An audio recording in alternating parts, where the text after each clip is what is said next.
Chapter 1. Just became a father unexpectedly. Shinhan, where are you?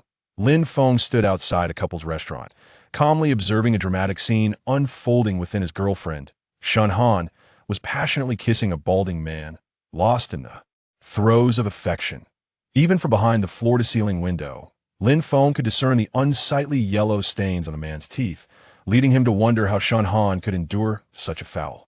Breathed out on the other end of the line, Shinhan's voice dripped with impatience. Did I not tell you? I'm not having fun with friends. Are you annoying? If there's nothing else, I'm hanging up.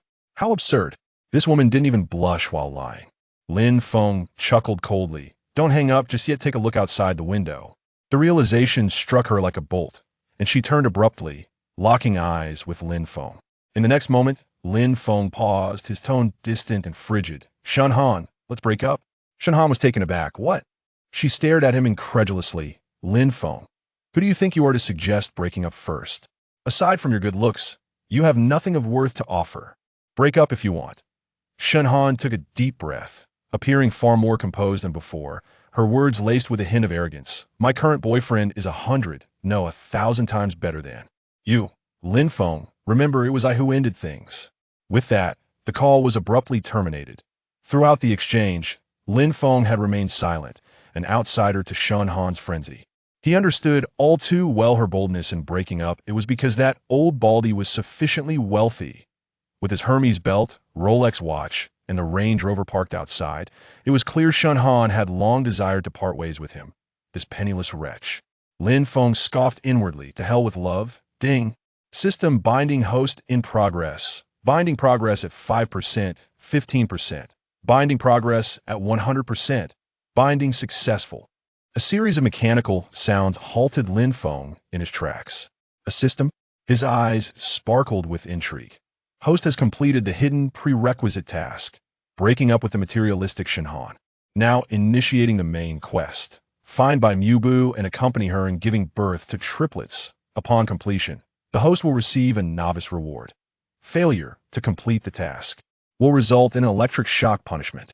Based on his years of extensive reading, Lin Feng surmised that the novice gift pack would be quite generous. Moreover, he was decidedly averse to the prospect of an electric shock punishment. However, Bai Mubu?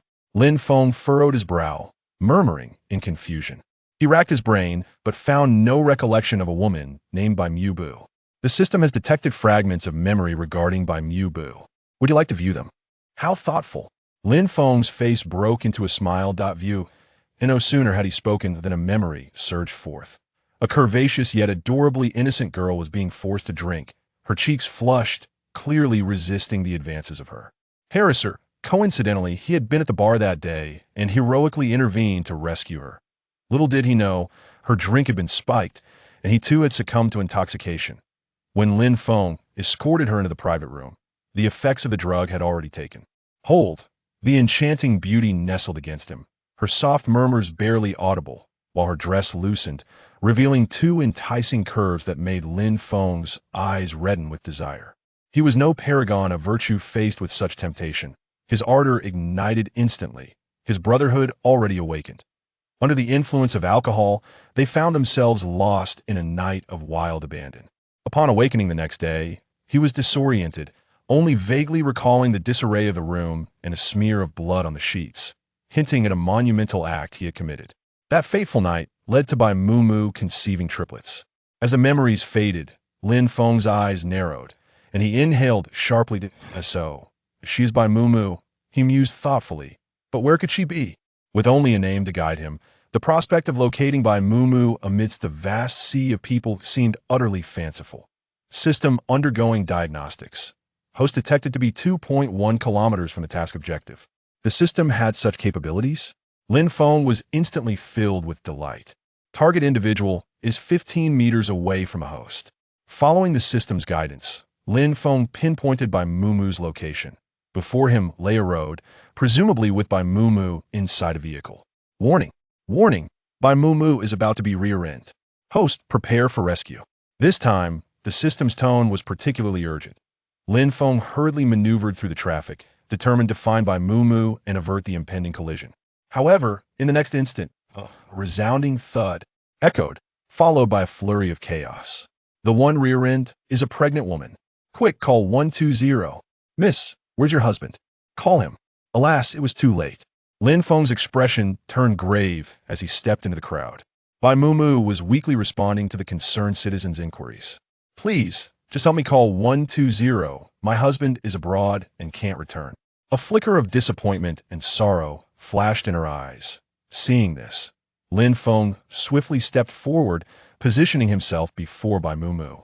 Upon encountering that unforgettable face, Bai Mumu's pupils widened in disbelief, as if caught in a dream, momentarily forgetting her dire situation and rendered speechless. Lin Feng remained composed as he dialed 120. After completing this task, he patiently reassured Bai Mumu. Do not panic, take a deep breath, the ambulance will arrive shortly. I forgot to introduce myself last time, my name is Lin Feng. A gentle smile graced his lips, his gaze resolute. I will take responsibility for you. These words instantly calmed Bai Mumu's distress, providing her a measure of solace. Lin Feng's presence quelled the surrounding chaos. Soon, the sound of the ambulance drew near, and Lin Feng's anxious heart began to settle. Outside the operating room, Lin Feng experienced a peculiar sensation for the first time.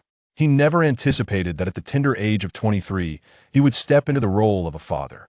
Having just parted ways with his ex-girlfriend, this cascade of revelations left him in a daze. As he contemplated this, an urgent voice pierced through the air. How is Mumu? Lin Feng turned toward the source of the voice. The newcomer is the third-tier celebrity Qi Yao, known for her delicate features and her public persona as a sweet little princess. However, at this moment, her brow is furrowed tightly, as if the very sound could shatter the hospital walls. She has already entered the operating room. We just finished signing the consent forms. The doctor mentioned that she is having triplets, which carries greater risks than usual. Lin Feng explained succinctly, clarifying Mu Mu's current situation. Greater risks? Qi Yao exclaimed anxiously. In her flurry of nerves, she suddenly noticed Lin Feng's unfamiliar face, pausing in confusion. Wait, who are you? Lin Feng, exasperated, rubbed his forehead. It was rather late to be asking such questions. I am the father of the child. Lin Feng. Having taken a moment to catch her breath, Qi Yao's expression contorted again, her lips twitching as she regarded him. So, you are that heartless scoundrel, she exclaimed indignantly. No matter how much I ask Mumu, she never reveals who the father of the child is. What is going on? Could it be that you are a cad, only seeking pleasure without responsibility? The barrage of accusations left Lin Feng overwhelmed. He hastily urged Qi Yao to take a seat and recounted the events that had transpired. Once he finished, his throat parched, Qi Yao finally nodded thoughtfully and murmured, I see. Seeing her calm down, Lin Feng breathed a sigh of relief. In the next moment, a notification echoed in his mind. Detection complete. Bai Mumu has given birth to triplets. A novice gift pack has been issued and is temporarily stored in your backpack. Just as the system's announcement concluded, the doors of the operating room swung open. Lin Feng clapped his thigh in delight. Wonderful. Both mother and babies are safe. Chapter 2. The first encounter with the father-in-law. As soon as Lin Feng finished speaking, a nurse emerged, pushing a baby stroller, the wailing of infants resonating through the corridor. Congratulations to you both, mother and child, are safe. The nurse exclaimed joyfully. You are blessed with triplets, 2 daughters and a son. She maneuvered the stroller towards Lin Feng. The eldest daughter weighed 6 pounds and 5 ounces, the second daughter 6 pounds and 3 ounces, while the son was a bit smaller at 5 pounds and 4 ounces. Lin Feng looked down to behold 3 tiny, crying beings before him. These were his children. Each one was wrinkled and fervently wailing, their voices piercing and vibrant. As he gazed at the newborns who had yet to open their eyes, a profound sense of responsibility surged within him. He vowed to care for Bai Mumu and their triplets. Determined to support Bai Mumu, Lin Feng seized the opportunity while she rested to find a secluded spot. System, can I open the novice gift pack now? The cold, mechanical voice responded. Of course. Please confirm. Do you wish to open the novice gift pack? Without a moment's hesitation, Lin Feng replied, open it, initiating the automatic opening of the novice gift pack. Congratulations, you have received a bonus of 2 million. A physical strength of 10, parenting experience of 50, and 5 top-tier ointments. Note, Using the top-tier ointment 5 times will completely eliminate the mother stretch marks. The generous rewards filled Lin Feng with astonishment and joy. Not to mention, the 2 million bonus alone was enough to elicit gasps of disbelief. The ointment that could remove stretch marks was precisely what Bai Mumu needed at this moment. However, he pondered how the physical strength and parenting experience were conferred. Rubbing his chin, he found himself puzzled. Suddenly, a torrent of parenting knowledge flooded his mind, causing a throbbing headache. In the next instant, he was engulfed in warmth, sweat soaking through his clothes. The sudden heat left Lin Feng momentarily dazed. He struggled to maintain his composure, gasping as he inquired, What is happening? 2 minutes later, the system finally spoke. Rewards have been successfully distributed. Following the announcement, all discomfort vanished. Lin Feng felt clarity wash over him, his body considerably lighter, and his speed seemed to have increased. The parenting knowledge was inscribed in his mind with remarkable precision. How extraordinary! Lin Feng rejoiced inwardly. Lin Feng, what are you doing here? Qi Yao's voice rushed in. Come back with me quickly. Mumu's father has arrived. She, still catching her breath, continued to explain. Mumu's father is furious about her unwed pregnancy. Don't say I didn't warn you. He's not easy to deal with. Lin Feng raised an eyebrow. Was he about to meet his father-in-law? A father-in-law who was angry due to a quarrel with Bai Mumu? Lin Feng thought to himself, goodness, this plot is unfolding too rapidly. Beads of sweat formed in his palms. Regardless of the circumstances, he was determined to make a good impression on his father-in-law during their first meeting. Upon arriving at the hospital room, the atmosphere was palpably tense. Bai Mumu turned her head away, while her father wore an expression of fury, arms crossed, refusing to utter a word. Lin Feng could not help but speculate. Had they just had an argument? So you're Lin Feng? He had yet to analyze the scene before him when Bai's father spoke up. His voice was deep and resonant, exuding an undeniable sense of authority. Lin Feng offered a polite smile, responding with a respectful yet not overly distant tone, Hello, Uncle Bai. Yes, I am Lin Feng. Upon hearing this, Bai's father merely snorted coldly, offering Lin Feng no semblance of kindness. You have made my daughter pregnant before marriage. What audacity!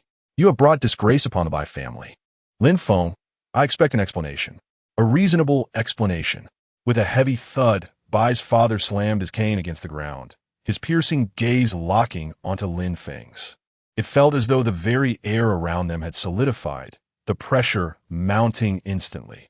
Seeing the tension, Bai Mumu grew anxious, fearing for Lin Feng's well-being, and hurriedly began to explain. Father, Lin Feng is not what you think. Uncle Bai, I will take responsibility. Lin Feng interjected firmly, disregarding Bai's father's sharp glare. Once Mumu has completed her confinement, I will marry her. I assure you, I will care for Mumu and our child. I hope you can trust me with her. His heartfelt declaration softened Bai's father's fierce gaze somewhat, yet doubts still lingered in his heart. How could a father easily entrust the lifelong happiness of his daughter? Bai's father believed Lin Feng's words were merely eloquent promises, akin to a young person's fanciful dreams. However, he caught a glimpse of Bai Mumu's frail, yet earnest expression and let out a barely audible sigh. What could this girl possibly see in Lin Feng? You had best follow through with your words, he stated coolly, leaving behind a final admonition before departing with his cane. As he passed Lin Feng, he shot him a warning glance, laden with threat. Once Bai's father had left, Lin Feng rubbed his aching temples. Gaining the trust of my future father-in-law is truly a daunting task. Mumu, is your father really leaving now? Lin Feng, don't take Uncle Bai's harsh words to heart. Mumu is his precious treasure, and during these months of her pregnancy, you have been virtually absent. It is just her and her mother relying on each other, Qi Yao chimed in. By the way, what do you have there? It looks quite exquisite. Qi Yao, who had been chattering nonstop, was suddenly captivated by the elegant little bottle Lin Feng retrieved. Bai Mumu also expressed curiosity. Yes. It seems to have a faint medicinal scent. Is it an ointment? Both women regarded Lin Feng with inquisitive gazes. Lin Feng chuckled lightly, opening the bottle and pulling up a chair to sit beside Bai Mumu. This is an ointment that can eliminate stretch marks. With 5 applications, the marks will be completely gone. His expression was serious, devoid of any hint of jest. Yet, Qi Yao burst into laughter. Uffed. Lin Feng, Have you been duped by some unscrupulous vendor? This so-called product with no certification claiming to remove stretch marks in 5 uses seems rather dubious, don't you think? Don't let Moo use this ointment. It might do more harm than good and cause an allergic reaction. Her disdain for the ointment was palpable. Bai Moo ganti kilirit hertrot. Yao Yao, please don't say that. With a gentle smile, she said, Lin Feng, I trust you. In Bai Mubu's heart, Lin Feng was not one to boast. Perhaps it was because Lin Feng was the father of her child that an inexplicable sense of trust blossomed within her. Seeing his unwavering confidence in the efficacy of the ointment, she was convinced it would indeed be effective. Chi Yao was taken aback. Her friend, so easily swayed by appearances. Oh, right, she retorted, pouting with her hands on her hips. Go ahead and use it, but if you have an allergic reaction, don't say I didn't warn you. Bai Mubu shook her head in exasperation and explained to Lin Feng. Yao has a straightforward personality. Please don't take it to heart. Lin Feng handed the ointment to Chi Yao, unbothered by her remarks. After a brief exchange of smiles, he thought it was quite troublesome. Chapter 3. The arrogant heir Lin Feng instinctively averted his gaze, while Chi Yao grumbled as she fetched the ointment, pouring the cool ointment into her palm to warm it. She continued to chatter. All right, I'll apply it for you. This 3-0 ointment won't make my hands break out, will it? If I end up with an allergy, I suppose I won't be able to film for a while. Despite her words, her hands did not pause. Bai Mubu lifted her hospital gown, revealing her abdomen adorned with stretch marks, serpentine in their appearance, entwined across her once fair skin, dense and numerous. Chi Yao furrowed her brow in sympathy, reflecting on the truth behind the adage that childbirth felt akin to traversing through hell. Gradually, she began to apply the ointment to every stretch mark. The cool ointment warmed beneath her touch, and Bai Mubu felt an overwhelming sense of comfort wash over her. After a moment, Chi Yao declared, all done. She capped the ointment, her curiosity piqued. I must see if this ointment truly works. Even if it does, it will take a while to see results. As Bai Mubu spoke, she attempted to pull the blanket over her. Yet, Chi Yao stammered, actually, it seems we won't have to wait long. What? Bai Mubu gazed blankly at her abdomen. Moments later, both she and Chi Yao were astonished to witness the fading stretch marks. Did they really lighten? Am I seeing things? Chi Yao was the first to voice her disbelief, rubbing her eyes as if to confirm the miraculous sight before them. It has truly faded, Bai Mubu exclaimed, her heart overflowing with joy. What kind of ointment is this? The results are so evident. Lin Feng smiled at her excitement and retrieved the remaining 4 bottles of ointment. With 4 more applications, we can completely eliminate the stretch marks. Upon saying this, Lin Feng suddenly perceived a business opportunity. In the future, he could establish a company to sell the ointment. Postpartum stretch marks affected many mothers, and with such a remarkable remedy, they would surely be in high demand. As Lin Feng reveled in his thoughts, the system notification chimed again. Congratulations, host, for completing the hidden task, helping Bai Mubu reduce her stretch marks.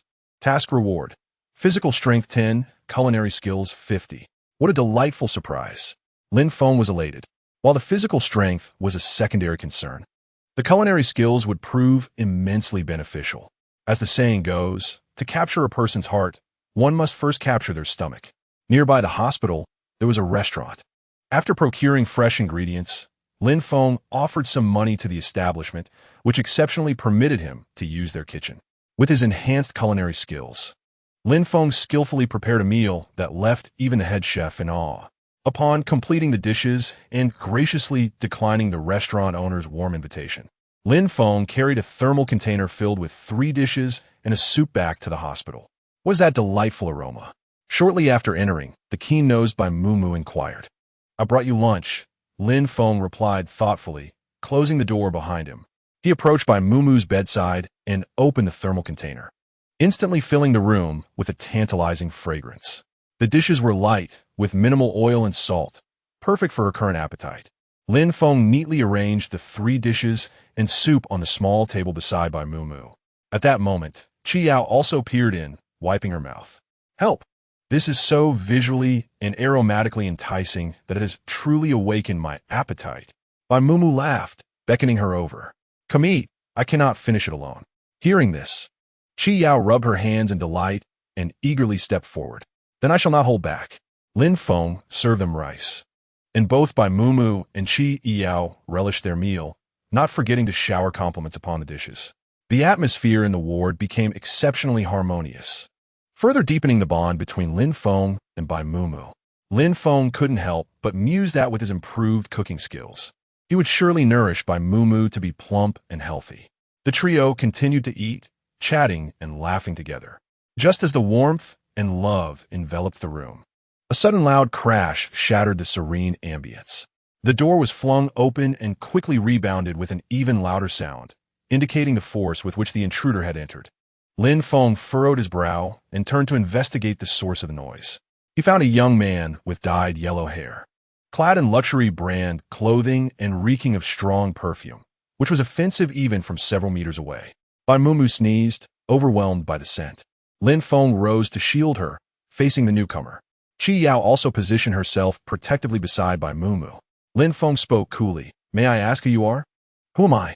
The yellow-haired youth scoffed, nonchalantly bringing a chair over to sit down, crossing his legs and carelessly continuing. Your memory is quite poor. As he spoke, he pointed disdainfully at Bai Mumu behind Lin Feng, his tone exceedingly rude. Hey, you filthy woman, they don't know who I am, but you don't either? Pregnancy dulls the mind for 3 years? Have you soaked your brain in water? Lin Feng's frown deepened. The intruder was clearly hostile. How dare he bully his woman? Such audacity. Has no one taught you how to speak to a lady? Lin Feng replied coldly, addressing the ill-mannered youth. After saying this, he scrutinized the yellow-haired boy with evident disdain in his eyes. Stung by Lin Feng's words and the contempt in his gaze, the yellow-haired youth immediately exploded in anger. Do you dare insult me? Lin Feng raised an eyebrow, affirmatively nodding. Why not? I specialize in reprimanding people like you. Well said. Qi Yao, who had intended to curse, couldn't help but laugh at his words. Her laughter rang clearly in the ward. You are simply astonishing. Your yellow hair bristling as your eyes widen in disbelief, halting mid-sentence as if pondering how to counter Lin Feng's words. At that moment, Bai Mumu tugged at Lin Feng's sleeve, whispering an explanation. If my memory serves me correctly, he should be the driver who rear-ended us. So, he is indeed the driver who caused the collision. In the chaos, his mind had been solely focused on getting Bai Mumu to the hospital, and he truly hadn't taken note of that person's face. However, he did remember that the vehicle involved was a sports car, valued at 3 million. It appears this yellow-haired fellow is a wealthy heir, which explains his arrogance. While Lin Feng was mulling this over, the yellow-haired youth spoke again. Well, it seems you have a good memory. I am the son of the Mu Shi group. After introducing himself with palpable pride, he lifted his chin defiantly. Lin Feng's lips twitched in disbelief. Was this person mentally unwell? He had heard of the Mu Shi group, but it was hardly a significant company, barely making a mark in their city. How could the son of such a minor conglomerate be so audacious? Moreover, wasn't he the one at fault for the accident? Why did he act as though Bai Mumu owed him something? Suppressing his growing irritation, Lin Feng calmly inquired, Are you here to seek compensation? Compensate you? The yellow-haired youth erupted into laughter, as if he had heard the most absurd joke. With your pathetic car, I wouldn't even glance at it. Even if I were to compensate you with a new one, it would hardly cost me anything. But my sport car is imported, and now it has scratches and a dent. What do you intend to do about that? The yellow-haired youth licked his lips, a malicious grin spreading across his face as he looked at Qi Yao. So, if you want me to let you off the hook, let this woman spend the night with me. Though the yellow-haired youth was wealthy and surrounded by beautiful women, he had never encountered someone as exquisite as Qi Yao. Lin Feng, with a sarcastic glint in his eyes, replied, First, I'm not compensating you. You bear full responsibility. Second, do not disturb my wife's rest with your barking in the hospital. And third, why don't you let your mother accompany you, you fool? How dare you insult me? You have some nerve. The yellow-haired youth was so enraged that his hands trembled. He shouted at the air. With a crash, 2 burly men kicked open the already precarious hospital room door. The next moment, the door finally succumbed to the pressure and broke. In. Both Ada and air bellowed, their voices echoing loudly through the hospital corridor. Lin Feng's brow furrowed. Was this spoiled rich kid here to cause a scene in the hospital? Huang Shihong, have yet to encounter something I cannot obtain, he declared. Hearing this, Lin Feng shot a scornful glance at Huang Shihong's shock of yellow hair, sneering, Huang Shihong, your name hardly suits you.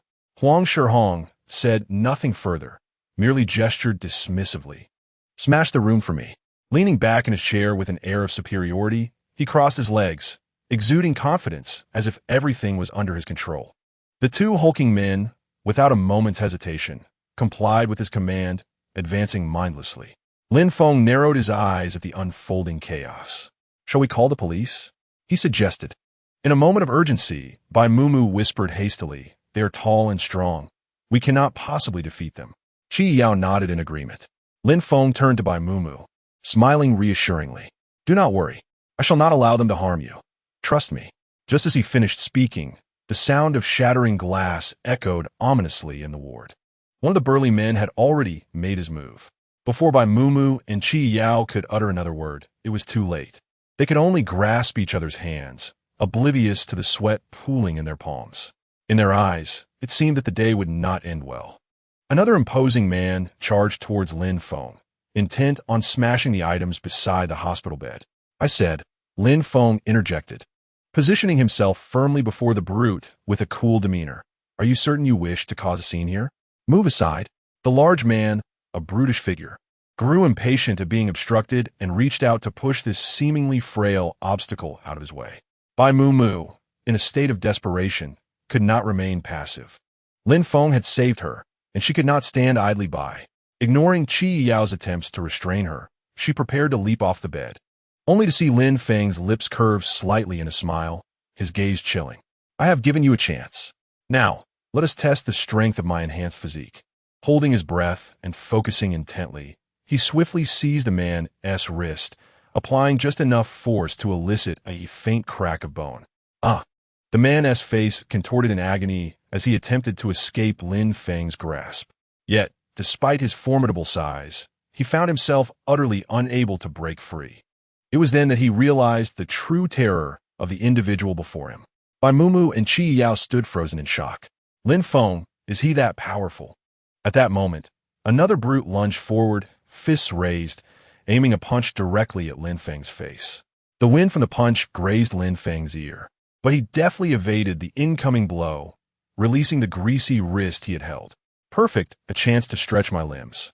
Having sidestepped the attack, Lin Feng marveled at his enhanced physical prowess while casually remarking, it appears I have grown stronger. The two thugs exchanged glances, their throats dry with apprehension. You two imbeciles! Huang Shihong shouted, still brimming with bravado. First, subdue this fool, then demolish the ward. Act immediately. The previously hesitant brutes, now gritting their teeth, resolved to charge at Lin Feng together in unison. Lin Feng remained unfazed, moving with an air of nonchalance. He danced between the two with such swiftness that he seemed to leave behind afterimages in the air, while the thugs could not even graze a strand of his hair. Their frustration mounting. In their confusion, Lin Feng seized the opportunity, delivering two precise punches that felled them both. After dispatching them, Lin Feng stretched his back and shrugged. Do not blame me. You initiated the attack.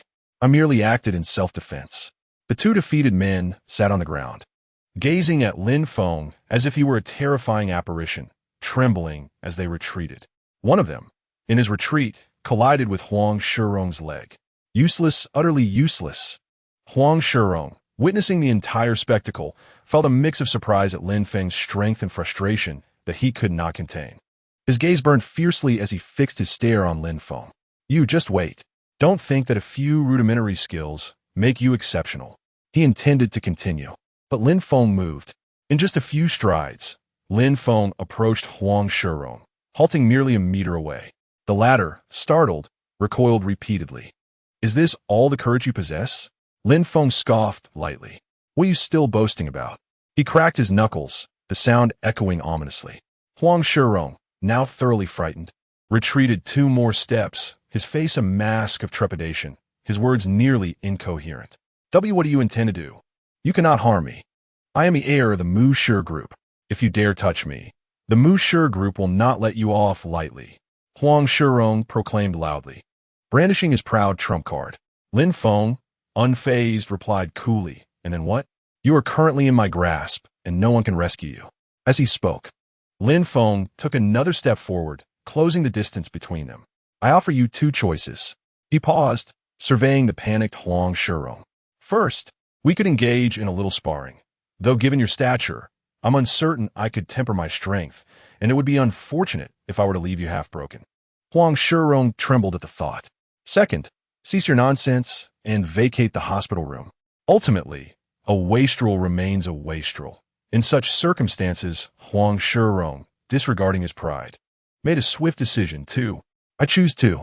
In the hospital room, Lin Feng's laughter rang light and carefree. "Clever of you. Now please, young Master Huang, depart gracefully." As Huang Shirong led his two bodyguards out of the room in disgrace, Bai Mumu and Qi Yao's eyes were wide with astonishment. Lin Feng's earlier actions had entirely altered their perceptions of him. A seemingly ordinary individual, merely handsome, possessed such formidable prowess? It was truly astonishing. Yet, in the end, they exchanged a glance, an unspoken understanding passing between them, and said nothing further. While they were still enveloped in shock, Lin Feng spoke again. "Mumu, I will pursue legal proceedings to hold Huang Shirong fully accountable for repairing your vehicle." He raised his gaze, handing the decision-making power to Bai Mumu. "Do you find this resolution acceptable?" Chapter 5.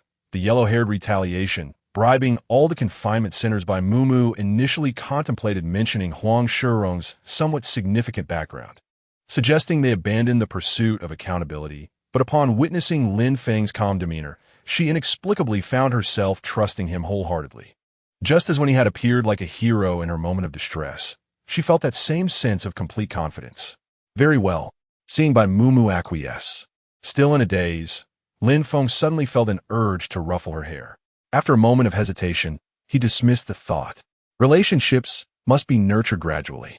Afterward, Lin Feng proceeded with the relevant procedures, predictably ensuring Huang Shirong bore full responsibility. Upon receiving this news, Huang Shirong was in the luxurious villa's backyard, riding a horse. "I never imagined I would have to deal with this band of beggars," Huang Shirong exclaimed angrily, dismounting and tossing the riding crop at the butler. "If this matter were to get out, where would my dignity be?" The butler promptly took the whip, adjusted his glasses, and said, "Young master, the news will not escape." "Then I'll hold my breath." Huang Shirong spat on the ground. "Find out who that wretched woman's dog truly is. I want to know his identity in 2 hours." Leaving a command, Huang Shirong strode directly into the villa. He had expected the butler to take 2 hours for the investigation, but to his surprise, the butler returned with a report in less than an hour. "Young master, the person is named Lin Feng. He is merely an ordinary university student, not particularly outstanding, with slightly better grades, and he has never studied martial arts professionally." The butler, puzzled by his findings, delivered the information. Upon hearing this, Huang Shirong threw his phone onto the table, his arrogance resurfacing. "Is that all? Is that all? How dare he bark and challenge me?" Recalling the humiliation he had suffered, Huang Shirong's anger intensified. The butler hesitated for a moment before offering a caution. "Young master, this person may not be as simple as he seems." Just based on his martial prowess, before he could finish, Huang Shirong interrupted him. "Zhang, you have grown old. Becoming timid in your old age?" He tapped the table impatiently. "What is there to fear about Lin Feng? He is merely a blank slate. I shall make him kneel and beg for mercy. I want everyone to know the cost of provoking me." Observing his demeanor, the butler hesitated, then sighed. Huang Shirong, however, remained indifferent, arms crossed, wearing a contemplative expression. "I believe Lin Feng is quite anxious about that wretched woman. In that case, we can start by targeting her. Where would a postpartum woman go after being discharged?" He laughed arrogantly. "Lin Feng, have you considered the price you will pay for provoking me?" 3 days later, Bai Mubo was ready for discharge. The 3 children were placed in a stroller pushed by Qi Yao, while Lin Feng carefully wrapped Bai Mubo, shielding her from the slightest breeze and supporting her with great care. Just as they were about to leave the hospital, Bai Mubo's phone rang. She answered the call, and after a brief conversation, her expression visibly turned grave. "Didn't we agree on this beforehand? Why are they saying now that we can't check in?" The line went dead with a series of beeps. Bai Mubo's impending argument hung on her lips. "What's wrong?" Lin Feng inquired with a concerned expression, while Qi Yao cast a worried glance. Hearing Lin Feng's voice calmed by Mubwa slightly. "It's the maternity center," she replied, her face clouded with worry. "We had arranged to go there, but they said there are insufficient rooms and staff to accommodate us." Insufficient rooms and staff? Lin Feng sensed something amiss. How could there suddenly be an issue when we had made a successful reservation in advance? Someone must be working behind the scenes. Who could it be? The image of Huang Shirong flashed through Lin Feng's mind. The one with whom they had a conflict, the most likely to harbor resentment, was this arrogant, rich heir. It must be Huang Shirong's doing. Qi Yao also deduced who was behind it, her face filled with anger. Huang Shirong, that despicable individual. I have long heard of his notorious reputation for bullying both men and women. He is truly the refuse of refuse. She uttered a curse, feeling unsatisfied, and stamped her foot heavily as if to trample upon Huang Shirong. Qi Yao's actions elicited laughter, and the atmosphere was no longer as tense as before.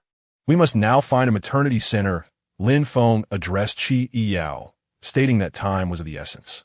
"We shall divide our efforts.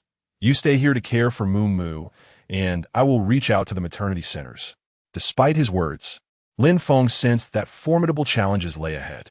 A petty person like Huang Shirong would not merely threaten a single maternity center. It was likely that all the centers in the city had received notifications barring their entry. Nevertheless, Lin Feng proceeded to contact one center after another, even visiting the closer ones in person for inquiries. Yet, as he anticipated, none agreed to accommodate them. That scoundrel Huang Shirong. Initially, Lin Feng regarded him as unreasonable and foolish, but now he felt a profound disgust for the man. As Lin Feng pondered solutions, the voice of the system echoed once more. Ding.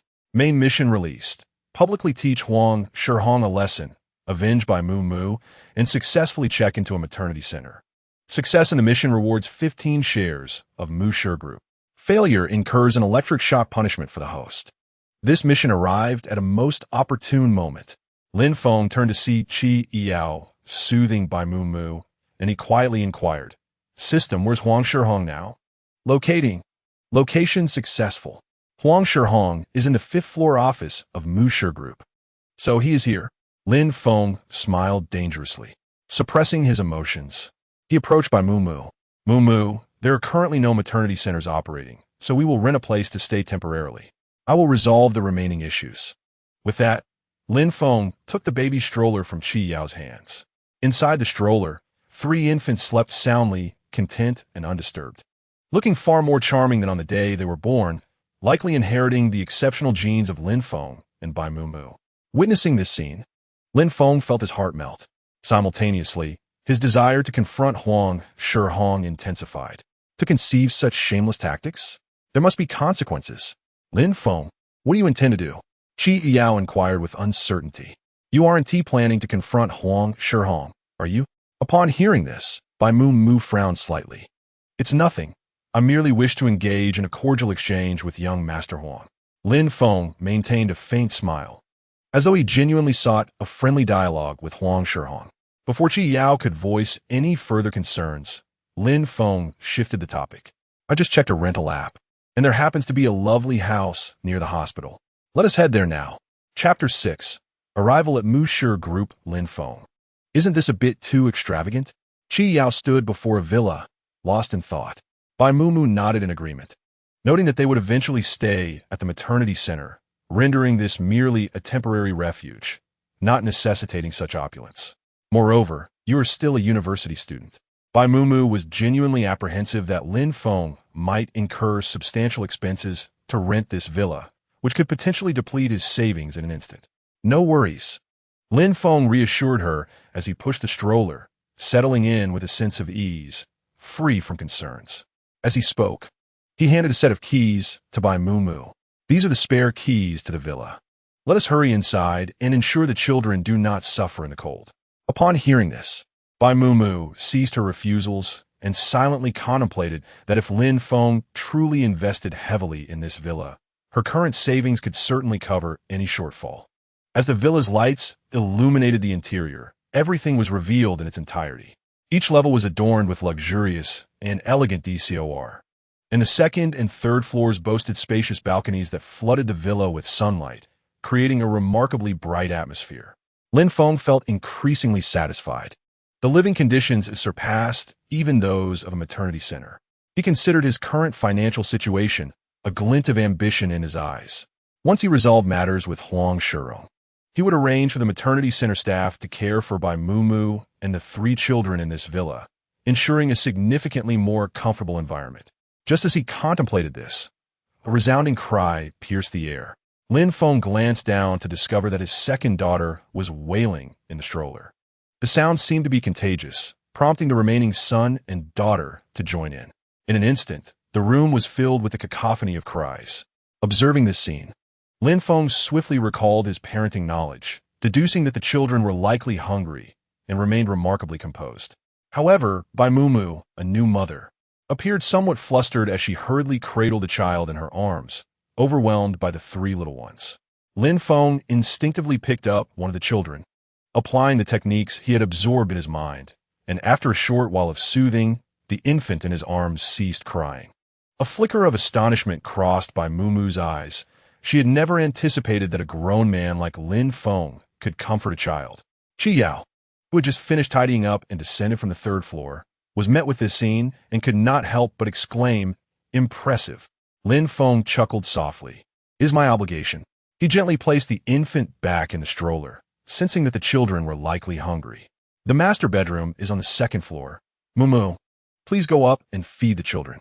Bai Mumu snapped back to reality, a gentle smile gracing her face. "All right, I will follow your guidance." After feeding the children, Bai Mumu, feeling fatigued, lay down in the master bedroom. Within the villa, tranquility returned. Lin Feng exchanged greetings with Chi Yao before preparing to undertake the tasks assigned by the system. The Musher group was neither too far nor too near from the villa he had rented. A taxi ride would take approximately 20 minutes. 20 minutes later, Lin Feng appeared at the Musher group with an air of calmness. Upon encountering unfamiliar faces, the receptionist inquired, "Sir, may I ask whom you are looking for?" "Huang Shurong," Lin Feng replied succinctly. The receptionist scrutinized Lin Feng from head to toe, noting his exceedingly ordinary attire, which likely cost no more than 500 in total, and offered a sarcastic smile. "Sir, an appointment is required to see our young master." Her words carried a hint of impatience, yet she added, "Our young master is not someone everyone can meet." The front desk attendant's sardonic expression caught Lin Feng's attention. He raised an eyebrow, thinking that the people from the Musher group, indeed, mirrored Huang Shurong. "Please inform your young master that I am Lin Feng, here to discuss a matter with him." Lin Feng displayed no sign of displeasure, maintaining a calm demeanor. Upon hearing the name Lin Feng, the attendant hesitated momentarily. She had received instructions that if someone named Lin Feng came seeking the young master, she was to notify him immediately. At that moment, she speculated that this was a distinguished guest. "Very well," she said, her expression shifting as her attitude suddenly became respectful. "Please wait a moment. I shall fetch our young master." Lin Feng nodded and took a seat nearby. As for the attendant's change in demeanor, he paid little heed, attributing it to something Huang Shurong had said to her. Meeting Huang Shurong was his ultimate objective. 3 minutes later, a commotion arose.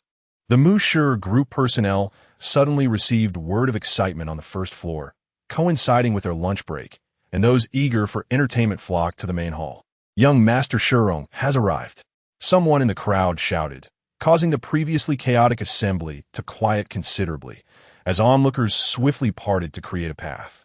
Lin Feng lifted his gaze to see Huang Shurong approaching with an air of self-satisfaction.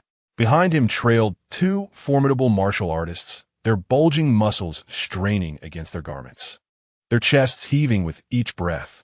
One bore a scarred face, exuding a bloodthirsty aura that sent chills down one's spine.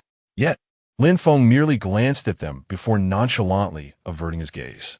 Huang Shurong stopped before Lin Feng, noticing his indifferent countenance, and chuckled. "Lin Feng, what gives you the audacity to come here? Fortunately, I foresaw your visit to the Musher group. Did you believe you could leave unscathed this time? If you dare to come, you must be prepared to pay the price." Huang Shurong chattered on, laughing heartily, his expression replete with arrogance. "Was it you who prevented us from entering?" The postpartum center? Lin Feng disregarded Huang Shirong's theatrical display, instead asking in a deep voice. This question caused Huang Shirong to lose face. His eyes darkened, a layer of anger creeping into their depths. However, after a moment, considering that Lin Feng would soon be begging for mercy, he felt his mood lighten. Lin Feng, is that all you came for? Surely. The postpartum center did not refuse you, Imbai Mumu. Oh, that woman is quite beautiful. Who knows how many men she has been with? I suggest you check on by Mumu to see if she has any contagious diseases. Otherwise, why would the postpartum center reject you? One sentence ignited the fury within Lin Feng. This scion's words were too foul. Did you brush your teeth today? Huang Shirong, puzzled by Lin Feng's sudden remark, frowned and replied, What? You must not have brushed them, Lin Feng retorted coldly, or else how could your breath be so foul? I know you speak your mind, but that doesn't grant you permission to be vulgar. Lin Feng, you possess neither background nor status, yet you dare to defy me? A mere dog should wag its tail in submission. Who do you think you are, and what do you have to contend with me? Huang Shirong, in a fit of rage, shouted, then inhaled deeply. Now I offer you two choices. Either kneel and beg for mercy, or be beaten to the ground by my men until you plead for forgiveness. Chapter 7. The CEO of Mushy Group makes an appearance. Huang Mao is slapped in the face. The onlookers began to murmur among themselves at this scene. Who is this person? How dare he insult young Master Huang? He must be an ordinary individual. This will surely be entertaining. Alas, do not speak. I initially thought this Lin Feng was a distinguished guest of the young master. But it turns out he is merely a worthless fool who has angered him. I just put on a smiling face for him. What a shame. Ha ha.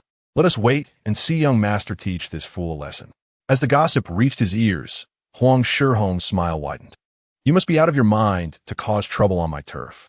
He scoffed coldly. Now, choose. He held his head high, believing that in the next moment, Lin Feng would be begging for mercy. He had even devised ways to humiliate Lin Feng. However, to his astonishment, Lin Feng calmly uttered two words, foolishness. His heart remained unperturbed. Huang Shirong's eyes widened in shock, and he spat out with malice. You are truly ungrateful. He then stepped back, positioning himself behind his two bodyguards. These are the elite among elites. Lin Feng, you shall regret your choice.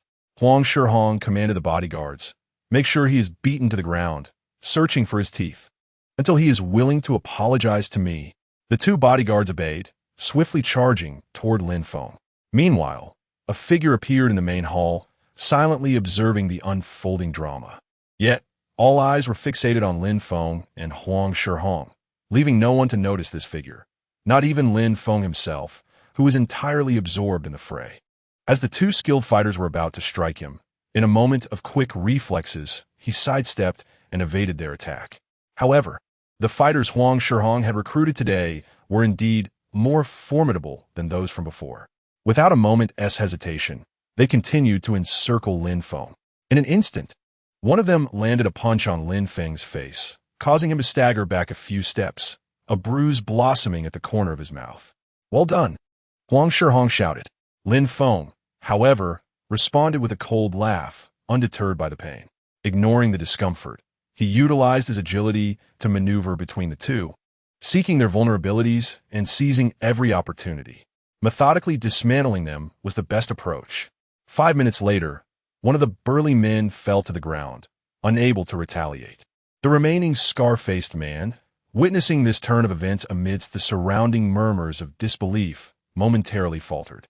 It was this fleeting moment of distraction that Lin Feng capitalized on. A punch was launched directly at his face. With a cry of despair, the scar-faced man crumpled to the ground.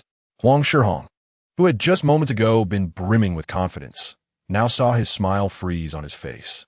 He muttered, How is this possible? Without allowing him a moment to process his astonishment, Lin Feng took measured steps toward Huang Shirong. With each step taken, Huang Shirong's heartbeat quickened. Security. Where are the security personnel? Quickly, throw this man out. Bring more people, he shouted in a flustered manner. Responding to his call, a group from the security department assembled in a line, ready to execute Huang Shirong's command. However, Lin Feng remained utterly unfazed, his hand casually positioned behind his back as he surveyed the crowd. Just as he was about to take action, a deep, authoritative voice resonated from behind the throng. Everyone, freeze. What do you mean freeze? Start moving and throw Lin Feng out. Before he could finish his words, Huang Shirong was taken aback. In the instant he turned around, he spotted his father, Huang Zheng, appearing sternly from the back of the crowd. The president? What brings the president here? He was filled with panic. Quick, be quiet. This is a conflict beyond our involvement. Make way for the president. The crowd parted to clear a path. Huang Zheng walked forward with measured steps, glaring initially at his unworthy son. What nonsense is this? He reprimanded before ignoring Huang Shirong's astonished expression and turning his attention to Lin Feng, donning a courteous smile. You must be Mr. Lin Feng. My son has shown great disrespect, and as his father, I sincerely apologize for his behavior. As he spoke, he cast a sidelong glance at Huang Shirong. Huang Shirong, apologize to Mr. Lin. Apologize for your recklessness.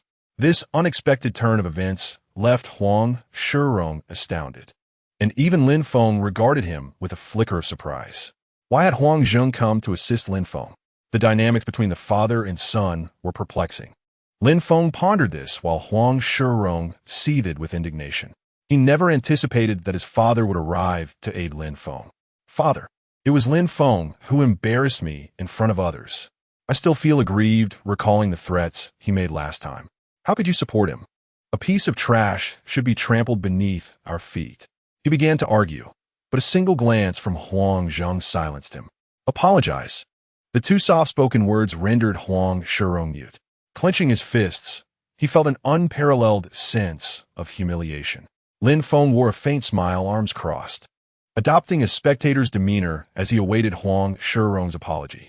It was rather enjoyable to witness his downfall. As for the tricks this father-son duo might attempt, he would face them with composure. Yes, I'm sorry. The response was almost inaudible, barely louder than the buzzing of a passing mosquito. What did you say? Lin Feng asked lightly, a smirk playing on his lips. Huang Shirong's humiliation deepened. Lin Feng observed the flush creeping to his ears, a clear indication of his utter disgrace. Yet, Lin Feng felt no sympathy. Huang Shirong deserved this. Anyone who dared to provoke his woman must bear the consequences. I apologize. I should not have insulted you and that woman by Moo. Huang Shirong summoned his courage and declared loudly, though the apology lacked sincerity. Nonetheless, he did not intend to pressure too harshly. Young Master Huang, I have always been one to avoid trouble and am unafraid of it.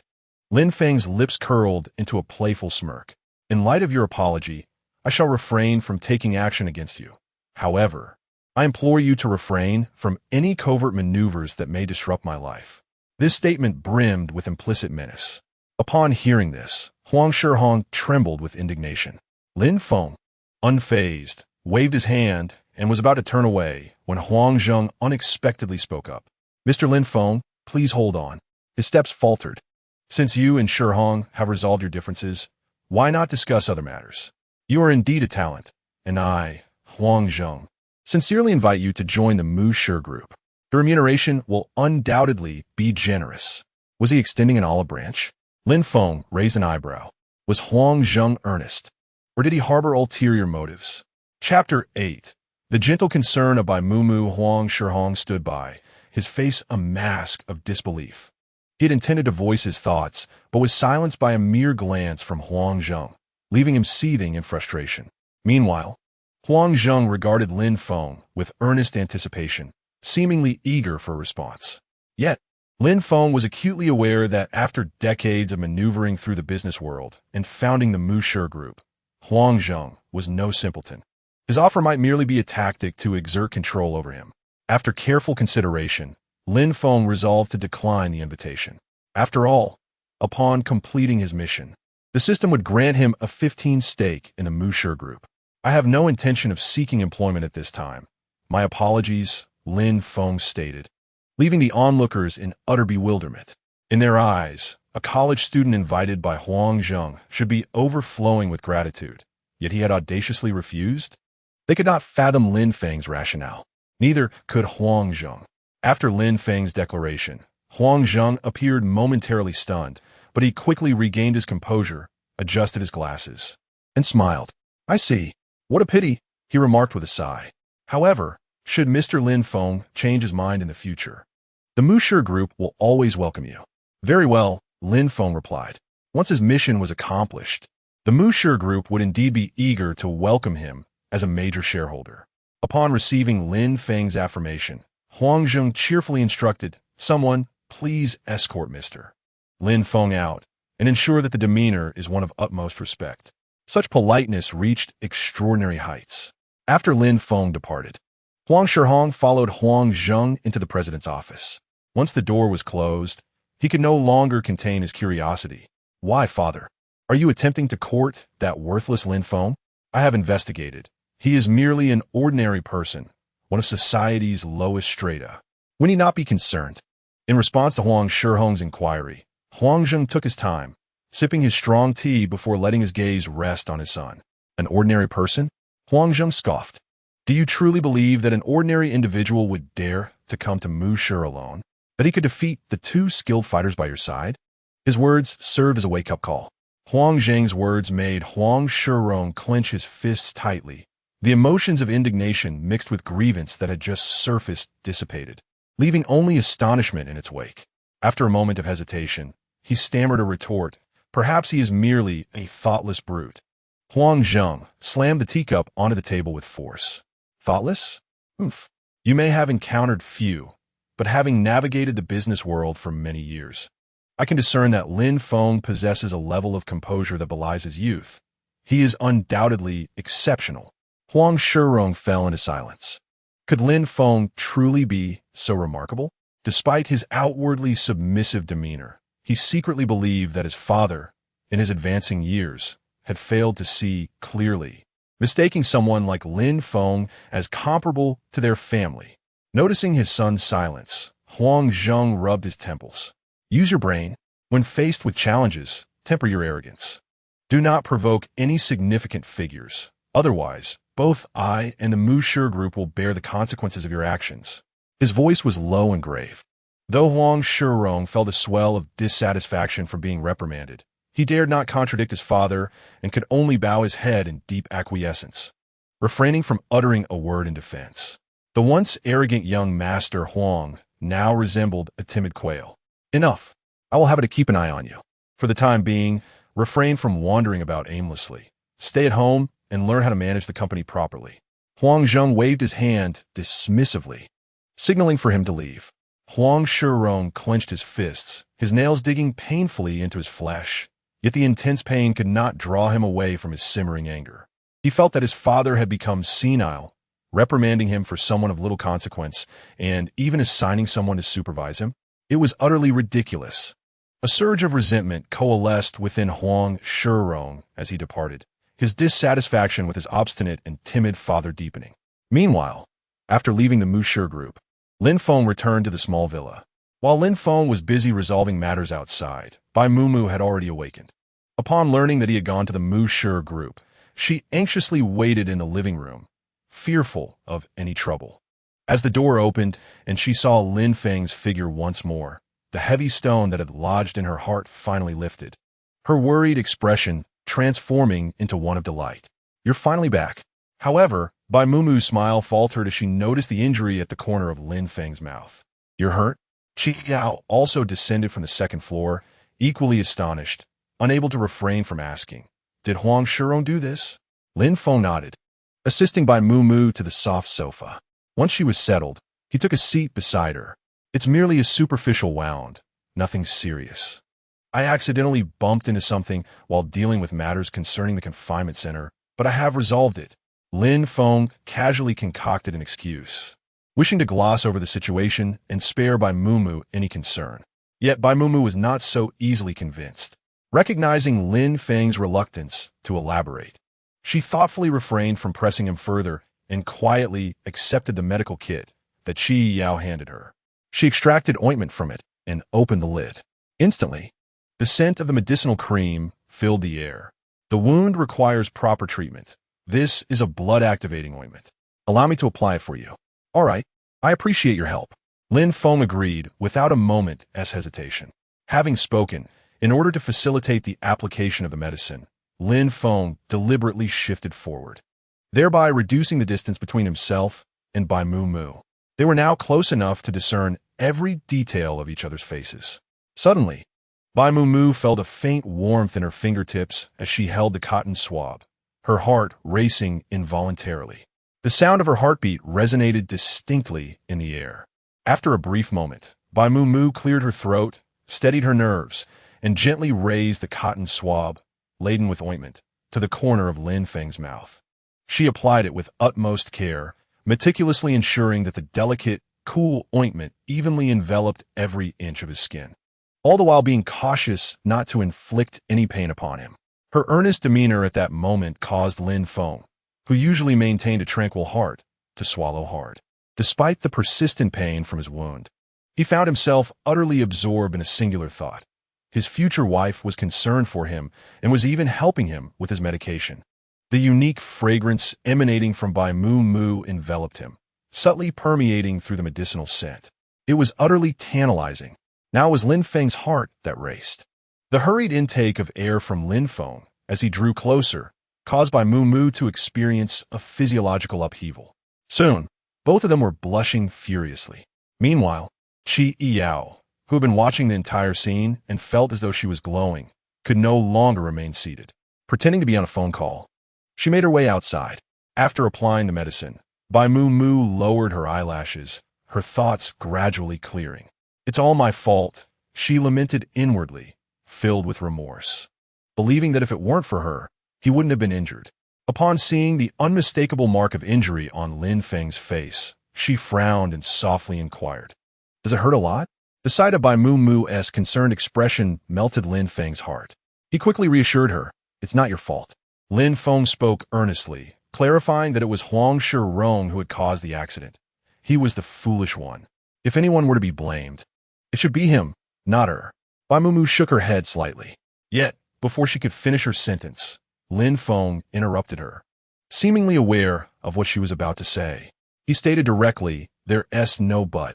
Pausing for emphasis, he reiterated, "It's not your fault." Bai Mu Mu was momentarily taken aback, warmth flooding her heart. Throughout her childhood, her father had held her to exceedingly high standards, and even minor mistakes would lead to reprimands. Even when the fault did not lie with her, she would be summoned to the study for a lesson. This was the first time in her life that someone had so resolutely assured her that she was not at fault. A peculiar sensation rippled through her heart. "Okay," Bai Mu Mu replied softly, mumbling a quiet thank you, a sound so faint that Lin Feng did not catch it. Just as the atmosphere between them reached a perfect balance, Qi Yao could no longer hold her tongue. "I'm not saying this lightly," she remarked, stroking her chin. "The medicine is applied, and the matter has been discussed. Shouldn't we talk about something else?" Upon hearing this, Bai Mu Mu's face flushed. "For instance, the matter of the confinement center," Qi Yao suggested, prompting Lin Feng and Bai Mu Mu to finally recall the important topic. Bai Mu Mu spoke first. "The maternity center I previously contacted has called me, and they said we are welcome to check in at any time. Why not choose this one?" She understood that, in the face of Huang Shirong's pressure, the center, concerned about their livelihood, could not retaliate, so there was not a hint of complaint. "I think it's a good idea." Qi Yao nodded in agreement, pushing the center's information towards Lin Feng, indicating he should take a look. "We had already selected this center, which has received rave reviews and has no negative incidents. It is indeed a commendable choice." As Qi Yao spoke, she proudly lifted her chin, declaring that this was the result of a thorough selection process between her and Mu Mu, and it was undoubtedly the right choice. Hearing this, Lin Feng took the information regarding the maternity center and studied it meticulously. He concurred that it was indeed a fine option. Seeing Lin Feng's approval, Qi Yao smiled. "Well then, let us pack our things and go check in right away." As Bai Mu Mu and Qi Yao prepared to gather their belongings, Lin Feng intervened. "Who said we must stay at the maternity center? We can bring the center to our home." The staff at the maternity center were momentarily stunned upon hearing Lin Feng's request. The receptionist, after activating the speaker, asked, "Sir, the wind was too loud earlier. Could you please repeat your request?"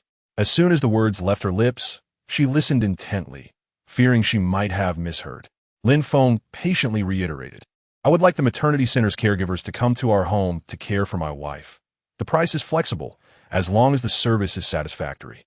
His nonchalant remark left the receptionist in a state of hesitation. This is quite expensive, she pondered, tentatively inquiring. Would you be able to accept a monthly fee of $200,000? Expecting a refusal, she was taken aback when he replied, I can accept that. Cash or card?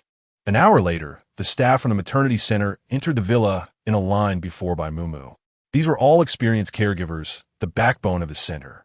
Lin Feng handed their profiles to Bai Mumu. Mumu, for the next month, they will take care of you during your confinement, and I will assist. What do you think?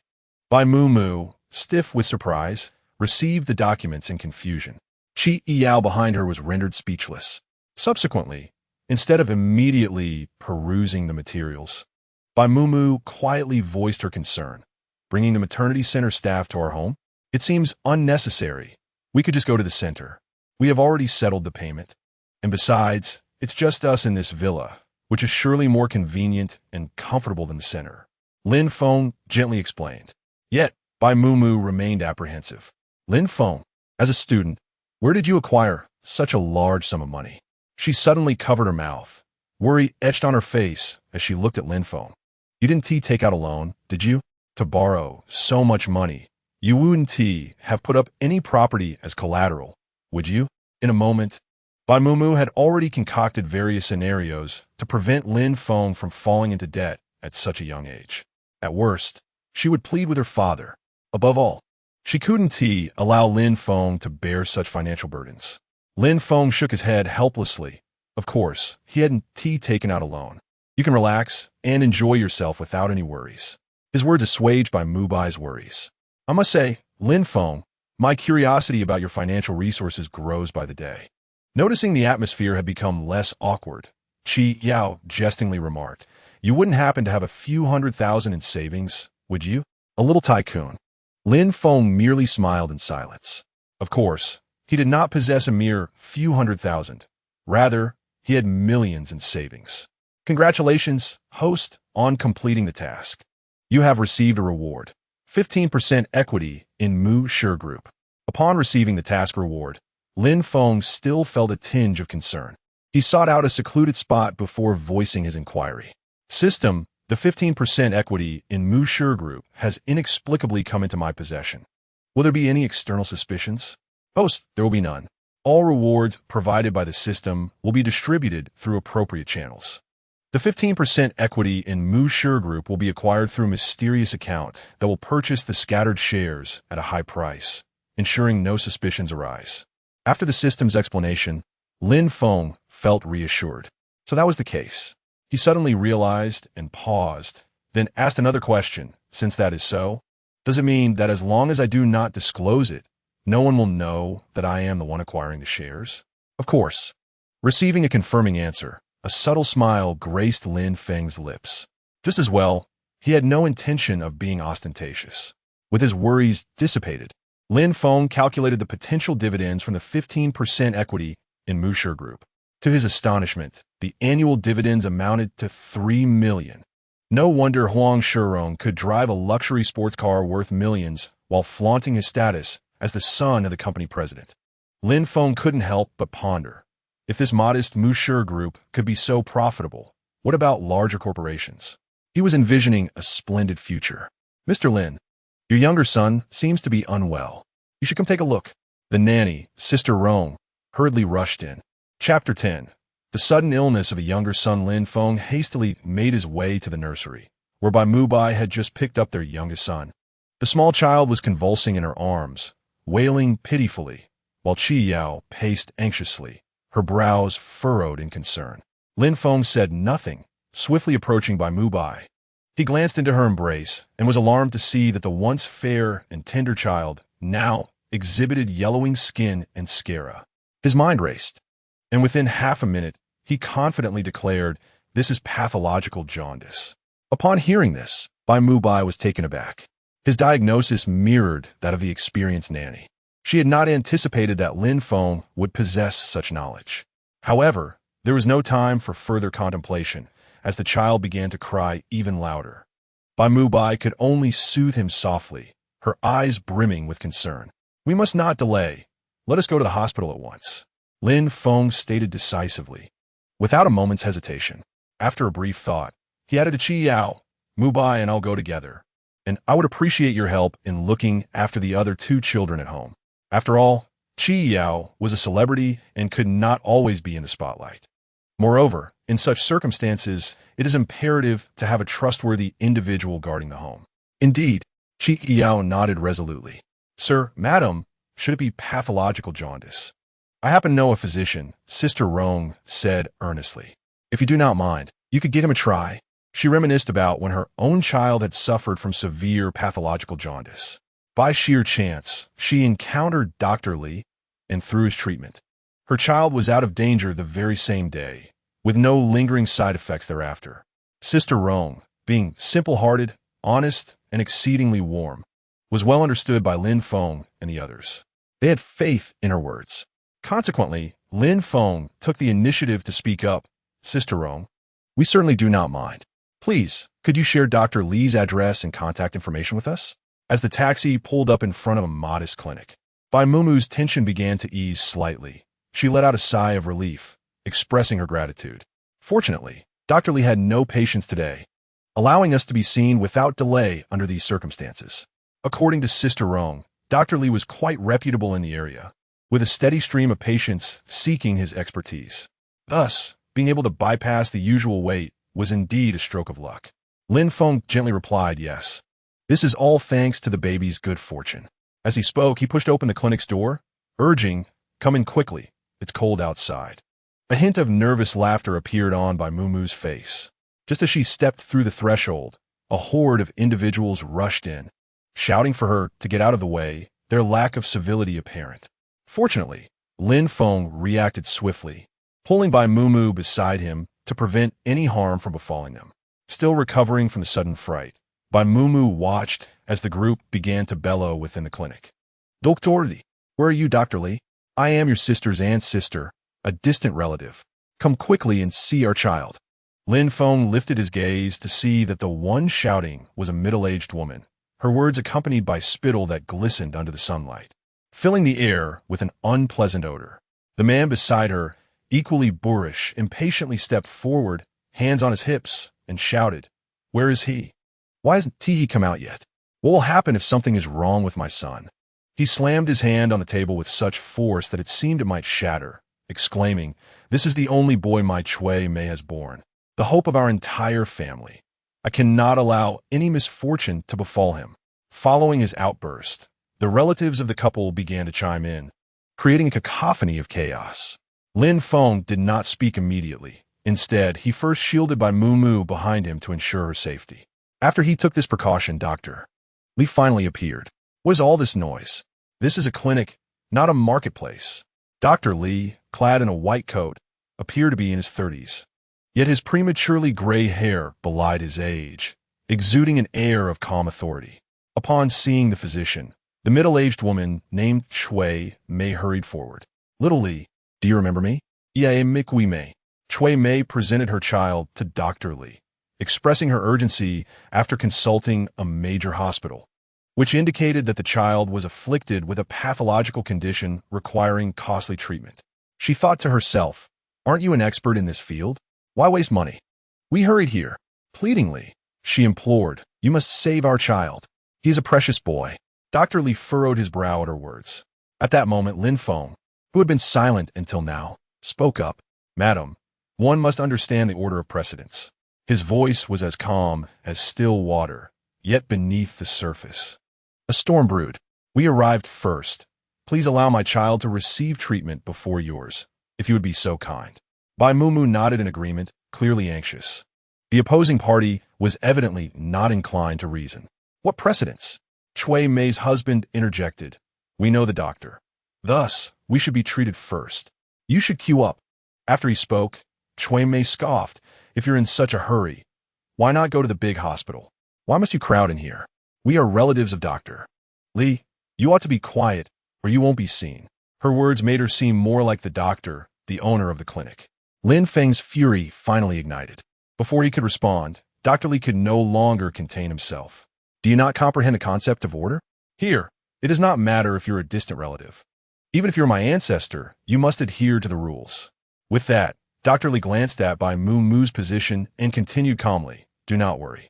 The child will be fine. Come with me. I will treat your child first. At this, Bai Mu Mu nodded gratefully, following Dr. Li into a room. Just as they were about to close the door, Cui Mei, regaining her composure, protested vehemently, you cannot treat him first. My precious child must be treated now. Look how he cries. In her desperation, she bit her lip and stomped her foot, attempting to grab Bai Mu Mu. However, before she could lay a finger on her, Lin Feng intervened, his eyes narrowing ominously. I have already stated the need for decorum. If you do not wish to keep those hands, I can arrange for their incapacitation. Chapter 11. A lesson for the impudent Q-jumping and his subtle threat left Cui Mei frozen in place, her hands trembling and eyes clouded with fear. As the door behind them closed, Lin Feng released his grip on her. Simultaneously, a voice echoed in his mind. Congratulations, host. Task triggered. Discipline the unreasonable Cui Mei and her companions. Successful completion will yield a reward of 1 million, along with a luxury vehicle. Failure will result in a 10-point reduction in physical strength enhancement. The system's voice invigorated Lin Feng, as it aligned perfectly with his intentions. This utterly uncouth group was trampling on his last nerve. Before he could act, Cui Mei and her entourage, now unshackled, expressed their displeasure. What do you mean by that? Her husband stepped forward, cursing. Do you dare to touch my wife? Do you not realize she is carrying my son? If anything were to happen to them, he would surely kill you. The crowd behind began to shout as well. However, Lin Feng felt no fear in the face of these individuals. Were they not merely a group of unreasonable people, all bark and no bite? Yet, Lin Feng wished to avoid trouble. The well-being of the child was the utmost priority. Amidst the cacophony, he leisurely took out his phone, dialed the 3 digits 110, and displayed it for the crowd to see. The significance of those unmistakable numbers silenced them instantly. Even if they were lacking in insight, they understood the implication of that sequence. The first to react was Cui Mei's second uncle. Stop trying to scare us. We haven't done anything, and even if we had, you have no evidence. The old man's voice was hoarse, and his words were foolish. Lin Feng chuckled coldly and pointed to the clinic surveillance camera. Is this not evidence? Causing a ruckus in a private clinic. Are you not afraid of being taken in for a chat? If that happens, your child's treatment will be delayed. His nonchalant remark struck a chord with the crowd. Most exchanged glances, recognizing the validity of Lin Feng's words. However, Cui Mei and her husband held a different perspective. Stop spouting nonsense. Don't think you can bully me just because I lack education. I demand that my child be treated first. Cui Mei exclaimed loudly. Old man, grab his phone and restrain him. Don't worry, Dr. Li is my relative. He released the footage. Seeing her so direct, Lin Feng merely smirked. Very well. Cui Mei's husband, a burly man, rolled up his sleeves and approached angrily. You, a pretty boy, dare to block my path? He raised his fist. The heavy blow descended with a rush of wind, yet Lin Feng made no attempt to dodge. Cui Mei and the others thought he had been stunned into silence. Just as everyone anticipated that Lin Feng would be struck down, in a moment of dire urgency, he moved swiftly to intercept the punch with ease. He did not release his grip. Instead, he gradually increased the pressure. With his enhanced physical strength, overpowering this brutish man was a trivial matter. The once arrogant man now wore a look of astonishment, which morphed into a grimace as Lin Feng's grip tightened. It hurts. Let go of me. He cried out in agony. The remaining onlookers became like ants on a hot pan, rushing forward in a frenzy. They attempted to intervene, but before they could take 2 steps, Lin Feng looked up, his icy gaze halting their advance. Cui Mei grew increasingly anxious. Let go quickly. Her earlier bravado dissipated as she realized they had unwittingly provoked a formidable opponent. If you don't release him, we will report you. Upon hearing her words, Lin Feng laughed aloud. Are you out of your mind? He struck first. With an innocent smile, he added more pressure. I am merely exercising my right to self-defense. The man's cries of pain grew louder, reverberating throughout the clinic. Seeing this, Lin Feng finally released his grip. It is not so much that I pity the man. Rather, I am concerned that his incessant cries may distract Dr. Li from focusing on treating his child. Freed from restraint, the man sat on the ground, drenched in cold sweat, gazing at Lin Feng as if he were a demon risen from the depths of hell, trembling uncontrollably. Moments ago, he had even heard the sound of bones fracturing, a pain he never wished to endure again in his lifetime. Cui Mei hurried to support her man. Simultaneously, the child in her arms wept incessantly, his yellowed face appearing particularly pitiable. In that instant, Cui Mei felt as though her head might explode. With a click, the door behind them swung open. Lin Feng, indifferent to the cacophony of wails, swiftly turned to assess his son's condition. Thanks to Dr. Li's intervention, his youngest son had evaded danger, and Bai Mumu no longer exhibited the tension she had moments prior. A radiant smile blossomed upon her face, grateful to Dr. Li. However, as her peripheral vision caught sight of a group outside the door, and recalling the lamentations that accompanied Dr. Li's treatment of the child, her smile waned slightly. "It's nothing," Lin Feng stated. The previous ferocity dissipated. He now resembled a Tibetan mastiff that had been stroked the right way. "Just now, they attempted to force their way into this room, but I prevented them." Bai Mumu nodded in understanding, refraining from further comment. Cui Mei and the others, aware of Lin Feng's presence inside, found themselves paralyzed by fear, neither able to advance nor retreat. The child continued to cry, and even the typically domineering and unreasonable Cui Mei felt compelled to speak. "Our child has been treated. May we not take him inside?" she stammered, her heart heavy with uncertainty. She feared Lin Feng might deny them entry due to the earlier events. Yet, such apprehension was entirely unwarranted. Lin Feng, lifting the medication prescribed by Dr. Li, led Bai Mumu out of the room, his expression neutral as he addressed Cui Mei and the others. "Your mistakes should not be borne by the child." Those words filled Cui Mei with instant shame. After a sigh of relief, she hastened into the ward, pleading with Dr. Li to attend her child. As this group rushed into the room, Bai Mumu smiled knowingly. "I knew you would let them in." She understood Lin Feng. Despite any disdain he might harbor for the group, he would never obstruct their access to medical care for their child. A true exemplar of fatherhood.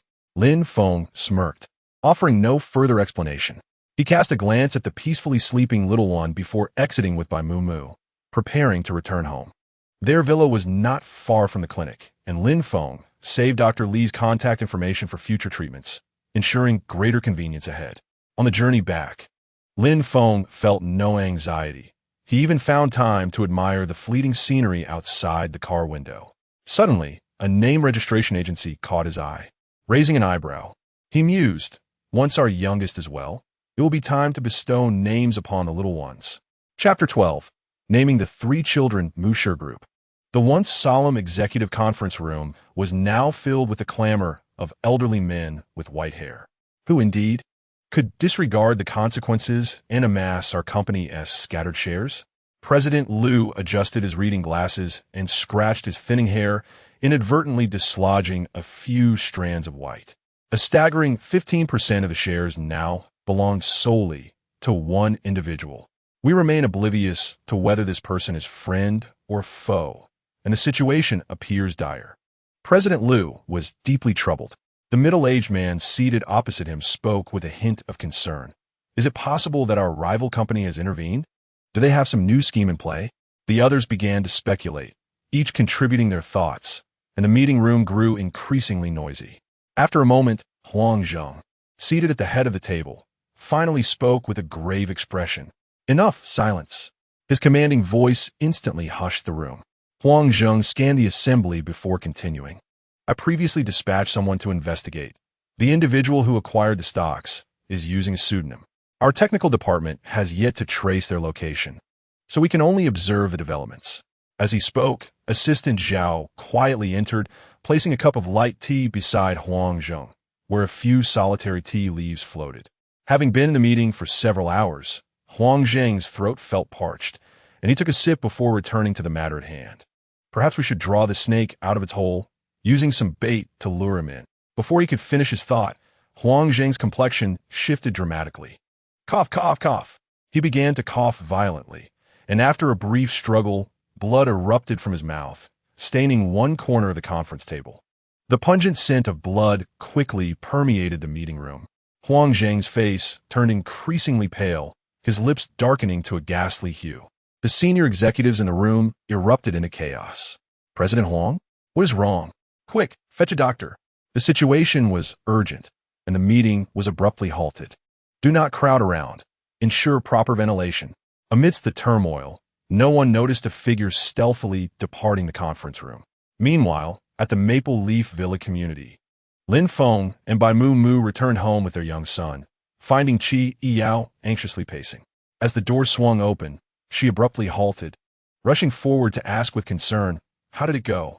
Bai Mu Mu, busy changing her shoes, offered a gentle smile before replying softly, "It's all right." As Sister Ru Rong mentioned, Dr. Li is an experienced and capable physician. Following closely behind Bai Mu Mu, Lin Feng, cradling the baby in a proper hold, chimed in, "With the medication, the jaundice should clear up in about half a month. Dr. Li also advised me to take the little one out for some sunlight. It will aid in recovery." Lin Feng committed Dr. Li's words to memory.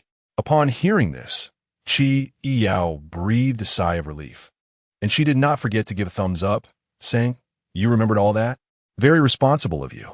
Lin Feng smiled, accepting her praise graciously. The three then proceeded to the nursery, ensuring their son was comfortably settled before heading to the living room to converse. Bai Mu Mu leaned against the soft sofa. Feeling her tense nerves begin to ease. After a moment, she turned to Qi Yao to recount the events that had just transpired. Upon listening to this tumultuous medical history, Qi Yao's expression shifted from tension to anger, and then from anger to delight. "How dare they?" she exclaimed through gritted teeth. "These people are utterly unreasonable. Is it acceptable to cut in line? They deserve a proper reprimand." Her gaze then turned to Lin Feng, who she cheerfully praised. "Well done." In response, Lin Feng merely smiled. "It was just a reasonable lesson for them," he remarked nonchalantly. However, on the way back, another matter crossed my mind. Bai Mu Mu tilted her head in inquiry. "What matter?" Qi Yao also gazed at him with curiosity. Lin Feng chuckled lightly. "It's about naming the children. I passed by a naming agency on my way back and remembered this important task." "Indeed," Bai Mu Mu nodded in agreement. "We should promptly gather the children's birth details and consult the naming agency." "The naming agency?" Lin Feng shook his head. "I have heard that there is an old monk in a temple within the city who can derive much from the children's birth details. Perhaps I should consult him first? The names of the children would accompany them throughout their lives, and Lin Feng felt it was a matter not to be taken lightly. He was reluctant to entrust this task entirely to the naming agency. He desired to be personally involved. Bai Mu Mu was momentarily taken aback, a flicker of surprise crossing her features. She hadn't anticipated Lin Feng would be so invested in this matter. Even she hadn't considered it with such depth. In her mind, Lin Feng's stature elevated a notch. The next moment, Bai Mu Mu lowered her gaze. "I'll follow your lead. Let us inquire at the temple." Considering Bai Mu Mu had recently given birth and should not be exposed to the elements, Lin Feng decided to leave her in the villa to recuperate while he ventured alone to the renowned Beishan temple. The temple perched atop the mountain, and to reach it, he would need to traverse winding mountain paths, and upon reaching the hillside, ascend 999 steps to finally arrive at the temple itself. Faced with such a formidable ascent, Lin Feng clutched a bottle of mineral water and continued his ascent. Despite his enhanced physical stamina, the prolonged exertion left him weary. As he neared the summit, his legs felt slightly weak and he was breathing heavily. Yet despite this fatigue, he felt no impatience. Rather, he was filled with anticipation. At last, he exclaimed in delight, "I have arrived." Before him stood a vast temple, surrounded by lush trees, and the gentle breeze felt refreshing, accompanied by the serene sound of distant bells, which brought a sense of tranquility to Lin Feng's heart. He strolled forward slowly, inhaling the fragrant incense wafting from the ancient temple, the continuous recitation of scriptures calming his spirit further. Amidst the throng of visitors, Lin Feng accurately located his destination, a seemingly weathered wooden hut, yet impeccably tidy. Within the small courtyard, an elderly monk was sweeping the ground. "Benefactor." The monk spoke as Lin Feng stood momentarily stunned. What brings you here? Lin Feng took a seat beside the old monk on a stone bench and recounted the purpose of his visit in its entirety. Once finished, he handed the monk the birth details of the 3 children. The old monk meticulously calculated the information, while Lin Feng remained silent, patiently awaiting the monk's response. After a considerable time, the old monk finally opened his eyes. These 3 children are destined for great wealth and honor. You are truly blessed, he proclaimed. Chapter 13. Obtaining the purifying pill, a flicker of surprise crossed Lin Feng's eyes. The old monk continued, however, your eldest daughter lacks water in her fate. Your second daughter is deficient in wood, and your youngest son is missing fire. When naming them, you would do well to take heed of this. Lin Feng took this advice to heart, diligently committing it to memory. After expressing his gratitude to the old monk and offering a generous donation, he returned home with a light heart. As he approached the villa, the clock struck 1, coinciding perfectly with Bai Mubu's nap time. Passing by the master bedroom on the 2nd floor, Lin Feng intentionally softened his footsteps. He made his way to the study, retrieving a dictionary. With several sheets of pristine paper laid out before him, Lin Feng began the arduous task of naming his children. His eldest daughter, lacking water? He pondered over the first sheet, ultimately encircling the characters with a blue pen. These characters convey a sense of gentleness and beauty, complemented by the water radical, symbolizing that his eldest daughter is both wise and lovely.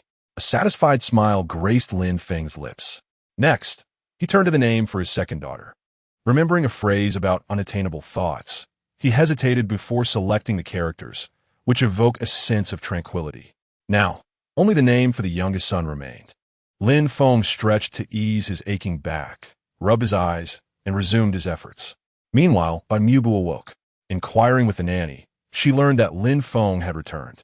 As she approached the study, she noticed the door slightly ajar, allowing her to see Lin Feng engrossed in naming their children. The sound of pages turning filled the room, the only noise breaking the silence. Bai Mubu could perceive Lin Feng's earnestness. She knew he had arisen early to consult the temple for their children's birth dates, returning without rest to name them himself, a true embodiment of a devoted husband. Her heart swelled with warmth. Bai Mubu recognized Lin Feng as a reliable partner. A sweet smile blossomed on her face, radiating happiness. Mubu? Lin Feng's voice suddenly brought Bai Mubu back to reality. She pushed the door open and approached the desk, where she found 2 sheets filled with names and the circled end. The warmth in her heart intensified. Before she could speak, Lin Feng took the initiative. I visited the temple today. The eldest daughter lacks water, and the second lacks wood, hence these names. He pushed the papers towards Bai Mubu and continued. The youngest son is missing fire. Do you have any good ideas? These are lovely names. As for the little one's name, I will need to think further. Bai Mubu smiled gently, affirming Lin Feng's choices for their daughters. After a moment of contemplation, she retrieved a pen and inscribed 2 characters on the paper. Lin Feng accepted the sheet from her. The characters were elegantly written and pleasing to the eye. Bai Mumu explained, the character Wei belongs to the element of fire, while Mao corresponds to wood, thereby enhancing the fire attribute within the name. Moreover, it conveys the notion of a promising youth.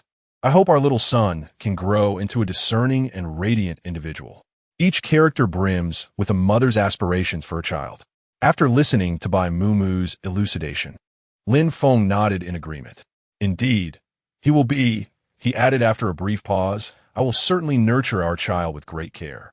My wish is not for them to attain immense wealth, but rather to possess wisdom and discernment. Of course, they must also show filial piety towards their mother. This was the most anticipated aspect of his role as a father. Upon hearing Lin Feng's final remark, Bai Mumu's delicate face flushed slightly. After a moment, she added, they must also be dutiful to their father. They exchanged a smile, savoring the moment. Just as the atmosphere was perfect, Qi Yao's voice suddenly interrupted. Mumu Lin Feng, Sister Rong has prepared the fruit. Come down and eat. Her words dissipated the warmth in the air. Bai Mumu turned her head, shyly smiled, and gently said, then let us head downstairs. Lin Feng cleared his throat softly, rising to accompany Bai Mumu outside. Suddenly, he halted in his tracks. Ding. Congratulations, host, on completing the hidden task. Naming 3 children. Reward. Physical strength 10, medical knowledge 30, detoxification pill X1.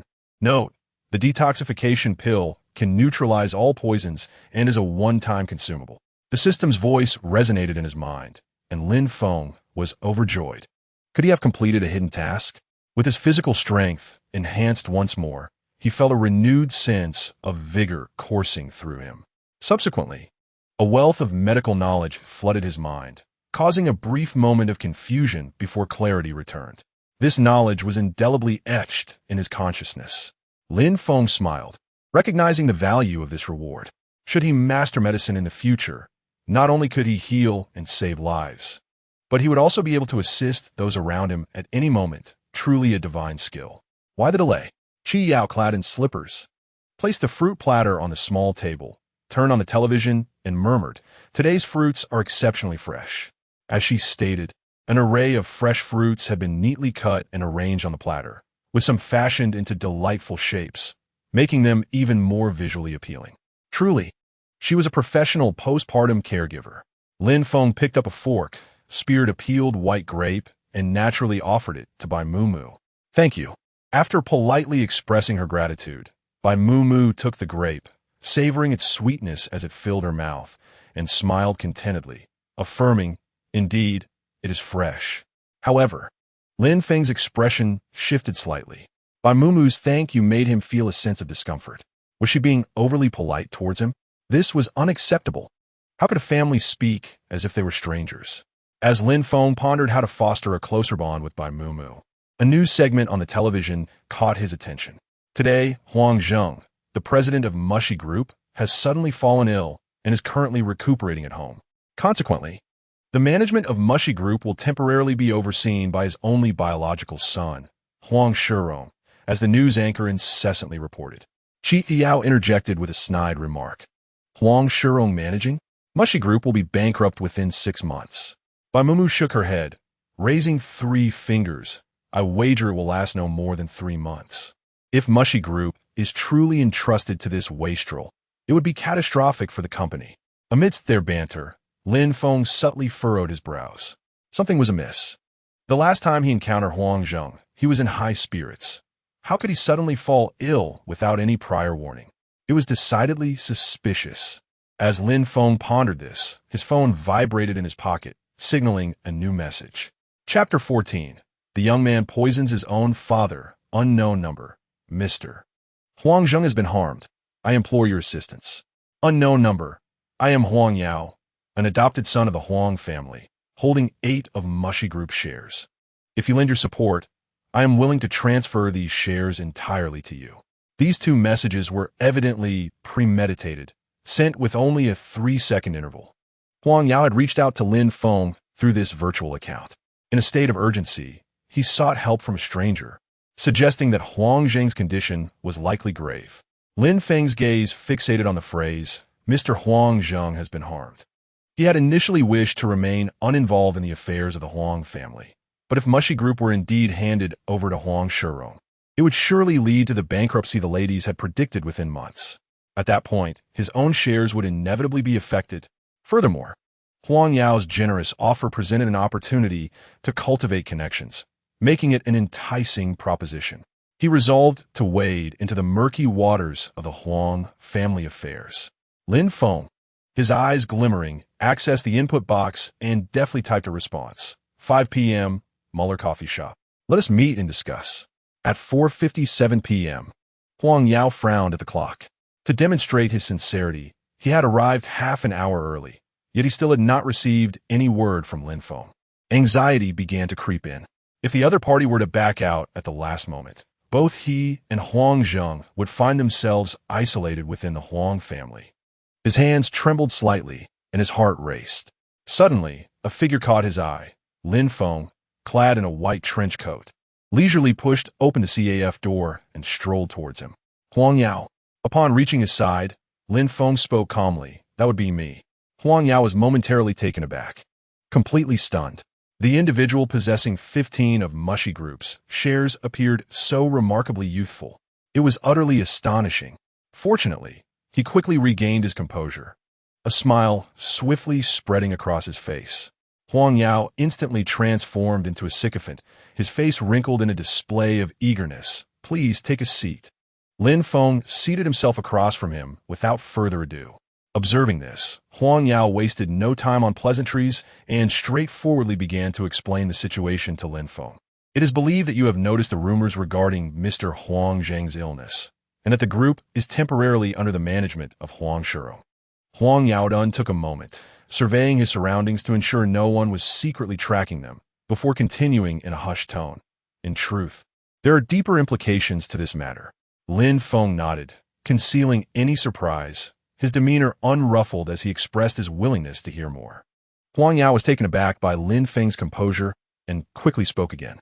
"My subordinates had previously informed me that Huang Shirong conspired with my adoptive father's assistant, plotting in secrecy and even mentioning terms like poison meeting." With that thought, Huang Yao let out a heavy sigh.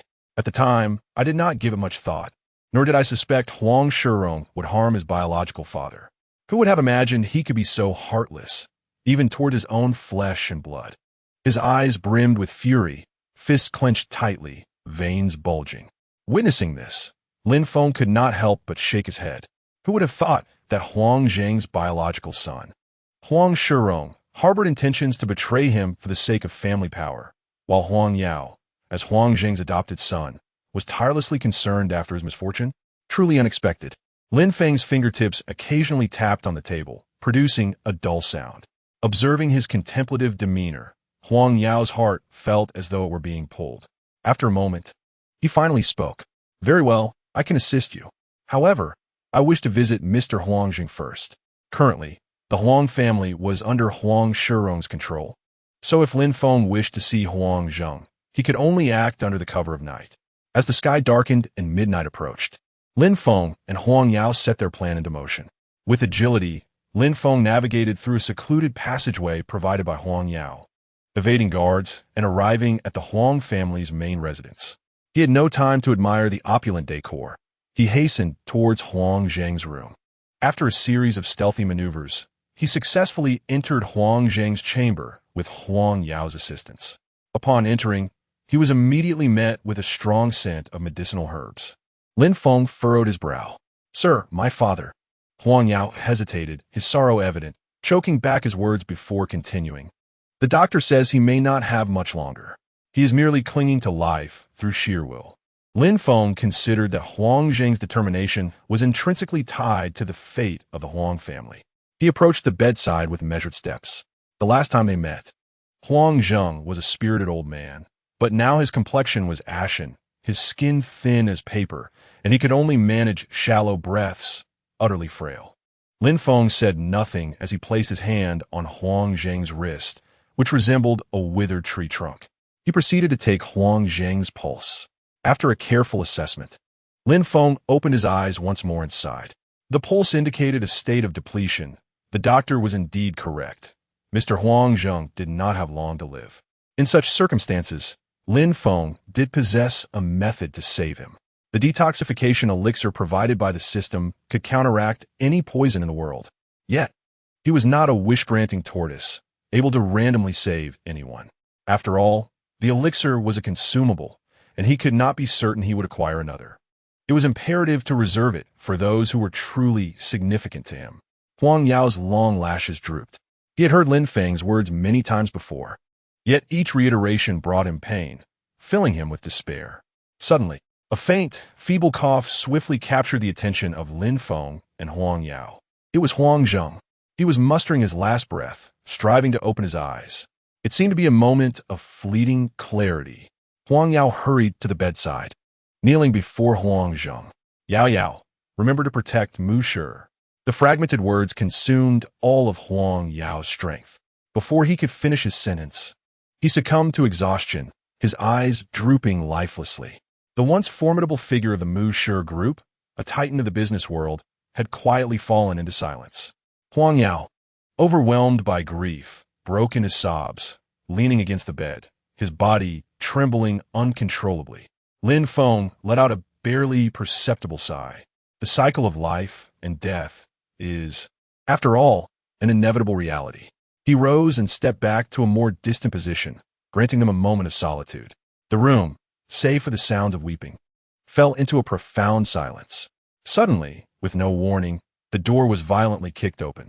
Lin Feng, what are you doing here? I didn't seek you out. Yet you dare to come to the Huang family? Are you courting disaster? Huang Shihong mocked, his scornful gaze shifting to the sickbed. Upon seeing Huang Yao's devastated expression, he was abruptly filled with excitement. Is it true? This old man is dead. Chapter 15. The Passing of Huang Zheng. The Musher group in peril having spoken, Huang Shihong strode to Huang Zheng's bedside. Observing the lifeless body, he felt no sorrow. Instead, he was unable to contain the grin that spread across his face. Excellent, splendid, he exclaimed, laughing uncontrollably, even doubling over. This old fool has finally perished. The Musher group is now entirely mine. After his maniacal laughter subsided, Huang Yao clenched his fists tightly. Standing at 6 feet tall, he appeared strikingly fragile in that moment. Yet the veins bulging on his forehead betrayed the fury that coursed through him. Hey. In the next instant, Huang Shihong impatiently kicked Huang Yao. With Huang Zheng dead, what pretense of filial piety are you putting on?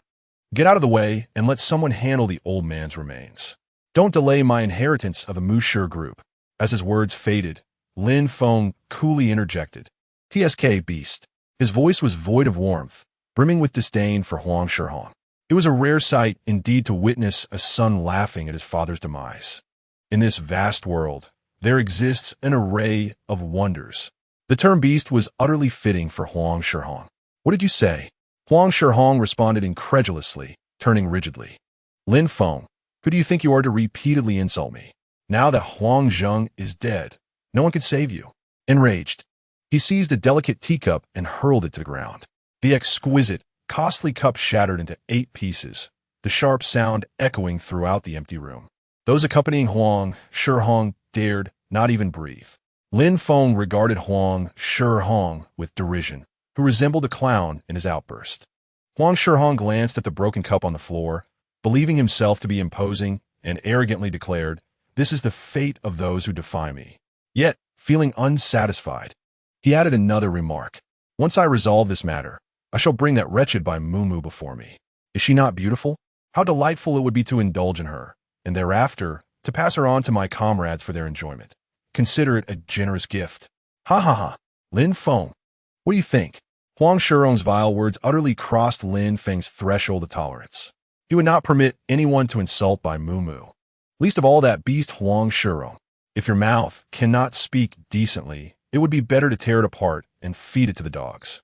Lin Feng sneered coldly, his aura fully unleashed. To dare insult Mumu, are you truly seeking death? His rhetorical question made Huang Shihong's heart race involuntarily.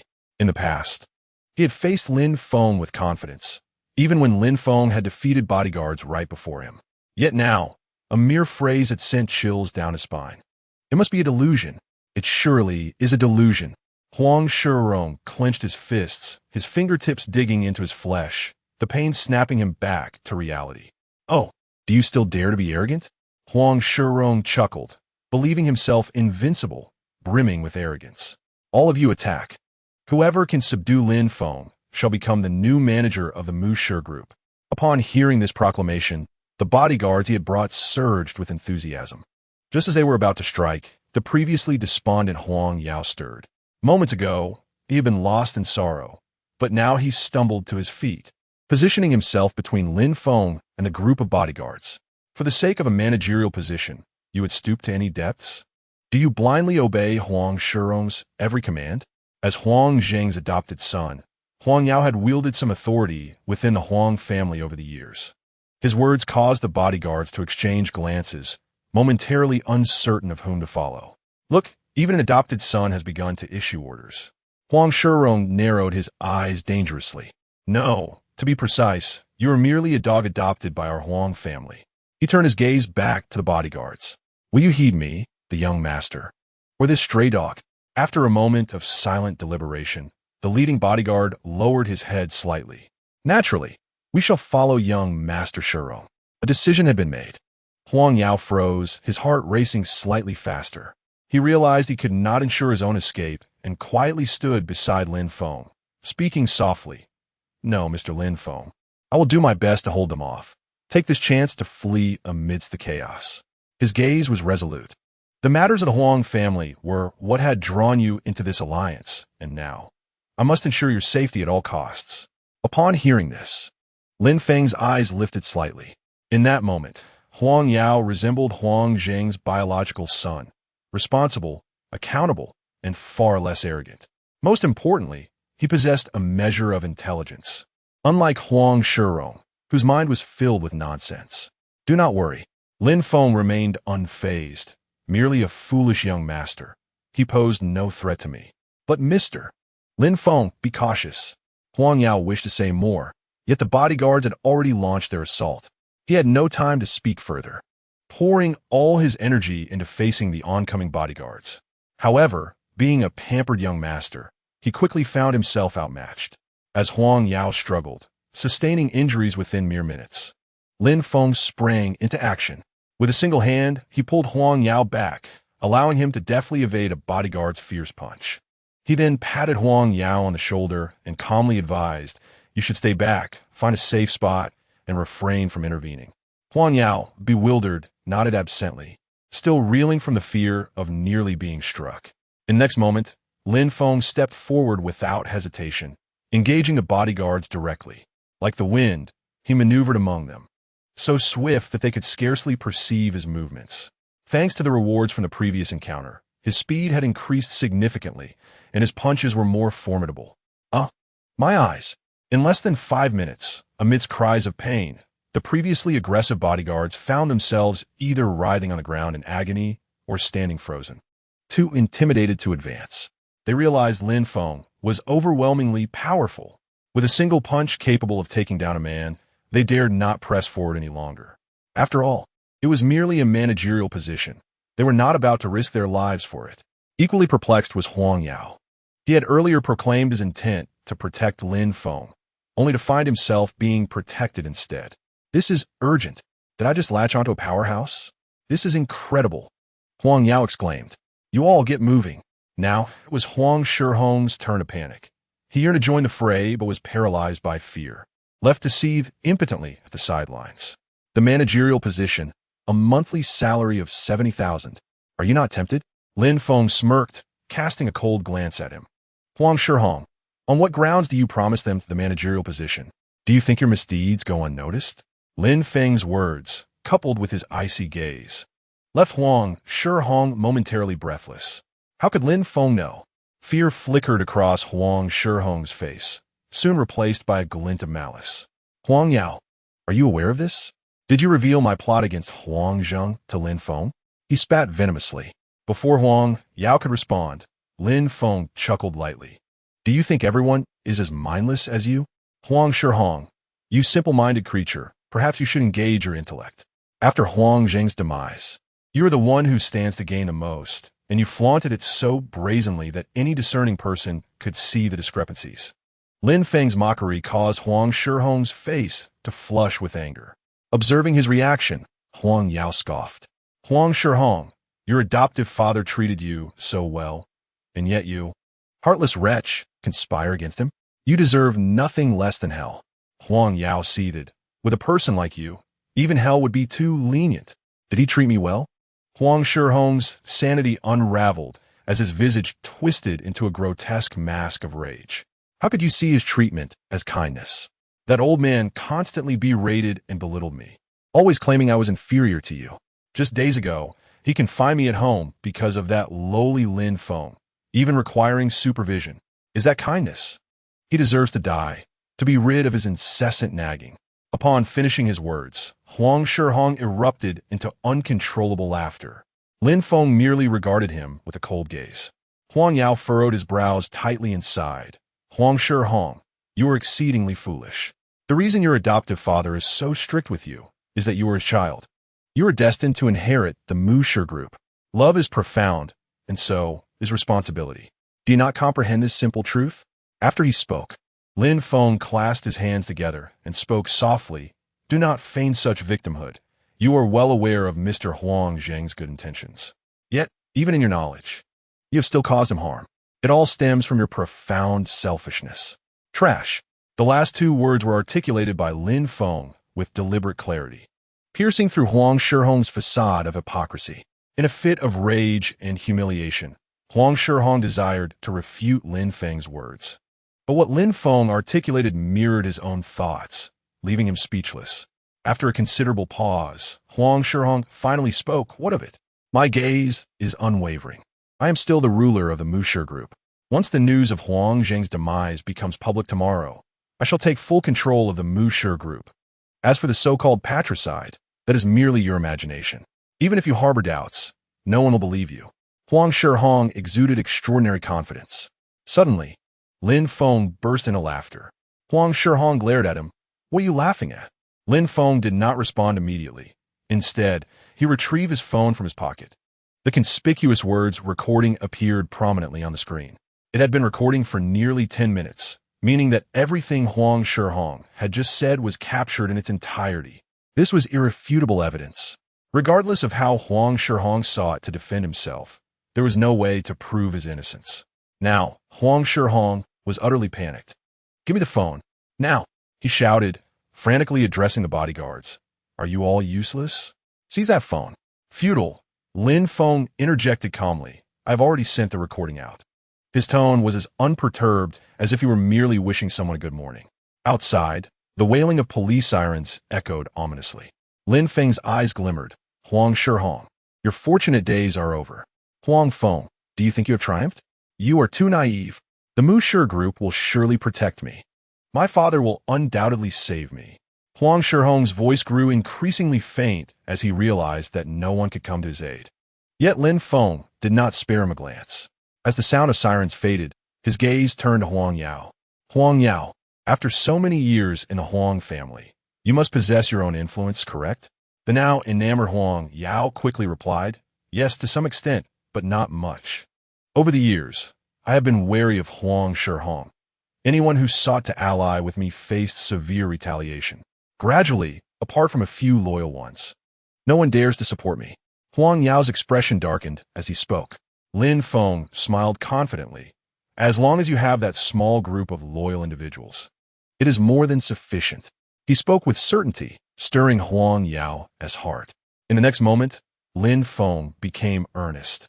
I will assist you in securing a position at Musher Group. After a pause, he shifted his tone abruptly. Of course, I have conditions. Huang Yao was not taken aback. He nodded, eager to hear more. Lin Feng, disliking unnecessary chatter, spoke directly. I need to establish 3 principles with you.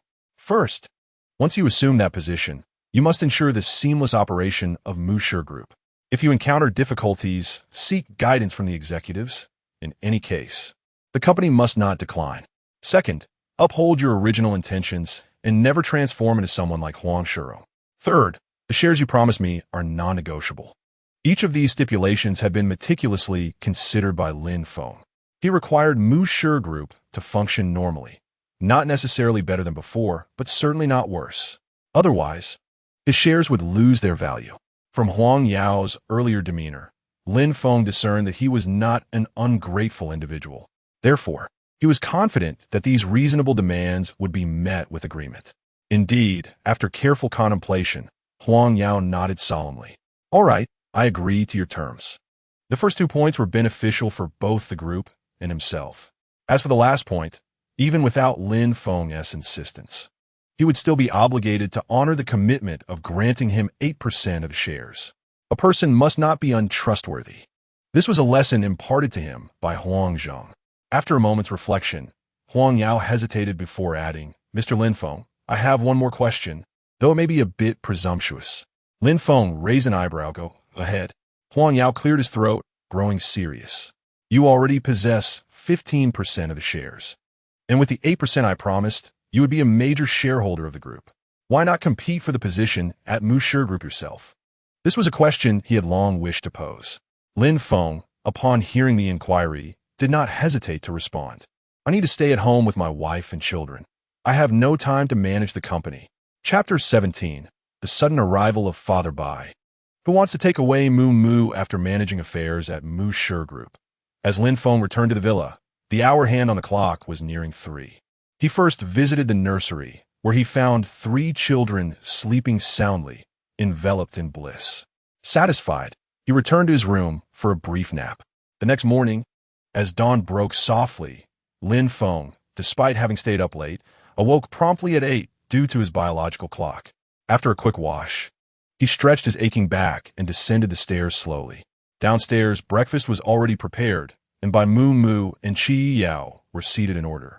Upon seeing Lin Feng, Bai Mu Mu beamed, waving at him and gently saying, "Lin Feng, come and eat." The moment Lin Feng caught sight of Bai Mu Mu's sweet smile, all his weariness seemed to vanish. His pleasant morning mood began the moment he saw her. While they were eating, Qi Yao suddenly spoke in a mysterious tone. "Do you know what happened yesterday?" Bai Mu Mu, intrigued, tilted her head and asked what happened. "You cannot imagine the astonishing events of yesterday," Qi Yao exclaimed animatedly. "It was none other than Huang Shihong, who conspired with Huang Zheng's assistant to poison Huang Zhong. This incident has become common knowledge, even trending on social media. Upon awakening this morning, I was immediately greeted by this sensational news." After sharing this, Qi Yao took out her phone, opened her social media, and displayed the trending topics to Lin Feng and Bai Mu Mu. The top position boldly proclaimed, "Huang Shihong attempts to murder his biological father," followed by an explosive exclamation. Such a recent event has spread like wildfire, which is rather unusual. Nevertheless, Lin Feng understood the situation. This was most likely orchestrated by Huang Yao. Utilizing public opinion to steer the Mu Shi group away from Huang Shihong was indeed a clever strategy. It appears Huang Yao possesses a sharp intellect. Unaware of the truth, Bai Mu Mu gasped in disbelief. He would harm his own father? What a scoundrel, capable of anything. Lin Feng spoke calmly, casually pushing a basket of dumplings toward Bai Mu Mu, mentioning, "These are filled with chicken and corn." This natural gesture caused Bai Mu Mu's cheeks to flush crimson. Her heart raced once more, and her fondness for Lin Feng deepened. Just a few days prior, she had casually mentioned her affection for this flavor of dumplings, and Lin Feng had remembered every detail. It is the subtleties that touch the heart most profoundly. Witnessing Lin Feng's considered action moved Bai Mu Mu immensely. She smiled, picked up a dumpling and took a bite. Ah, the familiar taste. Yet today, the dumpling seemed more fragrant than ever. As this thought crossed her mind, a faint blush graced her fair complexion. Noticing Bai Mu Mu's subtle reactions, Qi Yao exclaimed, "I cannot bear to stay in this house for another moment." The atmosphere shifted abruptly, and Qi Yao, unable to contain herself, clicked on the trending topics with great enthusiasm. Would you like to hear what netizens are saying about this incident? Still lost in her feelings, Bai Mu Mu did not fully grasp Qi Yao's words. When she came to her senses and saw her asking, she could only awkwardly nod. "All right, go ahead." Lin Feng found Bai Mu Mu's dazed expression utterly endearing. He even felt an urge to ruffle her hair. Immersed in the popular comments, Qi Yao was oblivious to the fact that she was being somewhat brushed aside. Once Bai Mu Mu agreed, she began reading aloud. Most comments were derogatory remarks directed at Huang Shihong. Lin Feng merely chuckled, not paying much attention, until Qi Yao read the third comment, which piqued his interest. "I am from the Mu Shi group. This morning, Huang Zheng's adopted son, Huang Yao, took charge. He exudes the charisma of a CEO. In short, he is far superior to Huang Shihong. It seems Huang Yao is performing admirably. Thus, Lin Feng need not worry excessively. He could simply await the annual dividends from the Mu Shi group. How delightful it would be to have more time to spend with Bai Mu Mu and the children." With this thought, a gentle smile graced Lin Feng's lips. Just as he was in high spirits, Sister Rong suddenly appeared in the dining hall. "Sir, madam, someone has arrived," she announced. The visitor claimed to be the father of the madam and expressed his intention to take her away. Indeed, it was Father Bai leaning on a cane, seated on the sofa in the villa's main hall. His expression was grave, and his posture was remarkably erect, clearly conveying an air of authority. When Lin Feng and Bai Mu Mu entered the hall, Father Bai cast a fleeting glance at them before promptly redirecting his gaze. Clearing his throat, he spoke with solemnity. "I have come for one matter alone." Lin Feng and Bai Mu Mu exchanged apprehensive glances, sensing the gravity of the situation. "Bai Mu Mu, return home with me." It is one thing to be an unwed mother, but to neglect your home and reside here is utterly disgraceful. You are bringing shame upon the Bai family. Father Bai's demeanor was unwaveringly stern. Bai Mu instinctively took a step back. Father, I am quite well here, she protested. There is a maternity nurse who takes excellent care of me, and Lin Feng has been exceptionally kind. Upon hearing her words, Father Bai's anger flared. He rose, striking the ground forcefully with his cane. Bai Mu, have you grown so bold that I can no longer manage you? Or is it that Lin Feng has deceived you into defying your father? Regardless, you must return home today. There was no sign of compromise in his stance. Lin Feng, witnessing the escalating tension, was about to intervene and calm the father and daughter when suddenly, the voice of the system echoed in his mind. Ding! The host has triggered the main quest. Gain Father Bai's approval. If successful, the rewards include physical strength of 30, parenting experience of 50, medical knowledge of 20, and the skill of X-ray vision. Note, with the X-ray vision skill, the host can see through the surface of objects to their interiors. However, failure to complete the quest will result in the loss of all previously acquired rewards. The system's announcement jolted him into focus. Such generous rewards, particularly the X-ray vision skill, which he had encountered in novels where characters profited immensely through similar abilities. If he possessed this skill, would it not guarantee a prosperous future? Yet, observing the stubborn standoff between Father Bai and Bai Mu, Lin Feng felt a headache coming on. It seemed this was a long-term battle. To win Father Bai's approval, he would need to invest considerable time and effort. The road ahead was indeed arduous. Chapter 18. Winning over the future father-in-law, I will not go back. Bai Mu raised her voice, her eyes reddening, tears brimming as she implored, Father, throughout my life, I have always complied with your wishes. Is it fair that because I failed to meet your expectations in one aspect, I am now deemed a disgrace to the Bai family? Am I your daughter, or merely a facade for the Bai name? With a heavy sigh, she turned her head aside, a self-deprecating smile gracing her lips as a solitary tear rolled down her cheek at the blink of her eye.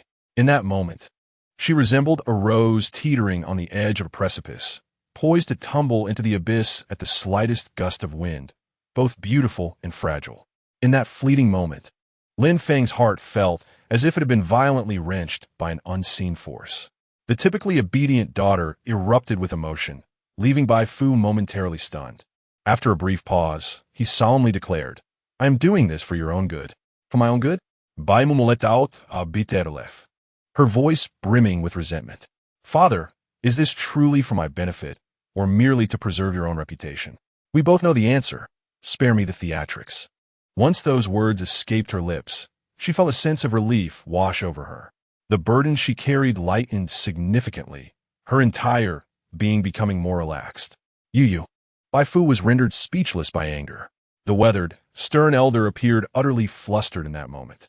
After a long silence, he finally murmured, Bai Mu, how can you speak to your father like that? His words were laden with a myriad of emotions, sorrow, disappointment, helplessness, and perhaps regret. The atmosphere in the room grew icy. Observing the situation, Lin Feng hastily retrieved a tissue from the side.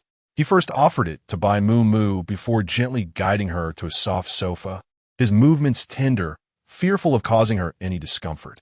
Once she was settled, Lin Feng spoke in a soothing tone, Take a deep breath, calm your emotions.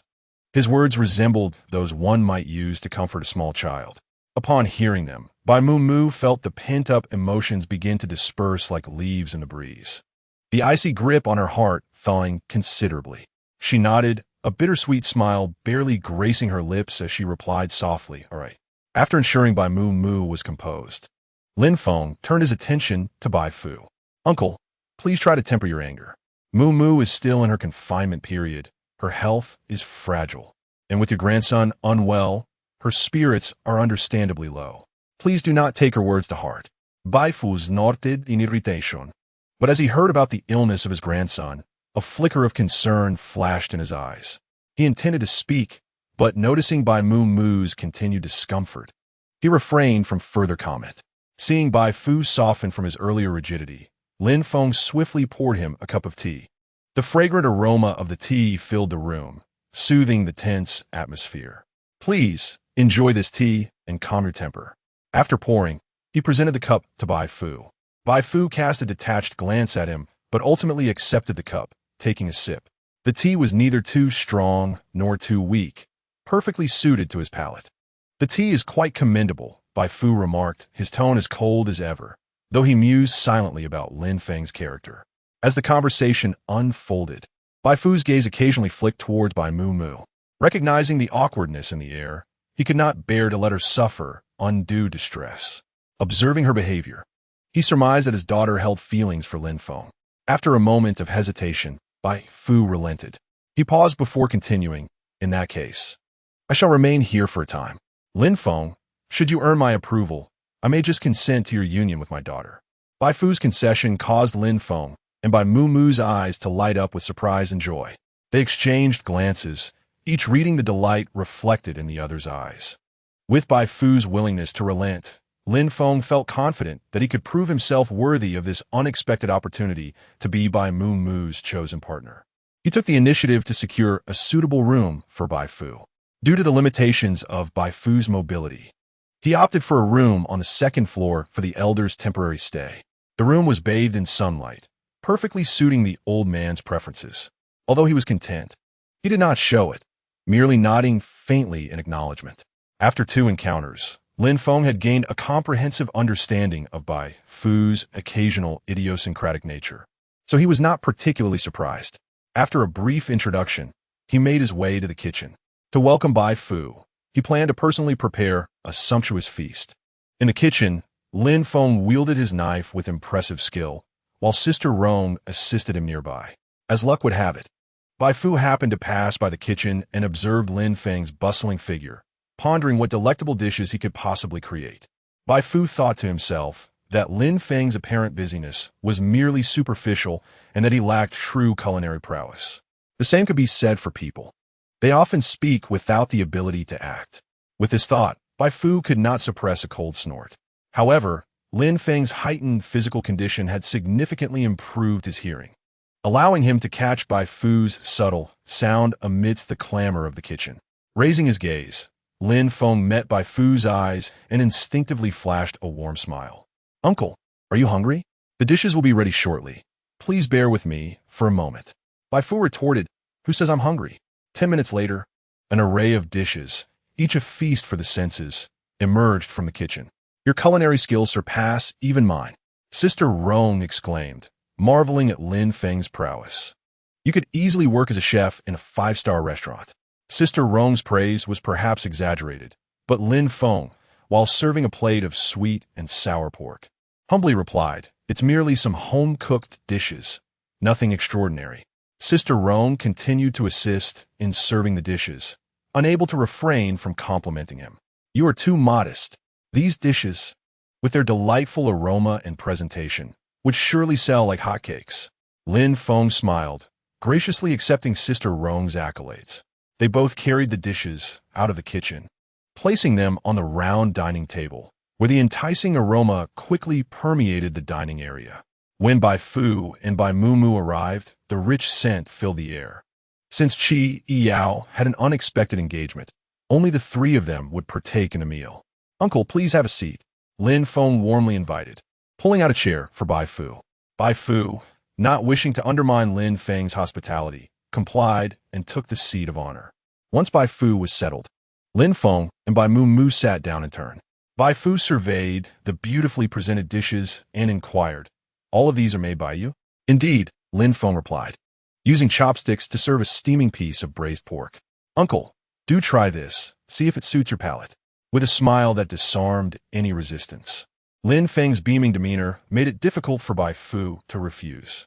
He picked up his chopsticks, took a piece of the braised pork, and placed it in his mouth. The savory flavor danced on his palate, a perfect balance of tenderness and richness.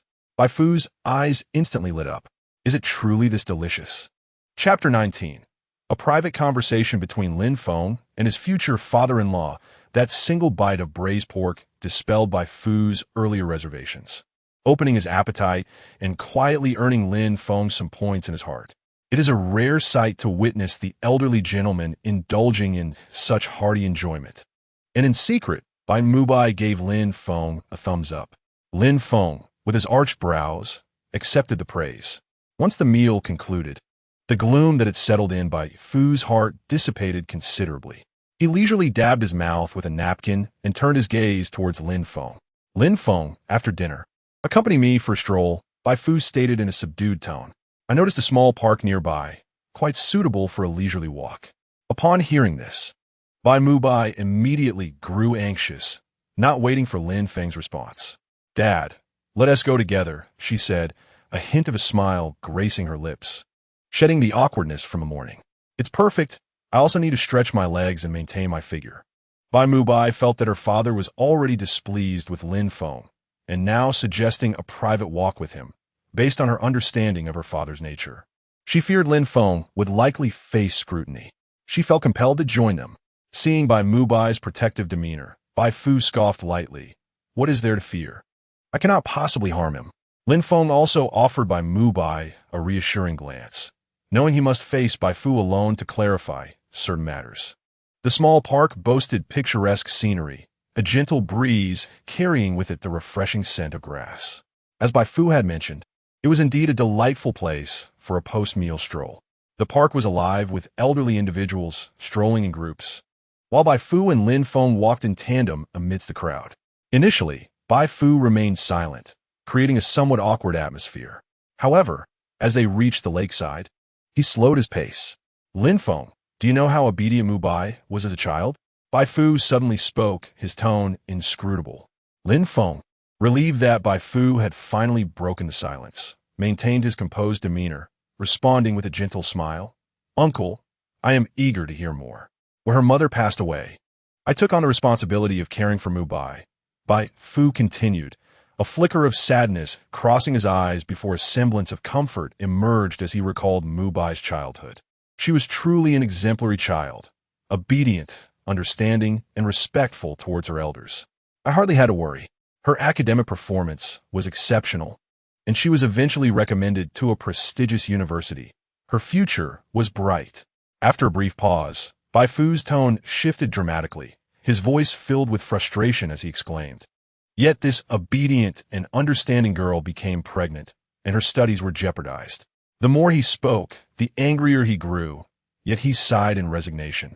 Halting his steps to ask seriously, Lin Feng, you must understand that any father would feel as I do regarding this matter. Lin Feng was well aware of Bai Fu's dissatisfaction and, despite being the subject of such criticism, remained unperturbed, his demeanor as gentle as ever. Uncle, the words I spoke previously were not mere jest, Lin Feng declared with unexpected seriousness. Bai Fu furrowed his brow, not grasping the meaning behind Lin Feng's statement. Yet he maintained his composure and inquired, which words? Without hesitation, Lin Feng replied resolutely, I will cherish Mubai, and I will never let her down. Without waiting for Bai's father to voice his doubts, Lin Feng continued, revealing the many virtues he had discovered in Mu Mu during their time together. He regarded her as a gentle yet resilient young woman, possessing an abundance of radiant qualities. A gentle smile graced Lin Feng's face as he spoke, though it soon faded slightly. However, as time passed, he sensed an underlying veil of sadness shrouding her. Bai's father, intrigued, looked up at Lin Feng, prompting him to elaborate. She is not truly happy. At times, although Mu Mu may smile, it is not a sincere expression, especially when she gazes into your eyes while mentioning you. Bai's father felt a tightening in his chest, his hands instinctively clenching. Uncle, perhaps there exists an invisible barrier between you and Mu Mu, preventing you from truly connecting. Yet, your love for each other remains, just unexpressed in the right manner. Whether you visit her at the hospital or wish to take her away, it all stems from your love and concern for her well-being. This is a father's worry for his daughter. Lin Feng turned, his demeanor serious and earnest. Thus, I assure you of my responsibility towards her, knowing you both care for one another, hoping to bring you some peace of mind. He paused briefly before shifting his tone. However, should you continue to approach Mu Mu with the same demeanor as before, your sternness, even if rooted in love, will only serve to drive you further apart. Lin Feng's words struck a deep chord within Bai's father, casting a fleeting shadow across his expression. Yet, unwilling to let Lin Feng perceive his vulnerability. He scoffed softly and turned away. His normally upright posture appeared momentarily stooped. Lin Feng remained silent, trailing behind Bai's father, confident that he would come to understand Moo Moo better, thereby easing the tension between him and his future father-in-law. Suddenly, a ringing phone shattered the stillness. Bai's father cleared his throat and, upon recognizing the caller, hastily answered. "Hello, brother. Something has happened to Yin Yin." The frantic voice on the other end interrupted him mid-sentence. Bai's father's expression froze, his body stiffening as he regained his composure and inquired urgently, "What has happened?" The caller responded without hesitation. "It's a severe case of food poisoning, and given her already fragile health, I fear." Bai's father interjected anxiously. "Fear what?" "I fear she may not pull through." A thunderbolt struck within him. He could not recall how he ended the call. His mind felt empty, the world around him fading to gray. "Uncle." Lin Feng spoke at the right moment, stepping forward to support Bai's father. "Is there something urgent?" It was only then that Bai's father began to regain clarity. "It's Moo Moo's aunt. Her life hangs in the balance." Chapter 20. The frantic Zhang Qinfeng and her son as Lin Feng and Bai's father hurried back to the villa. Bai Moo Moo learned of her aunt's food poisoning. In an instant, her eyes became vacant, as if she had lost her spirit. To Bai Moo Bai, her aunt was akin to a motherly figure, having been by her side since childhood, gently imparting wisdom throughout her life. Now, she found it utterly impossible to accept this sudden upheaval. "Moo Moo," Lin Feng called softly, his eyes brimming with concern and empathy. "I will accompany Uncle to the hospital. Do not worry, your aunt will be all right."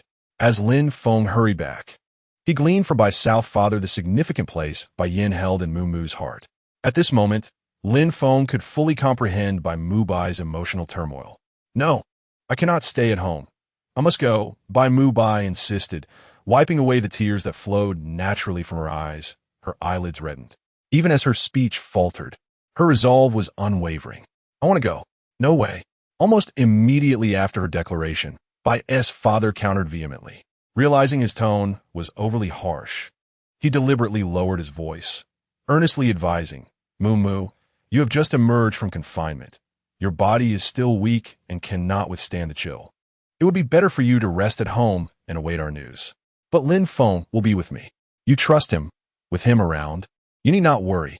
Upon hearing this, Bai Moo Bai stubbornly shook her head. "No, I want to go." As she spoke, she tugged at Lin Feng's sleeve, her eyes pleading. "Please, let me see my aunt, will you?" With tears welling once more in her eyes, filled with desperation, Lin Feng could no longer refuse. "All right," he conceded, "but you must wear more layers. Do not catch cold." Upon receiving Lin Feng's affirmation, Bai Moo Bai's eyes sparkled with elation. Bai's father wished to interject further, but seeing Lin Feng's earnest demeanor, he sighed, ultimately refraining from saying more. Bai Moo Bai was bundled up in layers of clothing, transformed into a cozy bundle.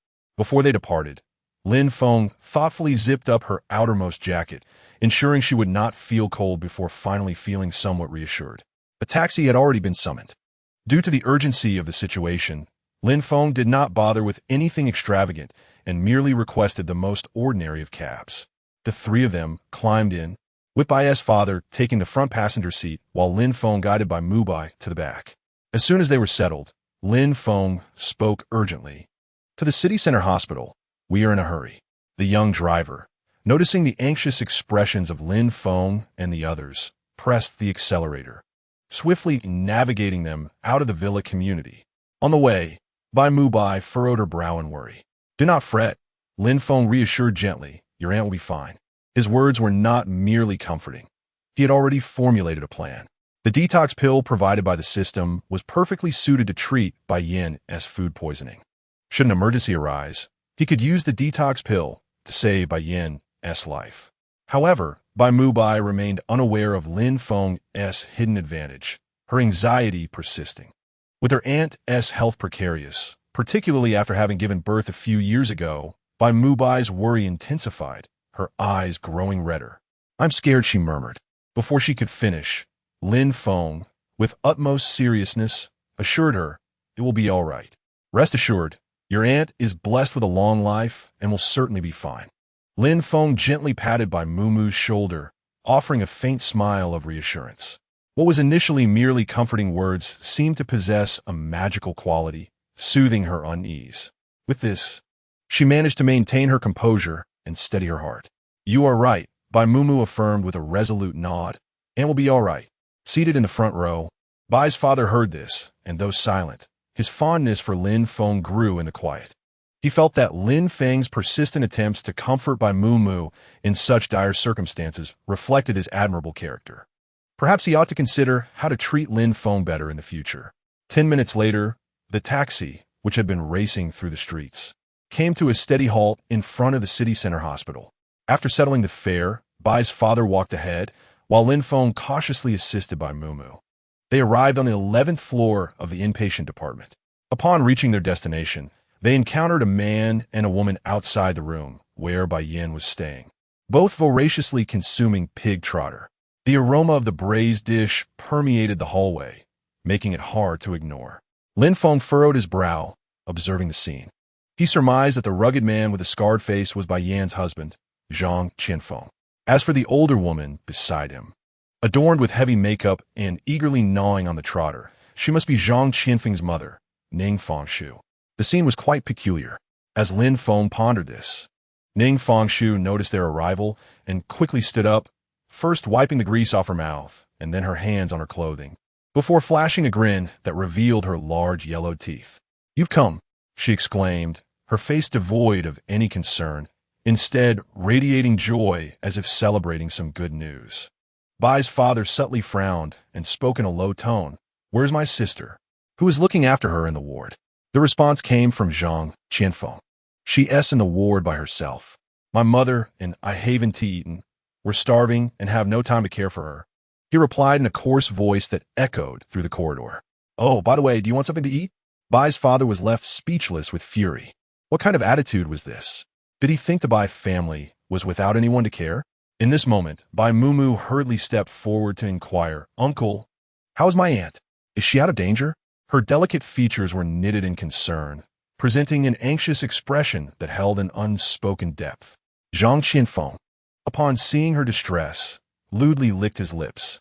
Bai Mumu was so preoccupied with her aunt's condition that she failed to notice his lecherous gesture. But Lin Feng caught it with sharp clarity. He stepped closer, positioning himself slightly in front of Bai Mumu, casting a dark glare at her unscrupulous uncle. Zhang Qianfeng, feeling the intensity of Lin Feng's gaze, waved dismissively. "Not yet. My wife is weak." And this time it was her own greed that led to food poisoning. Let nature take its course. These words ignited the ire of both Bai's father and Bai Mumu. "What do you mean, let nature take its course? If anything happens to my sister, I will not spare you," Bai's father admonished in a stern voice. Unexpectedly, Ning Fengshu beside them was displeased. With her hands on her hips, she uttered an incredulous statement. "Why are you going mad at us? Bai Yin is dead. My son can find another." Upon hearing this, both Bai's father and Bai Mumu were taken aback. The quick-witted Lin Feng coldly interjected, "Are you even speaking human language?" Ning Fengshu shot him a disdainful glance and spat on the ground. "Bah, who do you think you are to speak to me like that? If you don't know the facts, don't spout nonsense. Bai Yin has been married to my family for so many years, an only-born daughter, a worthless child. Because of this worthless child, she has ruined her body and can no longer bear sons. Isn't that just a waste? My son hasn't divorced her. That is already exceptionally merciful." Her brazen demeanor left everyone astounded. "Exactly," Zhang Qianfeng chimed in agreement. "That wretched woman clings to her daughter so desperately. I don't understand what is so special about a girl. I've long been weary of Bai Yin. Staying with her now is merely a formality." Before he could finish his sentence, Bai Mumu, infuriated, stepped forward and slapped him hard across the face. The slap bore all of her pent-up rage. A bright red imprint appeared on Zhang Qianfeng's cheek, his head turned askew, and a few strands of hair were disheveled. "You!" Zhang Qianfeng covered his face, glaring at Bai Mumu with disbelief. After a moment, he regained his composure. "You shameless woman, you're just like Bai Yin." He spat angrily, raising his hand to strike her back. Bai's father widened his eyes, intending to intervene, but it was too late. Just as Zhang Qianfeng's hand was about to meet Bai Mu Mu's face, Lin Feng swiftly restrained his wrist with a precise motion. "Are you tired of living?" he asked coldly, his eyes aflame with fury. Zhang Qianfeng felt a sharp pain in his wrist, but found himself unable to break free, grimacing in agony. He wanted to hurl insults at Lin Feng, but the moment their gazes locked, he lost his courage. The aura Lin Feng emanated was terrifying, and the murderous intent in his eyes sent a chill down Zhang Qianfeng's spine. Bai Mu Mu, just recovering from her shock, looked at Lin Feng with gratitude. Once again, he had protected her in a moment of crisis. Her heart swelled with emotion.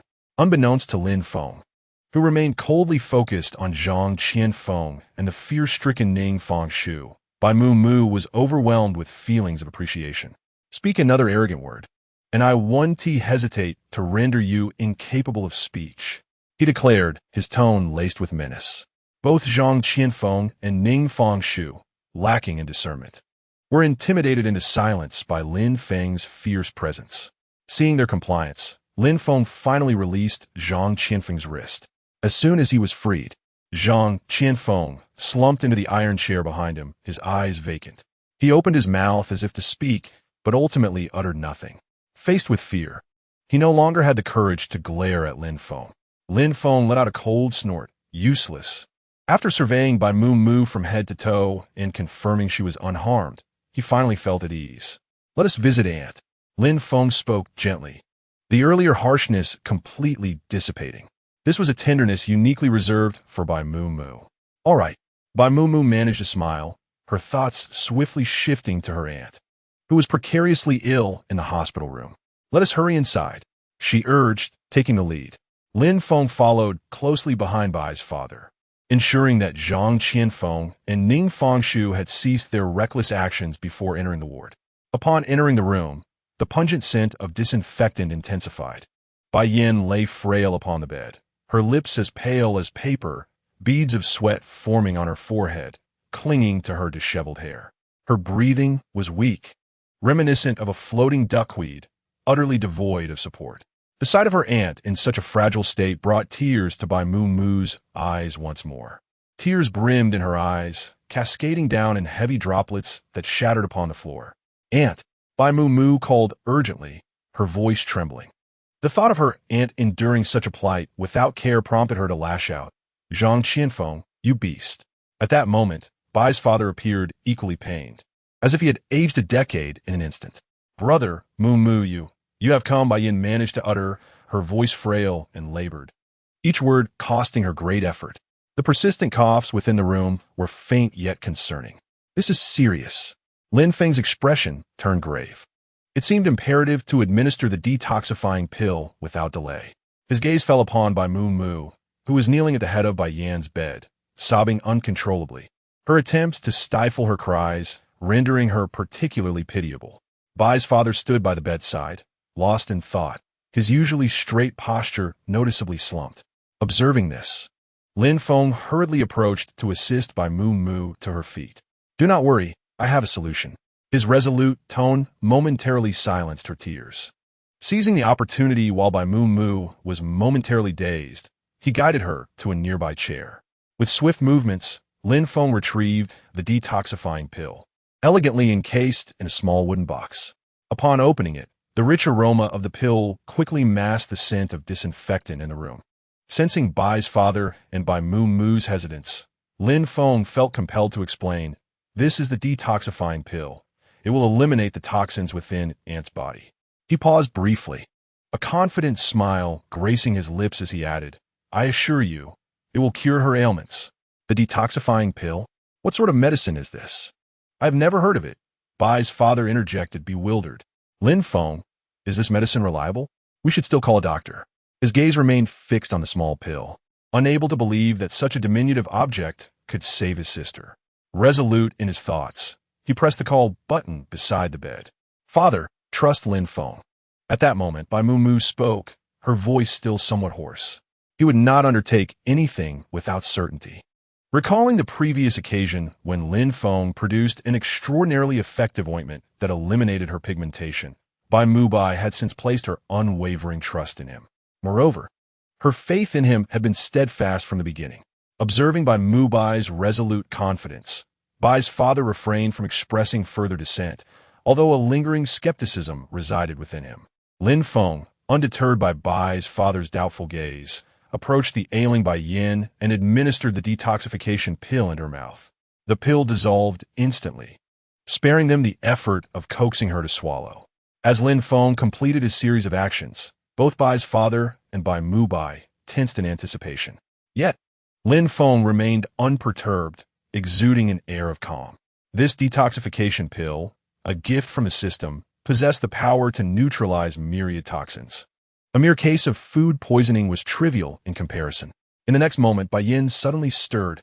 With a violent retch, she expelled a stream of dark blood. Chapter 22.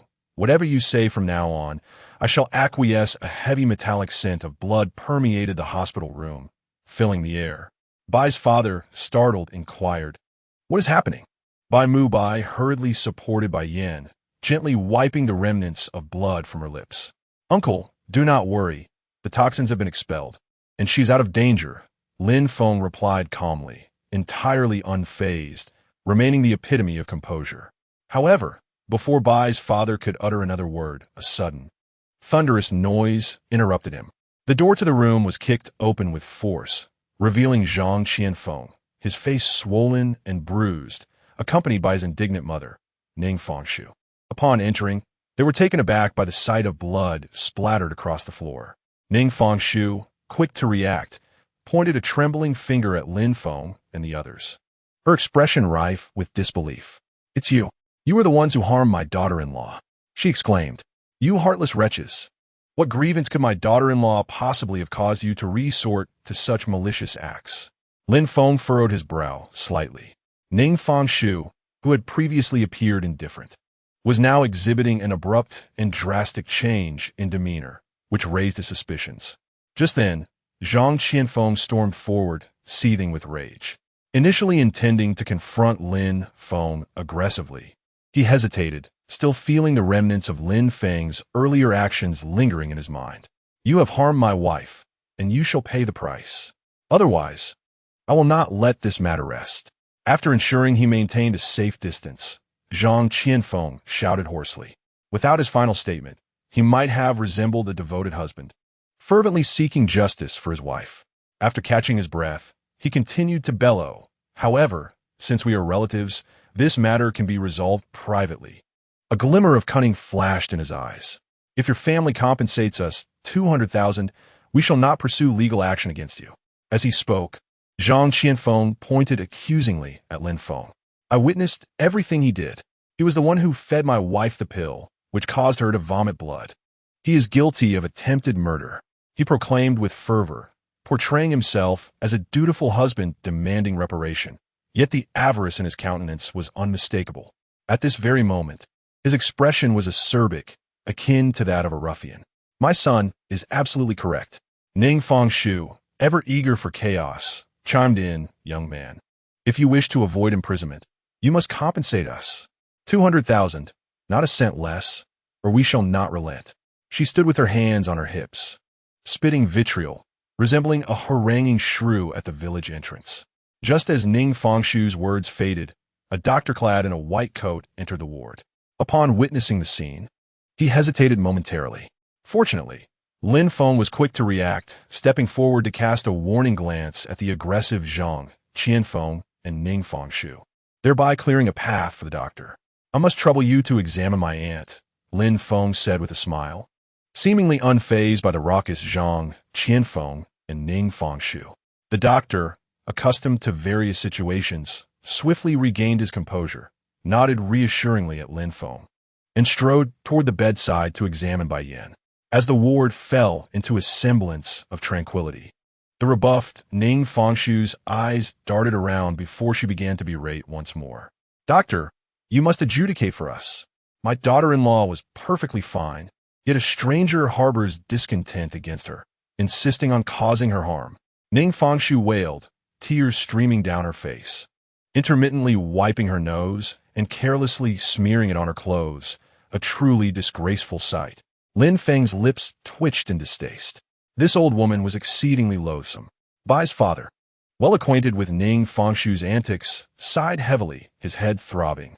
He rapped his cane on the floor and spoke in a deep voice. Silence. Being a seasoned veteran, his utterance made Ning Fengshu cease her feigned weeping. She sniffed, pouted, and after a moment's contemplation, muttered under her breath in frustration, "Just wait. Once the doctor finishes the examination, should my daughter-in-law exhibit any issues, I shall sue you to oblivion." Although her voice was soft, it did not escape Lin Feng's ears. A smirk played on his lips. This shrew and her scoundrel accomplice would likely not have their wishes fulfilled. 5 minutes later, after thoroughly examining Bai Yin, the doctor, astonished, inquired, "What exactly did you give her?" Zhang Qianfeng, misinterpreting the gravity of the situation, hurriedly replied, "It was him. He poisoned my wife." Following this, he anxiously asked, "Doctor, how is my wife?" Instantly, all eyes in the ward turned toward the doctor, awaiting his verdict. Under the weight of their scrutiny, the doctor, with a look of surprise, announced, "The patient is now out of danger." This single statement brought elation to Bai's father and Bai Mumu, while leaving Zhang Qianfeng and Ning Fengshu in stunned silence. "Wonderful!" Bai's father exclaimed, overwhelmed with joy, his eyes glistening with tears. Turning to Lin Feng, he spoke sincerely, "Thank you, Lin Feng. I truly do not know how to express my gratitude. Should you ever need anything, do not hesitate to seek me out." Lin Feng chuckled humbly, responding, "You flatter me, Uncle." At that moment, Bai Mumu also spoke up, "Lin Feng, you have truly been a tremendous help. Thank you. In the future, if you require anything, as my father mentioned, please do not hesitate to ask." Lin Feng had assisted her time and again, leaving her at a loss for how to repay him. Bai Mumu resolved within herself that she would do everything in her power to support Lin Feng in whatever he desired. However, upon hearing her thoughts, Lin Feng felt a slight pang of disappointment. Bai Mumu had given birth to their child, and he had planned to obtain their marriage certificate once she completed her confinement. If all went according to plan, they would soon become a family. Yet, Bai Mumu remained distant, expressing her gratitude excessively and attempting to repay him, as if a family should not have such formalities. Lin Feng spoke gently, casting aside his mixed emotions, and stated firmly, "Mumu, there is no need for thanks." Bai Mumu wished to respond, but was interrupted by her father. "Mumu, come and attend to your aunt." His words diverted her attention to Bai Yin. Bai Mumu's father observed her serious demeanor and shook his head with a smile. While Bai Mumu was caught in a web of confusion, her father maintained a clearer perspective. Having experienced a tumultuous romance in his youth, he understood Lin Feng's feelings all too well. This realization only deepened his appreciation for the prospective son-in-law, who could selflessly care for Mumu. Such a son-in-law was indeed rare. Given this, what reason did he have to prevent Lin Feng and Bai Mumu from being together? At that moment, Bai Mumu suddenly exclaimed with joy, "Aunt has awakened." Chapter 23. The unveiling of Zhang Qianfeng and her son. When Bai Yin opened her eyes from her coma, though still weak, her breathing had returned to a normal rhythm. The doctor advised them to help Bai Yin regain her strength and informed them that she was no longer in critical condition before leaving the ward. Before departing, the doctor inquired about the origin of the pill Lin Feng had provided. Lin Feng merely stated that it had come to him by chance, and he was unaware of its specific origins. With a look of regret, the doctor exited the room. After the doctor left, Zhang Qianfeng and Ning Fengshu began to stir trouble. She is fine. I'd rather she had been worse off." Zhang Qianfeng scoffed. "Now we have to bear the expense of taking care of you." Ning Fengshu added fuel to the fire. "Bai Yin, you'll have to cover your own medical expenses. Our family has no obligation to support a woman who cannot bear a son." These remarks made Bai Yin, already feeble, feel even worse. How could she have anticipated that? Having just returned from the brink of death, she would be met with the cold words of her husband and mother-in-law? "Silence!" Bai Mumu's father shouted. "The medical expenses will be covered by the Bai family, not a single cent from you." He glared coldly at Ning Fengshu and Zhang Qianfeng. "If you wish to receive any funds, you should leave this ward at once. I do not wish to see you here again." With Bai Mumu's father's assurance, Zhang Qianfeng hastily pulled Ning Fengshu out. In their eyes, the reimbursements for medical bills were far more important than Bai Yan's well-being. As the ward door closed, Bai Mumu's father sighed as if a heavy burden had been lifted. He held his sister's frail hand tightly, feeling an immense ache in his heart. Sister, I am so sorry for what you have endured. I was deceived and never expected Zhang Qinfeng to turn out this way. Had I known, I would never have allowed him into the Bai family. Bai Mumu wiped her tears and forced a bittersweet smile. Looking on the bright side, at least we have saved Anne's life. She could not bear to see the frail Bai Yin, turning her head aside. Her voice tinged with tears as she spoke. In life, there are always other paths to take. Bai Yin, lying on the bed, noticed the sorrowful expressions on the faces of the father and daughter and managed to force a weak smile. Do not grieve for me, her voice barely audible, but the tranquility of the hospital room allowed her words to be heard. My life has always been like this. It is my fate. A melancholic atmosphere enveloped the ward. Why not get a divorce? Lin Feng, who had remained silent until now, finally spoke. His demeanor was calm as he meticulously analyzed the current situation. With Zhang Qinfeng and Ning Fengshu's behavior, continuing to live together will surely lead you to much suffering. It would be better to part ways peacefully and perhaps find a better man to share your life with. Upon hearing this, Bai Yin slowly turned her head. She scrutinized Lin Feng from head to toe, her smile widening. You were the young man who saved Mumu back then, aren't you? Bai Mumu had recounted the events of the past, and now, seeing Lin Feng in the hospital, she could easily recognize him. However, Bai Father, who was unaware of the details, was taken aback. Lin Feng, saved by Mumu back then? How come I didn't know? Confused, Bai Father was intensely curious. Yet after a moment's contemplation, he chose not to inquire further at that moment. Lin Feng, upon hearing Bai Yan's words, displayed a warm smile. Auntie, it is a pleasure to meet you. My name is Lin Feng. Lin Feng, a good boy, Bai Yin thought highly of him, believing he was deserving of her daughter. Mumu. Although Lin Feng was pleased to receive Bai Yan's approval, he remained persistent in his questioning. Auntie, given Zhang Qinfeng's malicious nature and Ning Fengshu's unreasonable behavior, why do you not consider divorce? Faced with this unavoidable question, Bai Yin chose to respond directly. My daughter is obedient and understanding. She is still in elementary school. I cannot allow her to lose her father at such a young age.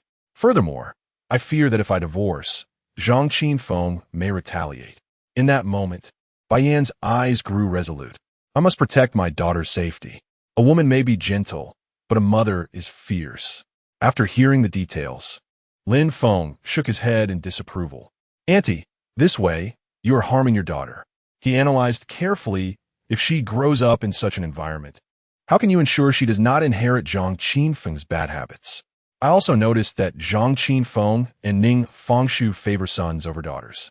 Given your daughter's inability to bear more children, how can you be certain they will not unleash their anger on her? His piercing words rendered the ward silent for a moment. After a while, Bai Mumu nodded in agreement. Yes, Annie, let us get a divorce. You cannot allow Zhang Qinfeng to drag the Bai family down. If they learn of our family's modest circumstances, how will they treat you? With violence and abuse. This kind of life cannot be allowed for Ying. Zhang Ying is Bai Yan's daughter. Seeing Bai Mumu and Lin Feng both urging her to divorce, Bai Yin shifted her gaze to Bai Father. Noticing his intense stare, Bai Father finally spoke. The Bai family will always be your support. This statement clarified Bai Father's stance. Yet Bai Yin remained hesitant. What if Zhang Qinfeng attempts to seize custody of Ying? As soon as she finished speaking, a mechanical voice echoed in Lin Feng's mind. Ding! The system has detected that the host is persuading Aunt Bai Mubai to divorce. Now issuing a notification. Zhang Qinfeng has cheated, and the object of his infidelity is Zhao Xiaofeng. Upon hearing the system's proclamation, Lin Feng felt a surge of joy. This news arrived just in time. Zhang Qinfeng's downfall was imminent. A subtle smile graced Lin Feng's lips. Not only would he assist Bai Yin in reclaiming custody of Ying, but he would also ensure that the scoundrel Zhang Qinfeng left with nothing. Having made up his mind, Lin Feng said with ease, Aunt, you need not worry. I possess a method to ensure Zhang Qinfeng receives the punishment he deserves. After much persuasion from everyone, Bai Yin finally agreed to the divorce. Once this matter was resolved, Bai's father beckoned Lin Feng to a secluded corner. Could you recount how you came to know Mubai? Bai's father personally broached the subject, catching Lin Feng off guard. However, after the initial surprise, He wasted no time in clearly narrating the circumstances of his meeting with Bai Mu Bai. Upon finishing, Bai's father fell into deep contemplation. He had always believed that Lin Feng had deceived Bai Mu Bai, only to discover that it was Lin Feng who heroically rescued his daughter. Overwhelmed with guilt, Bai's father regretted his previous disdain for Lin Feng. Sensing Bai's father's current thoughts, Lin Feng spoke, "Uncle, it is only natural for you to target me, given your lack of knowledge about the past." After a moment's reflection, he continued, "Some recent events led me to acquire 23% of the Mubai Group's shares, yielding nearly 5 million in dividends annually. My current savings are—" He recounted his entire situation to Bai's father. After this revelation, Lin Feng finally stated his ultimate intention. "Uncle, I wish to marry Mubai." Chapter 24. Spending 5 million to buy a villa for my wife. Lin Feng's words left Bai's father speechless. After the initial astonishment, Bai's father's mind raced. He recalled Lin Feng's unwavering support for Bai Mu Bai and their numerous interactions, and any lingering discomfort dissipated instantly. If Mu Bai were to agree. Bai's father paused, gazing at Lin Feng with an expectant expression, before sighing, "You rascal, my precious cabbage is destined to be taken by you." Lin Feng, quick to react, his eyes gleaming, asked, "Does that mean you consent?" Although he understood the deeper meaning behind Bai's father's words, he felt compelled to confirm once more. "Yes, yes." Bai's father waved his hand dismissively. "You saved my sister, and Mu Bai has borne your child. If I were to reject your union, I would become a villain." After this, the system's voice resonated. Ding! The host has gained Bai's father's approval. Task completed. Congratulations, host, for receiving rewards. Physical strength 30, parenting experience 50, medical skills 20. In X-ray vision, Lin Feng was nearly overwhelmed with excitement. What a double blessing. After a brief chat with Bai's father, when Lin Feng returned to the hospital room, he radiated joy. Bai Mu Bai was momentarily taken aback. What had her father discussed with Lin Feng? Why did it seem as though Lin Feng was blooming with happiness? Ahem. Bai Mu Mu had not yet had the opportunity to inquire in detail when the faint sound of coughing drew her attention back. She hurriedly supported Bai Yin, who was coughing, and gently patted her back. Although the residual poison within her aunt, Bai Yin, had been cleared, the toll taken from the prolonged ordeal had left her body somewhat weakened, necessitating a period of rest. "Do not worry," Bai Yin, sensing Bai Mu Mu's anxiety, gently patted her small hand. "I am much better now. The doctor has assured me that I will be discharged in a day or two. You need not fret, especially since you have just given birth. It is essential for you to take care of your health." "And I am fine." Bai Mu Mu hesitated for a moment before continuing. "However, now that you are recovering, returning home will surely subject you to Zhang Qianfeng's cold gaze. What shall we do about that?" The worry in Bai Mu Mu's eyes was palpable. "Aunt, I have rented a villa. If you do not mind, you can stay there for a while." Lin Feng's timely suggestion was straightforward. Upon hearing this, Bai Mu Mu's frown vanished. "Aunt, that villa is quite splendid. Its accessibility and location are commendable." "What was that term?" "Oh yes, it is truly a dream home." Bai Mu Mu enthusiastically praised the villa, not forgetting to commend Lin Feng's excellent taste as well. Seeing her genuine admiration, Lin Feng raised an eyebrow, feeling quite satisfied by the flattery. He had accurately discerned Bai Mu Mu's sentiments. She fancied the villa. In light of this, he resolved to purchase the villa outright, ensuring a permanent solution. Ultimately, Bai Yin opted to return to the Bai family home for a time, as it was, after all, her residence. However, Lin Feng remembered Bai Mu Mu's earlier advice regarding her aunt. When Bai Yin rested, Lin Feng called Bai Mu Mu outside the ward to discuss the matter of the villa's purchase. While renting a villa might be reasonable, the notion of a senior college student buying an entire villa was undoubtedly surprising. Bai Mu Mu swallowed hard and reiterated Lin Feng's earlier statement. "So, you intend to purchase that villa outright?" She frowned slightly. Although the villa was lovely, did it not seem a bit extravagant to buy it? Unbeknownst to Bai Mu Mu, Lin Feng had invested in Musher Group and was unaware of the extent of his wealth, perceiving him merely as a soon-to-be graduate. When Lin Feng mentioned buying the villa, she assumed it was a casual remark and thus politely declined. To put it dramatically, she feared that Lin Feng might have a disagreement with his parents over the purchase. Not dramatically at all. Lin Feng replied with a warm smile. As long as you like it, buying a villa is no exaggeration. In fact, I could even acquire an entire cluster of villas in this area without it being an overstatement. We should secure this particular one as soon as possible to prevent others from seizing it first. As he spoke, he retrieved the contact information for the real estate agent and began inquiring about specific details regarding the villa. Bai Mumu paused. Why did she feel that Lin Feng was serious? Before she could interject, the real estate agent had already called. Lin Feng answered directly. Hello, is this Mr. Lin Feng? This villa is priced at $5,990,000, available for full payment or installment. I trust you have seen the villa's merits. If you're interested in purchasing, you may come today to discuss the specific price with the owner.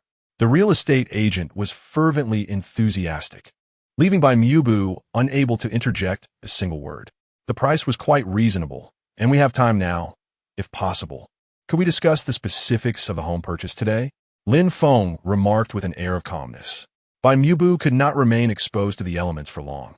It was fortuitous that they could resolve matters today, sparing her further distress.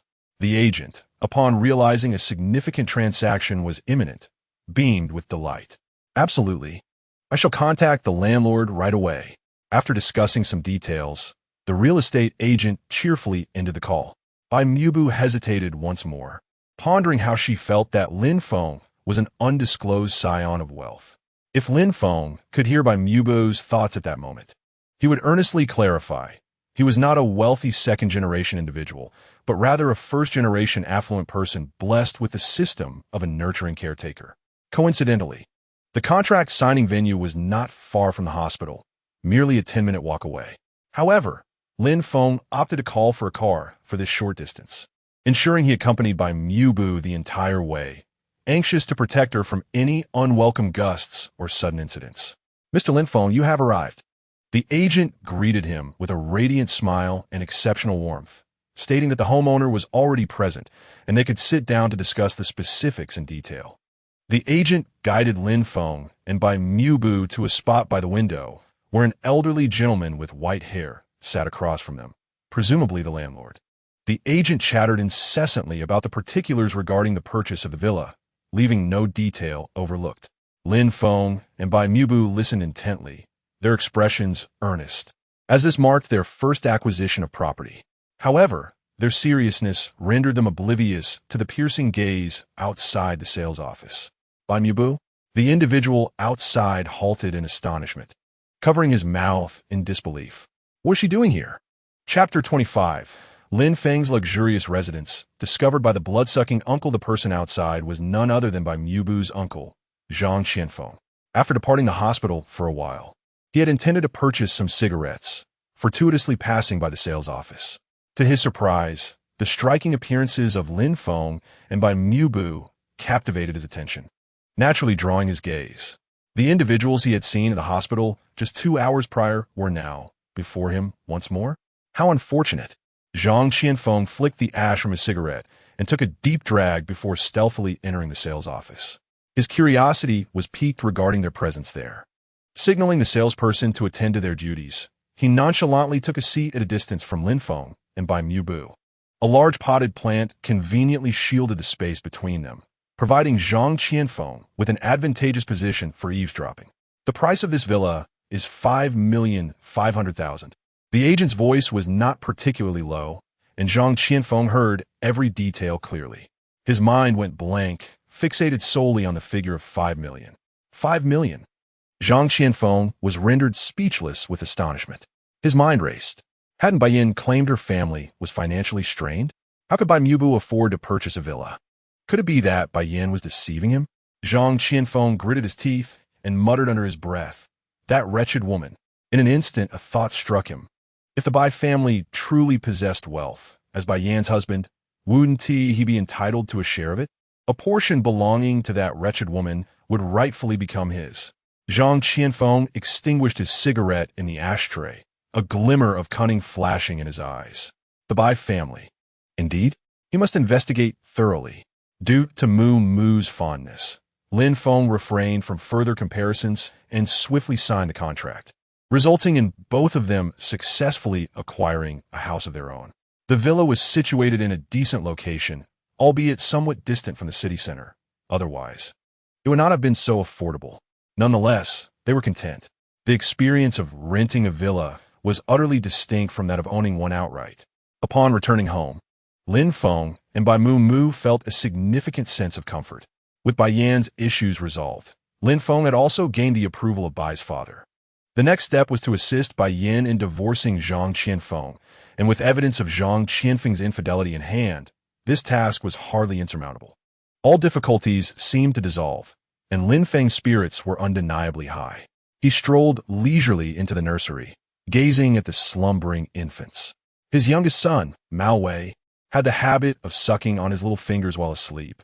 Lin Feng's face broke into a gentle smile. With utmost care, he delicately removed his son's tiny hand from his mouth, mindful not to disturb the little one, exercising great caution throughout the process. Afterward, the adorable child continued to smacking his lips, utterly charming. The vibrant life of his children enveloped Lin Feng in a warm embrace of joy. In the ensuing 2 days, free from distractions, Lin Feng indulged in pampering his wife and caring for the children. His ample parenting experience rendered him quite adept at tending to their needs. One sunny afternoon, he carried the 3 little ones to the balcony to bask in the sunlight.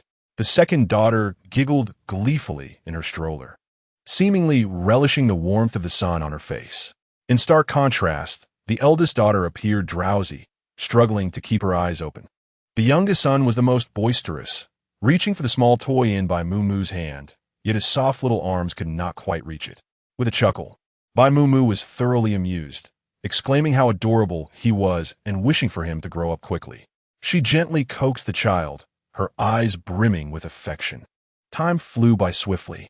Lin Feng chimed in, pondering how, in the blink of an eye, they would soon be grown. His tender gaze betrayed the warmth he felt. As he glanced up, Lin Feng noticed that Bai Mu's hair had not been washed in several days due to her postpartum confinement. Rongye, please keep an eye on the 3 children and ensure that the sunlight does not directly hit their eyes.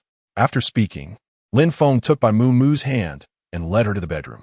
What is the matter? Bai Mu inquired, a hint of confusion in her voice. Lin Feng pointed to the bed, saying, "You should lie down obediently for now. I'll come back shortly, and you will understand." Upon hearing this, Bai Mu's lips curled into a sweet smile. Listening to Lin Feng, she lay on the bed, quietly awaiting his return. In the bathroom, Lin Feng filled 2 basins with warm water at a temperature of 41 degrees Celsius. Beep, detecting that the host intends to wash Bai Mu's hair. Task initiated. Assist wife in washing her hair. Reward: a formula for anti-hair loss shampoo. As Lin Feng tested the water temperature, he couldn't help but raise an eyebrow. This system task was indeed timely and effective. The formula for anti-hair loss shampoo has become a necessity for today's youth. Once he finished taking care of Bai Mu after her confinement and arranged for their marriage certificate, he might consider investing in a shampoo company using the dividends from the Mu Group. With a smile, Lin Feng carried 2 basins of water into the bedroom. "Come, Mu, lie down by the bed. I will wash your hair to ensure your comfort." Upon hearing Lin Feng's words, Bai Mu's eyes sparkled with delight. She had heard that washing hair during the confinement period could lead to illness, and although she had been feeling uncomfortable and oily for days, she had refrained from voicing her concerns. Joyfully sitting up from her pillow, she looked at Lin Feng and asked, "Is it really okay? I won't catch a chill, will I?" The sudden movement caused her ample bosom to sway slightly. Lin Feng, holding the basin of water, felt a bit awkward. Although Mu was dressed in loose confinement clothing, he could vividly imagine the needs of 3 little ones. The one on the left was even dripping milk. To ease the tension, Lin Feng hastily lowered his head. Why did this newly acquired perspective skill have to manifest itself at such an inopportune moment?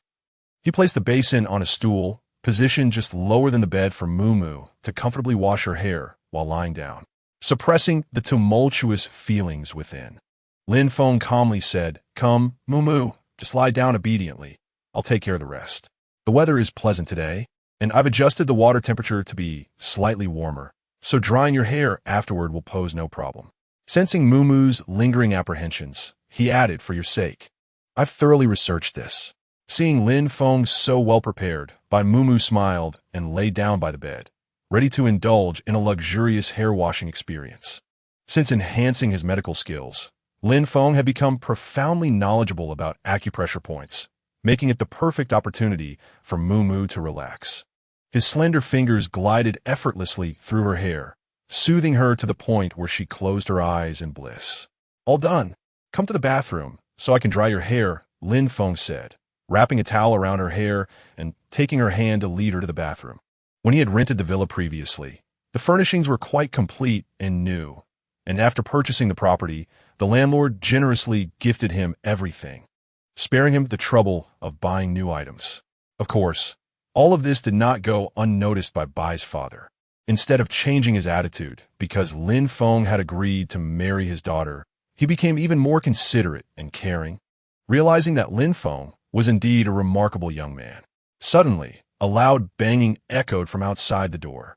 Chapter 26. The Uncle's Tantrum for Money, Lin Feng's Instant Retort. The knocking was deafening, as if it would shatter the door. "Get out here now. Damn it, how dare the Bai family, a bunch of worthless pigs and dogs, deceive me? Open the door. I need to have a proper discussion with you." In the next moment, Zhang Qianfeng's tirade came to an abrupt halt. Lin Feng, who had arrived at the door in response to the noise, stood there with an air of calmness. He said nonchalantly, "If you keep shouting, I'll sew your foul mouth shut." Zhang Qianfeng swallowed hard, casting a timid glance at Lin Feng. Unconsciously retreating a step, he collided with the hurriedly arriving Bai Yan. Irritated, Zhang Qianfeng turned back, and upon recognizing the familiar figure, his emotions found an outlet for release. He brazenly insulted, "Damn, are you blind?" Bai Yan, panting heavily, evidently rushed over. Recently recovering from a severe illness, she could hardly withstand the exertion, causing her complexion to pale even further. Nevertheless, she hastily urged Zhang Qianfeng, "Why are you causing a scene at Mumu's place? Go home." With that, she grasped his sleeve, attempting to lead him away. "Mind your own business, you old hag." Zhang Qianfeng callously shook off Bai Yan's hand with such force that she nearly stumbled. Fortunately, Lin Feng acted swiftly to steady her. Still shaken, Zhang Qianfeng resumed his tirade. "Bai Yan, you deceived me, claiming your family situation was ordinary, yet I witnessed with my own eyes that Bai Mumu purchased a house worth over 5 million. You fool, how dare you lie to me?" His ire not yet quenched, he boldly strode into the villa, unimpeded, as if it were his own domain. The villa's exquisite and grand decor intensified the redness in his eyes. He then shouted furiously, "Bai Sanfeng, you old man, where are you? Come out. What do you want?" Bai Fu descended the stairs slowly, his face etched with anger. "If you have nothing better to do, refrain from causing trouble in my daughter's house." "Nothing better to do?" Zhang Qianfeng scoffed. "I'm not here idly. I have come to demand money." Upon hearing his shameless words, Lin Feng's gaze turned icy. He ensured Bai Yan was seated comfortably on the sofa before turning to confront the shameless Zhang Qianfeng. With arms crossed, he coolly regarded him and inquired, "By what right do you come here to demand money? You, I warn you, don't you dare intimidate me." Zhang Qianfeng stammered, his fear of Lin Feng reaching its peak. Yet, he persisted for the sake of money. "Initially, Bai Yan deceived me into believing her family was just ordinary, which is why I only asked for 80,000 as a dowry. Who would have thought the Bai family was so wealthy, even buying a villa? Doesn't that make the 80,000 seem somewhat paltry?" His spirits lifted at the mention of money. He extended a finger. 1 million. I only want 1 million. Lin Feng replied, "All right." Zhang Qianfeng's eyes brightened. "Really? You're serious? What is the payment method?" However, Lin Feng smirked and added, "Shall I burn it for you?" Zhang Qianfeng, initially ready to agree, paused as he discerned the underlying meaning of Lin Feng's words, incredulously exclaiming, "You? Are you jesting with me?" Lin Feng shrugged. "Aren't you also playing me for a fool? 1 million? Your worthless life isn't even worth that much." His words were blunt, unmasking his disdain for Zhang Qianfeng. Infuriated yet unable to retaliate against Lin Feng, Zhang Qianfeng could only curse and turn to Bai Yan, saying, "Is this the kind of upbringing your family has?" Bai Yan, who had always endured for the sake of her children, could no longer tolerate such insults. "What kind of upbringing my family has is not for you, the good-for-nothing, to criticize." You must be blinded by greed, a worthless being yearning for 1 million. Why not just dream instead? Having reached the limit of his endurance, Zhang Qianfeng was rendered speechless by the insults hurled at him. He opened and closed his mouth, pondering for an eternity, yet found himself at a loss for words. Bai Yin let out a derisive laugh, her gaze upon him akin to that of one looking at refuse. Let's divorce. These 5 succinct words shattered Zhang Qianfeng's composure entirely. Divorce? How dare you, wretched woman? Is it merely the reluctance to part with 1 million that drives you to seek a divorce? Let me assure you, that shall never happen. Zhang Qianfeng paused, a malicious grin spreading across his face. Hee, you lack the courage to leave me. Should you dare to divorce, I will fiercely contest for custody of Ying, and in due time, I shall sell this burden you bore to someone as a mistress, reaping the benefits for myself. His laughter was lewd, hands eagerly rubbing together, resembling not a father, but rather a beast. Yet, his self-righteous threats failed to garner the attention of those present. Bai's father even let out a cold snort, his disdain palpable. What is the matter with you? Weren't you the one who doted on that little wretch? Zhang Ying? Zhang Qianfeng was interrupted by Bai Yin, her words coated in an icy veneer. Mind your words. Ying is my daughter, and she is my bottom line. Her gaze fell upon Zhang Qianfeng, sharp and piercing, as if it sought to carve him 1,000 times before consuming him whole. Yet, Zhang Qianfeng appeared oblivious, bursting into laughter, exclaiming, have I guessed correctly? You still care for Ying. If you care for her, how could you dare to seek a divorce? His laughter was so hearty that he could scarcely stand upright. How could I not dare? Lin Feng interjected suddenly. What if we possess evidence of your infidelity? In an instant, the laughter ceased. What do you mean? Do not slander me. Zhang Qianfeng blurted out, panic rising within him. He had indeed been unfaithful, deceiving a slender maiden into believing he was the CEO of a publicly listed company. But how could Lin Feng possibly have evidence? Impossible. Absolutely impossible. Slander? Have you not a sense of your own actions? Lin Feng scoffed, a mocking smile gracing his lips. After a moment of panic, Zhang Qianfeng resumed his frantic protests. You are surely trying to deceive me. You have no evidence of my infidelity. None at all. Ignoring his frantic demeanor, Lin Feng continued. The name of your lover is Zhao Xiaofeng, correct? Upon speaking, he played a video from his phone, evidence provided by the system of Zhang Qianfeng's betrayal. In the video, Zhang Qianfeng had one arm wrapped around the waist of the young woman, while his other hand caressed her face, a lewd expression plastered on his countenance, leaving one to wonder how Zhao Xiaofeng could endure such behavior. In a mere minute, Zhang Qianfeng kissed Zhao Xiaofeng over a dozen times, saliva stringing between them. The scene utterly repulsive. As the video concluded, Lin Feng continued to fiddle with his phone. I also have footage of you and Zhao Xiaofeng at the Yunning Hotel. Would you care to see? As he spoke, he began to search through his files. The video showcased 2 pale figures immersed in fervent ecstasy. Zhang Qianfeng's face flushed with embarrassment. This time, he was completely dumbfounded. All his defenses had crumbled, and he realized he had no grounds to continue his outcry. Divorce? If it must be, then let it be. He was thoroughly defeated and dared not say anything further. Very well, Bai Yin nodded, her gaze complex as she looked at the husband she once trusted, sneering. However, you must leave with nothing. Chapter 27. Bathing the babies before leaving. Zhang Qianfeng deliberately cast a gaze he deemed deeply affectionate and asked, Yin, after all these years together, could you leave me some of your assets? This behavior earned him nothing but a blunt get lost from Bai Yin. Thus, Zhang Qianfeng could only storm in with fury and leave in disgrace. As his figure vanished from the villa, both Bai Yin and her father breathed a sigh of relief. At last, they were free. Bai Yin smiled with gratitude, and her father was equally pleased. Very good, he repeated thrice, patting Bai Yin's hand. Once the divorce is finalized, we shall bring Ying back and live together at home. A glimmer of hope returned to Bai Yan's eyes as she looked forward to the future. Witnessing this scene, Lin Feng felt an immense sense of comfort.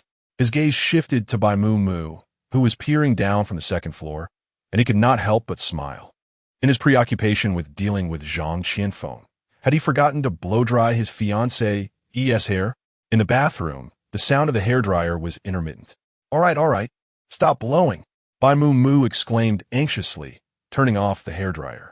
She then faced Lin Feng, urging, quickly tell me, what was the outcome? How did Zhang Qianfeng give up on the money? Will he really leave with nothing? A barrage of questions bombarded him. After speaking, she blinked her large, inquisitive eyes. To ensure Bai Mu Mu's safety, and considering her hair was still damp, Lin Feng deliberately kept her from confronting Zhang Qianfeng directly, turning on the warm light in the bathroom and instructing her to wait patiently. However, given the significance of the matter concerning Bai Yin, Bai Mu Mu was naturally eager to learn the results. Noting her impatience, Lin Feng decided to be forthright. I hired a private investigator, and we have evidence of Zhang Qianfeng's infidelity. He will undoubtedly leave with nothing, and as for wanting money, he has no chance. He succinctly stated, Gently stroking Bai Mu Mu's fragrant, soft hair. Still not completely dry. Now I understand. Bai Mu Mu beamed with satisfaction upon receiving the information she craved. Zhang Qianfeng deserves it. This time, my aunt has finally freed herself from him. Lin Feng continued, I will engage the best lawyer for the divorce proceedings, ensuring Zhang Qianfeng receives not a single cent. This assurance made Bai Mu Mu even more content. With a smile, she turned on the hairdryer again. As the appliance resumed its operation, Lin Feng recognized that Bai Mu Mu was thoroughly pleased. He was also glad to continue drying her hair. The strands glided through his fingers, leaving a subtle fragrance that stirred the imagination. He recalled the earlier moment when, while washing her hair, he inadvertently used a perspective that was inappropriate. Ba. His ears flushed slightly as he hurriedly dispelled the sinful thoughts from his mind. Lin Feng, what do you think? Lin Feng was taken aback. Did Bai Mu Mu just speak? What had she said? He hadn't heard a single word. He had completely zoned out. Noticing his dazed expression, Bai Mu Mu pouted. Were you daydreaming? You didn't hear a word I said. She bluntly exposed the situation, causing Lin Feng to awkwardly scratch his head and let out a sheepish laugh, prompting him to request his fiancée, to repeat herself. Bai Mu Mu felt her cheeks flush at his words. Clearing her throat, she said earnestly, Shall we give the babies a bath? They are already 15 days old and can be bathed as long as we ensure they remain warm. Lin Feng was acutely aware of this fact. Excitement and nerves surged within him as this would be his first time bathing the infants.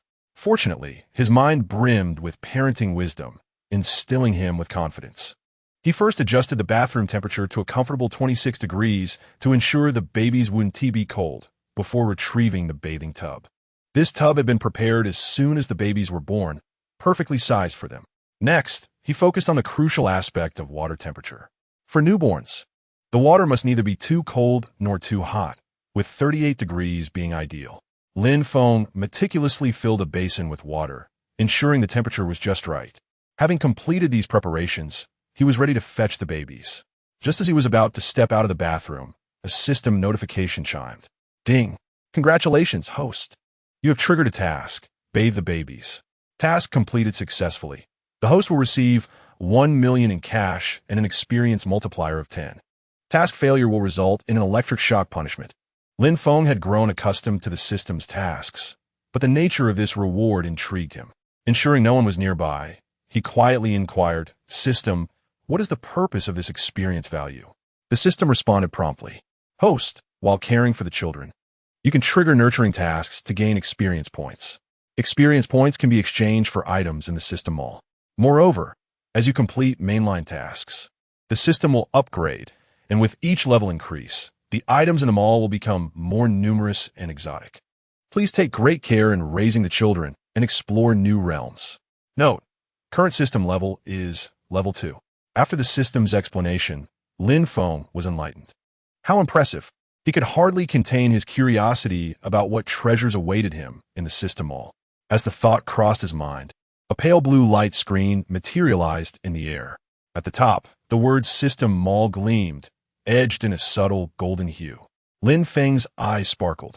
It seemed that the mall would appear automatically whenever he desired it. He quickly scanned the items available. Qing Dynasty Antiques, 50 experience points.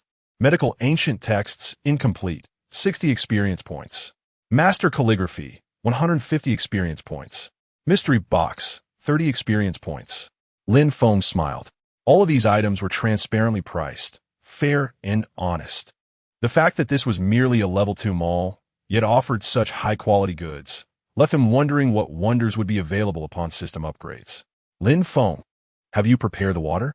Bai Mumu's voice brought him back to reality, reminding him of his task. He quickly responded, it's ready. Fortunately, Bai Mumu called out to him. Otherwise, if they had lingered any longer, the water would have turned cold. Lin Feng and Bai Mumu each carried their eldest and second child. As for the youngest, they would attend to him after the two elder sisters were bathed. Are all the items prepared? Bai Mumu inquired before entering the bathroom. Lin Feng nodded, affirming that everything was indeed ready. Then I must conduct a thorough inspection to see if you, as a caregiver, are competent, Bai Mumu jested with a smile. She then opened the door and found the bathroom at an ideal temperature, the water at a perfect warmth. Most importantly, Lin Feng had thoughtfully provided soft cotton towels. He had anticipated nearly everything needed for the baby's bath. Bai Mumu couldn't help but exclaim, Lin Feng, you certainly possess considerable experience in childcare. Chapter 28. A luxury car in the garage. Lin Feng beamed at Bai Mumu's praise. I have been learning since the day the children were born. In his arms, he held their eldest daughter, Lin Ruowei, while Bai Mumu cradled their second daughter, Lin Cixi. Two delicate bathing tubs were placed in the center of the bathroom, alongside two appropriately sized little chairs. Lin Feng and Bai Mumu settled into their seats and gently placed their daughters into the water, their movements careful, lest they cause any discomfort. The moment Lin Cixi made contact with the water, she erupted in glee, her large eyes narrowing into slits as she splashed playfully with her tiny hands. Lin Ruowei, on the other hand, remained composed, allowing Lin Feng to wash her, clearly relishing the experience, unaffected by her sister's antics. Ruowei and Cixi truly have contrasting personalities, Lin Feng remarked while bathing them. Bai Mumu nodded in agreement. Little Cixi is quite the handful. Her clothes are already partially soaked, clinging to her delicate skin. Lin Feng chuckled and quickened his pace. Once he finished bathing Lin Ruowei, he promptly assisted Bai Mumu with Lin Cixi. Amid their playful banter, they successfully completed the task of washing their daughters. Afterward, Bai Mumu wiped the beads of perspiration from her forehead. We must dry them thoroughly, she said. Lin Feng fetched a soft cotton towel and began to dry Lin Ruowei, mindful of her catching a chill. Bai Mumu, while admiring Lin Feng's superior childcare skills compared to her own, meticulously dried Lin Cixi's little arms, careful not to let her daughter feel cold. Once they were dry, Lin Feng and Bai Mumu carried their daughters back to the nursery. At that moment, Lin Maowei appeared, quite alert, his bright eyes fixated on the moving toys above, his small hands reaching out into the air. I hope little Maowei calms down a bit, Bai Mumu mused, rubbing her sore back and reflecting on how bathing the babies was indeed no easy task. Not wanting Bai Mumu to bear the burden alone, Lin Feng offered, let me help with our son's bath. You take a break, and later I will give you a massage. Lin Feng declared, one must cherish their spouse early on. A warm current flowed through Bai Mumu's heart, and her smile grew more genuine. 5 minutes later, as Lin Feng gently placed Lin Maowei into the bath, their little son eagerly began to play with the water. In the bathtub, the little yellow duck was grasped by him, only to fall back into the water shortly after due to insufficient strength. Undeterred, the little fellow repeatedly attempted to pick up the duck. This scene melted Lin Feng's heart. His son was simply adorable. Consequently, the process of bathing Lin Maowei proceeded exceptionally smoothly. With the water at a comfortable temperature and Lin Feng's gentle touch, the little one surprisingly cooperated, and the father-son duo shared a delightful moment together. At last, the task was accomplished. Lin Feng dried his son off and let out a sigh of relief. In the next moment, the system predictably issued a reward. Congratulations, host. You have received a reward of 1 million in cash and 10 experience points. After the three little ones finished their baths and were soundly asleep in the nursery, Lin Feng entrusted their care to Sister Rong and proceeded to Bai Mumu's bedroom, intending to massage her waist. Just lie comfortably on the bed, Lin Feng said in a calm manner as he unfastened his cufflinks and rolled up his sleeves, revealing his sun-kissed forearms. "You've worked hard." Following his words, Bai Mumu lay on the soft bed, her body slightly tense. Observing this, Lin Feng sat at the edge of the bed. His large hands rested on Bai Mumu's delicate waist, causing her cheeks to flush. It was the first time a man had touched her waist, yet she felt no resistance. Rather, she began to anticipate Lin Feng's closeness. Unaware of her thoughts, Lin Feng simply instructed her to relax and began to apply pressure to acupoints based on his medical knowledge, executing a massage with just the right amount of force. Although it was his first time, his solid knowledge allowed him to perform the movements with practiced ease. His hands glided over Bai Mumu's waist, applying precise pressure without the slightest error. Initially, she was preoccupied with various thoughts, but as Lin Feng's touch proved too pleasant, she began to close her eyes in enjoyment, the discomfort in her waist fading and her body gradually relaxing. Slowly, drowsiness enveloped her. As she succumbed to the soothing massage, she closed her eyes and drifted into a sweet slumber. After concluding the massage, Lin Feng noticed that Bai Mumu had fallen asleep, her expression considerably more relaxed than usual. Her long eyelashes rested gently, with a few stray strands of hair falling across her face, rendering her particularly beautiful. He smiled, unconsciously softening his touch. Lin Feng carefully covered her with a blanket, ensuring to tuck in the corners to prevent her from catching a chill. Having completed these tasks, he turned off the light and quietly exited, mindful not to disturb the peacefully sleeping Bai Mumu. Once outside the bedroom, Lin Feng stretched, feeling a profound sense of happiness in caring for his wife and child.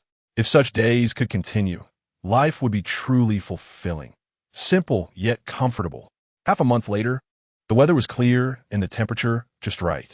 Lin Feng tore off a page from the calendar. 30 days had passed. Bai Mumu could officially leave her confinement. He had long prepared to buy some jewelry for her before they obtained their marriage certificate.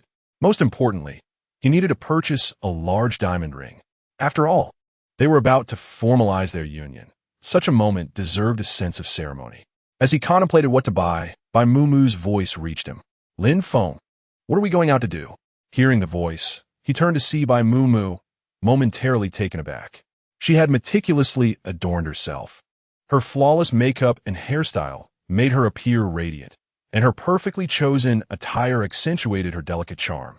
Lin Feng swallowed hard. His wife was stunning.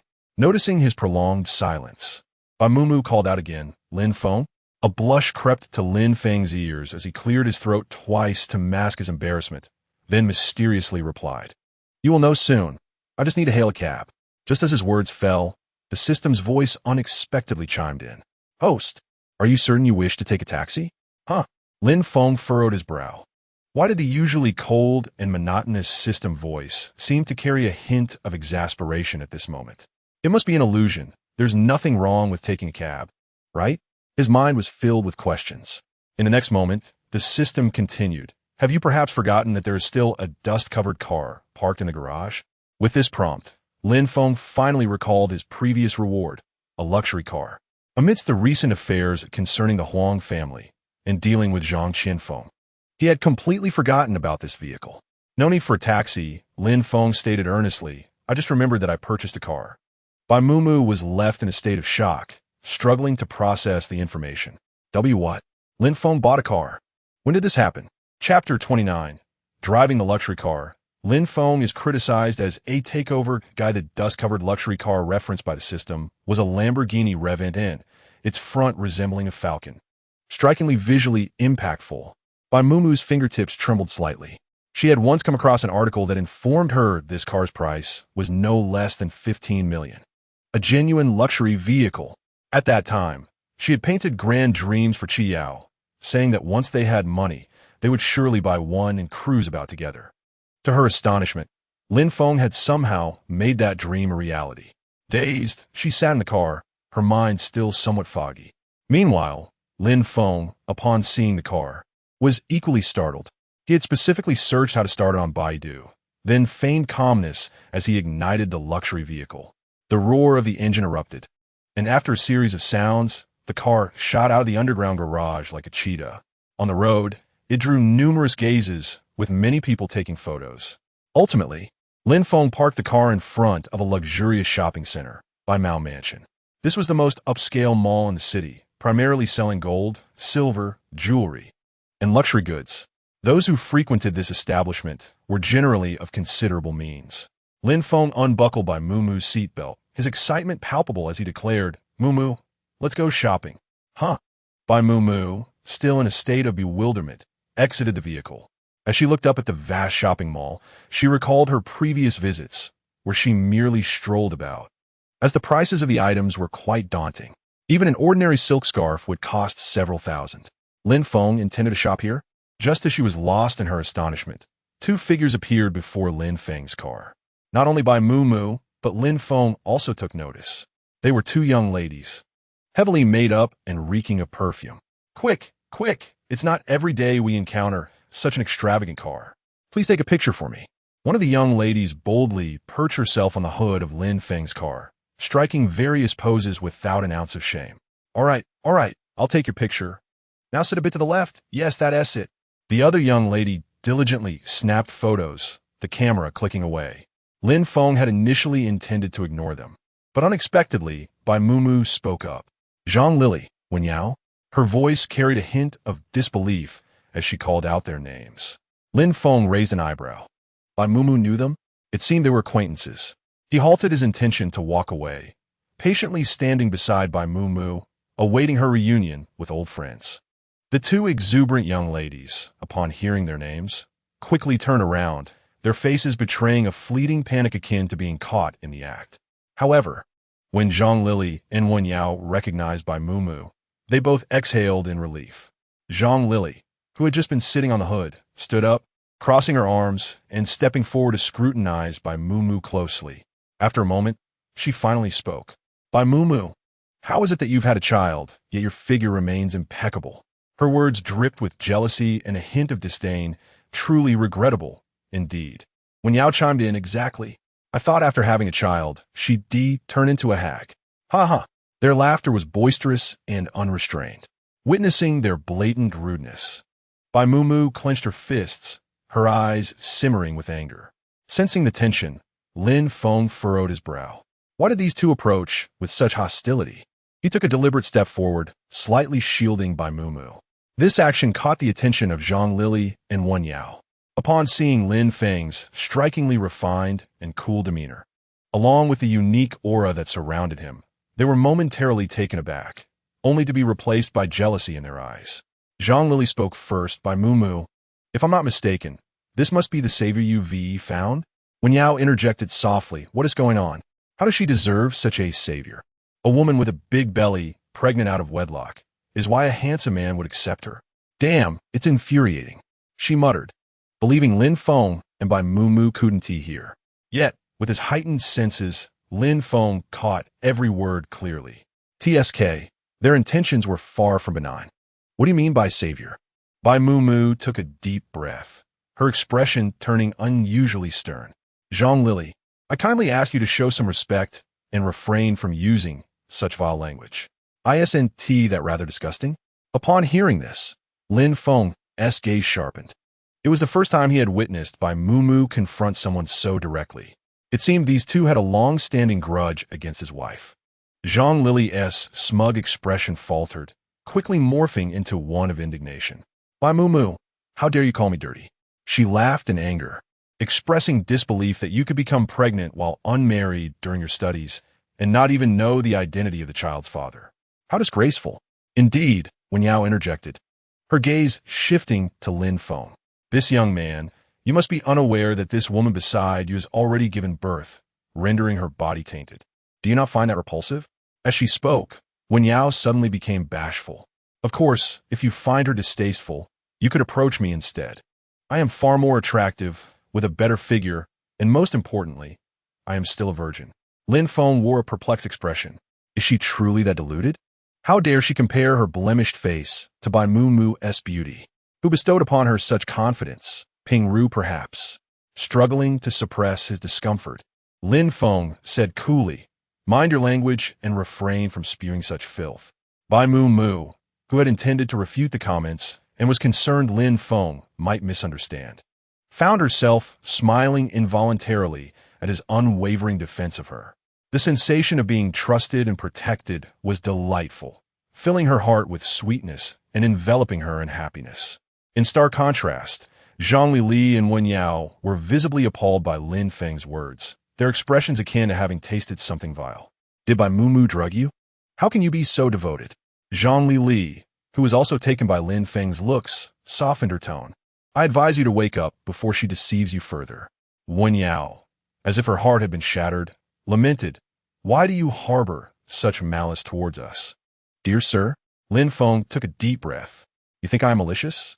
You were the ones who first took photos in my car, soiling my belongings, and upon meeting, you insulted my wife and shamelessly attempted to seduce me. So who truly harbors malice here? What did you say? Zangvidi Gaspit, Coviding Hermot, nearly bursting into laughter as she pointed at the Lamborghini Revent Inn. Is this your car? Indeed, it is, Lin Feng replied, pressing the car key, causing the luxury vehicle to respond with 2 beeps not far away.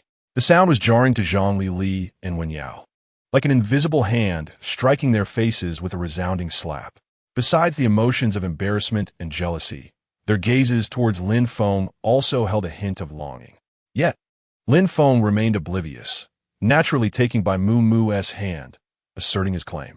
Wen Yao, still unwilling to concede, desperately sought to speak again. Young man, stop. Lin Feng swiftly interrupted her. Have you looked in a mirror? Stop pretending to be aggrieved. It's nauseating. And cease that incessant cackling. Are you about to lay an egg, old hen? Each word was delivered with a deliberate pause, devoid of any softness. At this, Wen Yao's face turned a deep shade of crimson, leaving her speechless. What of having money? With Wen Yao's fighting spirit extinguished, Zhang Li began to seethe with indignation. So you have a bit of money, and you think you can show off? And you, Bai Mu, you're nothing but a gold digger. You've certainly found yourself a worthy partner. Ah, it is only natural for him to possess wealth. After all, how could one aspire to greatness without it? Upon finishing her statement, she adopted an air of righteous indignation, her gaze revealing a flicker of anticipation, as if she wished for Lin Feng to recognize her uniqueness and abandon Bai Mu for her alluring charms. Yet, these subtle intentions did not elude Lin Feng's keen perception. He secured the car, his eyes darkening. A gold digger? Are you introducing yourself? I harbor no disdain for women. But you, my dear, are an exception. Lin Feng paused, the pressure emanating from his aura intensifying. You are merely envious of Mu, feigning superiority to capture my attention, hoping to bask in financial abundance. Alas, your calculations are misguided. He bluntly pierced through Zhang Li's ulterior motives, delivering his words with a stark and merciless clarity, concluding with an additional remark. I hold nothing but contempt for scheming individuals like you. Zhang Li was momentarily stunned by his words. No, she attempted to retort, but Lin Feng clearly had no interest in her protests. Enough with your incessant chatter. Your words are utterly foul. After that, there will be no future. With that, Lin Feng took Bai Mu's hand and strode into the shopping mall, casting not a single glance back at Zhang Li and Wen Yao. They were left in a state of disarray, seething with impotent rage. Upon entering the opulent mall, Bai Mu finally burst into laughter. During her school days, she had endured the ridicule of Zhang Li and Wen Yao, and now witnessing their speechlessness brought her immense satisfaction. Observing her delight, Lin Feng's lips curled into a smile as well. When Bai Mu's laughter subsided and she became aware of Lin Feng's gaze, noticing their hands still tightly intertwined, her cheeks flushed with a rosy hue. Nevertheless, she allowed Lin Feng to lead the way, following him with an air of bashfulness. This one looks splendid. That one suits you perfectly. Consider it all taken care of. Despite the minor interruptions, Lin Feng remained focused on the primary objective of their outing, to indulge in shopping. Anything that caught Bai Mu's fancy received special attention. 2 simple words: swipe the card. After perusing the store, their haul was quite impressive. This store is delightful. Lin Feng once again halted in front of a luxury boutique. Mu, let us proceed. I shall acquire more bags for you. One can never have too many bags. Lin Feng, this is already excessive. Bai Mu cast a worried glance at the multitude of bags he was carrying, expressing concern over her ample collection. Although she was uncertain of his financial standing, his extravagant spending made her feel slightly uneasy. Whoever complains about having too many bags? Without further ado, Lin Feng took Bai Muumu's hand and led her into the luxury store. Sir, madam, this establishment has a very high minimum spend. We kindly ask you to consider shopping elsewhere. As soon as they entered, it felt as though a bucket of cold water had been thrown over them. Hearing this, Lin Feng raised his eyes to see the sales associate regarding him and Bai Muumu with a look of disdain. He furrowed his brow. Is this attitude a result of my humble attire? I had heard tales of the arrogance found in luxury boutiques, yet I did not expect it to be so true. How unfortunate. I should never have set foot in this establishment. Ding! A temporary mission has been issued to humble the arrogant sales associate. Upon successful completion, the host shall receive 3 million in cash. The voice of the system effectively halted Lin Feng's retreat from the store. Thus, he turned once more, his gaze sweeping across the array of items within the boutique. Sir, the saleswoman interjected, attempting to prevent his actions. Lin Feng waved his hand, interrupting her. Do you not understand? The customer is king. This remark earned him a look of even greater disdain from the saleswoman. She thought to herself that only those who could afford to spend were worthy of such reverence. As for the two customers before her, clad in plain attire and clearly unable to purchase luxury goods, they were unworthy of such acknowledgement. Disinterestedly, the saleswoman inquired, "What would you like to buy?" However, I must remind you that items in this store are not to be handled unless intended for purchase. If they're damaged, sir, you'll be liable. Each word dripped with politeness, yet there was no hint of respect for Lin Feng. The good-natured Bai Muumu could no longer tolerate the treatment and tugged at Lin Feng's sleeve. Let us go. We want tea shop here. Lin Feng cast her a calming glance, indicating her to remain patient. Bai Muumu, perplexed, wondered what his intentions were. Unexpectedly, Lin Feng's next action provided clarity. He pointed to a selection of items on the counter and produced a card. This one, and that one. The moment the saleswoman saw the card, her demeanor shifted dramatically. Realizing she had a substantial sale, she hurried forward with a wide smile. Excellent. I shall wrap these up for you right away. Lin Feng did not rebuff her flattery. He merely nodded faintly, awaiting the ensuing spectacle. 10 minutes later, the saleswoman emerged, arms laden with bags, her grin radiant. Sir, your items are ready. Will you be paying via bank transfer or card? Lin Feng's response left her momentarily speechless. Did I request all of these? Seizing the opportunity, he smirked and continued unhurriedly. I meant to say, I want everything except these. What? The saleswoman's smile froze, rendering her expression comically awkward. Though her body stiffened at the unexpected request, the prospect of earning a commission from the items Lin Feng selected still compelled her to continue her work with patience. This time, she took an additional 20 minutes to package everything. However, when she looked at Lin Feng, her expectant demeanor was met with yet another smile from him, one that sent a chill down her spine. Very well, let us proceed to payment. The saleswoman's smile instantly brightened again, as if she could already envision her moment of glory as the top salesperson. Yet, Lin Feng declared, I prefer not to be served by you, summoning another saleswoman who had been quietly attending to her duties. Excuse me, I'd like to check out. At that moment, the once arrogant saleswoman's expression resembled someone who had just received unwelcome news, as the notification of a reward chimed at the perfect moment. Congratulations, host. Task completed.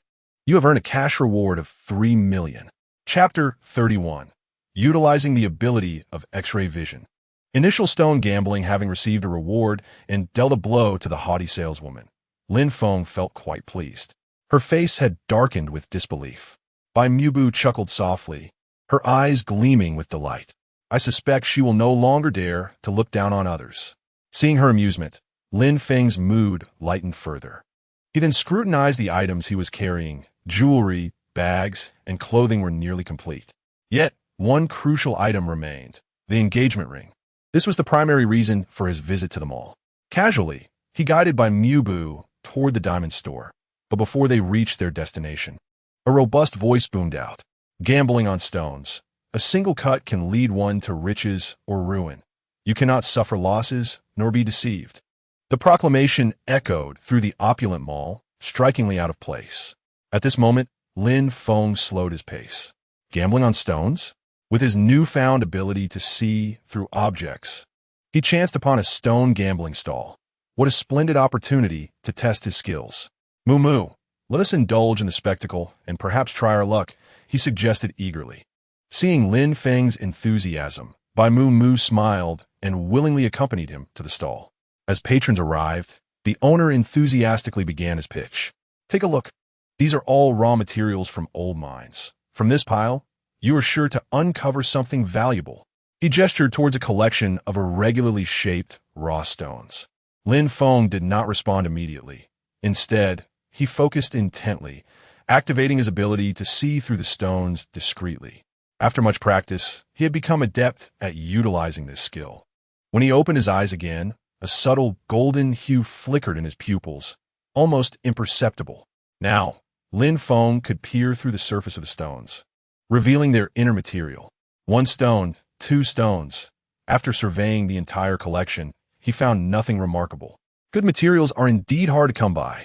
Just as he contemplated abandoning the endeavor, a glimmer caught his eye. Among the most unassuming pile of raw stones, he discovered a piece that was crystal clear and unblemished, standing out radiantly amidst the detritus, seemingly shimmering with an inner light. Simply put, it was exquisite. This is the one. Lin Feng's lips curled subtly in satisfaction. Have you made your selection? The owner inquired, noticing Lin Feng's scrutiny. If you wish to purchase, you can shine a flashlight on it. It may reveal some clues. Upon hearing this, Lin Feng raised an eyebrow. He could not abruptly purchase the exceptional piece. At the very least, he needed to ease the owner into it. No need. I choose this one. He pointed to a rather inconspicuous stone from the corner. Huh? The owner hesitated. Aren't you going to consider others? Those are all inferior materials. At best, they are the bean type or the glutinous type. Though both are jade varieties, their worth is minimal, fetching low prices. This one, Lin Feng asserted confidently. Unable to dissuade him, the owner retrieved the stone from the corner. Just as the owner prepared to place this subpar material into a plastic bag, Lin Feng interjected once more. Excuse me, I intend to have it cut on the spot. A fine stream of water cascaded over the stone's surface as the rapidly turning machine ground against it, emitting a sizzling sound, sparks flying. A few elderly onlookers, drawn by the commotion, gathered around. Alas, young man, I predict this stone will yield no good fortune, one remarked. Why be so discouraging? I believe in you. Another chimed in. Discouraging? In my view, this stone will yield nothing. Young brother, you might lose 2,000. Several seasoned observers chimed in with their analyses. Despite their words, Lin Feng maintained a faint smile. 2,000? If it comes to that, I shall consider it a valuable lesson, he humbly replied. This humble demeanor has captivated the affection of many elderly individuals. The machine ceased its operation, and the crowd's gaze fixated upon the proprietor's hand. It was a piece of rough jadeite, its quality quite commendable. A voice from the throng proclaimed this with the force of a pebble striking a still pond, sending ripples across the surface. The crowd suddenly erupted with sound. Congratulations. The proprietor placed a fist-sized rough stone before Lin Feng, sincerely exclaiming, this piece could fetch around 5,000. Naturally, he attributed this to Lin Feng's fortuitous luck. Quite beautiful, remarked Bai Mu Bai, gently caressing the cold, rough stone. Feeling genuinely happy for Lin Feng, you've made 3,000. Congratulations. Lin Feng's arched brows revealed no trace of surprise. Amidst the congratulations, his gaze once again fell upon a pile of rough stones in the corner. Boss, there are indeed treasures among those rough stones. Given that, I shall purchase another. Lin Feng approached the pile and lifted a piece the size of a human head effortlessly.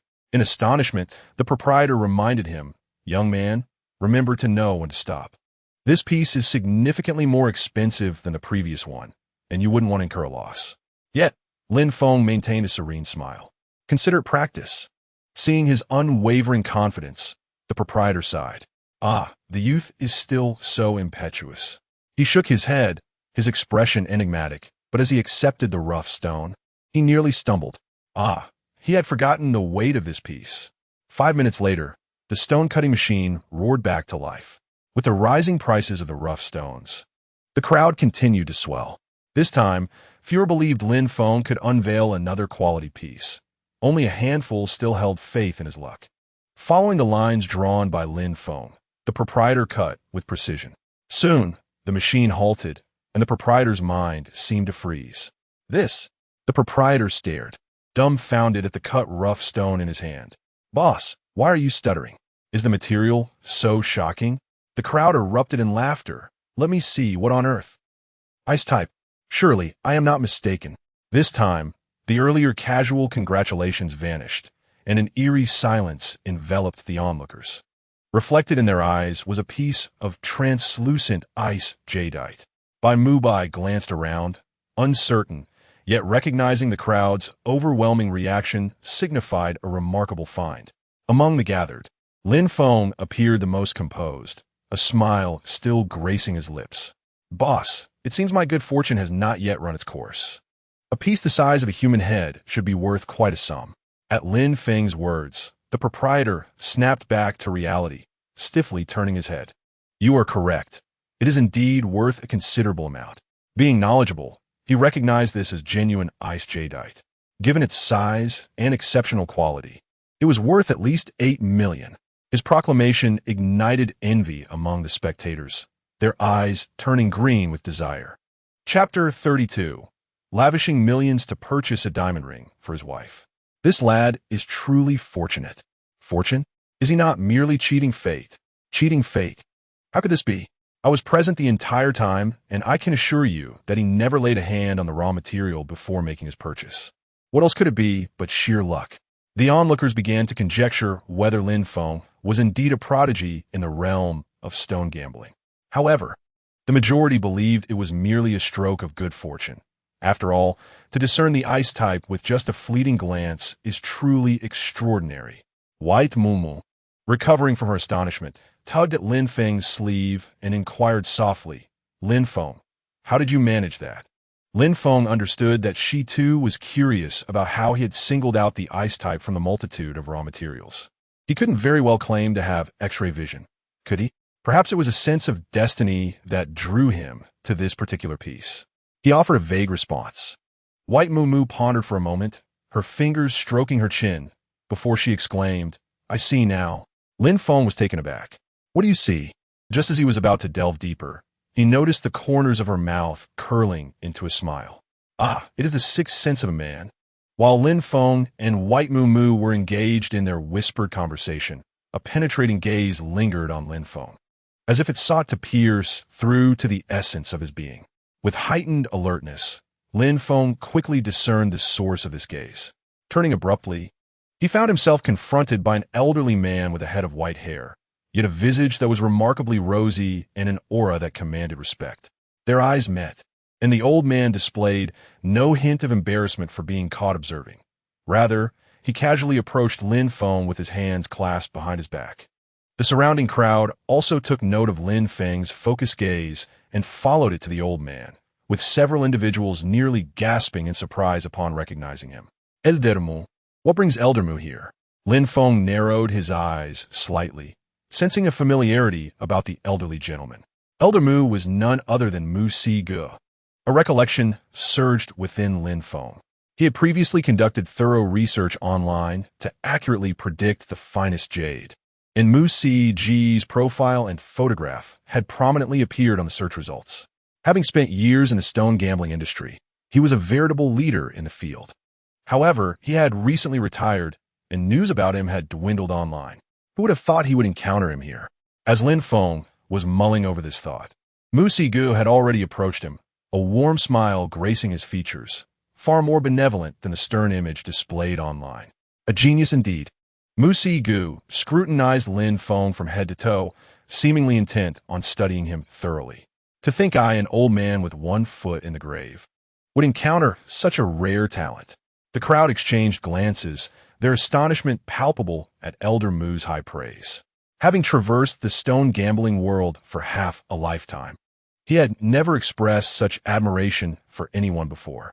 "You flatter me," Lin Feng replied modestly amidst the envious gazes of those around him. Is merely luck. Upon hearing this, Elder Mu's approval of him grew. Such composure and steadiness would undoubtedly lead to great accomplishments. I have a keen eye for talent, he remarked, attempting to suppress the smile tugging at his lips, his admiration intensifying. We are fated to become lifelong friends.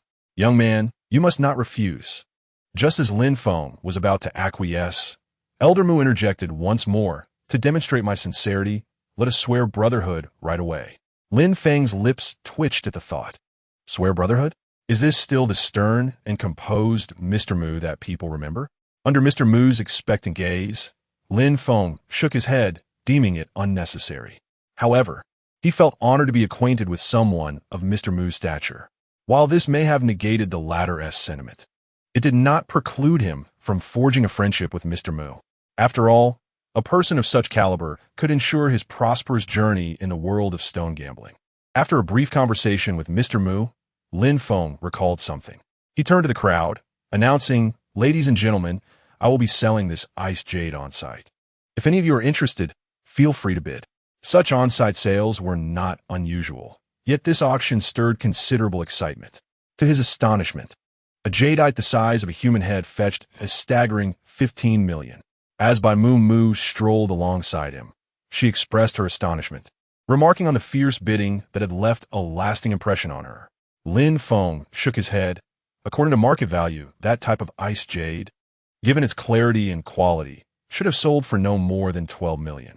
The extra 3 million, perhaps more, was merely a gesture from those eager to befriend him. With Mr. Mu's favor, naturally, many sought his companionship.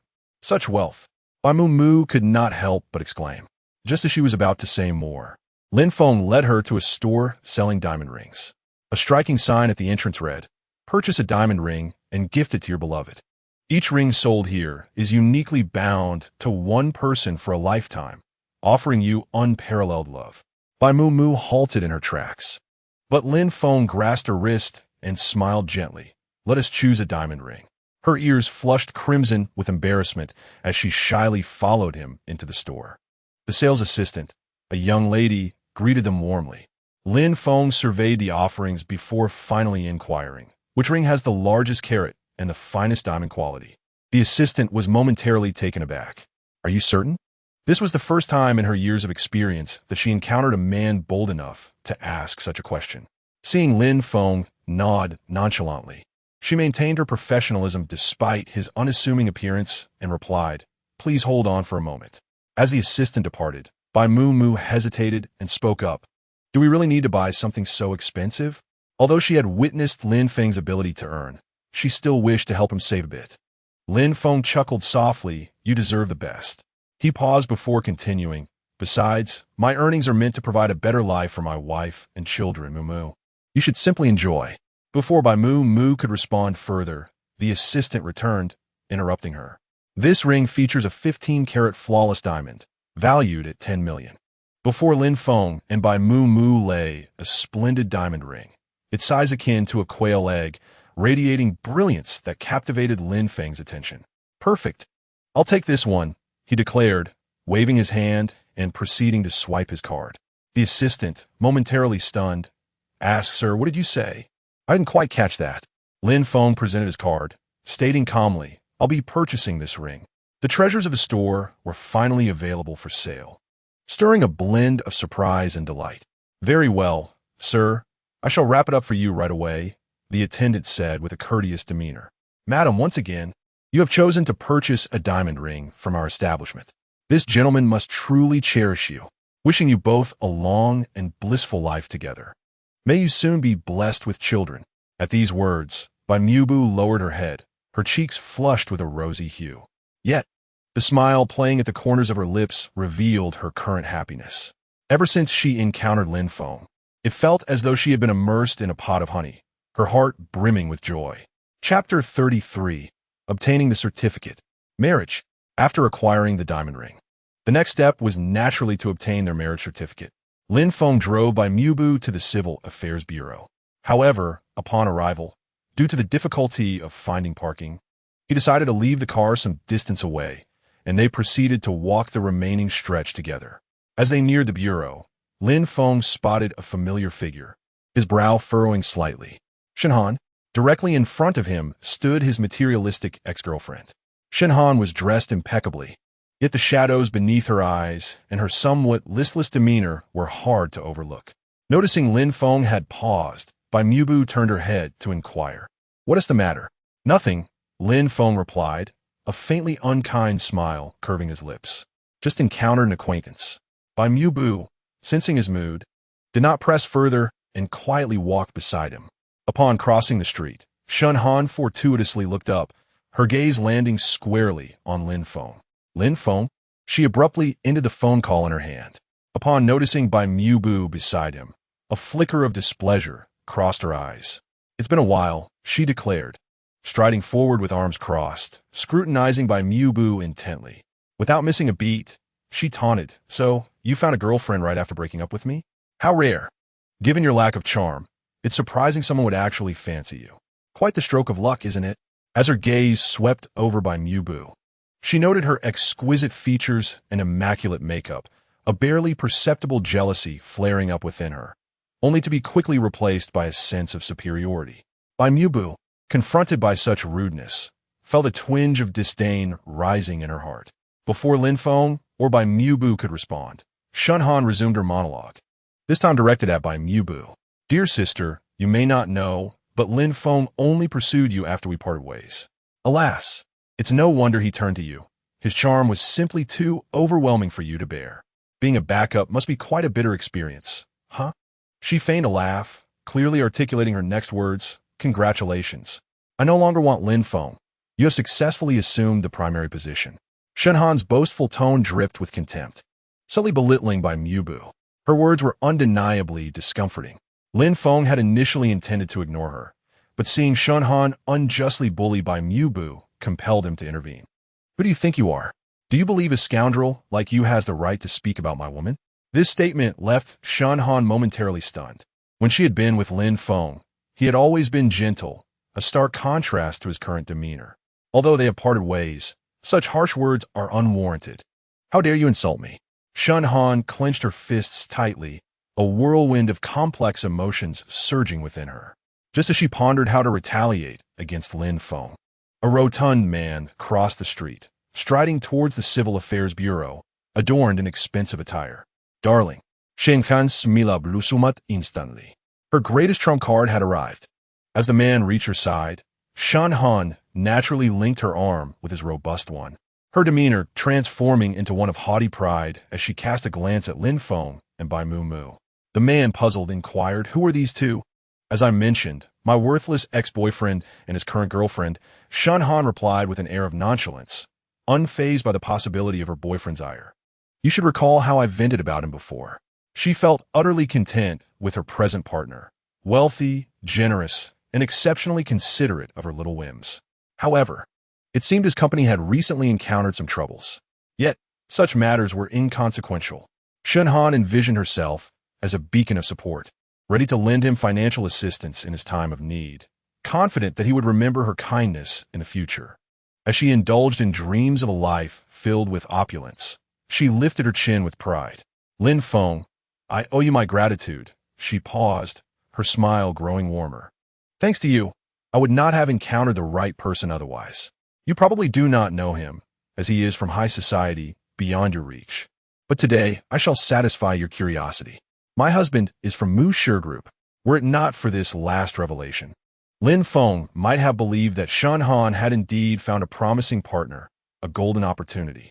However, he was familiar with Mu Shi Group, and something felt amiss. He could not help but think of a scam. Typically, someone would fabricate an identity to approach a woman, ultimately swindling her of her wealth. In the current scenario, while it could not be stated with absolute certainty that Shenhan was a pawn in this elaborate scheme, the likelihood was high that she would be left devastated. Had she been a stranger, he might have warned her. But Shenhan, a person who had betrayed love, why should he intervene? Furthermore, even if he did caution her, this foolish woman would not believe him, only mocking him further with her arrogance. Thus, why subject himself to such self-inflicted torment? "Oh, I wish you both a lifetime of happiness," Lin Feng remarked nonchalantly, continuing to guide Bai Mu forward. Noticing Shen Han blocking their path, he added, "Please move aside. You are in the way." His emotionless words left Shen Han momentarily stunned. This was not how things were supposed to unfold. Shouldn't Lin Feng be consumed with jealousy, anger, and then throw a tantrum in front of the Civil Affairs Bureau, pleading with her not to leave, only to be severely rejected? As Shen Han's mind spun in confusion, Lin Feng had already entered the bureau, leaving only his silhouette behind. "Just wait." Shen Han bit her teeth in frustration, stamping her foot in defiance. "Lin Feng, I will make you envious of my future life." "Moo, don't mind him," Lin Feng hurriedly began to explain.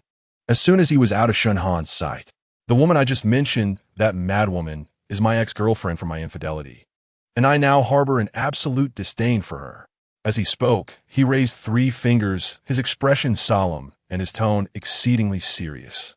"I, Lin Feng, hereby swear that I hold no affection for Shen Han whatsoever." Bai Mu interrupted his oath, smiling sweetly. "I believe you. You don't even need to explain." Lin Feng let out a sigh of relief, feeling considerably lighter. He glanced around and spotted the registration area. With a smile, he declared, "We are about to obtain our little red book." With that, he took Bai Mu's hand and walked toward the registration window. After sending Shen Han away, everything proceeded smoothly. Thanks to their online appointment, they could directly fill out the application for marriage registration. Following, there were photographs and the issuance of their certificate. The entire process flowed seamlessly. When the freshly minted little red book was in his hands, Lin Feng gazed tenderly at Mu, saying, "From this moment on, Mu, you are my lawful wife." Mu's cheeks flushed as she lowered her head and softly replied, "Oh, let us discuss it at home." Chapter 34. Lin Feng's brawl with the wealthy heir after a day spent shopping and obtaining their marriage certificate. Bai Mu returned home feeling quite fatigued, leaning against the sofa. As for Lin Feng, supported by his robust physique, he could have continued exploring all day without issue. "Did you bring the entire mall back with you?" Chi Yao remarked, gazing at the numerous bags of jewelry and accessories, shaking her head. "Lin Feng, you didn't win the lottery, did you?" She had just returned from performing in a short play, and her earnings were likely less than the expenses Lin Feng and Bai Mu had incurred that day, especially with that exquisite 15-carat diamond. While Chi Yao expressed her astonishment, Lin Feng was engrossed in admiring their freshly acquired little red book. He gazed at it repeatedly, and feeling that mere solitary admiration was insufficient, he laid it flat on the table, sought out a well-lit spot, and took a photograph with his phone. "Perfect," he smiled. After capturing the image, he shared it on his social media, captioning it, "Officially employed." The first to see the post was Chi Yao. "TSK, TSK, TSK. She shook her head. "I suddenly feel that the air around us is saturated with the sour scent of love." Shortly thereafter, Bai Mu also came across the post. Her ears flushed crimson, and she appeared bashfully flustered. After a while, as the little red dots indicating notifications multiplied, Lin Feng eagerly clicked on it. Most of the likes came from classmates and friends he had known since childhood. As he scrolled down, one comment caught his attention. "TNWNZHing. Lin Feng is already married? Congratulations. Wishing you a lifetime of happiness." TNWNZHing was his high school class monitor, a person of remarkable organizational skills and a reliable assistant to the teachers. Lin Feng held him in high regard. Just as he was reminiscing, his phone vibrated in his hand. Emerging from his thoughts, Lin Feng glanced at the screen. Coincidentally, it was a message from TNWNZHing. He opened the chat. TNWNZHing. Such a sudden marriage? TNWNZHing. There's a class reunion tomorrow. Bring your wife along, and let us celebrate as old classmates. Lin Feng's memories of high school are rather vague.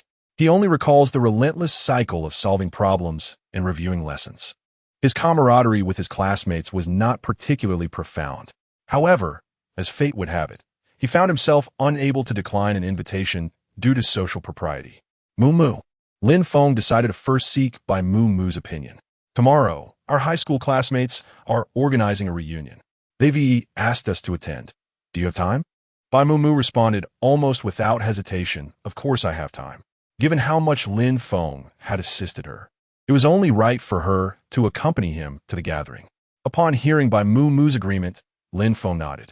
His slender fingers deftly typed a message on his phone. Lin Feng, when the class monitor invites, how can one refuse? The reply came almost instantaneously. Tianwen Zhong, I knew you would come. The address is Box 502 at Donghan Restaurant. Tianwen Zhong, tomorrow evening at 7 o'clock. Don't be late. The Donghan Restaurant was neither too far nor too close to Lin Feng's villa. To ensure they wouldn't be late and to avoid traffic, Lin Feng and Bai Mu Mu planned to leave promptly at 6:30. Lin Feng prepared early, donning a casual outfit. The beige trench coat accentuated his tall frame, exuding a cool elegance that was striking upon closer inspection. A faint sound of footsteps echoed from the second floor. At the sound, Lin Feng raised his gaze, yet found himself momentarily still. Bai Mu Mu had meticulously groomed herself today. Her makeup was flawless, her attire impeccable, and her gentle demeanor evoked the image of a refined lady from ancient times. Soon after, the two departed, with Lin Feng courteously opening the car door for Bai Mu Mu. Fortunately, traffic was light, and they arrived at the Donghan Restaurant after about 40 minutes. This four-star establishment was exquisitely decorated. As they approached, a waiter guided them to Box 502. The door to the room was slightly ajar, allowing sounds to filter through. What a successful career. It's merely good fortune that landed me a small project. How much? Not much, perhaps a few million. Without seeing the person, Lin Feng could already discern the speaker's identity by the voice alone. That soft, effeminate tone unmistakably belonged to Ji Zihua. Among his high school peers, Lin Feng had the most vivid impression of Ji Zihua, not due to any admirable qualities, but rather because he had a tendency to report on their classmates to the teachers and exhibited a rather effete demeanor. Furthermore, his privileged background afforded him the teacher's favoritism, leading him to often flaunt his airs and even bully others. In short, he did not leave a favorable impression. Sir, please enter. Lost in thought, the waiter had already opened the door to the private room. Lin Feng nodded slightly. Thank you. He strode confidently into the room, with Bai Mu Mu following closely behind. The previously boisterous Ji Zihua fell silent for a moment upon seeing Lin Feng, then broke into a wide grin. Ha, Lin Feng, you finally made it. I heard from Zhong that you got married. Let us see what the bride looks like. However, as Ji Zihua's words trailed off, he finally caught a glimpse of Bai Mu Mu's features. He was taken aback. What a stunningly beautiful woman, with bright eyes and pearly teeth, her skin glowing like snow. His gaze scrutinized Bai Mu Bua intently, refusing to waver, the intensity unmistakable.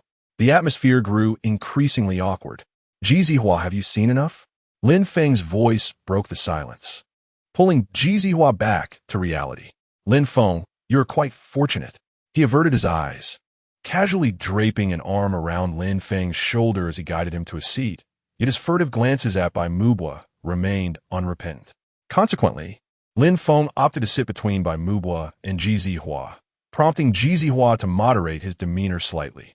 The reunion of high school classmates reached its zenith with Lin Feng's arrival, with everyone extending their congratulations for his golden wedding anniversary. Naturally, Ji Zihua interjected with his own self-aggrandizing remarks from time to time. He proposed a toast. Ji Zihua rose, declaring, Lin Feng, since you're my senior, I shall call you brother. He lifted his glass. Brother, sister-in-law, here's to you both. May you be blessed with children soon. Despite Ji Zihua's earlier unfriendly gaze, Lin Feng maintained decorum in front of their peers and raised his glass to clink with Ji Zihua's. The glasses met with a sharp clink. Ji Zihua downed a shot of liquor, refilled his glass, and promptly approached Bai Mu Bua's side, brimming with eagerness. Sister-in-law, a toast to you. He appeared slightly inebriated, yet his eyes remained clear. Noticing Lin Feng's lack of refusal, Bai Mu Bua offered a warm smile and lifted the mango juice Lin Feng had prepared for her, ready to clink glasses with Ji Zihua. Just as their glasses were about to touch, Ji Zihua unexpectedly reached out. His greasy hand wandered over Bai Mu Bua's delicate fingers, startling her into dropping her glass, as if electrocuted. Ji Zihua maintained his cheerful demeanor. Haha, sister-in-law, how could you not hold on to your glass? Lin Feng's brow furrowed as he discerned the impropriety and coldly remarked, Do you not wish to keep your filthy hands to yourself? Lin Feng's words left no room for Ji Zihua's dignity. Lin Feng, Ji Zihua must be merely intoxicated. The peacemaker, Tian Wenzhong, sensing the tension, hurriedly interjected, Ji Zihua apologized to Lin Feng and his wife. The remaining classmates echoed their agreement. How unfortunate! Amidst the murmurs of agreement, Lin Feng cast a dispassionate glance at Ji Zihua and, placing himself between Ji Zihua and Bai Mubua, offered her a sanitizing wipe. Mubua, clean your hands. Who knows what his claws have touched? Filthy. His voice was not low, ensuring Ji Zihua heard him clearly. Ji Zihua, feigning intoxication, felt humiliated by the reprimand, and the remnants of his drunkenness evaporated in an instant. His fists clenched, making a creaking sound. Lin Feng, you seek death. With that, he advanced, ready to teach Lin Feng a lesson. The classmates began to worry. Ji Zihua had trained in Taekwondo for 2 years. One punch could surely leave Lin Feng marked. Several female classmates felt a twinge of regret, yet dared not intervene. Just as everyone braced for Lin Feng to be struck down, he deftly sidestepped the punch with remarkable agility, evading it effortlessly. As Ji Zihua's blow missed its target, Lin Feng retaliated with a punch of his own. A powerful fist struck directly against Ji Zihua's abdomen, causing an immediate tumult within his stomach, as if the remnants of last night's meal were about to be expelled. The surrounding crowd erupted in astonishment. A gasp escaped, and Ji Zihua collapsed to the ground, his eyes wide with terror. Analyzing the force behind that punch, he realized he was no match for Lin Feng. Yet, he was unwilling to accept defeat. Lin Feng, do you not know who my father is? He took a breath, revealing his long-standing source of pride. My father is the chairman of the G Group. The G Group? Lin Feng raised an eyebrow, the name sounding vaguely familiar. Huang Yao often regaled him with tales of Musher Group's affairs, and he vaguely recalled that the G Group was a lesser company eager to collaborate with Musher Group. With vested interests at play and Musher Group holding the upper hand, matters could be easily resolved. Oh, and then what? Lin Feng smirked at your age. Still relying on your father? The taunt was unmistakable. Don't get too cocky, Lin Feng.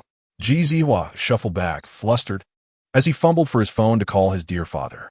The call was quickly answered. Hello, Dad, I've been bullied. Please come help me. He pleaded. Yes. Room 502 at Donghan Restaurant. You'll come right away? Great. After a brief conversation, Ji Zihua's confidence surged. He hung up, a sinister smile creeping across his face. Lin Feng, my father is on his way. Just wait and see. I will make you regret this. Another punch landed, this time on his left eye, instantly surrounding it with a purple bruise. Faced with Ji Zihua's boastful and effeminate demeanor, Lin Feng could no longer contain his disdain. It was time to act. 20 minutes later, Ji Zihua's father rushed into the restaurant. Pushing open the door, he found Ji Zihua cowering in a corner, fearful of another blow from Lin Feng, who was nonchalantly peeling shrimp for Bai Mu, having nearly completed the task. A circle of astonished classmates surrounded them, creating an oddly charged atmosphere. Ji Zihua's father froze for a few seconds, then snapped back to reality at the sound of his son's anguished wails. He hurried to lift his precious son, surveying the scene with a heart full of concern. Who did this to you? He asked. That one. Ji Zihua pointed decisively at Lin Feng, Dad. He is just jealous of me, a lowly commoner. Jealous of what I possess. A laugh escaped Lin Feng despite his best efforts to remain composed. Jealous of Ji Zihua's effeminacy? Jealous of his pathetic demeanor? The absurdity was laughable. Yet, Lin Feng saw no reason to elaborate further. You have quite the audacity, Ji Zihua's father declared, zeroing in on Lin Feng. You dare provoke the G Group? Have you grown tired of living? His tone was icy. Lin Feng merely replied. And then, Ji Zihua's father faltered momentarily, but quickly regained his composure. You, a young man daring to challenge the G Group, will face consequences you cannot fathom. Not just for yourself, but for your family and friends as well. He stroked his beard thoughtfully, of course, if you kneel and apologize to my son. Allowing him to vent his frustrations, I might show mercy and refrain from pursuing this matter further. The imposing demeanor of Uncle Ji could easily mislead one to believe he was some sort of celestial being. Lin Feng's understanding crystallized in an instant. It was Uncle G who had emboldened Ji Zihua to bully his classmates back in high school. Uncle G, upon hearing this, wore a perplexed expression. Lin Feng then coldly remarked, "You have a partnership with Musher Group, don't you?" This was not a question, but a statement. "How do you know?" Uncle G was even more bewildered now. "Not only do I know," Lin Feng said as he dialed Huang Yao's number, "but I can also ensure the collapse of your collaboration." "Ha ha, you naive brat. What delusions are you entertaining? If you could sever the partnership between Musher Group and the G family, I would gladly call you senior." Uncle G was evidently incredulous. As he spoke, Huang Yao's call was already connected on the other end. "G Group, do you recall it?" Lin Feng got straight to the point without any hesitation. "Yes, ISNT that the small group eager to collaborate with Musher." With the speakerphone on, the magnetic voice of the other party resonated in the ears of everyone present. Uncle Yi froze. That voice was hauntingly familiar. Ignoring his daze, Lin Feng continued, "Terminate the collaboration. The character of the chairman of G Group and his son is questionable, and partnering with them would bring misfortune." Huang Yao, without inquiring further, simply replied, "Understood." After a moment, he hesitated and asked, "Is there nothing else? Is the major shareholder of Musher Group troubling me over such a trivial matter?" "Nothing else, goodbye," Lin Feng said, ending the call. Almost a minute after hanging up, Uncle G's phone buzzed with a new message. It was indeed from the representative of Musher Group who was in charge of their dealings. Uncle G hurriedly scanned the message, and the words termination of cooperation struck him like a thunderbolt. The loss of this contract with Musher would cost their company tens of millions. Such a sum was a devastating blow. Moreover, with a small company like theirs being unilaterally terminated by Musher Group, what other major corporation would dare to partner with them in the future? The losses were incalculable. In the next moment, his eyes suddenly lit up as he fixed his gaze intently on Lin Feng. The once arrogant Uncle G was now exceedingly humble. "Lin Feng, would you, in your magnanimity, overlook today as unpleasantness?" Chapter 36. The Gold Digger provokes Lin Feng, only to be publicly humiliated. Lin Feng resolutely. No. What a farce. He wasn't a goldfish with a 7-second memory, so why should he forget? Uncle G had never been so humble before. Yet now the fate of G Group rested in Lin Feng's hands, leaving him with no choice but to swallow his pride. "I understand, you're still not appeased. I will have my wayward son apologize to you immediately." He even resorted to formal address. "Very well," Lin Feng replied nonchalantly. "Please commence your son's performance." Uncle G clenched his teeth in frustration. "Ji Zihua, come here and apologize to Mr. Lin Feng." "Dad." Ji Zihua felt a wave of grievance wash over him. He was seriously injured, and his father had actually backed down. Was it merely the Musher Group? He only needed to lift a finger, but that would not shake their position in the slightest. Ji Zihua instantly resigned himself to his fate. He rose with a burdened dignity, unwilling to submit to humiliation. Yet, for the sake of the Ji family's legacy and the greater good, he limped forward to stand before Lin Feng, his eyes brimming with resolve. "Stop!" Lin Feng interrupted Ji Zihua's solitary performance. "Fool, do you think you're the protagonist? With such a plethora of theatrics, bowing your head and hesitating, it is no wonder you are nothing." Ji Zihua, having bitten down on his back molars, lowered his head and said, Lin Feng, it was the wine that led me astray. I implore you, please forgive me." Lin Feng responded leisurely, "Did you just touch my hand?" Although Ji Zihua's mind was muddled, he gradually comprehended Lin Feng's implication. He turned to Bai Mu, slapping his own face as he said, "I apologize. I should not have acted on base desires. Please do not hold it against me." Lin Feng, is this satisfactory? For the first time, Ji's father and Ji Zihua humbly offered an apology.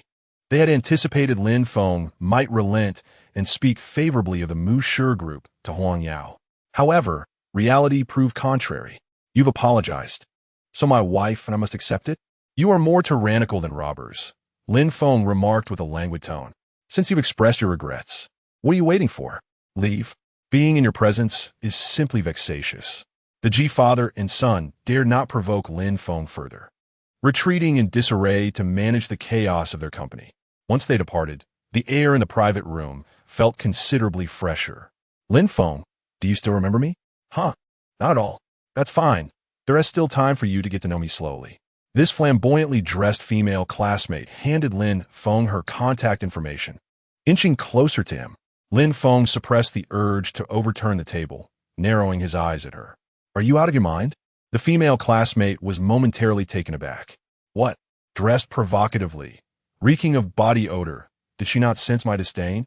Seducing a married man right before my wife's eyes. Do you not think your label is insufficient, and you must add I am the mistress to it? Lin Feng exhaled quietly, venting the words he had restrained, feeling considerably relieved. The female classmate, a veteran at feigning vulnerability, was momentarily flustered. Her eyes quickly reddened, and she looked at Bai Mu Mu with a pitiful expression, believing she would soften. Sister, I did not mean to. I merely wished to catch up with my brother. How did Lin Feng misunderstand? After a pause, she cast Lin Feng a lingering gaze, saying, I hope my brother does not misinterpret my intentions. The last syllable lingered. Lin Feng and Bai Mu Mu exchanged glances, deriving only one piece of information from each other's eyes. They were both utterly repulsed by her. I am no saint, Bai Mu Mu replied coolly, her voice devoid of any tremor. So, please do not seduce my man, all right? White Lotus sister. It was rare for Bai Mu Mu to confront someone. Though her temperament was gentle, she would not tolerate such women trespassing in her territory. The trajectory of events unfolded in stark contrast to the expectations of the illustrious White Lotus. Her weeping abruptly ceased. A solitary tear lingered at the corner of her eye, caught in a state of awkwardness. At that moment, Lin Feng grasped Bai Mu Mu's hand, their fingers intertwined, despite having shared this gesture numerous times. Even after obtaining their marriage certificate, Bai Mu Mu's cheeks flushed anew. Yet, a smile blossomed at the corners of her mouth. However, this smile, brimming with joy, appeared particularly glaring in the eyes of her female classmates. Do not harbor delusions, Lin Feng interjected at an opportune moment. I shall remain steadfastly loyal to Mu Mu for the entirety of my life, unwavering and true. His words resonated with conviction. In an instant, all envy was directed towards Bai Mu Mu. The fact that Lin Feng had befriended Huang Yao indicated his status among the upper echelons. To have a wealthy boyfriend publicly proclaim his affection was sheer bliss. Coupled with Bai Mu Mu's beauty, their union seemed destined, making this exemplary couple even more enviable. As her dimples surfaced with her smile, Bai Mu Mu firmly clasped Lin Feng's hand in a gesture of trust. Lin Feng's eyes sparkled with mirth as he exchanged a knowing glance with Bai Mu Mu. Suddenly, a notification chimed. Congratulations, host, for completing the hidden task, publicly declaring loyalty to Bai Mu Mu. Reward acquired. Medical skill, level 30. Lin Feng's smile widened even further. Such fortune. Ultimately, the sole individual left wounded was that illustrious White Lotus. Her heart ached. As the gathering drew to a close, having indulged in food and drink, the classmates began to bid farewell. Until next time we shall gather again. I'm fine. Shall I escort you home? I could even carry you. Lin Feng, you are married now. I must show my appreciation. Come, let me carry this lovely couple home. The inebriated Tian Wenzhou, while clutching the toilet to vomit, guided his classmates towards the exit. Even after several years apart, his organizational skills remained impressively intact, albeit with a hint of odor. Though Lin Feng had only consumed a couple of sips of liquor, he adhered to traffic regulations and summoned a designated driver. Just 200 meters from the parking lot, Lin Feng's phone rang. As he prepared to answer, his gaze fell upon the caller ID. His body froze, and his expression hardened, losing its previous warmth. Wang Yame, his mother, once the closest of kin, she now resembled a foe in Lin Feng's eyes. This was solely due to Wang Yame's betrayal, abandoning her family after an affair. With a cold scoff, Lin Feng pressed the answer button. Lin Feng, I am boarding now. I will arrive in 6 hours, accompanied by your stepsister. At 4 in the morning, you are to pick us up at the airport. There was no room for negotiation, her tone commanding. Chapter 37. The mysterious old man suffers a heart attack. Lin Feng took a deep breath. By what right do you speak to me, mother? He paused, then let out a cold laugh. But you ceased to be a mother the moment you abandoned your husband and children. Instead, you became a beast. Even a fierce tiger refrains from consuming its own offspring. Yet Wang Yamei, as a human, has thoroughly embodied the essence of indifference. The other party was evidently taken aback by her words. After all, when Wang Yamei departed, Lin Feng was merely a child, weeping and chasing after the taxi she boarded, pleading for her to stay. The transformation in Lin Feng was monumental. Lin Feng, I brought you into this world. You ought to honor me rather than resent me. Without me, you would not exist. Do you not understand? As Wang Yamei continued her tirade, Lin Feng, without uttering a word, coldly severed the connection. Her rhetoric was an egregious moral coercion. If he had the choice, he would never have wished to be born from Wang Yamei, nor to share a mother-son bond with her. This was the greatest entanglement between them, a shackle in his life. After hanging up, the chill radiating from Lin Feng remained palpable. Meanwhile, Bai Mu, who had remained silent, was filled with concern. Noticing his disconnection, she tentatively spoke, Lin Feng, are you all right? Her gentle words seemed to infuse Lin Feng with strength. He managed a forced smile, assuring her, don't worry, I'm fine. Bai Mu bit her lip but pressed on, Lin Feng, although I am unaware of what transpired, if you face insurmountable challenges, feel free to share them with me. I will do my utmost to assist you. This time, Bai Mu took the initiative to grasp Lin Feng's hand. Her words were both tender and resolute. You can trust me. We are partners in life, destined to walk together as lovers. In that instant, the icy demeanor surrounding Lin Feng began to thaw. He felt an inexhaustible strength emanating from Bai Mu. Lin Feng gently nodded. All right, I will always believe in you. The impact of Wang Yamei's sudden appearance, while somewhat alleviated by Bai Mu's tender reassurances, still lingered heavily, especially during the emotionally charged hours of the night. Lin Feng found himself tossing and turning, unable to find rest. His mind was consumed by the haunting image of Wang Yamei's callous departure. The shadows of one's childhood can take a lifetime to heal. Lin Feng found this notion to resonate with him profoundly. He turned on the light, irritable, tossing the covers aside, and rose to the floor-to-ceiling window of his bedroom. The warm yellow glow did little to uplift his spirits. A knot remained tightly bound within his heart. When Wang Yamei was caught in the act of infidelity, his father, already in a state of rage, found no remorse from her. She scolded him for his inadequacy, claiming that if he had provided her with sufficient wealth, she would not have sought solace in another's arms. Subsequently, Wang Yamei callously departed, declaring her intention to leave the country with the man she had been with, to live the life of a wealthy mistress.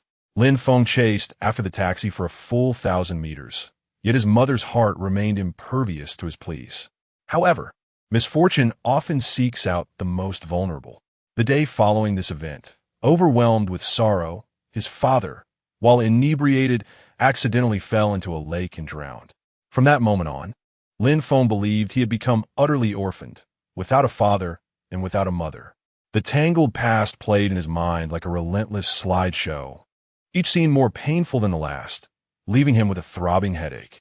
Lin Feng decided to clear his mind, sitting quietly on the tatami mat by the floor-to-ceiling window. Lost in thought, the light in his neighbor's bedroom still glowed. The two villas were not far apart, and Lin Feng's room faced directly towards his neighbor's bedroom.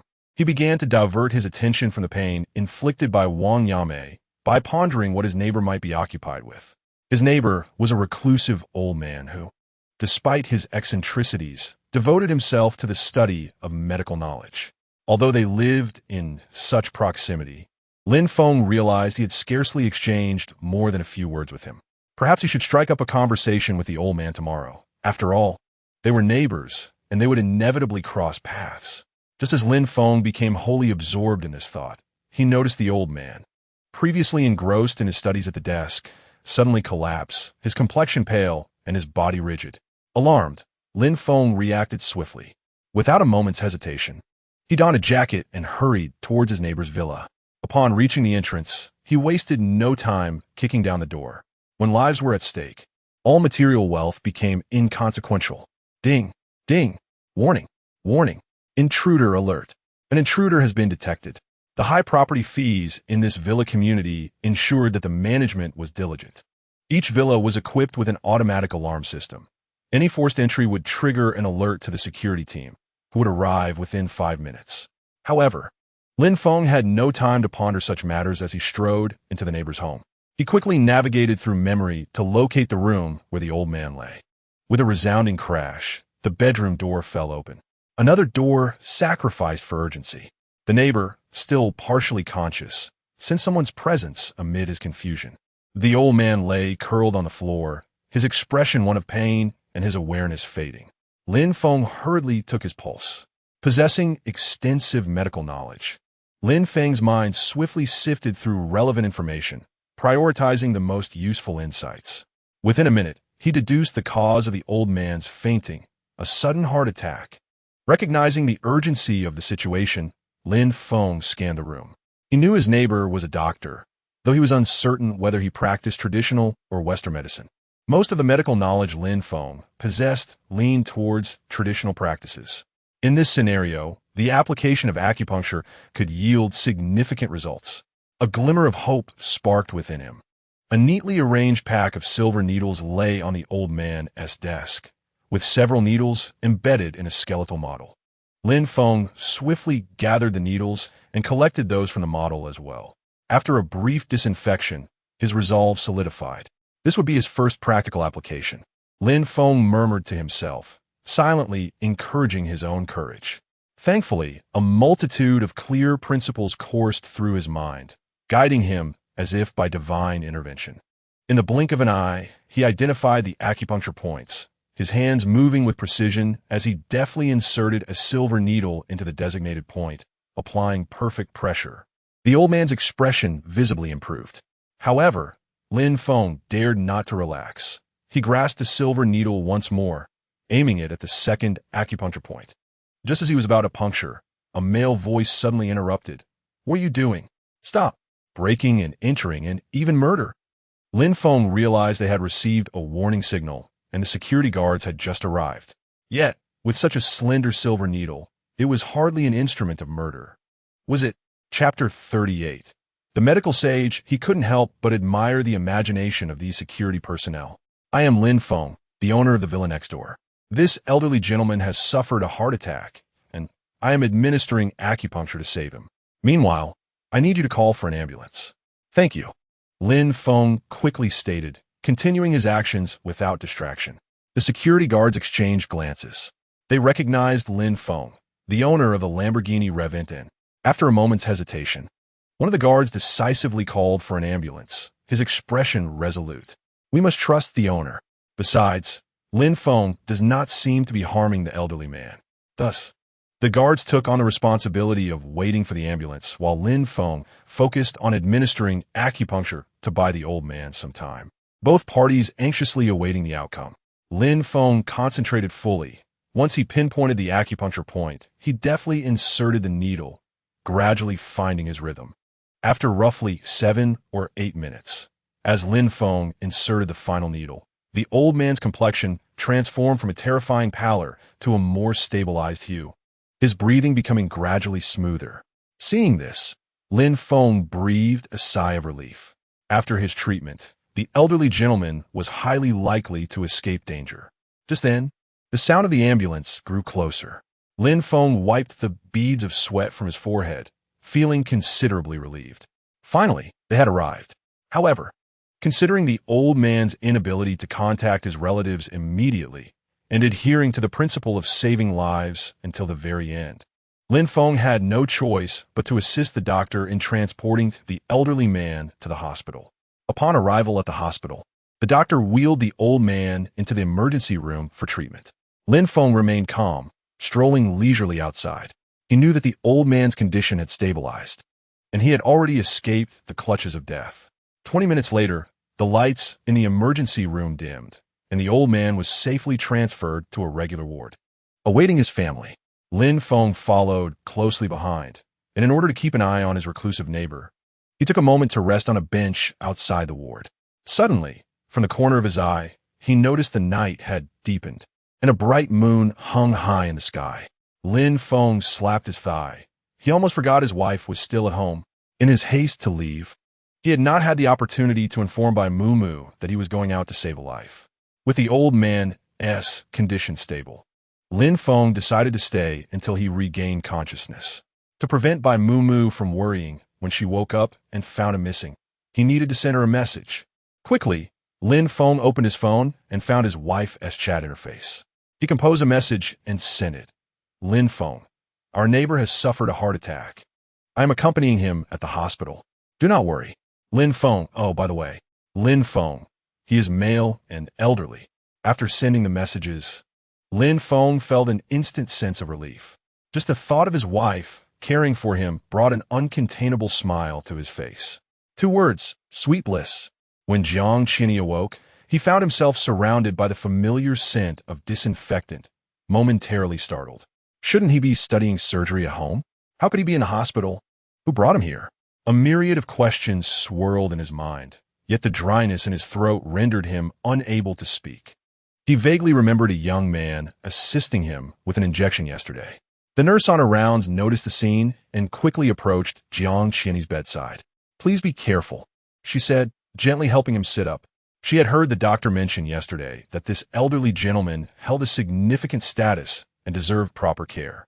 Once he was settled, she thoughtfully offered him a sip of water, allowing Jiang Qinyi to finally articulate his thoughts. Thank you, he said, his voice still somewhat hoarse, yet imbued with an undeniable authority. May I inquire who brought me to the hospital yesterday? Where is that person? The young nurse shook her head apologetically. Sir, I only know that a young man brought you here. He just stepped out to buy breakfast. Also, you were admitted due to a sudden heart attack. Upon hearing the nurse's words, much of Jiang Qinyi's uncertainty dissipated. He nodded thoughtfully, his sole desire now being to discover the identity of the individual who had brought him to the hospital. As Jiang Qinyi pondered, the door to the ward swung open. Lin Feng, carrying breakfast in one hand and humming a tune, leisurely pushed the door with his other hand. You're awake, Lin Feng remarked, noticing Jiang Qinyi's gaze without a hint of surprise, maintaining his typically calm demeanor. I bought some breakfast downstairs, soy milk and fried dough sticks. Please make do with it. I hope it suits your taste. The nurse, sensing the moment, discreetly exited the room, leaving only Lin Feng and Jiang Qinyi. Of course, I do not mind, Jiang Qinyi replied, a slight smile gracing his lips. May I ask your name, young man? Lin Feng. You can call me Xiaofeng, he said as he placed the soy milk and fried dough sticks on the small table. Xiaofeng, I am truly grateful to you, Jiang Qinyi said earnestly. Had it not been for you, I might have lost my life. I am Jiang Qinyi, the former chief of surgery at the city center hospital, retired last year. I enjoy studying medicine at home. I'm also a surgeon with a bit of renown. If you ever require assistance, do not hesitate to ask. He revealed his identity without reservation. Ah, I see, Lin Feng replied with a smile. To be honest, I have a modest understanding of medicine as well. Oh, Jiang Qinyi's interest peaked instantly. Shall we discuss it? His passion for medicine made him eager to converse with like-minded individuals. Lin Feng took his time, pouring the soy milk into a small bowl and handing the fried dough stick to Jiang Qinyi. Jiang Lao, let us eat and chat. The sight of a renowned surgical genius sharing fried dough sticks with an otherwise unremarkable young man was indeed striking to onlookers. Yet, after their conversation, Jiang Qinyi felt an insatiable desire for more dialogue. Wonderful. I did not expect your understanding of medicine to be so intricate and your knowledge so solid. At your age, to possess such insights is a rare talent. Jiang Qinyi expressed his excitement fervently. He pondered for a moment, contemplating the possibility of taking Lin Feng as his disciple. Yet, during their conversation, he felt there was little he could impart to Lin Feng. Xiaofeng. In the end, Jiang Qinyi patted Lin Feng on the shoulder, gravely declaring, From now on, we shall be friends, a bond that transcends age. This was the most balanced solution he could conceive. Upon hearing this, Lin Feng raised an eyebrow. What do you mean by a bond that transcends age? I'm almost a beacon of elderly wisdom. However, Lin Feng did not reject Jiang Lao's goodwill. He donned a cheerful expression, replying, It is my honor.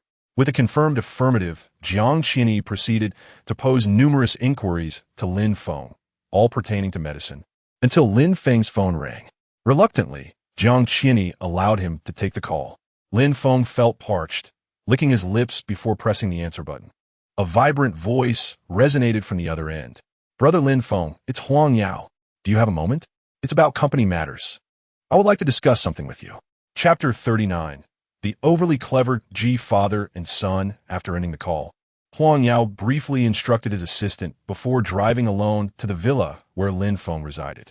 He had detected a sense of urgency in Lin Feng's voice during their conversation, which was more pronounced than usual. It must be due to Lin Feng's concern regarding the Musher group. The thought of Lin Feng holding 23% of the shares, yet completely entrusting the management of the group to him, while he himself remained aloof, gnawed at Huang Yao. What a waste it would be if such a talent as Lin Feng did not manage the company. Huang Yao believed Lin Feng was finally ready to take the reins. Arriving at the villa with a heart full of gratitude, only to halt in his tracks. He frowned slightly. At that moment, two suspicious figures were lurking about in front of Lin Feng's villa. Huang Yao coldly inquired, "Who are you?" The two figures, one older and one younger, visibly startled, turned in unison. Upon recognizing Huang Yao, Ji Fu and Ji Zihuai exchanged a glance, as if they had stumbled upon a glimmer of hope. "President Huang," Ji Fu exclaimed, his eyes brimming with tears. Although he was clad in a fitted suit, he appeared disheveled, his hair unkempt, embodying a state of despair. Ji Zihuai, in turn, looked even worse than his father, bearing not only the marks of exhaustion, but also noticeable dark circles under his eyes. In response to Ji Fu's fervent greeting, Huang Yao instinctively took a step back. "Who are you?" Confusion clouded his mind. Who were these individuals appearing at Lin Feng's doorstep, yet familiar with him?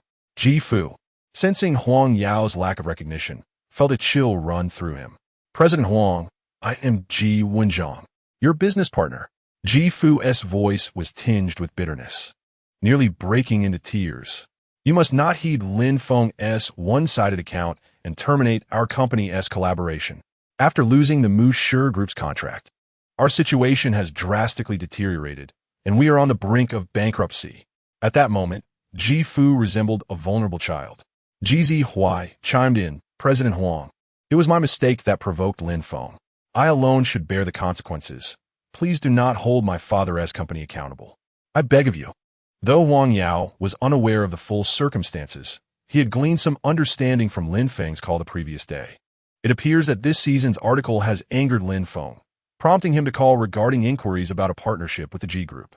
Realizing the gravity of the situation, Ji Wenjiang made a special trip to Lin Feng's residence to plead for mercy, only to unexpectedly encounter him. One cannot help but remark on his unfortunate luck to cross paths with this ill-fated father-son duo. Huang Yao understood that those whom Lin Feng detested were certainly not to be trifled with. During Huang Yao's contemplation, Ji's father and Ji Zihua, noticing his silence, stepped forward, eager to continue their quarrel. However, Lin Feng, who had just returned from the hospital, emanated an aura of authority, his body still carrying the faint scent of antiseptic. The oppressive presence he radiated caused Ji's father and Ji Zihua to momentarily forget their intended remarks. Seizing the opportunity, Lin Feng approached them directly. "Have you come to my home to court disaster?" His icy words sent a shiver through Ji's father and Ji Zihua. Lin Feng was disinclined to engage in further dialogue. He merely gestured towards the gates of the villa community. "The exit is there. You may leave at once, or I will summon security to expel you." No one moved. Lin Feng rubbed his temples, his expression one of impatience. "Leave?" Suddenly, Ji Zihua erupted, brandishing his phone. "I have recorded your actions just now. I will publish this video online." His expression morphed into one of malevolence. "You wish to ruin the Ji family due to personal grievances, leaving my father and me homeless. I will expose you." Seeing this, Ji's father pulled out his own phone, directing it at Huang Yao and Lin Feng. "Everyone, please judge for yourselves. Huang Yao, the current president of Mushy Group, and his friend Lin Feng have unilaterally halted cooperation due to personal matters. We came to apologize, yet they insult us. This is utterly intolerable. Who will vindicate us?" And Lin Feng even struck my son. Ji's father turned the camera towards Ji Zihua's face. "Son, I am sorry." Lin Feng wields considerable influence. "I must resort to this means to protect your rights." Despite his age, he still played the rogue astutely. Lin Feng found himself overwhelmed by their incessant bickering. Brother Lin Feng, Huang Yao quietly inched closer to him. What shall we do now? He was acutely aware that should public sentiment escalate, it could greatly impact Mushy Group. The immediate priority was to heed Lin Feng's guidance. Lin Feng did not respond immediately. Instead, he retrieved his phone. Hello, security? This is Lin Feng. I am confronted by two lunatics. Please come and remove them from the villa community. Thank you. After hanging up, he patted Huang Yao on the shoulder. I've summoned security. As security personnel dragged Ji's father and Ji Zihua away, they continued to shout threats, vowing that Lin Feng and Huang Yao would meet dire consequences. Their curses were almost harrowing, yet Lin Feng remained largely unfazed by their insults. They were mere pinpricks to him. Nevertheless, he resolved to keep a contingency plan in mind. Huang Yao, he turned his gaze to Huang Yao. Please secure a copy of the surveillance footage from room 502 at the Donhan Hotel, dated last night from 7:20 to 10 o'clock p.m. It contains footage of Ji Zihua bragging and attempting to seduce my wife. We must be prepared for any eventuality. The public opinion on the internet can be quite merciless. One must tread carefully. Huang Yao nodded emphatically. All right, leave everything to me. With surveillance footage and concrete evidence, we can handle this. He had faith in Lin Feng, convinced that he would not unjustly target them, as Ji Fu and Ji Zihai suggested. This is a significant matter that has recently transpired within the company. Do not forget to review it. Huang Yao handed the documents to Lin Feng, then swiftly turned to leave, waving his hand. I'm off to copy the surveillance. Lin Feng gazed at the substantial pile of documents in his hands, letting out a sigh. Why was Huang Yao so insistent on involving him in the decisions of the Musher Group? Shaking his head in resignation, he took the documents back into the villa. Just as he entered, the chilling air he had brought with him had yet to dissipate when the phone rang insistently, as if demanding his immediate attention. Did Huang Yao forget to mention something important? Lin Feng pondered as he retrieved his phone. Upon seeing the caller ID, his brows furrowed, and his expression turned far less relaxed than before. It was Wang Yame again, an unwelcome specter. After muttering a curse, he reluctantly answered the call. Lin Feng. The sharp female voice pierced through the line, laced with fury. Lin Feng maintained his composure, holding the phone slightly away from his ear, and replied coolly, What do you want? The two words were devoid of warmth. Her anger intensified, clearly exacerbated by his indifferent demeanor. I asked you to pick me and your sister up. Have you forgotten? What use do I have for you if you were so unfilial? I would have been better off without you. I can't rely on you for anything. You have truly disappointed me. Chapter 40. Let the fire burn, even brighter disappointment. The emotions in Lin Feng's eyes dulled gradually. He replied coldly, Wang Yame, not only did you cheat back then, but you also callously abandoned our family, which ultimately led to our father succumbing to grief and drowning. After that, I was left to fend for myself, surviving on the charity of relatives until I reached adulthood. He recounted his most painful memories with a calm demeanor. The scabs of his wounds, once torn open by his own hand, no longer bled after enduring the trials of growth. Pausing briefly, Lin Feng let a mocking smile curve his lips. You have never taken responsibility for me. Why should I reciprocate? Simply because of your audacity? Silence enveloped the line as Wang Yame found herself at a loss for words. However, she had her own reasons. At the time of her infidelity, it was clear that Lin Feng's father would never stay with her again. Thus, she was compelled to engage with her affair, Brother Wang, who was soon to leave the country. She couldn't possibly drag a dependent along with her. Yet, Lin Feng was, after all, a piece of her flesh and blood. How could he choose to be unfilial due to her past mistakes? As her anger surged, an external force snatched her phone away. She was momentarily taken aback. Upon seeing that her phone had been taken by her obedient daughter, Wang Xiao, whom she had with Brother Wang, Wang Yame ultimately chose silence and smiled indulgently. Hello, Brother Lin Feng. My name is Wang Xiao. We are half-siblings. As soon as she seized the phone, Wang Xiao activated the speaker and introduced herself. Without waiting for Lin Feng to speak, she continued, I believe that since our mother endured 10 months of hardship to bring us into this world, we ought to show her filial piety. We must never go against her will. just like me. With a mother I take great pride in and a father who is honest and straightforward, I've always honored my parents, even to this day. Wang Xiaoxiao's tone grew increasingly self-satisfied, a faint smile lingering at the corners of her mouth. Now that I have returned home after my studies, soon to become a doctor at the Central Hospital, I will continue to honor my mother and remain true to my roots. Throughout her speech, her tone, inflection, and choice of words lacked the warmth one would expect from a sister addressing her brother. Instead, it resembled a superior lecturing a subordinate with an unmistakable air of superiority. On the other end of the line, Lin Feng could not suppress a scoff. While she professed her devotion to Wang Yamei, she simultaneously boasted about her impending status. What a waste of breath. Lin Feng replied nonchalantly, "Oh, and what of it?" Wang Xiaoxiao faltered. She was no fool. She could easily discern Lin Feng's indifference. How dare a worthless individual who had chosen to abandon their own mother dismiss her words? At that moment, Wang Xiaoxiao deemed Lin Feng irredeemable. "You deserve to be discarded," she retorted coldly.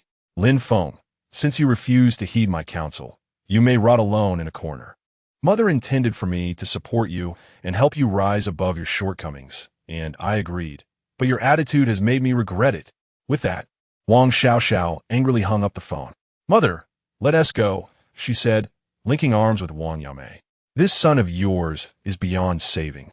He is not worth your concern." Hearing this, Wang Yamei hesitated, ultimately choosing silence, letting out a soft sigh instead. "All right, Xiaoxiao. You are the one who brings me the most peace of mind." As the call ended, Lin Feng exited the interface, his mood unperturbed by Wang Xiaoxiao's boastfulness, which he found utterly contemptible. He truly could not fathom where Wang Xiaoxiao found the audacity to flaunt herself before him. Did she not realize that her proud mother was a mistress and her honest father a philandering man? He could only conclude, what a fool. Ignoring the unpleasantness of the recent conversation, Lin Feng resolved to attend to more pressing matters. With a smile, he made his way to the nursery. Upon seeing the 3 cherubic infants playing in their cribs, Lin Feng's heart was instantly soothed. He picked up a small toy and began to entertain the little ones. Soon after, he was busy changing diapers and feeding them, thoroughly engrossed in his tasks. Congratulations, host, for completing the task, changing the baby's diapers. Reward acquired, 10 experience points. 3 medical skill points. Congratulations, host, for completing the task, preparing formula. Reward acquired. Congratulations, host, for completing the task, playing with the babies. Reward acquired, 20 experience points. 5 physical strength points. After entertaining the trio, Lin Feng straightened up. Over the course of the morning, he had amassed 50 experience points, along with a few scattered points in medical skills and physical strength. Lin Feng could hardly contain his eagerness to visit the system mall. Rubbing his hands together, he opened the familiar interface of the system mall. He immediately set his sights on the mystery box that required 30 experience points for purchase. Engaging with such a box is a delightful pastime. Without hesitation, Lin Feng pressed the purchase button. Congratulations, host. Upon opening the mystery box, you will acquire the skill of fortune-telling, level 20. Fortune-telling? The system seems intent on steering him towards the path of a soothsayer. Lin Feng chuckled helplessly. Suddenly, a phone call from Huang Yao interrupted him. The shrill ringtone pierced the air, and Lin Feng took 2 steps outside before answering. On the line, Huang Yao's voice was urgent. "Lin Feng, something's gone awry. You must check the internet. The public is in an uproar." The commotion online was sparked by a video recorded earlier that morning featuring Ji Fu and Ji Zihua. The video was unedited, displaying scenes of Lin Feng threatening them alongside Ji Fu and Ji Zihua lamenting their plight. It was released by the official account of the Ji Group, accompanied by the message, "We hope everyone will restore justice for us." Naturally, a video published by a corporate entity attracted significant attention from netizens, and the heat surged. Lin Feng was unfazed. He leisurely scrolled through the myriad of comments. "Everyone, listen to me. The person in the video is Lin Feng, a senior student at Huada University, along with Huang Yao from Mushi Group. Let us unite against the capitalists. Look, this is Lin Feng's wife image by Mumu. She likely shares the same disposition. Let us condemn her too. Don't miss out. Do you all know Qi Yao? Here, essay photo of her with the Lin Feng couple outside the hospital. What the hell? Two women and a man living in harmony? Hee hee. Chi Yao must be Lin Feng as concubine. Here, as my tribute to them. Please praise it. Insults and doxing ensued, culminating in the sharing of memorial photos. Truly, the fighting spirit of netizens knows no bounds. Lin Feng narrowed his eyes dangerously. Just then, Huang Yao sent another message. Huang Yao, what should we do? Mushy Group stock is on a downward trend. Should we release the surveillance video now? Lin Feng opened their chat and promptly initiated a voice call. Once connected, he succinctly stated, remain calm. Let the fire burn a little brighter. Chapter 41. Online defamation and Lin Feng's counterattack. Given the stakes involving Mushy Group, many would step forward to either support or undermine the situation. 3 hours after the video was published, several companies collaborating with Mushy Group began to speak out. Jiangyan Group, sharing video. We did not expect Huang Yao of Mushy Group and his friend Lin Feng to behave in such a manner. Jiangyan Group stands with the Ji father and son. We unilaterally terminate all cooperation with Mushy Group. Songgang Group. I'm the chairman of Songgang Group, having watched Xihua grow up. In light of these events, even at the risk of offending Mushy Group, I must voice my opinion, and I hereby announce that Songgang Group will no longer cooperate with Mushy Group. One after another, over 10 companies voiced their support for the Ji family. Each was adamant in their declarations to distance themselves from Mushy Group. These companies were not champions of justice. They merely sought to protect their own interests. The public announcement of the dissolution of the contract with the Mu Shi Group not only shields one from unfounded accusations, but also garners a multitude of commendations from netizens. Why not seize such an opportunity? Nowadays, internet users commend these corporations, lauding them as brave industries that dare to confront malevolent forces. Consequently, this matter has attracted increasing attention and fervor, with its trending status steadily rising. It is undoubtedly progressing in a direction that the Ji family, particularly the father and son, eagerly anticipates. Meanwhile, the protagonist Lin Feng, who is currently facing a barrage of criticism online, remains unperturbed. The weather is splendid, and as Lin Feng inhales the fresh air, he muses that he should take his wife and child for a stroll and bask in the sunlight. He strolls leisurely with Bai Mumu along the path, enjoying the evening breeze. In contrast to Lin Feng's serenity, Bai Mumu harbors some concern. Hesitantly, she inquires, Lin Feng, should we not address the online discourse? Public opinion can be harmful. If we allow netizens to slander us without refuting their claims, the consequences could be dire.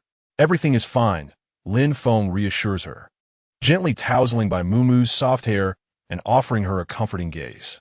Trust me, his eyes brim with confidence. I will bring the Ji group to its knees, ensuring the downfall of the Ji family. Upon hearing his words, the weight in Bai Mumu's heart gradually lifts. She believes in Lin Feng's capabilities. Since he has proclaimed it, he will undoubtedly resolve this crisis. As for the disparaging remarks about her circulating online, she regards them as mere fleeting thoughts, devoid of any real impact. Bai Mumu feels considerably lighter. Observing her calm demeanor, Lin Feng silently breathes a sigh of relief, grateful that his wife remains unaffected by the vitriol. As the sun sets, Lin Feng guides the children home, one hand entwined with Bai Mumu's. The atmosphere is filled with warmth and happiness. Suddenly, his phone vibrates in his pocket, disrupting the moment. He hands a stroller to Bai Mumu and promptly checks his messages. 2 new notifications await him. Huang Yao, the classmates who were bullied by Ji Zihua have reached out to me after receiving your message. They have agreed to clarify everything Ji Zihua has done. Huang Yao, you cannot imagine the despicable acts Ji Zihua has committed. It incites rage among gods and men alike. Huang Yao, he once dragged a girl into a grove, kissing and hugging her, and later threatened her family. Absolutely revolting. The messages, though separated by a screen, convey Huang Yao's indignation. After reading them, Lin Feng's disdain for Ji Zihua intensifies. You shall face the consequences, he states coldly, his tone more frigid than the December air. Upon returning to the villa, Sister Rong ushers the children back to the nursery, while Lin Feng takes Bai Mumu's hand and sits on the sofa. Mumu, it is time. Lin Feng speaks softly, then retrieves the trending list to show by Mumu. The current fervor has reached its peak, signaling that they can now release their evidence. The leading trending topic boldly proclaims, Lin Feng, Huang Yao stands against oppression, restoring justice for the Ji family. Following this, an explosive remark accompanies it. Upon seeing this, Bai Mumu tightens her grip, as if to lend Lin Feng strength. Indeed, she nodded emphatically. It was time for the Ji family to face the consequences of their actions. Following his wife's directive, he retaliated immediately. Amidst Bai Mubu's melodious laughter, Lin Feng opened his private social media account, simply named Lin Feng. His account had been exposed by netizens, inundated with a barrage of insults in his private messages. Lin Feng scrolled past them, undeterred. He promptly posted a new update. A simple video, captioned, "The Truth." After publishing, Lin Feng quickly reached out to Huang Yao, requesting the Mu Shi Group's official account to share his message. As Lin Feng and the Mu Shi Group entered the maelstrom of public opinion, netizens flocked to engage. Is that really the truth? Just desperate struggles? Disgusting, utterly revolting. How dare you post again? To the two above, perhaps you should watch the video Lin Feng shared. Exactly. Having watched it, I now believe Ji Zihua deserves a beating for coveting Lin Feng's wife. If someone coveted mine, I would certainly deliver a left hook and a right cross. Having watched, Ji Zihua's father attempted to defend his son afterward, but unexpectedly met Lin Feng's unyielding stance. Delightful. In an instant, the tide of public opinion shifted, turning against the Ji father and son. Just when it seemed the situation would settle, Lin Feng released another video. This time, his caption was significantly more elaborate. Their youth should have blossomed like flowers, yet it was ruthlessly crushed by a demon. It is imperative to raise our voices against school bullying. Each word resonated deeply. Netizens, initially perplexed, left the video filled with indignation, redirecting their ire toward the Ji family. The video featured individuals who had been bullied by Ji Zihua, recounting their experiences on camera, with compelling evidence. Some recalled Ji Zihua's past transgressions, shivering with fear and shedding tears. Consequently, within a mere 20 minutes, the trending topics transformed. The top trending topic was opposition to bullying. The second was why Haven T, the Ji father and son, disappeared yet. The third read Lin Feng and Huang Yao face off online, bringing a reversal. Lin Feng scrolled through the comments. Alongside the critiques of the Ji family, there were netizens expressing apologies to him and the Mu Shi Group. The stock of the Ji Group plummeted. Retribution indeed. Lin Feng was not surprised by the unfolding events. After a while, he continued scrolling, his fingers pausing at a few comments that caught his eye. Am I the only one who thinks Lin Feng and Bai Mubu are a perfect match? They look stunning together. In a hotel surveillance, Lin Feng pledged his loyalty to Bai Mubu. What a divine couple. They are the epitome of a model couple. Lin Feng mused. These comments reflect discernment. Chapter 42. You will never have 4 dishes in your lifetime. With the online turmoil adequately resolved, Lin Feng disregarded the Ji Group's attempts at reconciliation, intent on focusing on his own affairs. Huang Yao, I have sent the formula for the anti-hair loss shampoo to the Ji Mu Group, and they have agreed to discuss a collaboration with the Mu Shi Group. Huang Yao, Lin Feng, this formula belongs to you. Why not discuss a collaboration with the Jiamu Group? Lin Feng set down his teacup. The Jiamu Group is the preeminent shampoo company in the city. He entrusted Huang Yao with the anti-hair loss shampoo formula, with the intention of forging a partnership with the Jiamu Group under the auspices of the Mu Shi Group. After reading Huang Yao's message, Lin Feng's slender fingers glided across the screen. Lin Feng, all right. Lin Feng, when and where? Huang Yao remained silent, prompting Lin Feng to take the initiative to propose a personal meeting for the negotiation. After all, he was acutely aware that the efficacy of the anti-hair loss shampoo would undoubtedly create a sensation in the market, and collaborating with the Jiamu Group was merely a means to leverage their reputation in the shampoo industry. Ultimately, genuine sales would depend on the final performance of the product. Thus, he was determined to secure substantial benefits from this collaboration. They agreed to meet at 3 o'clock in the afternoon. Dressed in a tailored suit, Lin Feng arrived at the Jiamu Group for the meeting. He parked his car and entered the building with a measured pace, completely oblivious to a pair of eyes following his every move. Lin Feng, what brings him here? Wang Xiao, passing by, was taken aback upon seeing the figure in the photograph. The distance between them was considerable, and to confirm whether it was indeed Lin Feng, she decided to enter the Jimu group to investigate further. Lin Feng, she called out. Upon hearing the unfamiliar female voice, Lin Feng halted, turned around, and immediately recognized her. As he gazed at Wang Xiaoxiao's face, which bore a striking resemblance to Wang Yamei's, he instantly deduced that the woman who called out to him was Wang Xiaoxiao. "Who are you?" Lin Feng feigned ignorance. "I thought you were clever. I never expected you wouldn't recognize me," she retorted, her tone dripping with disdain for Lin Feng. All right. Wang Xiaoxiao waved her hand dismissively. "To be honest, I am Wang Xiaoxiao. Technically, I should address you as brother, but given your identity and background, you hardly warrant that title. So, Lin Feng, as your sister who has become a doctor, how do you feel about still working for others at your age? Isn't that a source of embarrassment?" Despite their first encounter, her disdain for Lin Feng was unmistakable. Embarrassment? Lin Feng raised an eyebrow, curious as to why that would be considered shameful. Although he was not merely an employee, he found it difficult to comprehend Wang Xiaoxiao's remark. Any profession that earns a living through legitimate means should not evoke shame. Yet, this privileged young woman deemed working for someone else as disgraceful? Was she not also working a hospital? As Lin Feng pondered this, Wang Xiaoxiao scoffed haughtily. "Lin Feng, don't you have any ambition? After all, you share a similar bloodline with me. How can you willingly accept a lifetime of servitude?" She scrutinized Lin Feng from head to toe, noting that he looked quite handsome in his suit, yet her admiration remained superficial. Devoid of parental attention and lacking in personal effort, one is destined to a life of meager sustenance, unable to enjoy even a modest variety of dishes. She added, with a hint of disdain, "Do not take offense at my words. I speak solely for your benefit, dear brother. My intention is to rescue you from your misguided path." The contempt in her tone was unmistakable. Lin Feng remained silent for a moment, contemplating the absurdity of Wang Xiaoxiao's superiority complex. By what right did she assume such an elevated stance? Did she consider herself a deity? Noticing Lin Feng's silence, a wave of inexplicable satisfaction washed over Wang Xiaoxiao. "So, do you not agree with what I said?" she began, but Lin Feng interrupted her with precise timing. "Indeed, one cannot expect ivory from a dog's mouth," he remarked, shaking his head in disappointment.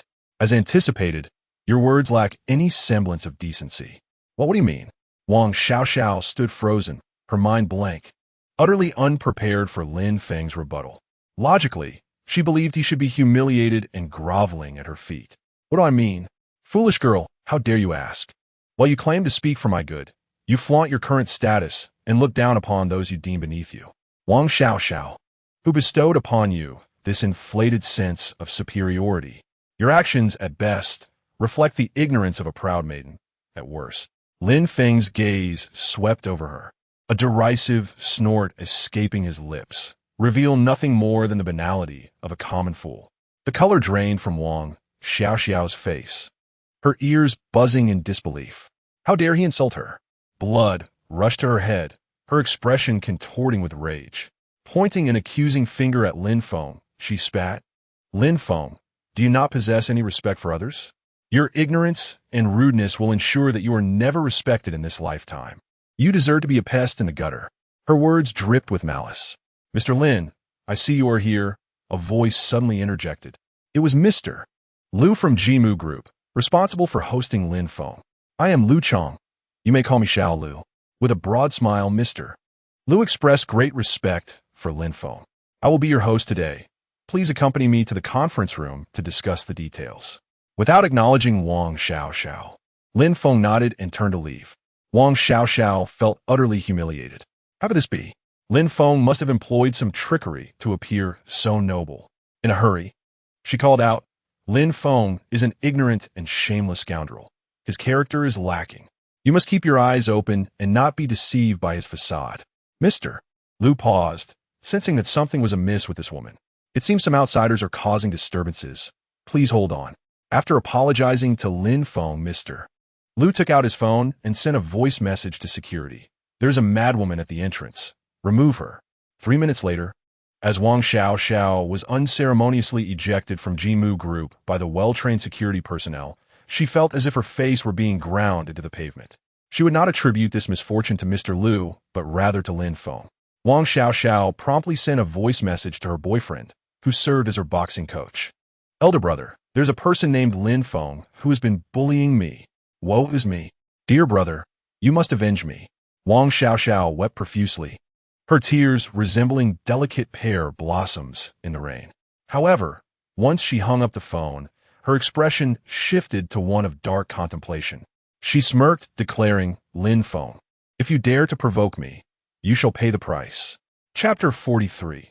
Lin Feng faces mockery over his formula. Lin Feng, indifferent to the schemes of Wang Xiao, was entirely preoccupied with the desire to provide a prosperous life for his wife and children. Following President Liu, Lin Feng arrived at the high-level conference room of the Jimu Group.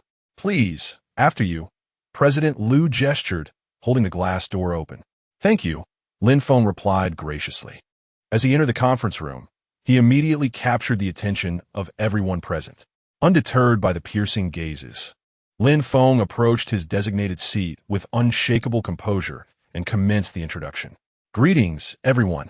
I am Lin Feng, representing Mushy Group.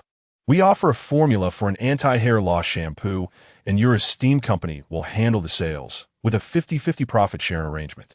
Lin Feng's confidence earned him silent admiration from the gathered executives. Yet, there were dissenters among them. 50-50? You merely provided a formula. Mushy Group is attempting to reap rewards without effort, a sharp male voice interjected, laden with skepticism. Lin Feng turned to locate the source of the voice, which belonged to a man in his early 30s, identified as Manager Zhang of the sales department. His demeanor exuded arrogance, as if he were entirely unconcerned, his posture radiating nonchalance. Lin Feng, unfazed, maintained a faint smile. Manager Zhang, I trust you have yet to thoroughly review the formula and are unaware of the efficacy of this anti-hair loss shampoo, correct? After speaking, he turned to address the rest of the attendees. I assure you, the effectiveness of this shampoo will garner significant attention, resulting in unprecedented sales. A chuckle escaped Manager Zhang's lips. Pray tell, what grants you such audacity? He retorted, narrowing his eyes in disbelief. The conference room erupted in a chorus of subdued laughter. Zhang believed Lin Feng should be overwhelmed with embarrassment at this moment. However, Lin Feng remained as composed as ever. I reiterate my point, Lin Feng replied, his tone steady. Manager Zhang, I encourage you to use the product and familiarize yourself with its functions and results before voicing your opinion. You will come to realize that it is this very formula that provides me with the confidence to present it. Manager Zhang found himself momentarily speechless. Well said. The president, seated at the head of the table, interjected. I have tried the shampoo, and the results are quite satisfactory. However, the 50-50 profit sharing indicates that Mushy Group has made some concessions. Therefore, what reason does Jimu Group have to decline cooperation? Upon hearing this, Lin Feng's eyes sparkled with triumph. This matter was settled. Collaborating with Mushy Group would undoubtedly yield unexpected benefits for you. As he spoke, Lin Feng extended his hand. Upon witnessing the situation, the president of the Jimu Group straightened his attire, rose, and solemnly shook hands with Lin Feng. A pleasant collaboration, he stated. Lin Feng smiled in response, echoing, indeed, a delightful partnership.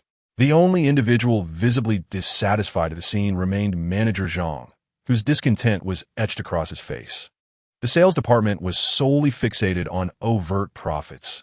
How could they accept a mere formula demanding a 50% share? He was the first to express his discontent.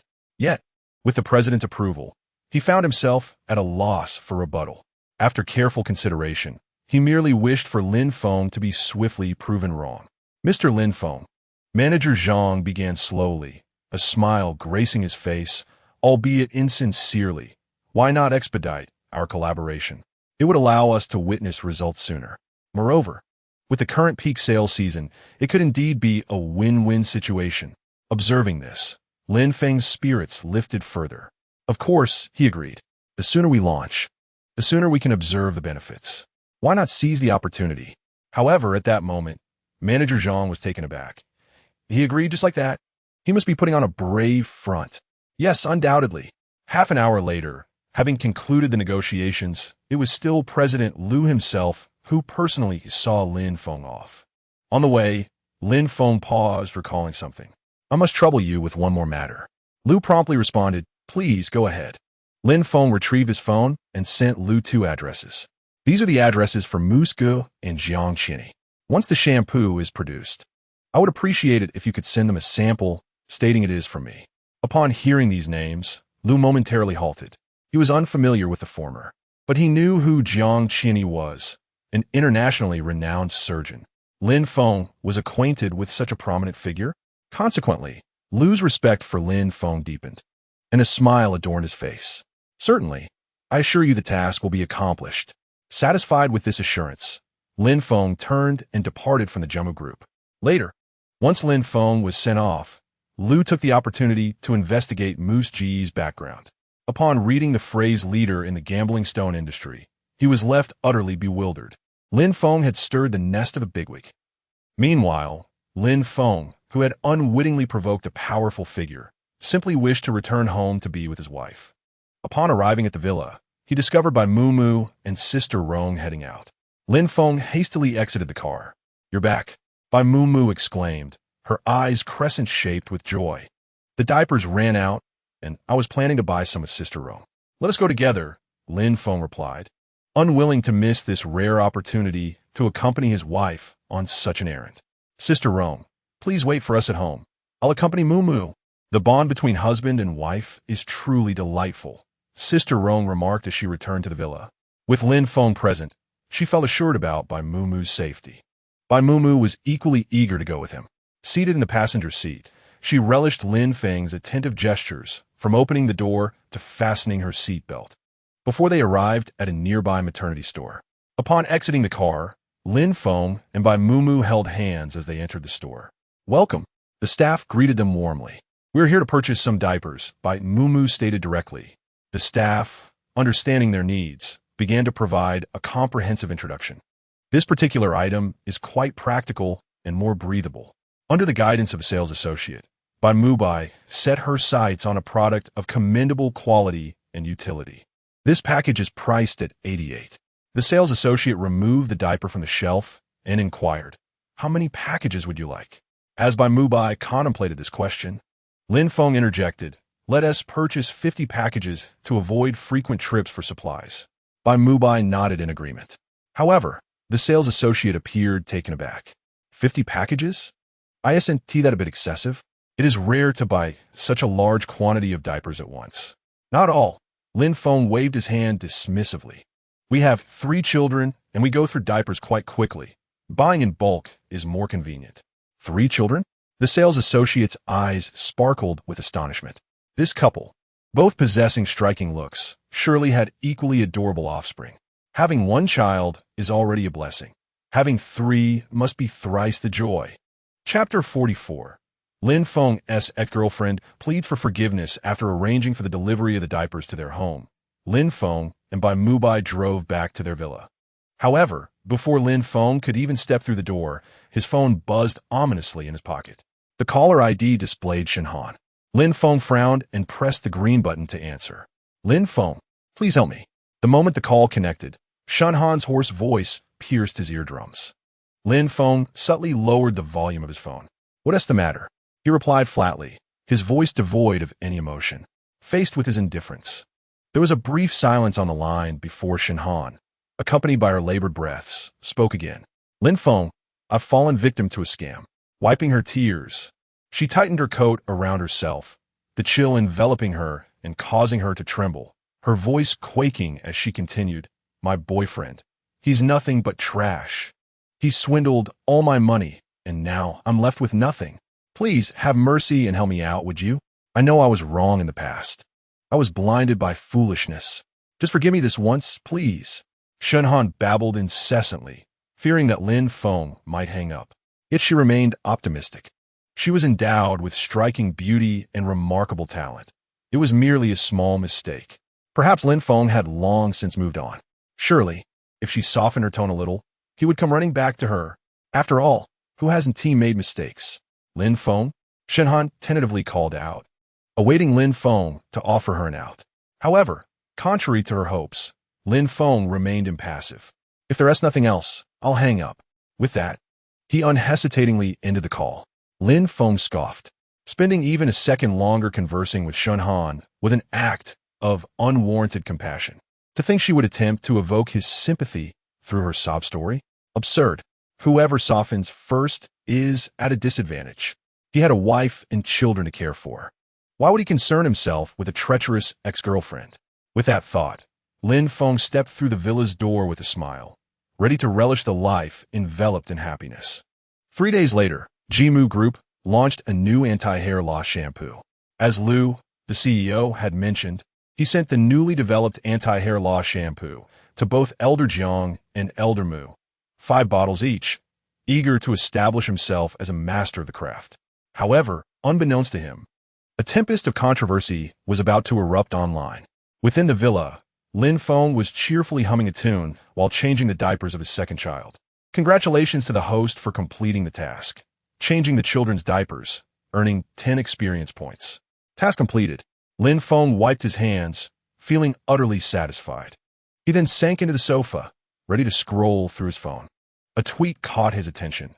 Did the titan of the stone betting world and the master surgeon really engage in a public feud over this? Let us delve into the mystery of its allure.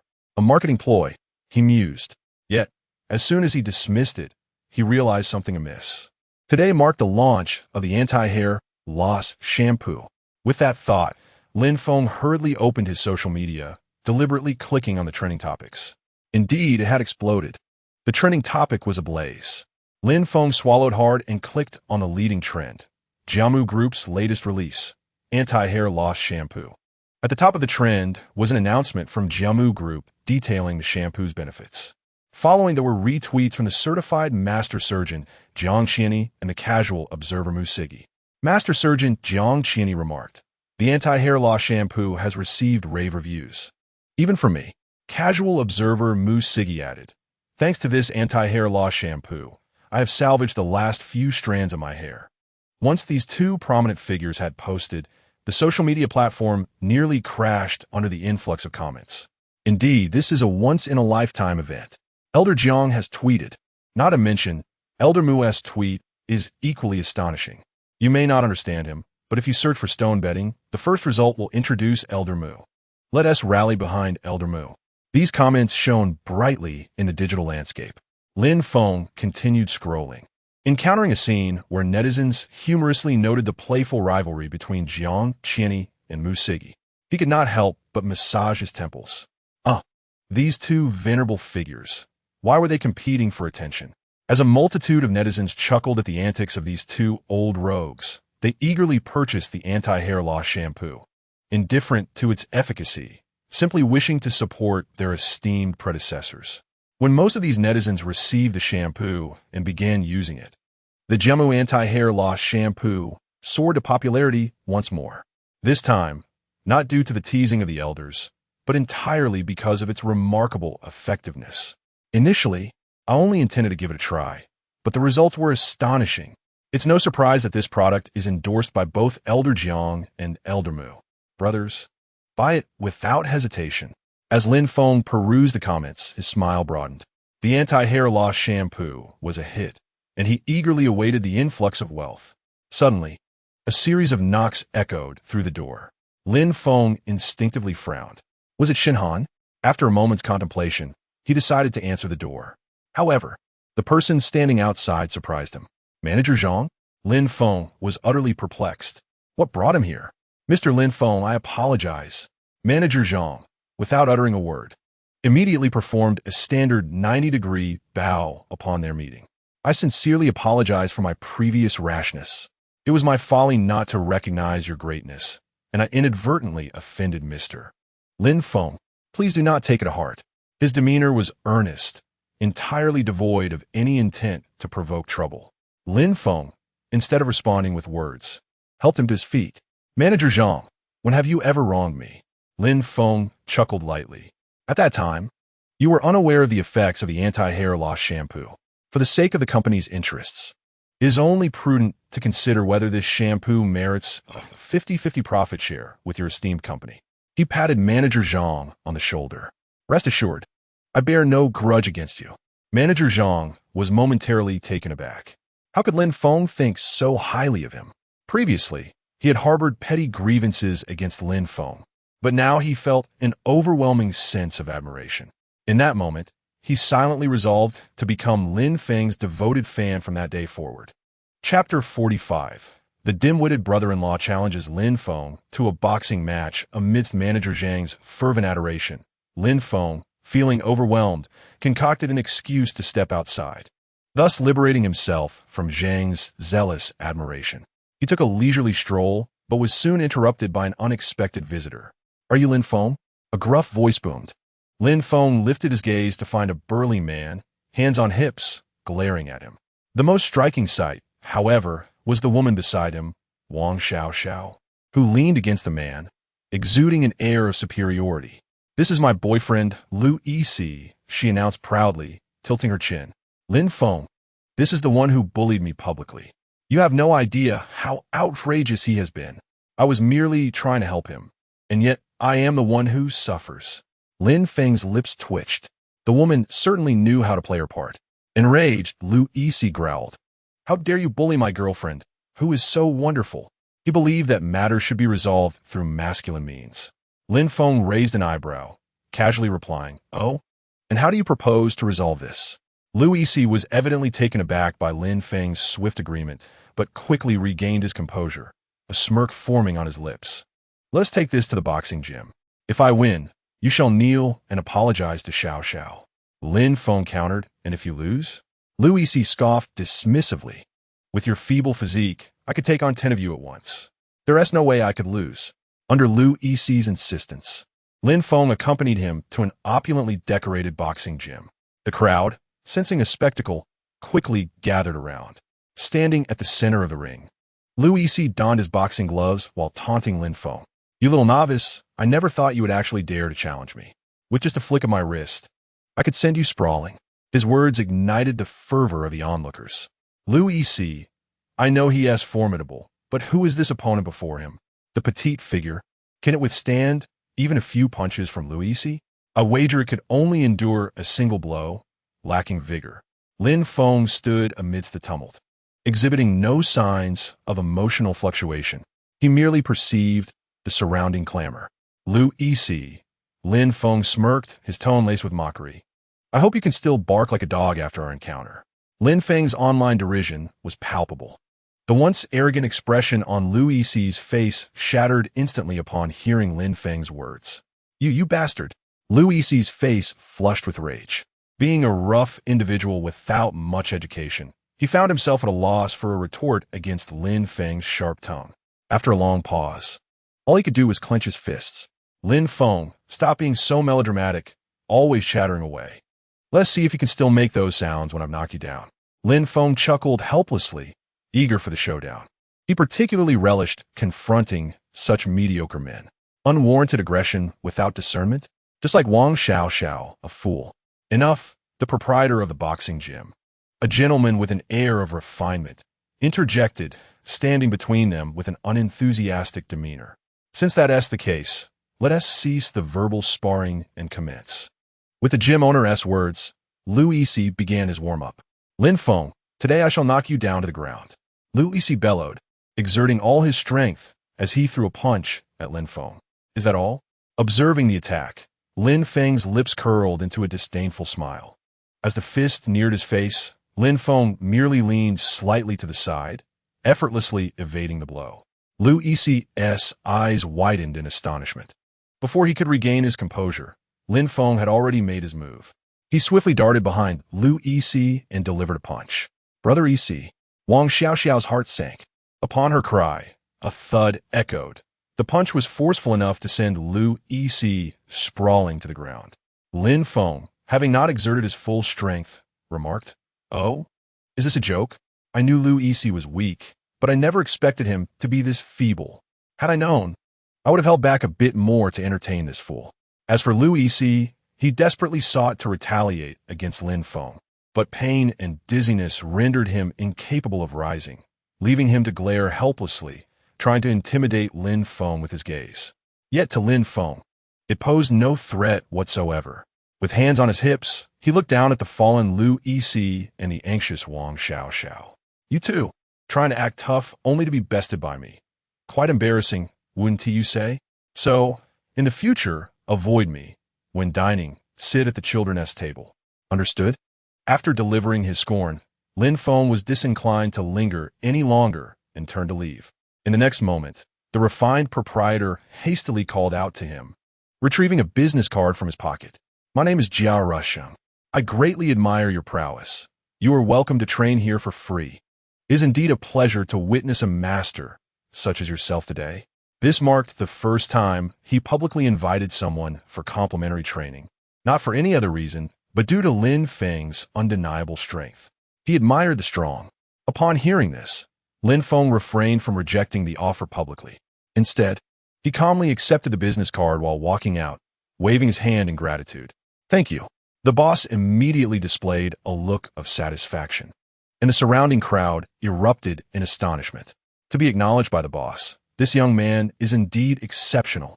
Amidst the gasps of shock, Wang Xiaoxiao, who had witnessed the entire scene, felt as if her back teeth would shatter.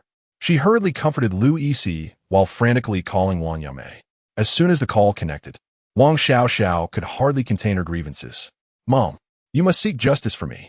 On the other side, Lin Feng made his way toward the villa when he received a call from Wang Yamei. Well, that sounds urgent, he thought, shaking his head. In less than 10 minutes, Wang Yamei had rushed to defend her precious daughter after receiving Wang Xiaoxiao's call. Without hesitation, he answered the incoming call, which was filled with fervor. Lin Feng, have you lost your mind? Wang Yamei shouted angrily. Are you bullying your sister and her boyfriend? Do you realize that Xiaoxiao, such a strong person, was brought to tears by your actions? Lin Feng, you have deeply disappointed me. Xiaoxiao wanted to help you so much, and instead of showing gratitude, you bully her? You're hopeless. Lin Feng chuckled coldly. She is so biased that she has forgotten her own home. Does she not inquire about the cause and course of the matter? She rushes here, jumping to conclusions without knowing the facts. Truly a wonderful mother. Initially, Lin Feng remained silent. Once Wang Yamei had finished her tirade, he spoke. Ms. Wang, if you wish to seek justice for your precious daughter, perhaps we should discuss this in person? Chapter 46. Lin Feng takes his wife and child for a checkup. Facing moral coercion in order to champion his beloved daughter, Lin Feng understood that Wang Yamei would undoubtedly agree to a face-to-face meeting. Thus, when she promptly inquired about the meeting location, he was not surprised in the least. It was entirely anticipated. This time, he intended to clarify everything. He arranged to meet Wang Yamei at a CAF near the villa. Although somewhat secluded, this CAF boasted rich, aromatic coffee and an elegant, upscale ambience. However, for Wang Yamei to visit, she would have to endure a journey of over half an hour. After all, one must pay a price to meet him. As he contemplated this, Lin Feng lifted his cup of coffee and savored a leisurely sip. Quite delightful, he mused. The clock on the wall pointed to 2:50. His mother should be arriving shortly. In less than 5 minutes, Wang Yamei approached Lin Feng's location with an imposing demeanor. The furrow in her brows revealed her current ire. Lin Feng, taking a deep breath, she slammed her exquisite handbag onto the table. Did you really summon me to this distant CAF? You must have intended it. You show no semblance of a mother. You resemble a scolding widow from the village. Lin Feng remained unaffected by Wang Yamei's rudeness, calmly placing his coffee cup in front of him. He then leisurely raised his gaze to meet the furious Wang Yamei. Nearing 50, her heavy makeup could scarcely conceal the wrinkles, and her expression at that moment was one of sharp bitterness. Let us sit down and talk, he suggested, subtly directing her attention to the chair opposite him. Wang Yamei stood there, her commanding presence drawing the gaze of many onlookers. She has successfully disrupted the guests present. Out of concern for appearances, Wang Yamei sighed and took a seat opposite Lin Feng. Lin Feng, how should I greet you? Your stepsister is only looking out for your best interests, yet you publicly bullied her boyfriend. Regardless, you must apologize to her in front of everyone. She's a treasure raised by our family and has never endured such humiliation. Wang Yamei's rhetoric seemed to have been rehearsed before her arrival, flowing effortlessly from her lips. Lin Feng merely responded with a derisive smile. Are you aware of the origins and developments of this matter? Wang Yamei was perplexed. She had never considered the issues Lin Feng mentioned. Without engaging in riddles, Lin Feng laid it bare. Your beloved daughter encountered me at the Jiamu group, and she immediately unleashed a barrage of scorn. Subsequently, she sought out her boyfriend, claiming she wanted to compete with me, to which I acquiesced. Wang Yamei's expression faltered, a vague sense of foreboding creeping in. The outcome of the competition was my victory, and this matter should have concluded there. Lin Feng scoffed, placing his coffee cup down, his gaze searing as it fixed on Wang Yamei. Unexpectedly, she appeared displeased. Under Lin Feng's scrutiny, Wang Yamei felt her heart race inexplicably. Having grasped the entirety of the situation, she opened her mouth, hesitating for words, before finally speaking with a hint of guilt. Xiao Xiao has been spoiled by us. She's willful. Why can't you indulge her? After all, her boyfriend is your future brother-in-law. You mustn't go too far. I heard he was taken to the hospital, his teeth loosened. Upon hearing this, Lin Feng felt a profound disappointment in the woman before him. Knowing the full truth of the situation, she still sought to defend Wang Xiao Xiao. Truly a commendable mother. The heart does not reside centrally. Her bias is only natural. However, he was disinclined to partake in this farce of maternal affection. Stop. Lin Feng rose, his tone icy. Do not attempt to appeal to my emotions. After all, we share none. As long as Wang Xiao Xiao does not seek trouble with me, I shall graciously refrain from retaliating, for my time is precious. Ms. Wang Yamei, let's part ways amicably. I hope you will no longer intrude upon my normal life. With that, Lin Feng departed without a backward glance. Alone at the table, Wang Yamei felt an emptiness wash over her. Though he was a son with whom she had never been close, in that moment, she sensed the loss of something significant. What had she lost? Wang Yamei's gaze was vacant. After a prolonged silence, she spoke again. Well, at least I still have Xiao Xiao. Lin Feng is no longer important. Upon exiting the CAF, Lin Feng felt little enthusiasm and headed straight back to the villa. Bai Mubai was entertaining the three little ones, and, upon seeing him return home, greeted him with a beaming smile. You're back. Are you tired? Hearing Bai Mubai's concern, Lin Feng felt the last remnants of his earlier emotions dissipate like mist. Just as he was about to respond, the system's voice chimed. Ding, main quest released. Take Bai Mubai and the triplets for a postpartum checkup. Upon successful completion of the quest, the host will receive a cash reward of 10 million, along with a formula for stretch mark removal cream. The task has failed, and the host will lose a bonus of 20 points in physical strength. Lin Feng smirked, thinking that good things often come in pairs. He wrapped his arm around Bai Mumu's shoulder and gently said, Don't worry, I'm not tired. Dear, it's time for your postpartum checkup, isn't it? We have some time now. Shall we go? Lin Feng's words reminded Bai Mumu, who smacked her thigh and exclaimed, Yes, the babies need to be checked as well. The two were in perfect agreement. When Lin Feng drove his Lamborghini to the hospital, the weather was just right. Along the way, he remembered to contact Jiang Qiani. A postpartum checkup is a significant matter, and he wanted Jiang Lao to help him find an experienced doctor for the examination. It should have been a simple request. But Jiang Qiani insisted on meeting his sister-in-law in person. Lin Feng could not refuse and had to let the old gentleman accompany them for the checkup. Lin Feng, you have arrived. Upon seeing the young couple, Jiang Qiani displayed a kind expression. So, this is your sister-in-law? Lin Feng, you are indeed fortunate. Lin Feng smiled. Mumu, this is Jiang Lao, the former director of the Central Hospital, renowned among the ranks of surgeons. After introducing Jiang Qiani, and once Bai Mumu greeted him, Lin Feng continued. Jiang Lao, I appreciate your help. Not at all. Jiang Qiani waved his hand jovially. Let us not stand on ceremony. With that, he cheerfully began to entertain the triplets. Resembling a playful old man, Lin Feng and Bai Mumu exchanged amused glances, helplessly smiling at the scene. Meanwhile, in the shadows, Wang Xiao Xiao momentarily paused her actions of organizing documents. She had come to report for duty today. Everything had progressed smoothly until she unexpectedly encountered Lin Feng, which she found unfortunate. Frowning, She thought to herself, what bad luck. Yet, the next moment, upon seeing Jiang Qian's benevolent demeanor beside Lin Feng, her heart raced, filled with jealousy. How could Lin Feng know Jiang Lao? He must be deceiving him. Yes, that has to be it. But if Lin Feng knows Jiang Qian, that means he has a valuable connection. After hesitating for a moment, Wang Xiaoxiao resolved to approach Lin Feng. Lin Feng, it is indeed an honor to be introduced to Jiang Lao through you. Chapter 47.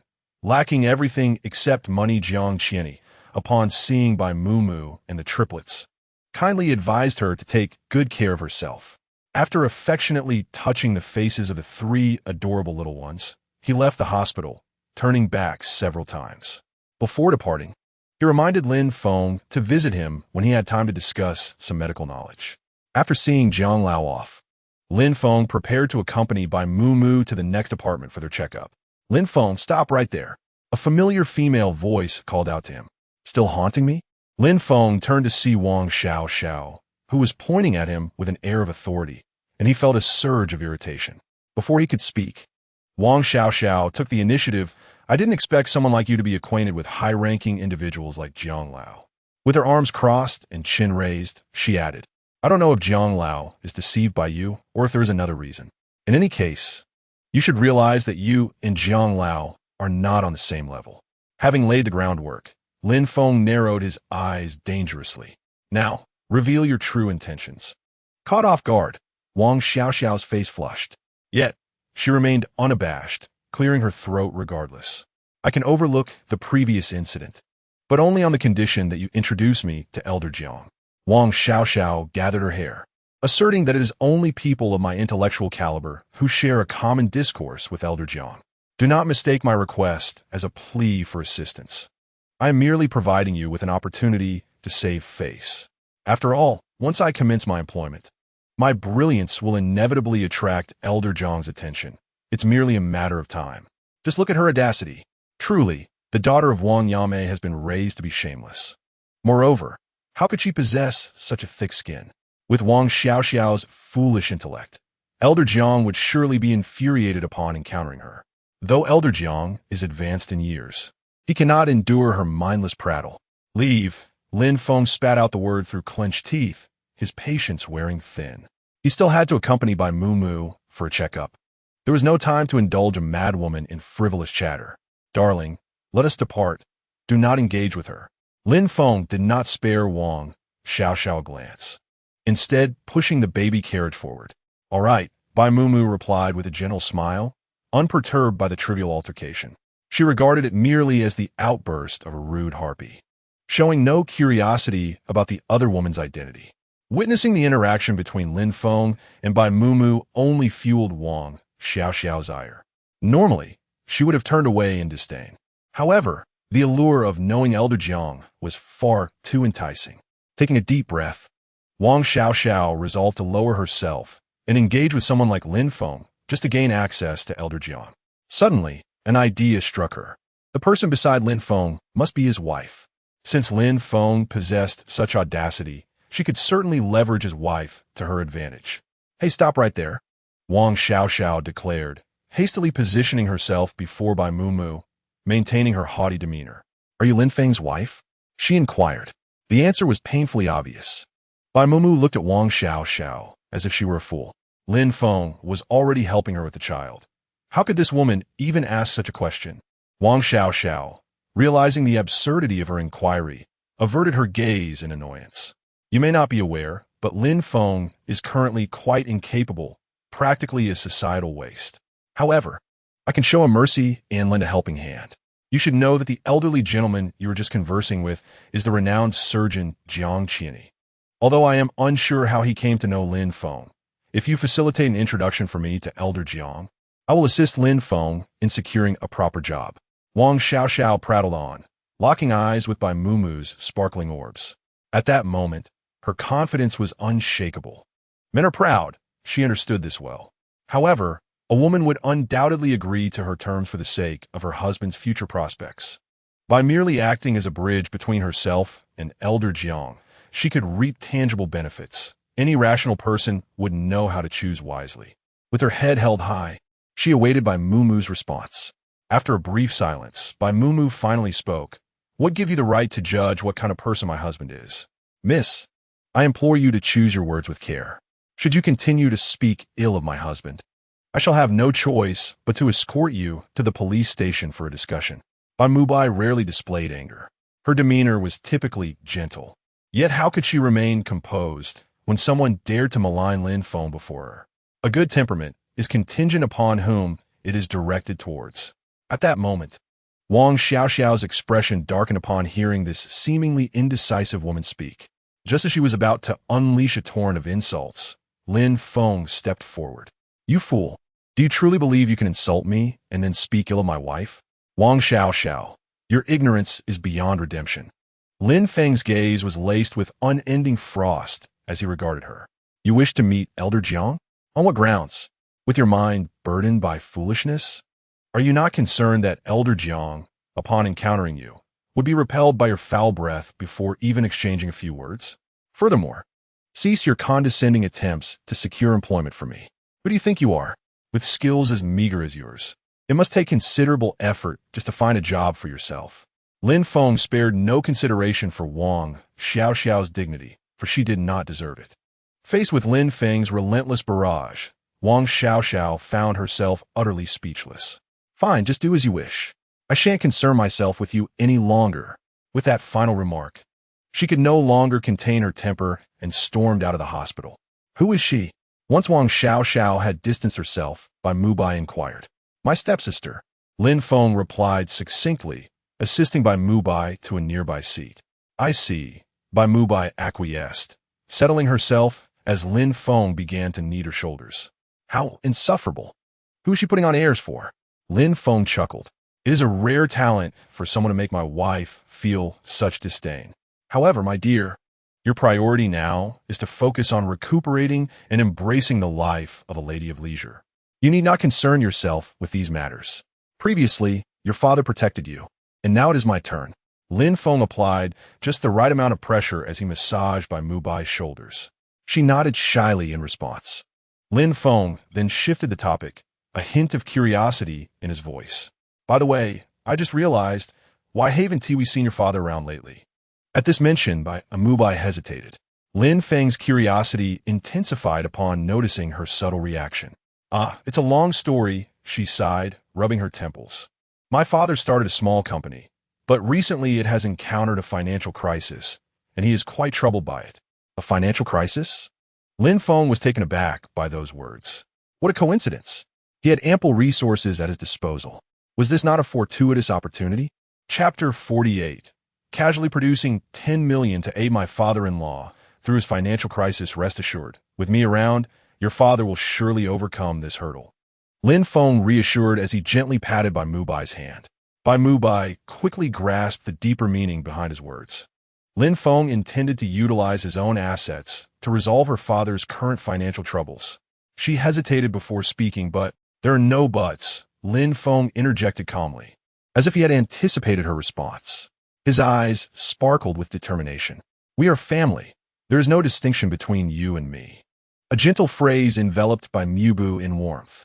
The mechanical and frigid call of the hospital echoed in the corridor, announcing the next patient, Bai Mubu, in an untimely manner. Bai Mubu took the initiative to grasp Lin Feng's hand, a charming smile gracing her lips, radiating an alluring charm. Yes, darling, let us proceed with the examination. The host has completed the task. Escort Bai Mubu and the triplets for a medical checkup. Congratulations to the host for receiving a reward. 10 million in cash and the formula for a stretch mark removal cream. After a comprehensive health examination, Bai Mubu and the triplets were found to be in excellent health, much to Lin Feng's relief. Receiving a reward at this moment was truly a stroke of serendipity. Unfazed by the inconvenience, Lin Feng first ensured that Bai Mubu and the triplets were comfortably settled at home before, upon Bai Mubu's suggestion, heading to her father's modest company. Through Bai Mubu's brief introduction, Lin Feng learned that her father, still quite young, had ventured into entrepreneurship. Although the company was small, it was sufficient to support the family. By all accounts, with his accumulated assets, he could have retired comfortably. Yet, Bai Mubu's father held a deep affection for the company and wished to derive benefits from it to supplement the household income, which was why he continued to run it alongside a few longtime employees. However, the sudden onset of a financial crisis had left him feeling utterly helpless and overwhelmed in recent days. Lin Feng let out a resigned sigh, realizing that this was a matter he could easily resolve. Bai Mubu was aware of his financial resources, yet he found it necessary to inquire before learning of the situation from her. He felt that Bai Mubu had not entirely depended on him. The road ahead is long and winding. Lost in thought, Lin Feng was brought back to reality by the navigation voice announcing their arrival at the destination. He exited the vehicle and made his way swiftly to the 12th floor of the building, which was designated for Bai Mubu's father's company. Bai Sanfeng stopped struggling. Your little company has fallen into a financial crisis. The inevitable outcome is that we shall acquire it. A sharp voice reverberated through the corridor.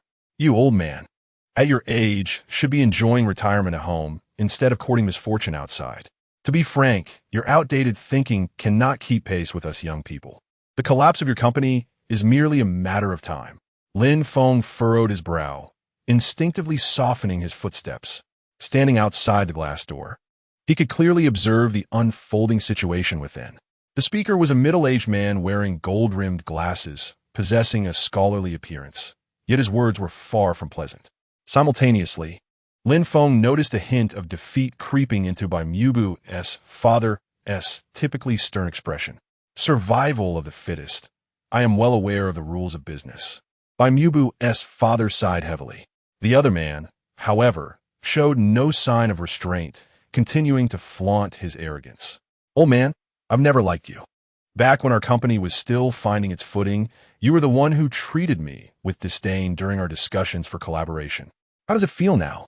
Frankly, considering your age, I shouldn't make it difficult for you. How about this?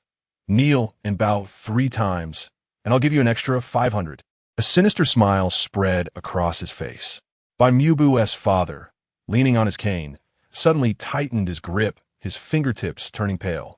From behind, his shoulders appeared increasingly hunched, as if he had aged a decade in that moment.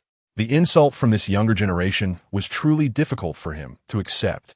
Standing in the corner, Lin Feng could no longer endure the situation. How could he tolerate someone bullying his father-in-law? 500 yuan? The sound of Lin Feng's footsteps echoed ominously in the empty room. I shall offer you 10,000, should you be willing to strike your head against the ground. Any excess shall be regarded as a reward for your efforts. His tone, laced with a nonchalant air, coupled with the underlying meaning of his words, left the middle-aged man feeling deeply humiliated. Upon seeing Lin Feng's arrival, Bai Fu wished to speak, but, mindful of the presence of others, chose to keep his thoughts to himself, silently standing behind Lin Feng. Who are you?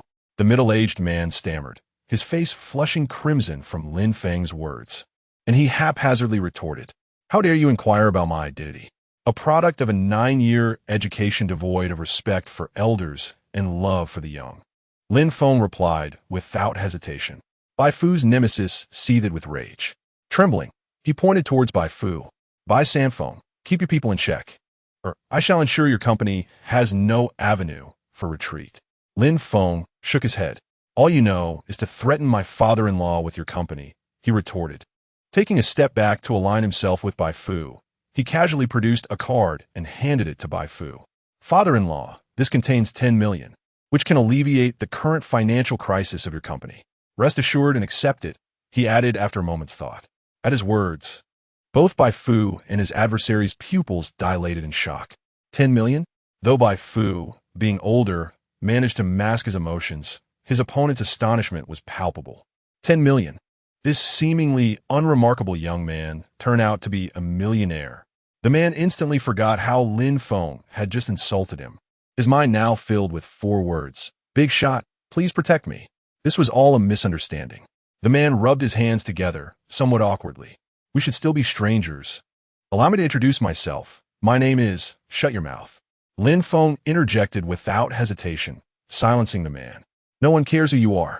After handing the card to Bai Fu, he cast a cold smile at the man. If you think you can win me over and expect me to invest in your company, you are gravely mistaken.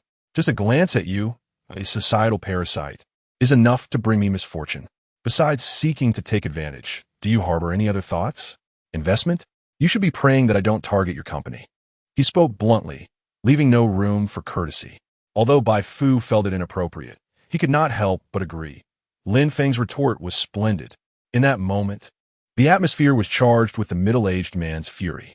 He trembled with indignation, words caught in his throat, yet he was wary of Lin Feng, who could nonchalantly toss around 10 million. Thus, he suppressed his anger. Shooting a glare at Bai Fu, the man scoffed. Bai Sanfeng, consider yourself fortunate.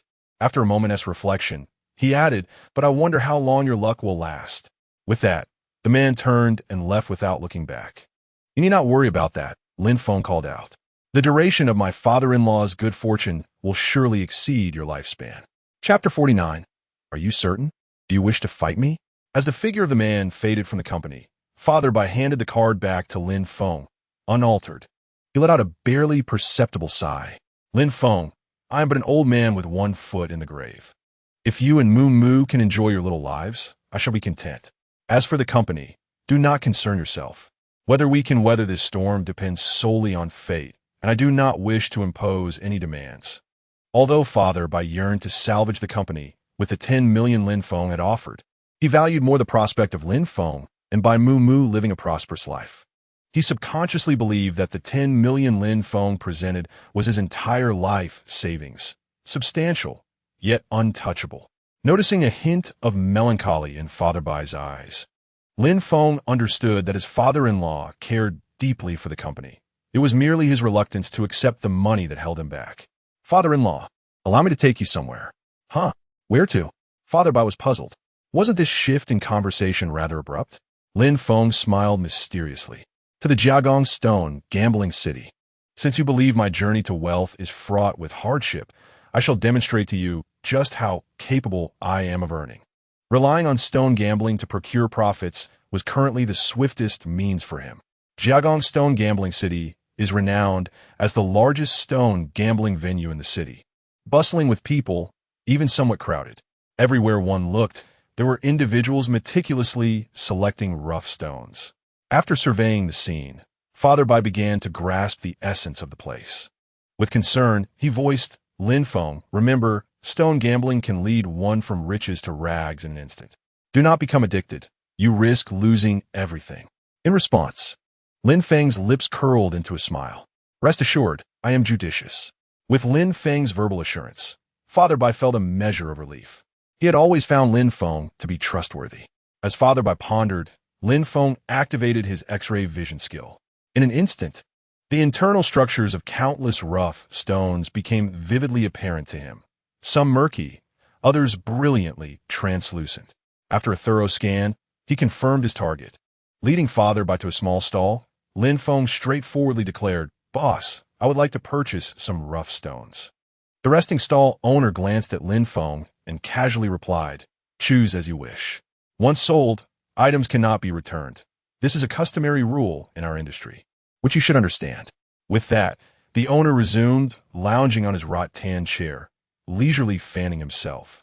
Understood, Lin Feng replied promptly, quickly selecting the rough stone that had caught his eye. Weighing it in his hand, he raised his voice again, Boss, I've made my choice, this piece. Lin Feng's swift decision-making, taking less than a minute, startled the owner, who sprang up from his chair. Young man, you are quite audacious. Still wearing a smile, Lin Feng inquired. This piece caught my fancy. How much is it? A flat price of 30,000, the owner replied, expecting Lin Feng to haggle. However, Lin Feng nodded without hesitation. Deal. The owner personally handled the cutting of the rough stone, curious about what the young man could select in such a short time. Yet, with each cut, his astonishment grew. The dazzling green nearly blinded him. It was ice-type. The boss deliberately rubbed his eyes. Indeed, although not particularly large, it was nonetheless a pure imperial green, worth at least 6 million, without a doubt. You rascal. As the boss returned the raw material to Lin Feng, his hand trembled ever so slightly. Good fortune indeed. Lin Feng was not the least bit surprised. Well, today luck seemed to be on his side. After laying the groundwork, Lin Feng pointed to another piece of raw material. Boss, I would like to purchase this one as well. The silent Bai Fu, who had been astonished from the back, opened his mouth slightly, but ultimately said nothing further. He trusted Lin Feng. Luck would not always favor him. The boss fetched another piece of raw material, this one priced at 50,000. All right, let us cut it on sight. Lin Feng maintained his calm demeanor. The boss squinted. He had a feeling that this piece was also of good quality. 10 minutes later, the boss was astonished once more. Good heavens, it's of glass-like quality. This one is larger than the previous and of superior grade. I estimate it could be worth this amount. The boss held up 9 fingers. 900,000? Bai Fu ventured cautiously. No, no, no. It's 9 million. Bai Fu was utterly shocked. In that brief moment, Lin Feng had earned 15 million. He couldn't help but think that the 10 million Lin Feng had just extracted was his entire fortune. Such a narrow perspective. While Bai Fu was still reeling from the shock, Lin Feng stretched lazily and proceeded to the next step. I want this piece. Wrap it up. Lin Feng's words were suddenly interrupted. An individual swiftly squeezed in front of him, cradling the piece Lin Feng had just pointed to as if it were a treasure. He had been observing Lin Feng for quite some time, knowing that he consistently found quality materials. The young man had already earned 15 million. Surely, he could spare a share, right? Lin Feng narrowed his eyes, his mind clear, and adjusted his finger's position. I misspoke. I want this one. No, no, no. This is mine. As expected, it was yet another attempt to seize his chosen material. However, the boss hesitated, torn. The man was a local bully with a notoriously foul temperament. If he were denied, a scene was sure to ensue. Yet it was undeniably Lin Feng's selected raw material. As the boss found himself in a quandary, Lin Feng let out a cold laugh and spoke. Very well, I shall concede it to you. May you also have good fortune. The man, consumed by thoughts of impending wealth, was particularly generous when it came time to pay. 10,000 without a blink. However, when the 10,000 worth of raw material yielded only a subpar result with cracks, the man's expression changed instantaneously. He stood there, dumbstruck, murmuring, impossible, absolutely impossible.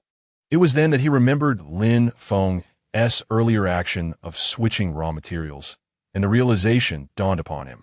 He stiffly turned his head, glaring fiercely at Lin Feng, gritting his teeth. Are you trying to trick me? Witnessing this scene, Lin Feng felt not an ounce of fear. He shrugged, feigning helplessness. Did I? I did not tamper with anything. You chose it yourself. In fact, I even showed mercy by relinquishing the selected raw material. Lin Feng spoke the truth. The loss of 10,000 was solely due to the man's greed. Yet a bully would always be a bully. He found himself unable to defy the rules of the industry, thus venting his frustration upon Lin Feng, a seemingly frail young man. You seek death. The bully strode forward, seizing Lin Feng by the collar. Do you even know who I am? How dare you toy with me? Who gave you the audacity? His voice boomed like thunder. The expression on Bai Fu's face shifted dramatically. Yet, Lin Feng remained unfazed, arching an eyebrow as he offered a friendly reminder. Are you certain you wish to engage me in combat? Chapter 50. The bully threatens Lin Feng. The man was momentarily taken aback by Lin Feng's abrupt and seemingly nonsensical statement. Shouldn't a reasonable person be on their knees, weeping and begging for mercy? After all, he was a notorious bully, feared and infamous far and wide. What else could he expect? The man regained his composure, mistakenly believing that Lin Feng was rendered speechless by fear, and resumed his menacing demeanor. Today, I shall beat you until you cry for your mother. As he spoke, Lin Feng delivered a sudden punch straight to his face. Accompanied by a pained scream, the once belligerent bully now lay sprawled on the ground, clutching his left cheek and wailing in agony. He could feel his teeth loosening, the metallic taste of blood flooding his mouth, mingled with the foul odor of his own breath.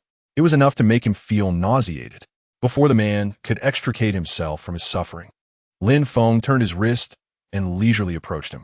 The cacophony of surrounding chatter seemed to vanish in an instant, and Lin Feng's steady strides felt as if they were treading upon the bully's very heart, each step sending a tremor of fear through him. Terrifying.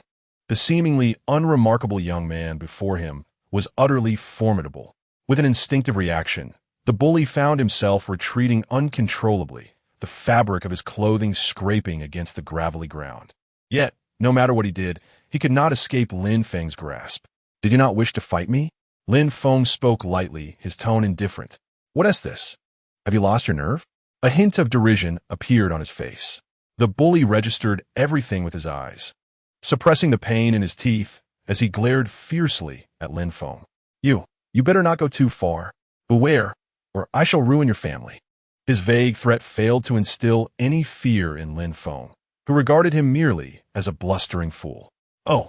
Lin Feng crouched down, mimicking the bully's earlier action by grasping his collar. With your ample girth and an intellect so low it rivals that of a wild boar, you threaten to ruin my family? How absurd! Is it, or is it not? Lin Feng pronounced each word deliberately. With every syllable, his heavy fist struck the bully's face, once to the left, twice to the right. Now, symmetry was achieved. Satisfied, Lin Feng released the bully's collar. Rising nonchalantly while wiping his hands with a wet tissue, disdain evident on his face. How filthy! Such a greasy, oversized fool. Engaging with scum like you has sullied my hands. Ringing filled the bully's ears, and his vision blurred. Yet, he managed to decipher Lin Feng's words from the movement of his lips. Humiliation surged through his mind. He clenched his fists but dared not confront Lin Feng directly. He could only rise unsteadily, staggering a few steps before finding his balance. Having steadied himself, his gaze swept over the gathered crowd. Ladies and gentlemen, you must seek justice for me. This man has deceived and assaulted me. He is truly a villain. Upon witnessing this, Lin Feng raised an eyebrow. A notorious bully calling him a villain? What a ludicrous jest. Yet, he refrained from intervening, merely crossing his arms and observing calmly. The onlookers were momentarily stunned by the bully's actions, rendered speechless. The bully paused, his expression shifting to one of ferocity. However, such a countenance on a face as piggish as his appeared rather comical. None of you are permitted to purchase this man's goods. Whoever dares to buy, I shall ensure that you and your families are closely watched. I intend for him to be left with his wares, unable to sell a single piece. Do you understand? The bully's words held a certain intimidation. Those familiar with him exchanged glances, unwilling to wade into troubled waters, while those unfamiliar were taken aback by his demeanor and were even less inclined to assist a stranger like Lin Feng. King Wu, you certainly have some nerve. A robust voice suddenly pierced the silence of the crowd. The bully, Wang Wu, turned his gaze toward the source of the voice. Lin Feng, unhurried, also turned to see who was speaking. In the chaotic crowd, a group of people parted to make way. Boss Jean? Lin Feng raised an eyebrow, recognizing the man who had previously purchased his raw materials. It appeared he had considerable influence as well. Little brother Lin Feng, it has been a while. Boss Jean approached without hesitation, his face creased with wrinkles, yet exuding an inexplicable warmth. It has indeed been a while, Boss Jean, Lin Feng replied, maintaining his characteristic calmness. This Wang Wu is a well-known bully in the vicinity, taking advantage of his family's wealth to act recklessly. If he has wronged you, I apologize on his behalf. By the way, little brother Lin Feng, do you have any fine materials available? I need some, and I shall buy them for 15 million. Boss Jean said courteously. He was aware of Lin Feng's esteemed standing with Elder Mu, and moreover, Lin Feng's anti-hair loss shampoo had proven effective. He was no longer troubled by hair loss in his middle age. Much appreciated for your purchase, Boss Jean. You may take the materials directly shortly. Lin Feng replied without arrogance or impatience. After exchanging pleasantries, Boss Jean turned his attention back to Wang Wu. Who gave you the audacity to confront my brother? Wang Wu, upon seeing Boss Jean, immediately panicked. He might threaten the onlookers, but even if he had 10 times the courage, he would never dare to defy Boss Jean, a renowned jeweler. Boss Jean, please allow me to explain. I have no desire to hear your excuses. Get lost, and do not sully my brother's reputation. Boss Jin's commanding presence was fully unleashed. Wang Wu dared not remain defiant any longer. Yes, I shall leave at once. Please do not be angry. With a forced smile, he scurried away, his tail tucked between his legs, and dared not cast another glare at Lin Feng as he departed. Lin Feng smiled, realizing he was merely a bully who preyed on the weak. The crowd, now intrigued by Boss Jin's demeanor towards Lin Feng, transitioned into a gossiping frenzy, speculating about Lin Feng's identity that could command such respect from the typically stoic Boss Jin. Lin Feng disregarded their speculations and accompanied Bai Fu to a quaint tea house, where tranquility prevailed. Father-in-law, I trust you can accept this car now, Lin Feng reiterated as he presented the car before Bai Fu once more. This time, Bai Fu did not decline. He had come to realize that Lin Feng could amass 1 million in an instant. Well done. However, I cannot accept this car without due consideration, Lin Feng. You should invest in my company. As the business prospers, you shall receive your share. Bai Fu exclaimed with enthusiasm, and Lin Feng found it difficult to refuse. Contemplating Bai Fu's modest department store, Lin Feng decided to share with him the formula for a cream that eliminates stretch marks. What is this? Bai Fu asked, perplexed, as he took the note. This is a formula for a cream that, after just 5 applications, can effectively remove stretch marks. Once it hits the market, it is bound to become a sensation, Lin Feng assured him. Bai Fu committed Lin Feng's words to memory, treating the formula as a precious treasure, and he began to devise plans to conduct research upon his return. Though uncertain as to why, he felt an unwavering conviction that the gift Lin Feng had bestowed would elevate his company to new heights. Chapter 51. My ex-girlfriend pleads for reconciliation. Having resolved matters with Bai Fu, Lin Feng felt a sense of relief. After escorting Bai Fu back to the company, he received a long-awaited message. Zhao Yang, I've been interning lately, and Haven Tea had the chance to congratulate you on your marriage certificate. Lin Feng, well done. As graduation approaches, you've managed to find a beautiful companion. Zhao Yang, tomorrow at noon, there will be a gathering in the dormitory at Donghua Restaurant. You must bring your wife along. We shall not depart until we are thoroughly intoxicated. Zhao Yang, the dormitory leader, was efficient and perceptive, albeit occasionally prone to meddlesome behavior. Lin Feng pondered briefly and decided against refusal. Lin Feng, certainly, I wouldn't miss it. He shared a good rapport with his college roommates. How could he decline their kind invitation? Moreover, with such a beautiful, gentle, and considerate wife, he simply had to showcase her. At noon, under the splendid sun, Lin Feng and Bai Mu, impeccably dressed, arrived punctually at Donghua Restaurant. This establishment struck a balance between modesty and elegance, making it an ideal venue for their gathering. Upon entering the private room, they were greeted with an array of warm congratulations. Zhao Yang adjusted his glasses and cheerfully remarked, Lin Feng, congratulations. Hello, sister-in-law. I am Zhao Yang, Lin Feng's college roommate. Wishing you both a lifetime of happiness and enduring love. Surely, this calls for early offspring. The most exuberant character among their dormitory, Luo Lai, peeked out from his seat, a tuft of hair adorning his head, giving him the appearance of a high school student despite being in his 20s. He flashed a broad smile, addressing Bai Mu, sister-in-law, you must have accumulated great fortune in your past life for Lin Feng to be chosen by you. Please be patient with this straight man. Straight man? Bai Mu chuckled, not sharing that sentiment. She viewed Lin Feng as a warm-hearted individual. With a gentle smile, she expressed, thank you all for your blessings. Lin Feng then took the time to catch up with each of his old friends. Finally, his gaze settled upon Luo Lai, a roommate with whom there had been some minor discord.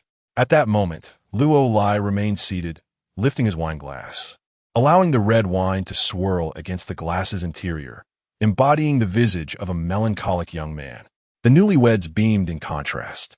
The surrounding environment grew quieter before he spoke. Who hears the lament of the past? Upon hearing this, Lin Feng furrowed his brows slightly. The newcomer referred to Bai Mu, while the old one could only be Shinhan. The atmosphere became somewhat awkward. "Ha, just a joke," Luo Lai said, setting down his wine glass and feigning a close camaraderie with Lin Feng, wrapping an arm around his shoulder. But suddenly remembering Shinhan, he lamented that their relationship hadn't persisted. "If you don't want to hear it, I won't say more." Lin Feng, maintaining his composure, evaded him and took Bai Mu's hand. Shinhan was merely a bitter memory. Now, Mu is my wife, so let us not dwell on irrelevant figures. He certainly harbored disdain for Shinhan. Irrelevant? Luo Lai shook his head. At that time, I envied your love. Shinhan would wake early to queue for breakfast just to buy it for you. He began recounting the past. Lin Feng's brow furrowed deeper. Bai Mu's expression also soured. Is it never-ending? Just as Lin Feng was about to speak, The door to the private room swung open. Lin Feng. It was Shen Han. He could recognize her voice even with his eyes closed. TSK, TSK, haunting me still, ignoring Lin Feng's disdainful expression. Shen Han entered with an air of sincerity. Lin Feng, I know that you are still at odds with me over past matters, but I have repented. You should give me another chance. She then shifted her gaze to Bai Mu. Your husband does not love you. You must know that I am his true love. Shen Han's eyes glistened with unshed tears, as if she had suffered a great injustice. You are Bai Mu, aren't you? Shen Han. Hereby warn you to stay away from Lin Feng. He loves me. It is you who is the third party, and as the rightful one. I warn you to keep your distance. If you are wise, I shall not hold our past against you. Bai Mu was utterly baffled. Is this woman out of her mind? True love? Lin Feng was hardly enamored with her. Bai Mu was acutely aware of this and felt no sense of crisis. However, she found it somewhat exasperating to encounter such troubled souls everywhere. Before Bai Mu and Lin Feng could respond, Shen Han continued her diatribe. Lin Feng, I know you were momentarily confused to be with Bai Mu to spite me. You have a child together, but I don't mind. I can raise the child as my own because I love you enough. Lin Feng, I love you. Be with me. The atmosphere was palpably awkward. After Shen Han concluded her monologue, Lin Feng rubbed his temples. He first embraced Bai Mu before continuing. Are you unwell? He felt not a shred of sentiment, only distaste. You cheated on me for money and chose to be with someone else, and now you seek to win me back. Who do you think you are? Had you not encountered a scam, and I not happen to be affluent, would you dare to perform such a farce? He recounted flatly. Shen Han's face drained of color. She had always believed Lin Feng to be soft-hearted and certain to forgive her. But now, it seemed things were spiraling out of control. Let me explain, Leave. Lin Feng coldly interrupted her, then opened the door to the private room. Is the security here?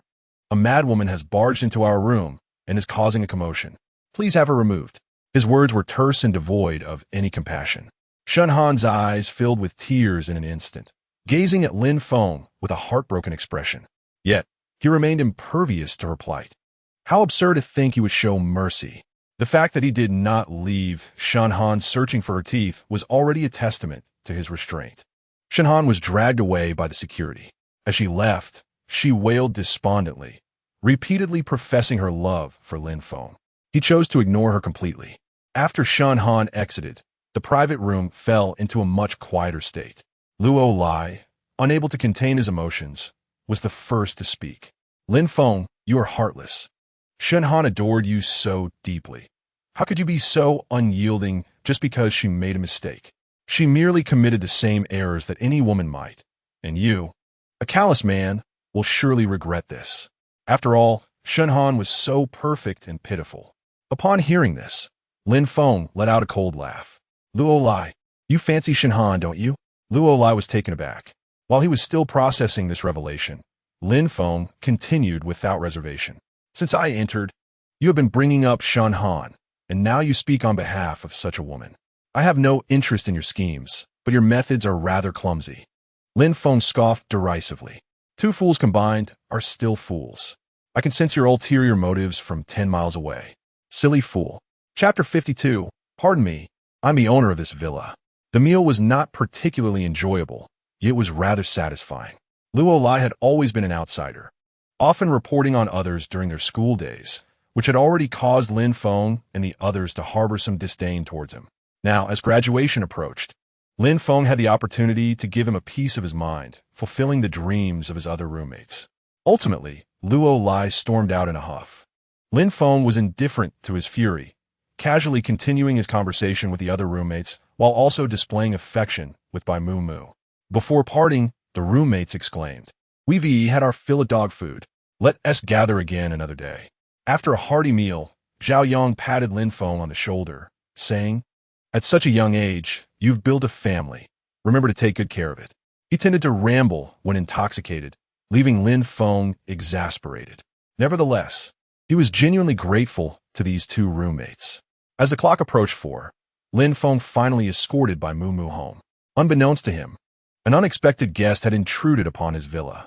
Wang Xiao, with the latest designer handbag in hand and having meticulously prepared her appearance, stood at Lin Feng's doorstep. After considerable inquiry, she had discovered Lin Feng's current residence. To work for someone else and still reside in a villa? Wang Xiaoxiao adjusted her sunglasses, disdainfully thinking that fortune often favored the foolish. She presumed that Lin Feng was merely a lowly worker for the owner of this villa. Naturally, she could never envision that this villa belonged to Lin Feng himself. Wang Xiaoxiao adjusted her attire and removed her sunglasses. Instantly, she donned a cheerful expression and pressed the doorbell. After 2 rings, Sister Rong opened the door for her. Upon encountering an unfamiliar face, Sister Rong was momentarily taken aback. "May I ask who you are?" Wang Xiaoxiao assessed the elegantly dressed Sister Rong and, taking it for granted, assumed she was the owner of the villa. A hint of flattery inadvertently crept into her smile. "Hello, I am Lin Feng's sister. I have come to discuss matters with him. I apologize for the intrusion. It is quite inappropriate of me, and I hope you can forgive me." Upon hearing Wang Xiaoxiao claim to be Lin Feng's sister, Sister Rong nodded in realization. However, it seemed rather excessive for her to be so courteous simply because she was Lin Feng's sibling. To exhibit her politeness and understanding, Wang Xiaoxiao deliberately tempered her emotions. She mused that Lin Feng must have been involved with Elder Jiang due to Sister Rong's influence. If someone like Lin Feng could garner Sister Rong's favor, then perhaps winning her goodwill could lead to limitless prospects for herself. "Please come in." Sister Rong gestured for Wang Xiaoxiao to enter. Maintaining her smile, Wang Xiaoxiao followed Sister Rong into the villa. The spacious and minimalist decor only intensified the envy simmering within her. While she was still surveying her surroundings, Sister Rong brought her a cup of light tea. "Thank you," Wang Xiaoxiao expressed, feeling a wave of joy wash over her. Such tasks should be left to Lin Feng and his wife. At this thought, a slight frown creased her brow. You see, Lin Feng has a rather unpleasant disposition, and his hands may not be entirely clean. He is ill-suited to care for anyone in the villa. At best, he has strength, but having such a brother is truly difficult for me to articulate. However, the ties of blood bind us, and thus I must look after him. Wang Xiaoxiao's fabricated narrative left Sister Rong bewildered. Lin Feng caring for someone in the villa? What was her role then? Sister Rong couldn't shake the feeling that Wang Xiaoxiao held her in higher regard than she did Lin Feng. Just as numerous questions swirled in Sister Rong's mind, the villa's front door swung open. Instinctively, both Wang Xiaoxiao and Sister Rong turned to look. It was Lin Feng and Bai Mumu returning from a gathering. The moment Lin Feng laid eyes on Wang Xiaoxiao, he felt an immediate sense of misfortune. "How did she end up here?" he thought, his tone cold as he asked. "How did you get in?" "She mentioned she is my sister. Why shouldn't I be here?" Sister Rong began to explain, but was promptly interrupted by Wang Xiaoxiao, who spoke with righteous indignation. "Lin Feng, we need to have a talk." Facing Lin Feng, she assumed an air of superiority. "If you're working for this lady, you must fulfill your obligations. Just because she is amiable does not mean you can treat this place as your own. Do you understand? You already have a family to care for. She might be too polite to say anything, but as your family member, I must voice these concerns for your own good." The atmosphere grew instantly tense. Lin Feng regarded Wang Xiaoxiao with a look of incredulity, as if to say, "Are you out of your mind?" Bai Mumu also found Wang Xiaoxiao's behavior rather eccentric, though she concealed her disdain, silently judging her. Meanwhile, Sister Rong, having just grasped the situation, hurriedly sought to alleviate the tension. "Miss, what are you saying? I am not the owner of the villa. Mr. Lin Feng is. I am merely here to work." Pondering for a moment, Sister Rong posed another question. "Are you not Mr. Lin Feng's sister? How could you not know this?" Sister Rong's words rendered Wang Xiaoxiao's expression frozen. "What? Lin Feng is the owner of the villa? How is that possible?" she murmured, feeling as if the blood in her veins had suddenly turned cold. "Enough," Lin Feng said impatiently, turning slightly. "You can leave now. Do not dirty my floor." His words held no trace of kindness. Wang Xiaoxiao's face instantly flushed crimson. She wished she could disappear into thin air. At that moment, the doorbell of the villa rang again. Lin Feng raised an eyebrow. "Is today particularly lively?" Soon after, a voice, steady and aged, echoed through the air. "Lin Feng, it's me." Elder Jiang had dressed meticulously before locating Lin Feng's residence based on the address. He smiled warmly. Upon seeing Wang Xiaoxiao's unfamiliar face and the tense atmosphere, Elder Jiang awkwardly opened his mouth. What's wrong? Wang Xiaoxiao, upon Elder Jiang's entrance, felt her embarrassment morph into astonishment. She had unexpectedly encountered Elder Jiang. Though it was due to Lin Feng, she felt no gratitude whatsoever. Her mind was filled with a singular thought: flattery. If she could earn Elder Jiang's support, her career after the hospital internship would surely soar, making her the envy of many. Wang Xiaoxiao believed from the depths of her heart that her academic excellence, having advanced grades since elementary school, and commendable social skills would surely endear her to Elder Jiang. Thus, without waiting for Lin Feng to respond, she took the initiative to speak. Hello, Elder Jiang. I have admired you for a long time and have always wished to meet you. Oh, I almost forgot to introduce myself. I am. Wang Xiaoxiao straightened her back after a moment of thought. I am Lin Feng's sister, Wang Xiaoxiao. Her expression radiated joy as she emphasized the title of Lin Feng's sister. Lin Feng raised an eyebrow, contemplating why there always seemed to be individuals who looked down upon him while simultaneously attempting to leverage his connections to pave their own futures. How naive! Lin Feng could only chuckle inwardly. Ah, so you're Lin Feng's sister, Elder Jiang said, his smile still warm and inviting. He appeared like a benevolent elder encountering a charming junior. Wang Xiaoxiao, unaware that Elder Jiang's kindness stemmed from her connection to Lin Feng, assumed that he genuinely favored her. This notion filled her with pride. She believed that if she could engage Elder Jiang in discussions about medical topics, showcasing her intelligence, he would surely come to cherish her as a daughter. Perhaps he might even take her as an apprentice. In that case, her standing at the central hospital would undoubtedly allow her to navigate her career with ease. As for Lin Feng, he was destined to be beneath her.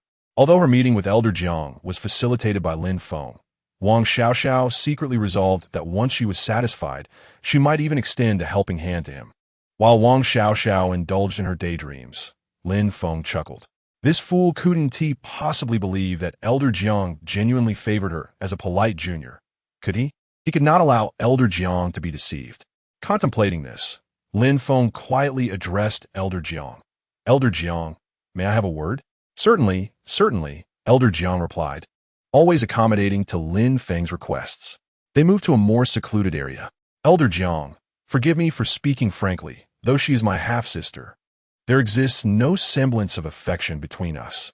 Through our recent interactions, I have discerned certain flaws in her character, which I regret to bring to your attention. Upon grasping the implications of Lin Feng's words, Elder Jiang's smile immediately faltered, his expression turning serious. He nodded thoughtfully, as if to say, I understand. Given this revelation, he could no longer maintain the guise of a benevolent grandfather. When Elder Jiang and Lin Feng returned to Wang Xiaoxiao, her eyes brightened. Elder Jiang, look, my brother is rather thoughtless. You must have not sat down since entering, right? Allow me to assist you to the sofa for a moment of respite. Wang Xiaoxiao attempted to offer her support, but this time, Elder Jiang evaded her advances. No need, he replied coolly, stepping back slightly, his demeanor now devoid of warmth, reverting instead to his usual solemnity.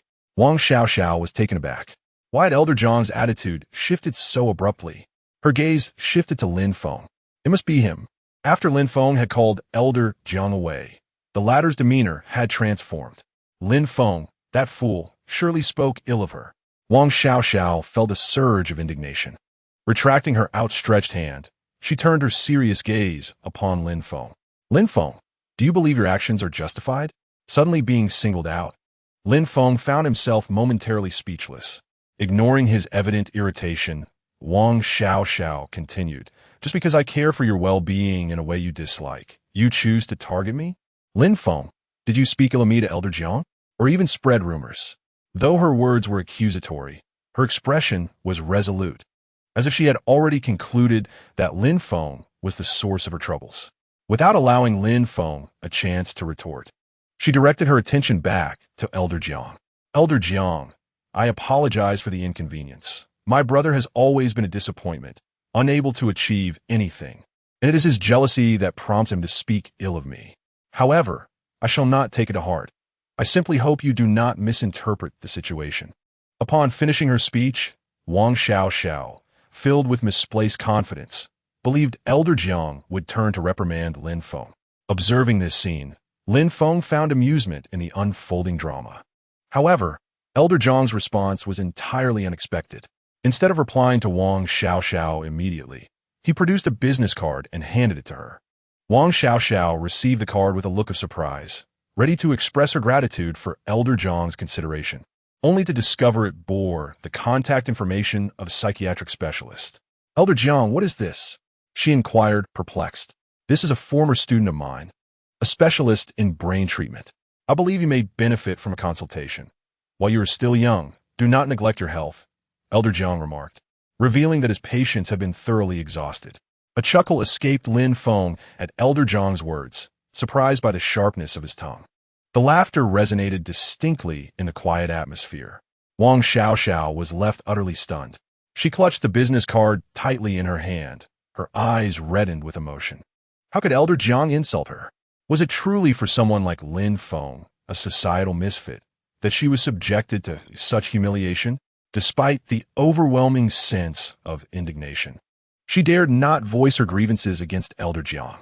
Taking a deep breath, Wang Xiao forced herself to regain her composure. Suppressing the tremor in her voice, she managed to present a smile that was more painful than tears, saying, Thank you. I have other matters to attend to, so I shall take my leave." Stumbling through her words, she vacantly retreated from the villa, feeling utterly humiliated. Once Wang Xiao's figure had completely vanished, Lin Feng offered some advice to Bai Mu on how to maintain her health. After she ascended the stairs, he led Elder Jiang to the room of the triplets, who were peacefully asleep. Each child was meticulously cared for, their skin tender and fair, having inherited the charming features of both Lin Feng and Bai Mu, rendering them irresistibly adorable. Elder Jiang was immediately enveloped in warmth, his heart overflowing with affection. With great care, he gently caressed the faces of the triplets, feeling as if he had regained a decade of youth. He genuinely adored Lin Feng's children. Elder Jiang restrained his excitement, mindful not to disturb the slumbering infants, and spoke softly, "When the children grow older, should they inherit your medical prowess, I would be honored to have them come to me for guidance. I shall impart all my knowledge." He mused, "Dragons beget dragons, and phoenixes beget phoenixes. I hope Lin Feng's children will excel in the healing arts." Lin Feng smiled and nodded, assuring him that it was indeed possible. "By the way, Elder Jiang, did you come this time solely to see the children?" Upon Lin Feng's inquiry, Elder Jiang's expression shifted, a trace of sorrow flitting across his face.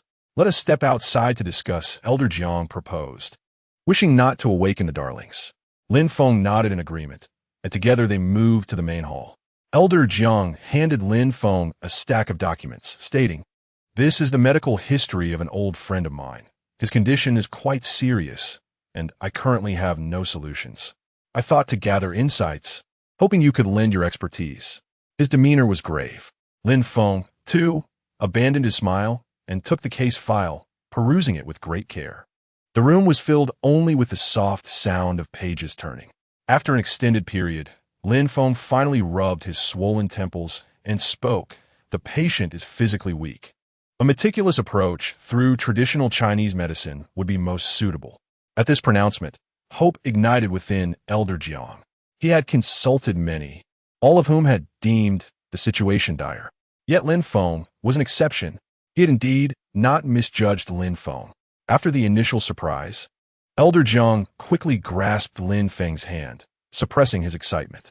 "Lin Feng, I implore you to help my old friend. His situation is critical, and I find myself at my wit's end. I beg of you." Elder Jiang placed his trust in Lin Feng, knowing that if Lin Feng asserted he could provide treatment, there would surely be a chance. Elder Jiang fervently held Lin Feng's hand. "Should you require anything, do not hesitate to ask. I shall assist you to the best of my abilities. However, the identity of the patient may be somewhat sensitive." Chapter 54. An esteemed guest of the Rong family. As Lin Feng stood at the entrance of the Rong family estate, a tumult of emotions surged within him. Yet, Having agreed to Elder Zhang's request, he was determined to give his utmost effort. The Rong family, one of the four prominent clans of Bai City, epitomized power, wealth, and status, standing at the pinnacle of the social hierarchy within the city. To one's utter astonishment, the old friend spoken of by Elder Jiang turned out to be Rong Dihai, the current head of the Rong family. Had this occurred in the past, he would have only been able to see Rong Dihai on television. As Lin Feng pondered this revelation, a young man in a meticulously tailored suit obstructed his path alongside Elder Jiang. He raised his gaze to scrutinize the man, who wore his suit without a single wrinkle, exuding an air of exceptional grace and poise. It was reasonable to assume that he was Rong Yifei, the eldest son of the Rong family, and the future heir to their legacy. Elder Jiang, I see you've arrived, Rong Yifei remarked in a tone devoid of emotion. Yet he slightly bowed in deference to Elder Jiang. His gaze then casually flicked towards Lin Feng for a fleeting moment before swiftly averting away. And this is? He inquired of Elder Jiang. This is my friend, Elder Jiang said, intentionally stepping back half a pace to introduce Lin Feng with a warm smile. He is highly knowledgeable and has reviewed your father's medical history. He believes that traditional Chinese medicine would be a more effective treatment for Dihai's condition. That is why I brought him here to see you. As Elder Jiang enthusiastically made the introduction, a frown creased Rong Yifei's brow. Deep down, he harbored skepticism regarding the ability of this young man, who was even younger than himself, to alleviate his father's ailment. After all, even Elder Jiang often sighed in despair when confronted with his father's symptoms. This lack of faith was evident on Rong Yifei's countenance as he scrutinized Lin Feng once more, this time with a more discerning eye. His gaze pierced through Lin Feng, finally locking onto his eyes, where their stares clashed. To his surprise, it was Rong Yifei who found himself at a disadvantage in that moment. Alarmed internally, he nonetheless maintained his composure. Hello, I am Rong Yifei, he introduced himself, his expression inscrutable. As he spoke, he extended his hand. Lin Feng shook it firmly, responding, Greetings, I am Lin Feng. My father's condition is grave, and even Elder Jiang finds it challenging. Rong Yifei paused, then inquired, What gives you the confidence to believe you can cure my father? He emanated an air of authority befitting his position. After a brief pause, he noticed Elder Jiang's disapproving glance and offered a slight smile. Of course, I am merely inquiring, with no intention of offense. After all, the one lying in the hospital bed is my father, and as his son, I must be aware of the professional capabilities of his treating physician. Rong Yifei slightly shifted to the side, allowing passage to the staircase leading to the second floor. However, Mr. Lin Feng, since you have been recommended by Elder Jiang, I trust that you will not disappoint. His words provided Lin Feng an avenue for retreat while subtly reminding him of the implications of failure. Should he perform inadequately, it would reflect poorly on Elder Jiang, resulting in a loss of trust. In the face of Rong Yifei's remarks, Lin Feng remained unfazed, his expression calm as he replied, I completely understand your concern as a son regarding your father's condition. Since Elder Jiang has placed his trust in me, I assure you, I shall not let him down. Rong Yifei's hand, which had been resting at his side, momentarily hesitated. He remained composed and unflustered. Perhaps this young man, Lin Feng, possessed some degree of skill after all. The room was dimly lit, casting an air of intrigue over the unfolding encounter. In the bedroom, the once formidable Rong Dihai now lay frail and unable to utter a word, his breath barely a whisper. He occasionally coughed, and, at times, blood would taint his sputum. Rong Yifei averted his gaze, unable to bear the sight. This was troublesome. He nodded toward Lin Feng, who strode confidently to Rong Dihai's bedside. After taking his pulse, Lin Feng confirmed what he had surmised from the information provided by Elder Jiang regarding the illness. Fortunately, there remained a glimmer of hope for recovery. He retrieved a set of silver needles he had purchased after successfully treating Elder Jiang, always keeping them close at hand for emergencies. First, he disinfected the needles. Once prepared, Lin Feng focused intently. This time, there could be no errors. He deftly inserted the silver needles into the acupoints, paying meticulous attention to their position, depth, and force. It was as though the world around him faded away, his mind consumed solely by diagrams of acupoints and a wealth of medical knowledge. In truth, the room was silent save for the sounds of breathing. Rong Yifei, wary of disrupting Lin Feng's concentration, deliberately slowed his own breathing. Meanwhile, Elder Jiang, well-versed in medical matters, could hardly conceal his astonishment. A genius. Lin Feng was indeed a prodigy. He felt a surge of joy for Rong Dihai. There was hope after all. An entire hour passed before Lin Feng withdrew the final needle. With a series of coughs, Rong Dihai's breathing grew more pronounced, and his complexion improved significantly. The transformation was visibly remarkable. Rong Yifei was elated. He hadn't anticipated Lin Feng's prowess. Suppressing his excitement, he whispered, "Mr. Lin Feng, I apologize for my earlier doubts. I was rash. Had you chosen to leave, the Rong family would have suffered immensely." Lin Feng waved dismissively, unperturbed. "No matter. The old man's condition will still require medicinal treatment. I will return for acupuncture on schedule. After 5 sessions, his condition should alleviate. However, based on careful adjustments, I can only guarantee an extension of his life by 5 years. 5 years. Rong Yifei covered his mouth in disbelief. This far exceeded his expectations. Lin Feng had snatched his father from the clutches of death and secured an additional 5 years. Rong Yifei immediately bowed deeply. "Mr. Lin Feng, thank you for your assistance. From now on, you shall be a benefactor to Rong Yifei, a distinguished guest of the Rong family. Should you require any assistance from us, please do not hesitate to ask." Rong Yifei believed Lin Feng truly deserved this honor. Lin Feng raised an eyebrow slightly. A distinguished guest to the Rong family? This would certainly facilitate his dealings in the city. Upon returning home, Lin Feng learned that Bai Mu was assisting her father in creating a cream to eliminate stretch marks from pregnancy. Coincidentally, he also had matters to attend to. Thus, while Bai Mu immersed herself in her father's company, Lin Feng tirelessly rushed to find his wife after each acupuncture session for Rong Dihai. Their relationship grew ever warmer with each exchange. In the office, Bai's father observed the affectionate interaction between Lin Feng and Bai Mu, feeling quite like a third wheel. He noticed Lin Feng gently embracing Bai Mu's waist from behind, his voice deep and husky. "You've worked hard, my dear." Bai Mu, feeling the warmth on her earlobes, shyly smiled. The atmosphere was just perfect. As Lin Feng was about to take his next action, an abrupt ringtone pierced the air. With a sigh of exasperation, he rubbed his temples. He answered the call at a measured pace, only to hear Sister Rong's voice laced with tears on the other end. "Sir, you must return quickly. The triplets have been taken." Chapter 55. The guard team mobilizes to rescue the triplets. On the way back to the villa, Bai Mu could not stop trembling. It had not been long since their tranquil days, and now this unforeseen calamity had struck. Unable to shake off her ominous thoughts, she was lost in dread. Observing her distress, Lin Feng took her into his embrace while waiting for the traffic light, softly murmuring words of comfort. Despite his own rare moment of panic, he remained patient, repeating gently, "Mu, do not worry. The little ones will be all right." As he spoke, Bai Mu's emotions began to stabilize, and at least her tears ceased to flow. Lin Feng gradually calmed his own racing heart. What should have been a 20-minute journey was shortened to 13. Upon arriving at the villa, they found Sister Rong anxiously scanning the surroundings at the entrance. Seeing Lin Feng and Bai Mu return, Sister Rong hurried forward to explain the situation. "Sir, your half-sister has come.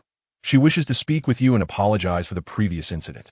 I found her sincerity compelling and allowed her to enter." At this point, Sister Rong's expression turned regretful. "It's all my fault. When I later discovered the 3 children were missing, I immediately reviewed the surveillance footage and found that after she entered the villa, she stealthily slipped into the nursery while we were preparing milk for the children and took them away. It's my fault. I should have been more vigilant." Sister Rong was overwhelmed with guilt. She cherished the 3 children deeply, caring for them as if they were her own family. In light of this incident, she wished she could turn back time.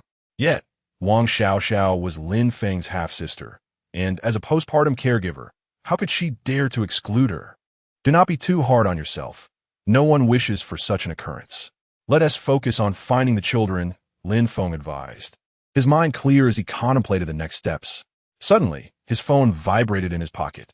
Unknown number. Lin Feng, this is Wang Xiao. Unknown number. Your children are in my possession.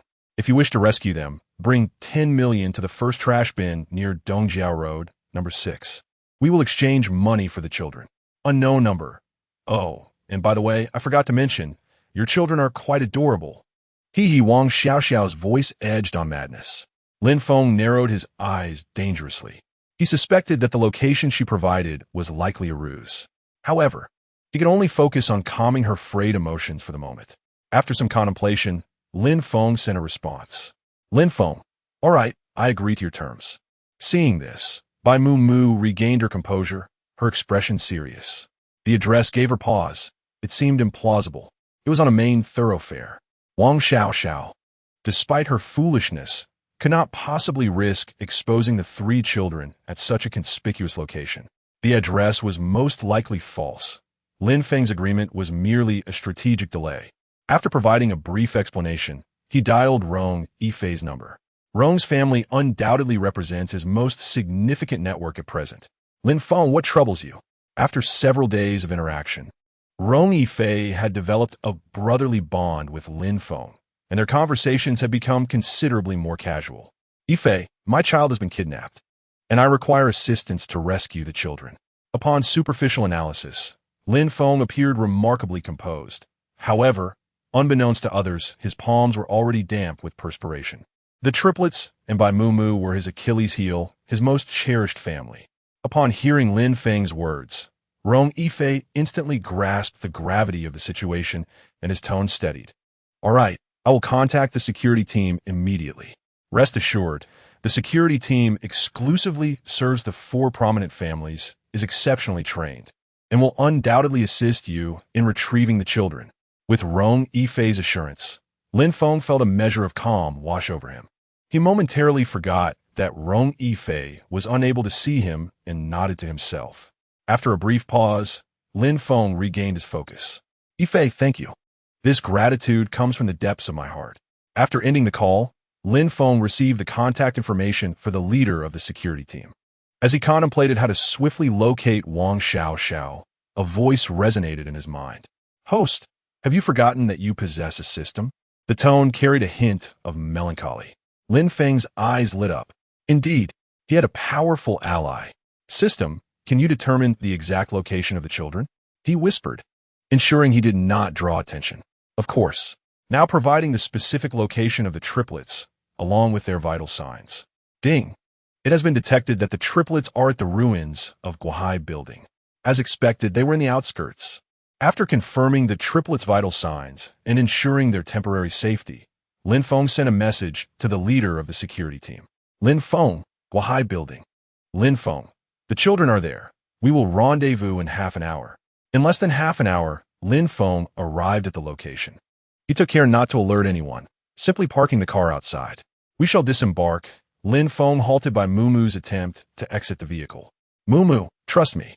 I can handle this alone. Your health is fragile, and your emotions are heightened. Please wait for me in the car. Wang Xiao might act irrationally, and he needed to ensure Bai Mumu's absolute safety. Upon hearing this, Bai Mumu paused. Lin Feng was right, given her current condition.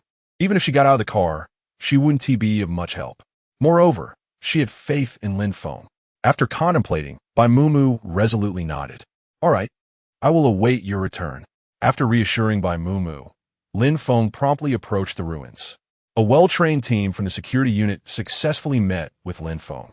Inside the ruins, Wang Xiao, who was able to observe all external developments, panicked upon seeing Lin Feng and the fully armed security team. Impossible. Her voice trembled. The address I provided to Lin Feng was false. How could he possibly ascertain my exact location? At this moment, her expression bordered on despair. She had diligently studied since childhood, a paragon of excellence. Yet why did her worthless stepbrother possess a villa and wealth? Even someone as influential as Elder Jiang is involved. At this thought, Wang Xiao was consumed by jealousy, her eyes reddening. In the current situation, she held the advantage. She possessed the 3 children that Lin Feng cherished most, which served as her trump card. Wang Xiaoxiao let out a manic laugh. Lin Feng, your abilities truly astound me, she exclaimed. But what good is it that you have found me? Your children are in my grasp, and I can easily dispose of them. Her emotions were heightened. Wang Xiaoxiao, do not act impulsively. Lin Feng quickly soothed this deranged woman, fearing she might harm the children in a fit of rage. Impulsive? Wang Xiaoxiao erupted into laughter once more, her maniacal voice startling the sleeping child beside her into tears. I dared to kidnap your children, and now you tell me not to act impulsively? I must say, Lin Feng, you are quite fortunate. Even now, I'm willing to offer you a choice. Lin Feng steadied himself. All right, what do you propose? A gleam of triumph flickered in Wang Xiaoxiao's eyes. If you agree to 3 conditions, I shall release your children and allow the reunion of father and sons. Otherwise, I will throw them from the building this instant. None of us shall find peace. Chapter 56. Lin Feng severs ties with his mother Wang Yame. I agree. In an attempt to placate Wang Xiaoxiao's volatile emotions, and by some time, Lin Feng acquiesced. Wang Xiaoxiao's pride swelled. She relished the feeling of having Lin Feng beneath her heel, obedient to her command. The first condition, I want money. 50 million, not a penny less. Greed gleamed in her eyes. The second condition, I want you to introduce me to Elder Jiang and sing my praises. I shall comply with all your demands. Lin Feng replied calmly. Now, what is the final condition? Wang Xiaoxiao tilted her head back in satisfaction. The last condition, I want you to sign a contract immediately. Transfer all your company shares in my boyfriend's hands. Good heavens, she is still a lovesick fool, seemingly oblivious to her impending fate. Very well, Lin Feng inhaled deeply. I shall agree. Upon hearing Lin Feng's consent, Wang Xiaoxiao contemplated for a moment and added, it must be in writing. The contract must be signed. That can certainly be arranged. Lin Feng's gaze swept over the approaching members of the security team. In less than a second, his attention returned to Wang Xiaoxiao. You may draft the contract. I will enlist a lawyer and witnesses to ensure your peace of mind. How does that sound? He needed to divert Wang Xiaoxiao's attention. Why are you cooperating so readily? Wang Xiaoxiao furrowed her brow. Because my children are the most important people in my life, Lin Feng provided a fitting answer. This finally dispelled her lingering doubts, and she felt a sense of relief wash over her. Look at that. Lin Feng, a man of wealth and power, held firmly in her grasp. Ah, Lin Feng, I did not expect such deep affection from you, I once thought. Wang Xiaoxiao began to boast, completely oblivious to the security team leader, merely 5 meters away. Mid-sentence, at Lin Feng's silent signal, the leader lunged forward, swiftly subduing Wang Xiaoxiao. Ah! A gasp reverberated through the air. You! Let me go! Let me go! Wang Xiaoxiao struggled frantically. Alas, confronted with overwhelming strength, her efforts were in vain. Ultimately, she was secured with a silver bracelet. Lin Feng swiftly ascended to the 2nd floor of the ruins, meticulously searching until he discovered the triplets in a hidden corner. The 3 infants, nestled in a soft and comfortable stroller, were frightened by the earlier commotion and were each sobbing softly. After ensuring the children were unharmed, Lin Feng felt a wave of relief wash over him. The babies are safe. Daddy has arrived. Ignoring Wang Xiaoxiao's vitriol, he transported the triplets to a secure location before summoning Bai Mumu from a vehicle. As Lin Feng embraced Bai Mumu, her worries dissipated upon seeing the children were unharmed. You scared me to death just now. Thank goodness you're here, she exclaimed, patting her chest in relief, gently caressing the babies' faces as if fearing to startle them. A closer look revealed traces of tears at the corners of her eyes, evidently shed from her earlier anxiety. Lin Feng tightened his embrace, providing her with a sense of security. Such incidents would never occur again. This was Lin Feng's solemn promise. He resolved silently that he would attain an unassailable position to ensure the safety of Bai Mumu and the triplets. Bai Mumu nodded softly in agreement. Just as Lin Feng was comforting his shaken wife, a familiar and sharp female voice pierced the air. Lin Feng, get out here. Wang Yame? Lin Feng glanced up displeasedly at her. At that moment, Wang Yame appeared somewhat disheveled, her makeup lacking the usual finesse, presenting a rather disordered sight. However, the fury in her eyes was unmistakable. Oh, come to seek retribution, have we? Lin Feng mused. What do you want? He inquired, positioning himself protectively in front of Bai Mu, calmly facing the irate Wang Yamei. What do I want? Wang Yamei scoffed. How dare you even ask? Whatever wrong your half-sister has committed, it should have been resolved privately through communication. How could you allow her to be taken away? She is my child, born after 10 months of labor. I have invested countless resources and effort in raising her over the years. Do you not consider me as her mother at all? To have her seized like this? Wang Yamei's demeanor was commanding, her words piercing. It was as if Lin Feng had committed an unspeakable offense. Hearing such distorted sentiments made Lin Feng feel nauseous. Wang Xiaoxiao was indeed the child birthed by Wang Yamei, but what of him? Was he not also a part of her? The bias was astounding. A mother who could utter such words to her own child was truly remarkable. And then? Lin Feng replied coolly, Ms. Wang Yamei, she crossed my boundaries, and actions have consequences. Imprisonment is the price she must pay. She should be grateful that my children were not harmed. Wang Yamei was evidently incensed again by Lin Feng's formal address. Taking a deep breath, she steadied her emotions. My demands are quite simple. I request that you compose a letter of understanding, ensuring that Xiao Xiao's life remains untainted. Wang Yamei, feeling a pang of guilt, hesitated and added a few words, as if offering a meager donation. The mother was aware that this incident stemmed from Xiao Xiao's impulsiveness. Rest assured, I will ensure she sincerely apologizes to you afterwards. You are siblings. Such matters can be resolved with an apology, can't they? She deliberately softened her tone, eagerly awaiting Lin Feng's response. Confronted with Wang Yamei's insincere demeanor, Lin Feng felt a wave of nausea wash over him. It was repulsive, utterly repulsive. Wang Yamei was unworthy of being called his mother.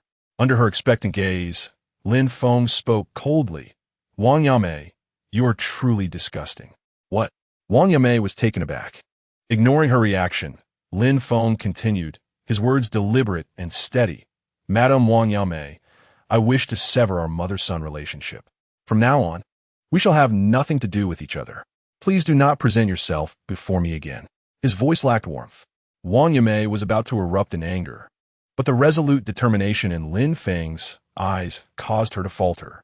It was not that she was unwilling to part with familial ties. Rather, she was loath to relinquish the benefits they brought. Lin Feng's current wealth was sufficient for her to live comfortably, becoming the envy of many. But if their relationship were truly severed, she would gain nothing. Realizing this, Wang Yamei's anxiety escalated. Lin Feng, please calm down, she stammered. After gathering her thoughts and weighing the pros and cons, she finally mustered the resolve to speak again. It was my poor attitude earlier. I apologize. Xiaofeng, we can postpone the letter of understanding. Xiao Xiao has erred and deserves punishment. During this time, we can reconnect as mother and son, and after a while, we can write the letter. Would that be acceptable? After all, she is still your sister. Wang Yamei felt as though she had exhausted all her patience on Lin Feng. He let out a soft laugh, having completely lost faith in the so-called mother. Reconnecting as mother and son? What shared memories are worth recalling? Lin Feng shot a cold glance at Wang Yamei. Instead of wasting time speaking with a stranger like me, you might as well go and see your beloved daughter one last time. Chapter 57. A billion is a birthday gift. Upon hearing Lin Feng's words, Wang Yamei nearly collapsed. Unsteady on her feet. In his childhood, Lin Feng had sweetly followed her, calling her mother a thoughtful little treasure. Yet now, how had he become so cold-blooded? Wang Yamei's brows knitted tightly together. Lin Feng, I am your mother. Do you not possess even the most basic respect for me? Her voice trembled, and after a long pause, she managed to utter those words, though her conviction was clearly lacking. Lin Feng scoffed, his laughter cutting through Wang Yamei like a knife. However, he did not grant her time to process the hurt. Why have you ever concerned yourself with my well-being? Throughout my life, I have yet to receive even a single phone call from you. If given a choice, I would never have wished to be born from your womb. Wang Yamei was left utterly speechless. Even though Lin Feng stood just a few meters away from her, she felt an insurmountable chasm lay between them. She had irrevocably lost this child. She had lost Wang Xiaoxiao, the daughter she once took pride in, and Lin Feng, who had achieved remarkable success. A sense of helplessness spread within Wang Yame's heart. Lin Feng, I implore you for just one thing, Wang Yame sighed. Your sister is still young. Can you not find it in your heart to forgive her and write a letter of understanding? She could not neglect Wang Xiaoxiao. Wang Xiaoxiao represented her sole opportunity for redemption. Without hesitation, Lin Feng replied bluntly, no. She is no longer a child. He tightened his grip on Bai Mumu's hand, a whirlwind of emotions swirling within him. As he led Bai Mumu to the car, he passed by Wang Yame and raised his voice to impart a parting remark. One must always take responsibility for their actions. With that, he strode away from the desolate factory without a backward glance, leaving Wang Yame rooted in place, lost in thought. She had abandoned Lin Feng to pursue opportunities abroad, and now, retribution had come. Lin Feng's composure remained unshaken by Wang Yame's presence. He had not given the matter a second thought. Upon returning home, he and Bai Mumu bathed the triplets. In Lin Feng's own words, having been in contact with Wang Xiaoxiao, one must cleanse away ill fortune. Congratulations, host, for completing the task, bathing the babies. Reward obtained, 20 experience points. With no trivial matters to distract him, Lin Feng could devote himself more earnestly to caring for the three little ones.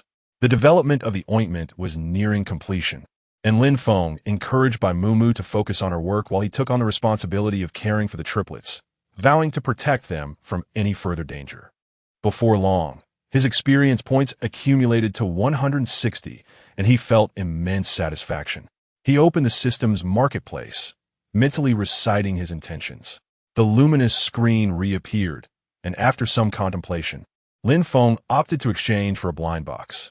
The moment he purchased 3 blind boxes, the system announced his reward. Congratulations, host.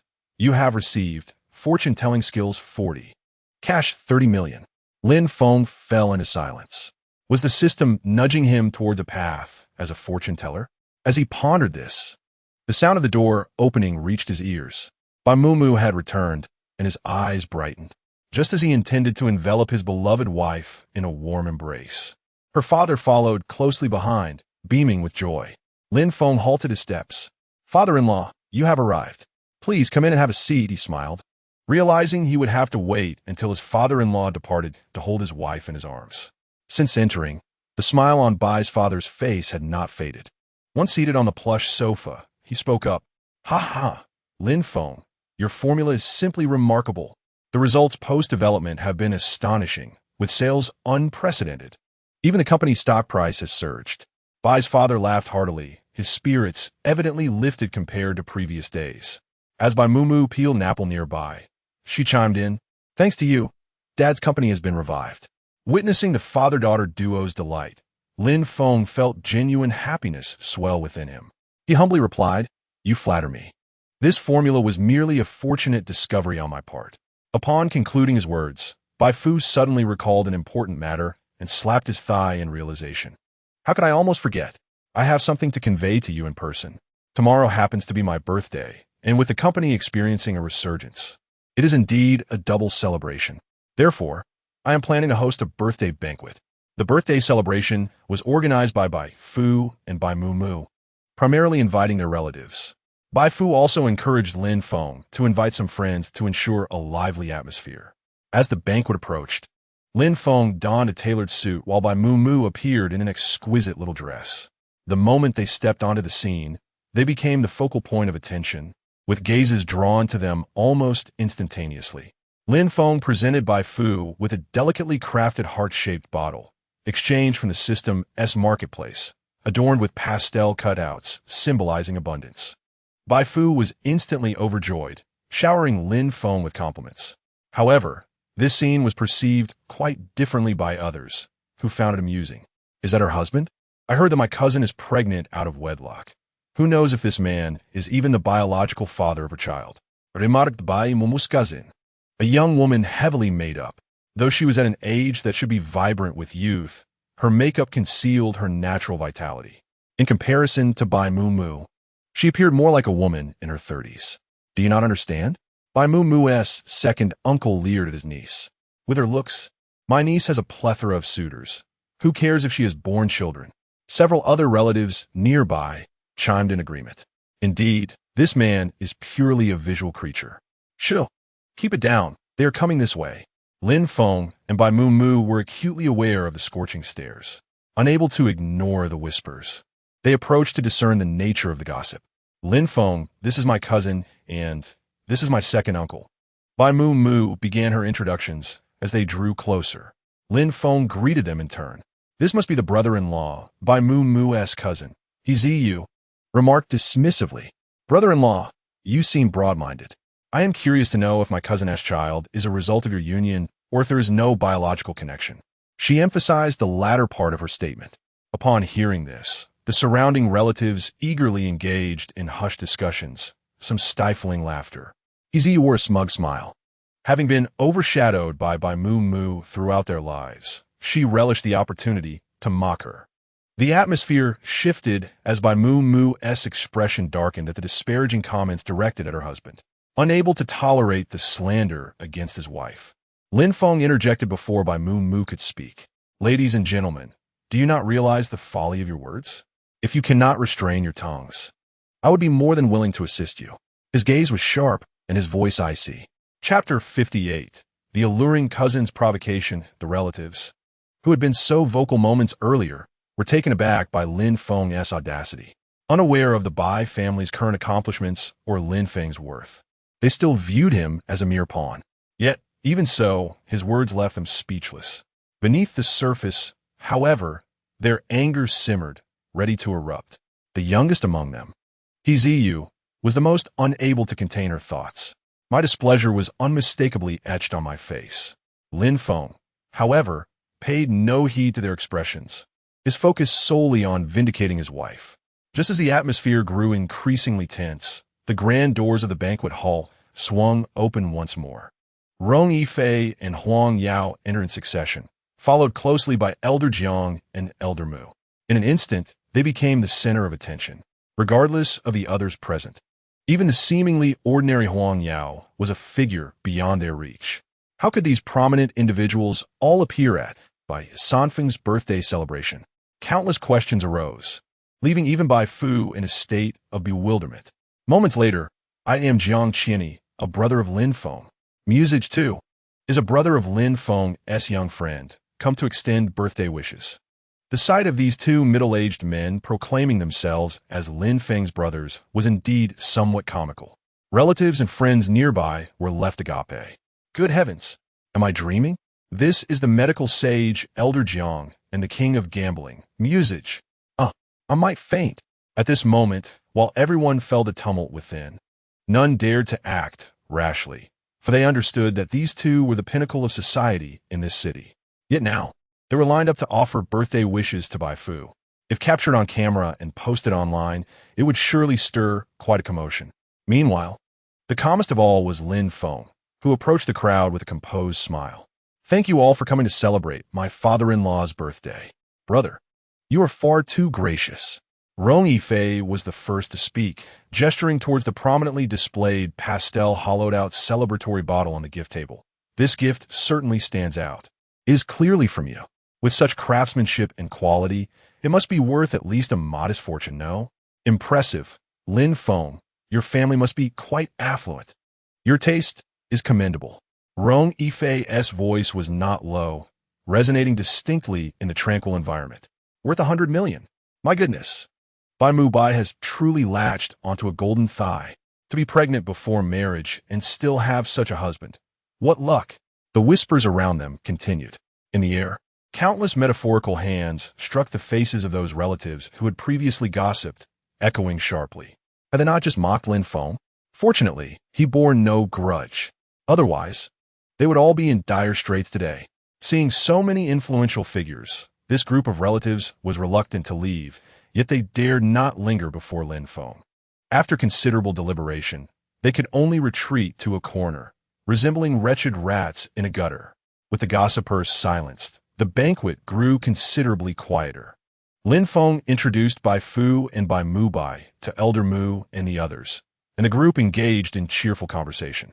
Throughout, Lin Feng found himself at the center of attention, bombarded with questions from Elder Jiang and Elder Mu. Leaving Rong Yifei and Huang Yao with no choice but to shake their heads in helplessness. Ah, Lin Feng truly is the toast of the town. Just as the atmosphere reached a perfect pitch, Hizio could no longer suppress her desire to ingratiate herself with the influential. She approached with eager steps. Lin Feng's brother-in-law, what my cousin said earlier was merely a jest. Please do not take it to heart. I offer my apologies. As she spoke, Hizio delicately arranged her hair, a demure smile gracing her face, hardly resembling someone there to apologize. Rather, she appeared to be there to entice a man. Simultaneously, she furtively cast a glance at Rong Yifei and Huang Yao, her eyes betraying an insatiable yearning. By aligning herself with any individual, she could secure a place in the upper echelons of society, embracing a life of luxury and becoming the envy of others. Among the potential suitors, Rong Yifei stood out as the most desirable choice. Naturally, Hizio also considered Lin Feng a viable target for her affections. If she could usurp Bai Mumu's man, it would indeed be a form of glory. Since Lin Feng favored Bai Mumu, she was certain that he would find her far superior to that little vixen, equally alluring. Contemplating this, Hizio could scarcely contain the upward curve of her lips. She hastily interjected, "Brother-in-law, could you introduce me to them? I relish socializing and engaging with like-minded individuals. Surely, you wouldn't deny me such a modest request?" Upon finishing, she batted her eyelashes coyly. At that moment, the heavily made-up Hizio, standing next to the demure Bai Mumu, appeared strikingly flamboyant. Lin Feng felt a sudden impulse to regurgitate his last meal. Rong Yifei and Huang Yao, accustomed to the likes of such women within their aristocratic circle, were hardly surprised.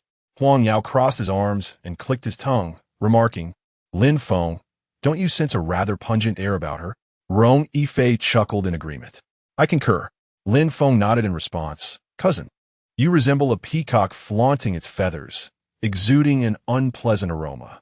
He spoke bluntly, without any pretense. Both Rong Yifei and Huang Yao were taken aback by Lin Feng's incisive remarks.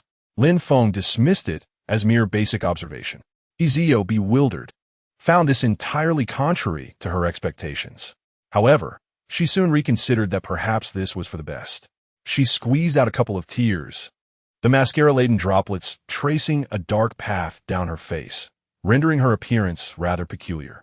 Unbeknownst to her, she believed herself to be a pitiful yet determined heroine. She raised her voice. "Indeed, you may dwell in lofty heights, but that is no justification for your mistreatment of me.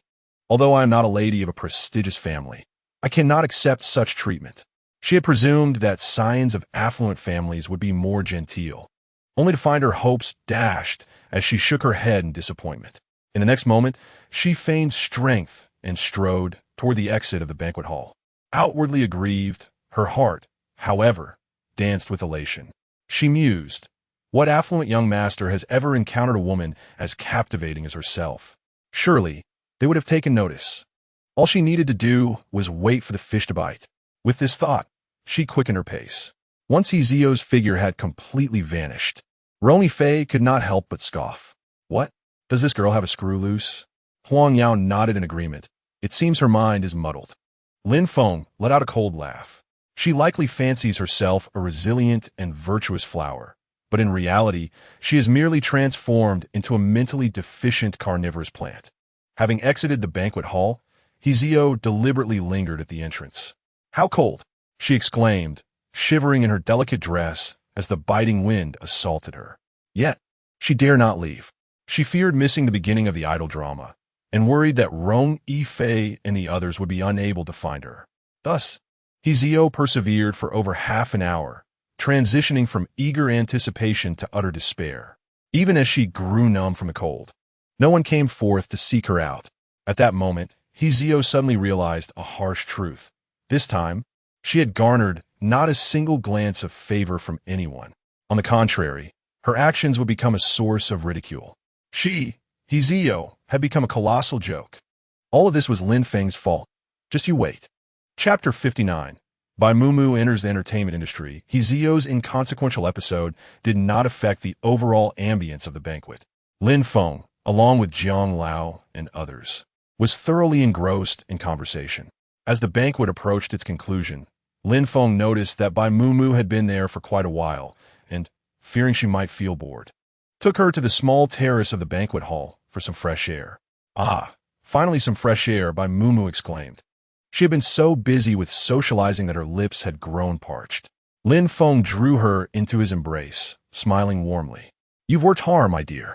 After saying this, he began to gently massage her shoulders. Lin Feng's technique was nothing short of exquisite, causing Bai Mumu to close her eyes in bliss. Once he confirmed that her fatigue had dissipated, he stood beside her, holding her hand. After a moment's hesitation, Lin Feng spoke up. Mumu, since you've been unable to pursue your passions due to your pregnancy, and now that you've completed your confinement, is there something you wish to do? I can help you plan it. His words caused Bai Mumu's smile to falter. Well, I was only halfway through my thoughts, she sighed. However, with the recent kidnapping incident involving the babies still fresh in my mind, I must take extra care of them and cannot afford any mistakes. Upon hearing this, Lin Feng tightened his grip on her hand. Mumu, I've thought it through. Bai Mumu raised an eyebrow, intrigued by what Lin Feng had considered. She felt a sense of anticipation. If what Lin Feng proposed meant she could engage in her desired pursuits, that would indeed be wonderful. I will hire top-notch bodyguards to ensure the baby's safety around the clock, and as for their care, Rongjia will be hands-on. His gaze shifted to Bai Mumu.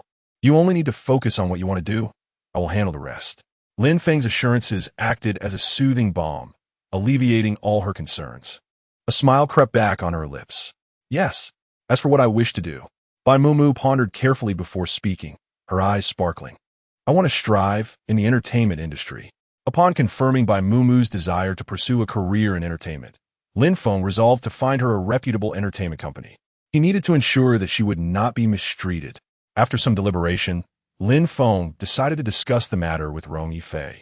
Lin Feng, Yifei, does the Rong family own any entertainment companies? My wife is preparing to enter the industry, and I want to find her a suitable agency to prevent her from being bullied. After sending the message, he received an immediate response. Rong Yifei. The Rong family does not engage in such industries. Rong Yifei remarked. However, most of the Yi family's enterprises are related to the entertainment industry. Xingyu Entertainment is under their name. I have a good relationship with the eldest daughter of the Yi family, and I can speak to her on your behalf. After reading these two messages, Lin Feng raised an eyebrow. The Yi family, being one of the four prominent families, has been on par with the Rong family in recent years. He promptly replied, Thank you, my friend. Rong Yifei responded swiftly, No need for thanks between us. Here, this is the contact information for Yi Lingfei, the eldest daughter of the Yi family. Rong Yifei sent Lin Feng Yi Lingfei's business card. Without hesitation, Lin Feng added the person recommended by Rong Yifei, confident in their reliability. He had assumed that it would take some time for the other party to approve his friend request. To his surprise, within 5 minutes, the system notified him that Yi Lingfei had accepted his request. She was quite enthusiastic. Hello, Mr. Lin Feng. I heard from that little rascal Rong Yifei that you have photos of Miss Mumu. Yi Lingfei inwitted. I mean, no offense. You know how it is in the entertainment industry. Appearance must be impeccable. Lin Feng was well aware of this reality. He perused his album, realizing he had only a few photos of Bai Mumu on his phone. After careful searching, he found a frontal photograph of Bai Mumu, who was focused on developing a medicinal ointment, her expression earnest. The sunlight fell perfectly upon her features, seemingly gilding her with a radiant glow. She looked exceptionally beautiful. The more Lin Feng gazed at the photo, the more pleased he became. After a minute, he sent the picture, asking, Is this one acceptable? This time, Yi Lingfei's reply was not immediate. Nearly 5 minutes passed before her messages began to flow in. Sign a contract. You must sign with our company. Get the best deal. She insisted. I have seen many beauties, but someone as stunning as this is exceedingly rare. She is bound to be a sensation. Yi Lingfei exclaimed. I will go find our top agent immediately and prioritize cultivating Mumu. Lin Feng smiled. He knew that, Bai Mumu's appearance would surely captivate everyone, and her entry into the entertainment industry would undoubtedly be breathtaking. After scheduling a time, Lin Feng and Bai Mumu arrived at the headquarters of Xingyu Entertainment. Yi Lingfei was occupied with matters outside and could not sign the contract immediately. She merely arranged for their top agent to meet Bai Mu first to finalize the contract details. Given the significance of Bai Mu's future, Lin Feng took it seriously, arriving half an hour early to wait in the lobby on the first floor. The temperature in the room was just right, allowing Lin Feng and Bai Mu to engage in leisurely conversation. During their chat, Bai Mu appeared noticeably anxious. Lin Feng's gentle words soothed her restless heart. Mu, you will undoubtedly succeed, he reassured, patting her small hand with a smile in his eyes, encouraging her not to be nervous. As he spoke, he glanced at the clock, 12:50.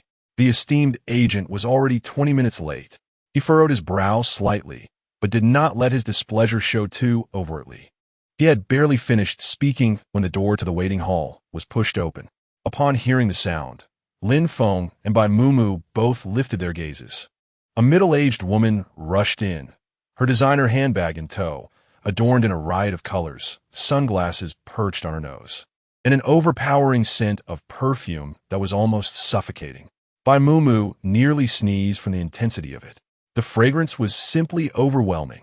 Nevertheless, she merely furrowed her brows for a moment before smoothing them out, maintaining a faint smile without displaying any sign of displeasure. The esteemed agent removed her sunglasses, showing no hint of remorse.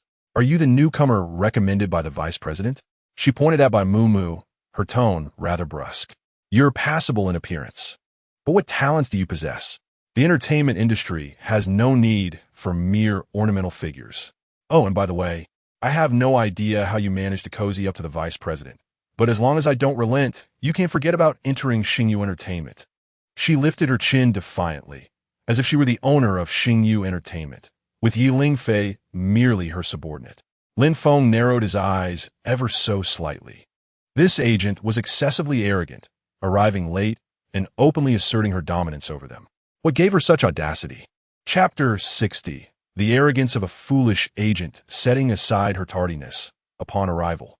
She wasted no time in criticizing and even maliciously speculating about the relationship between the artist and the company's owner. As she spoke, Lin Feng calmly folded his hands over his knees, gazing at the domineering woman with a look of mild disdain. Truly, she was a renowned agent, wielding significant influence, seemingly dismissive even of the company's vice president. Lin Feng suspected that her claim of not fearing Lin Feng was most likely a facade. Her intention was clearly to instill fear in the new artists, making them believe in her authority, thereby ensuring their compliance as obedient puppets. Such petty tactics were laughable. Who do you think you are? Sister Du, for the first time confronted with such defiance, raised her tone. Do you dare to question my judgment? Are you attempting to jeopardize this girl's chances of signing with the company? She fixed her piercing gaze on Lin Feng, trying to intimidate him into submission. However, feeling her heated stare, Lin Feng remained unfazed, embodying an air of effortless calm. Do you think this company belongs to you? You have no right to exert such power here, so stop pretending to be something you're not. You're merely an agent. Anyone unaware might mistake you for the company's shadowy owner. Lin Feng's voice was cold and devoid of warmth. Sister Du instinctively took a step back, her demeanor shaken. What an imposing presence.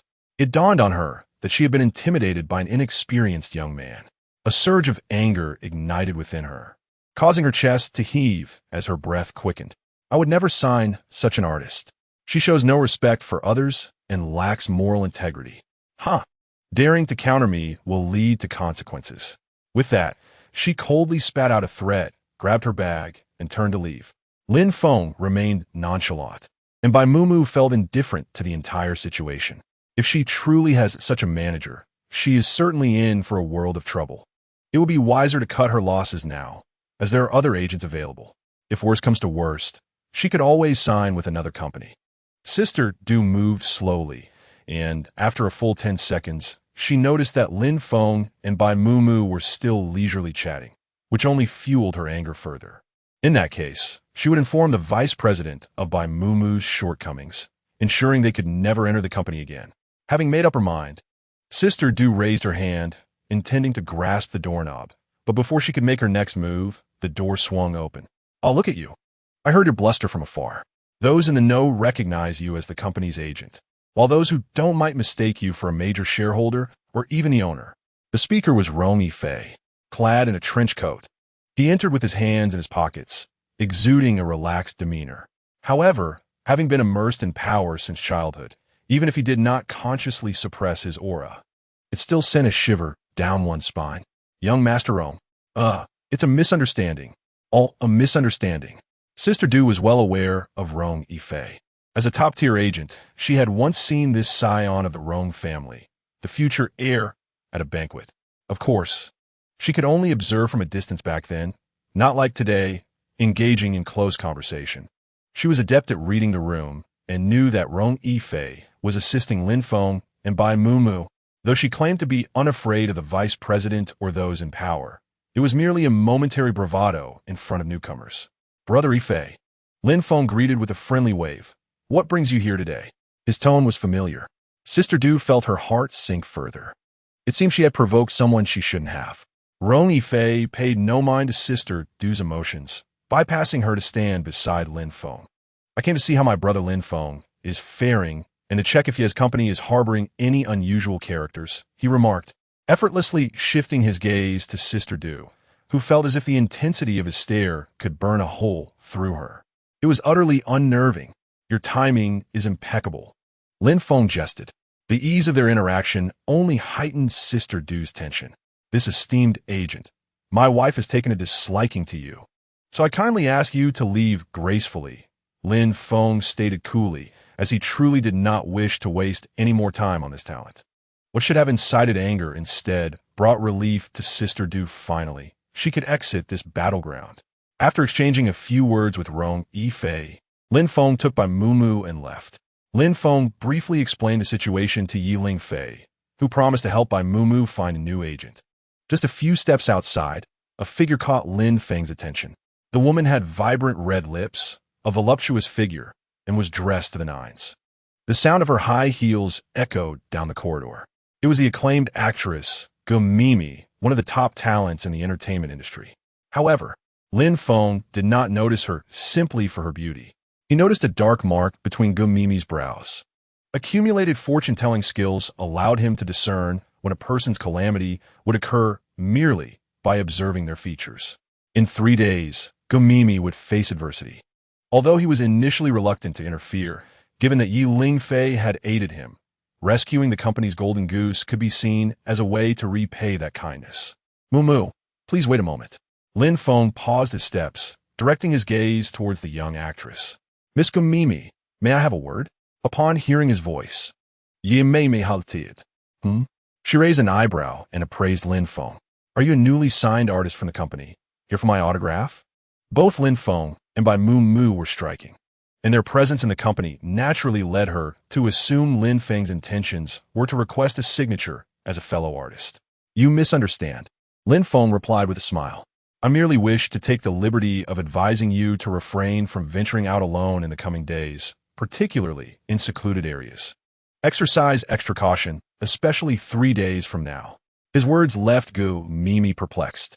Is this person a fortune teller? All right, I'll keep that in mind. Thank you. She offered a few perfunctory phrases and dismissed Lin Feng and Bai Mumu. Naturally, Gumimi was only half convinced by Lin Feng's warning. However, the remark lingered in her thoughts. As she walked halfway, she abruptly stopped. Recently, it seemed that an obsessive fan had been harassing her online. It was worth mentioning. After all, better safe than sorry. Aching, could you accompany me to and from work these next few days? I would appreciate it. Typically, her assistant would drive her to various locations, so adding an extra route would not be an issue the assistant could refuse. Yet, internally, the assistant couldn't help but mutter. When did Sister Mei start believing in these things? Chapter 61. The actress threatened by fans with a knife due to such an incident. Ye Lingfei personally appréciait her apologies. After all, she had heard from Rong Yifei that Lin Feng not only had a close relationship with Elder Jiang, but also possessed exceptional medical skills. He had even secured 5 additional years for Elder Rong, which family hasn't he faced illness at some point? Cultivating a relationship with a highly skilled physician was undoubtedly a wise choice. Subsequently, Lin Feng meticulously selected a capable and virtuous manager, Lin Feng, to specifically nurture Bai Mu's career. This time, the contract signing process was exceptionally smooth.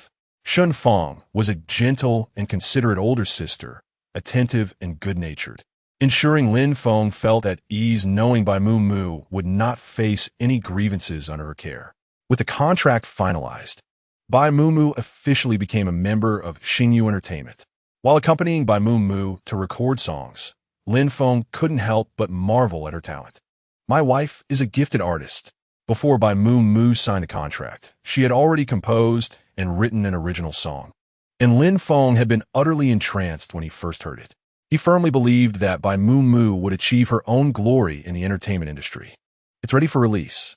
Bai Mu exclaimed cheerfully as she finished recording, skillfully opening the practice room door and sitting beside Lin Feng. Lin Feng felt an overwhelming sense of happiness. He gently tousled Bai Mu's soft hair and remarked, "My wife is so remarkable. She is destined to shine." Bai Mu's cheeks flushed at the praise, and Lin Feng, captivated by her reaction, found it impossible to take his eyes off her. Shortly thereafter, upon the release of Bai Mu's new song, Lin Feng promptly shared it, adding a heartfelt note. "My wife's new song, I hope everyone shows their support. I had the privilege of hearing her sing it a week or two in advance, and I am simply enamored with her." Due to their previous exploits, Lin Feng and Bai Mu had already garnered a fair amount of attention, and with the release of her new song and Lin Feng's public display of affection, discussions erupted online. Netizens enthusiastically commented, "The song is beautiful. It brought me to tears." Others chimed in, lamenting, "The public display of affection is overwhelming. Us single folks simply cannot bear it." After a long day of work, Gumimi felt utterly exhausted. She and her assistant strolled down a secluded path, intending to take a shortcut home for an early rest. However, in the next moment, an unexpected turn of events occurred. "Mimi?" A voice filled with anticipation echoed in the dimly lit surroundings. Instantly, Mimi est droefsinus dissipated. She lifted her gaze towards the source of the sound, a disheveled man. Though dressed formally, the intensity in his eyes and his somewhat erratic demeanor were hard to overlook. Alarmingly, he wielded a knife, a sharp fruit knife that glinted ominously. Gumimi swallowed hard, forcing a smile. "May I ask who you are?" she inquired tentatively, already inching back. "Me?" The man chuckled darkly. "I am your devoted fan.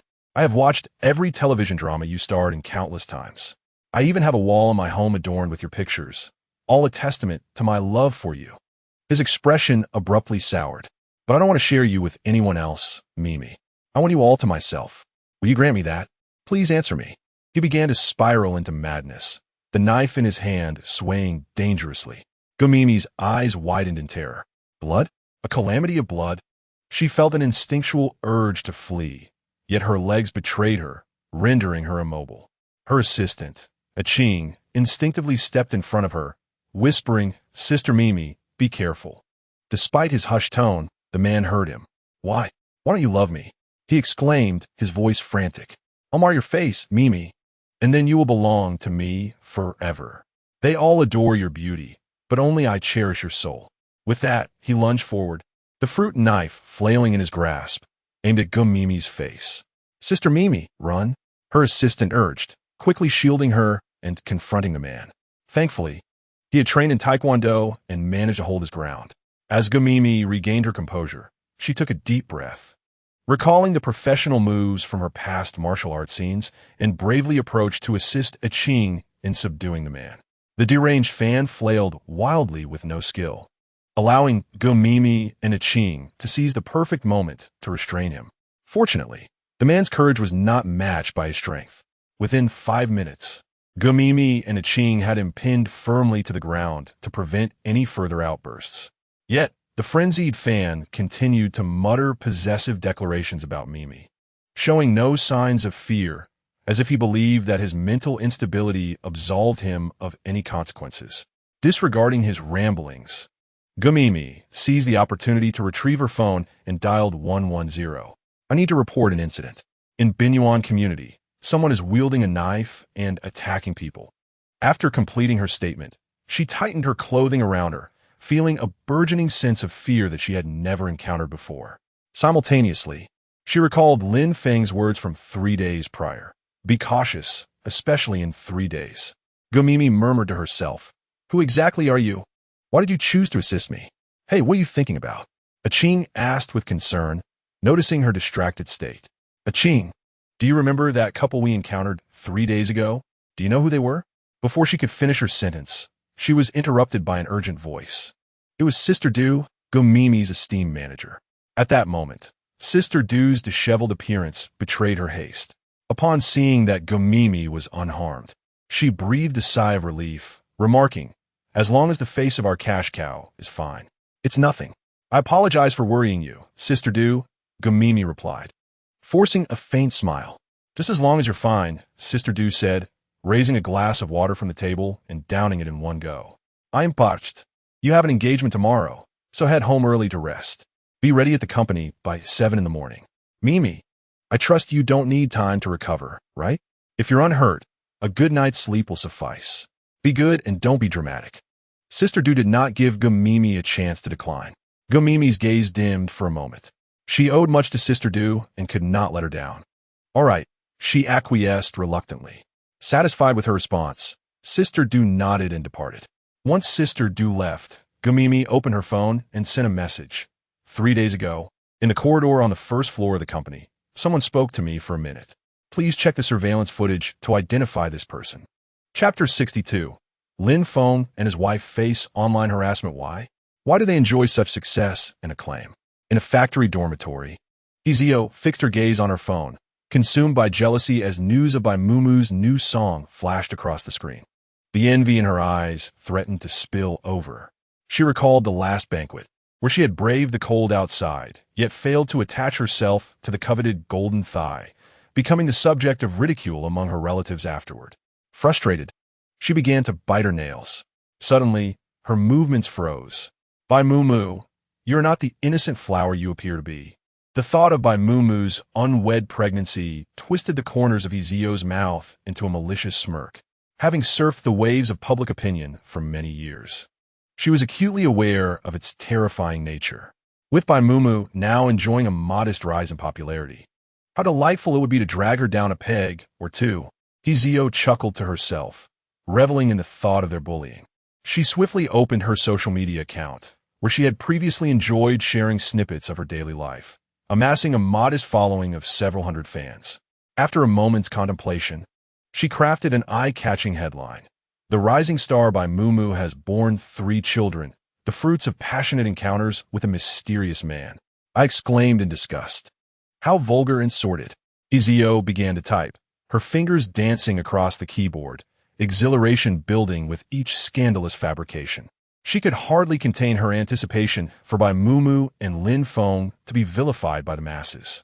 20 minutes later, having typed the final word and pressed the send button, she leaned back in her chair, exhaling with a sense of satisfaction. Mumu and Lin Feng. Just wait and see. A trending topic entitled Mumu's premarital pregnancy and children with a mysterious man quietly emerged on the trending list. Though nestled at the bottom, the provocative title piqued the curiosity of many, prompting them to click on it, with Gumimi being one of them. Accustomed to browsing trending topics during her idle moments, Gumimi opened the list after completing her own filming. Scanning from top to bottom, she found little of significance until she noticed this particular topic. Mumu, a newcomer in the entertainment industry? Gumimi raised an eyebrow. Upon opening the link, she was met with a familiar photograph. Is that her? The first post was authored by Izio, who had included a picture of Mumu to ensure readers could easily identify the target of her attack. The recognizable features prompted Gumimi to scroll further down. As she absorbed the content of the post, her brow furrowed. Having risen from an obscure role in the industry to become an acclaimed actress, she understood the intricacies of such matters. The post's author cavalierly accused Mumu of premarital pregnancy, yet the narrative was riddled with ambiguities and even contradictory assertions. This was likely a baseless rumor. Gumimi narrowed her eyes, continuing to scroll. Most netizens merely skimmed the post, quickly concluding that Mumu was a woman of loose morals, indulging in scandalous affairs. Fortunately, A portion of users defended by Moomoo's integrity, meticulously analyzing the dubious points within the article. By Moomoo, Gumimi silently repeated the name. She then noted in the comments that many were discussing Lin Feng, and following the trail, she found a photograph of him. Although blurry, it was enough for her to recognize him as the person who had once saved her. A sense of resolve filled Gumimi's gaze. She could not be ungrateful. After contemplating for a moment, she decided to share Hezio's original post, adding a comment. Do not believe rumors. Do not spread rumors. With a sigh of relief, she concluded her action. She was acutely aware that her actions would undoubtedly incite the ire of Sister Duyet. Gumimi managed a bitter smile before shaking her head in resignation. It was of no consequence now. Within the villa, Bai Mumu had just finished nursing her 3 precious little ones. Dressed in loose-fitting pajamas, her long, fair legs were a sight to behold as she lounged languidly on the sofa. Observing this, Lin Feng settled beside her, resting his chin on her fragrant shoulder, the subtle scent of her body enveloping him in sheer comfort. Just as Lin Feng contemplated exploring the delicate contours of her leg, his phone began to ring incessantly, disrupting the moment. Upon opening it, Bai Mumu was taken aback to find her high-performance device lagging unexpectedly. Something's amiss, she remarked in confusion.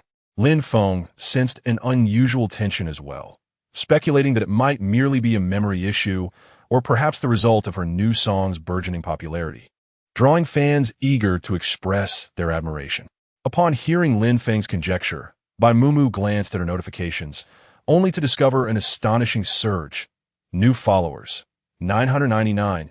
New comments, 999. New likes, 999. Bewildered, she clicked on the latest comments. Mumu, are you good friends with Mimi? She even took to the field to vouch for your innocence. Is this real? It's trending on social media. Mimi? Who is Mimi? Scanning the final line, Bai Mumu refrained from responding and opted instead to delve into the trending topic. Upon entering, she was left in a state of shock. The top trending entry boldly proclaimed Gu Mimi's defense of Bai Mumu's innocence. Mumu, you should check this out, Lin Feng urged, his eyes brightening. Bai Mumu nodded, acquiescing to his suggestion. As she explored the trending topic, she stumbled upon a post retweeted by Gu Mimi, and the title left her gasping. Who concocted this narrative against me? This is nothing short of an unwarranted calamity. Yet, a question flickered in her mind. Why was Gu Mimi aiding her? After all, she was a celebrated actress, using her substantial platform to lend support. Perhaps it's out of indignation, Lin Feng casually suggested. However, he understood the deeper truth. Gu Mimi was repaying a debt of gratitude, a response to the life-saving assistance he had rendered her. Seizing the moment while Bai Mumu was still in a haze of disbelief, Lin Feng opened the original post and perused its content. After finishing, he let out a derisive chuckle, spreading rumors with mere words, without regard for the consequences. Are we? Without delay, he retrieved his phone, accessing WeChat to locate his contact. Lawyer He. This was the attorney he had previously contacted upon learning of Bai Mumu's foray into the entertainment industry, seeking a recommendation from Rong Yifei. He was one of the most esteemed lawyers in the city. Entering the chat window, Lin Feng succinctly sent a message. Lin Feng. Lawyer He. Could you kindly issue a lawyer's letter on my behalf? 10 minutes later, a lawyer's letter, released by Lawyer He and shared by both Lin Feng and Bai Mumu, caused an immediate sensation. Even those unfamiliar with Lin Feng recognized the illustrious Lawyer He, a highly sought-after litigator. The fact that he was now entangled in such trivial matters of online defamation was astounding. Following the uproar, netizens gradually came to a realization. Lin Feng had managed to engage Lawyer He for this lawsuit. Speculations ran rampant among the online community, pondering the formidable forces undoubtedly backing Lin Feng. The purveyors of falsehood are surely doomed. Chapter 63. The Untold Secrets of a Starlet. After dispatching the lawyer's letter, Bai Mumu's manager sought her out, intending to discuss in person how to address the current predicament. Observing this, Lin Feng decided to accompany Bai Mumu to the company. His intention was not merely to spectate. Rather, he sought to express his gratitude to Gu Mimi for advocating on behalf of his wife. while also seizing the opportunity to broaden his connections within the entertainment industry. In the past, he would have remained indifferent to such matters, but circumstances have changed. With Bai Mumu now navigating the entertainment realm, it is imperative for him to safeguard his wife. Gumimi, have you grown so audacious? How dare you clarify for a mere 18-line star? Is it truly necessary? What did she possibly offer you? Most importantly, you have chosen to disregard my advice? Have you become so emboldened that you can forget the favors I have bestowed upon you? Were it not for my assistance, you might still be toiling away, scrubbing dishes, unable to repay your parents' substantial debts for the entirety of your life. In the corridor, Sister Du berated Gumimi, her anger causing her face to flush and her voice to rise, punctuating her words with jabs at Gumimi's shoulder. Spittle flew through the air. Yet, in stark contrast to her glamorous exterior, Gumimi refrained from retorting against Sister Du regardless of the harshness of the words. Sister Du remains her guiding light. Though the truth stings, she acknowledges it. Her parents are burdened with overwhelming debts, and had she not gained entry into Xingyu Entertainment, her future would be consumed by the struggle to repay those debts. Nevertheless, a bittersweet sensation lingered in her heart, prompting her to contemplate breaking free from Sister Du's grasp. In an instant, she felt a wave of self-disgust wash over her, recognizing her actions as ungrateful. Gumimi, are you even listening to me? Sister Du's booming voice jolted Gumimi from her reverie. She returned to the present, her lips pressed tightly together as she obediently responded. Yet, for reasons unbeknownst to her, Sister Du remained irate. You present yourself as a dutiful girl, yet you are quite stubborn. Just the other day, I secured an advertisement for you, yet you failed to attend the shoot. Gumimi, what can I say to you? I fought for such a splendid opportunity, and you do not cherish it? A splendid opportunity? Is a company catering to women truly a reputable client? What are you laughing at? Were it not for Gumimi's need to leverage her beauty for profit, Sister Du would have been tempted to slap her. After taking a generous sip of water to temper her temper, neither Gumimi nor Sister Du noticed Lin Feng lurking around the corner. With his arms crossed, Lin Feng listened intently to the explosive conversation, which was predominantly one-sided. Contemplating his next move, he resolved to assist his future collaborator. It would be unfortunate if, just as they began to thrive together, Gumimi became a victim of Sister Du's relentless pressure. Goodness, what are we hearing here? Lin Feng sauntered out from around the corner, his voice calm and unhurried. The sudden sound nearly caused Sister Du to choke on her water. As she coughed a few times and prepared to unleash her ire, the sight of Lin Feng silenced her, forcing her to swallow her curse. This man was not to be trifled with. Originally, Gumimi thrived in the entertainment industry through her own diligence, exceptional beauty, and commendable acting skills.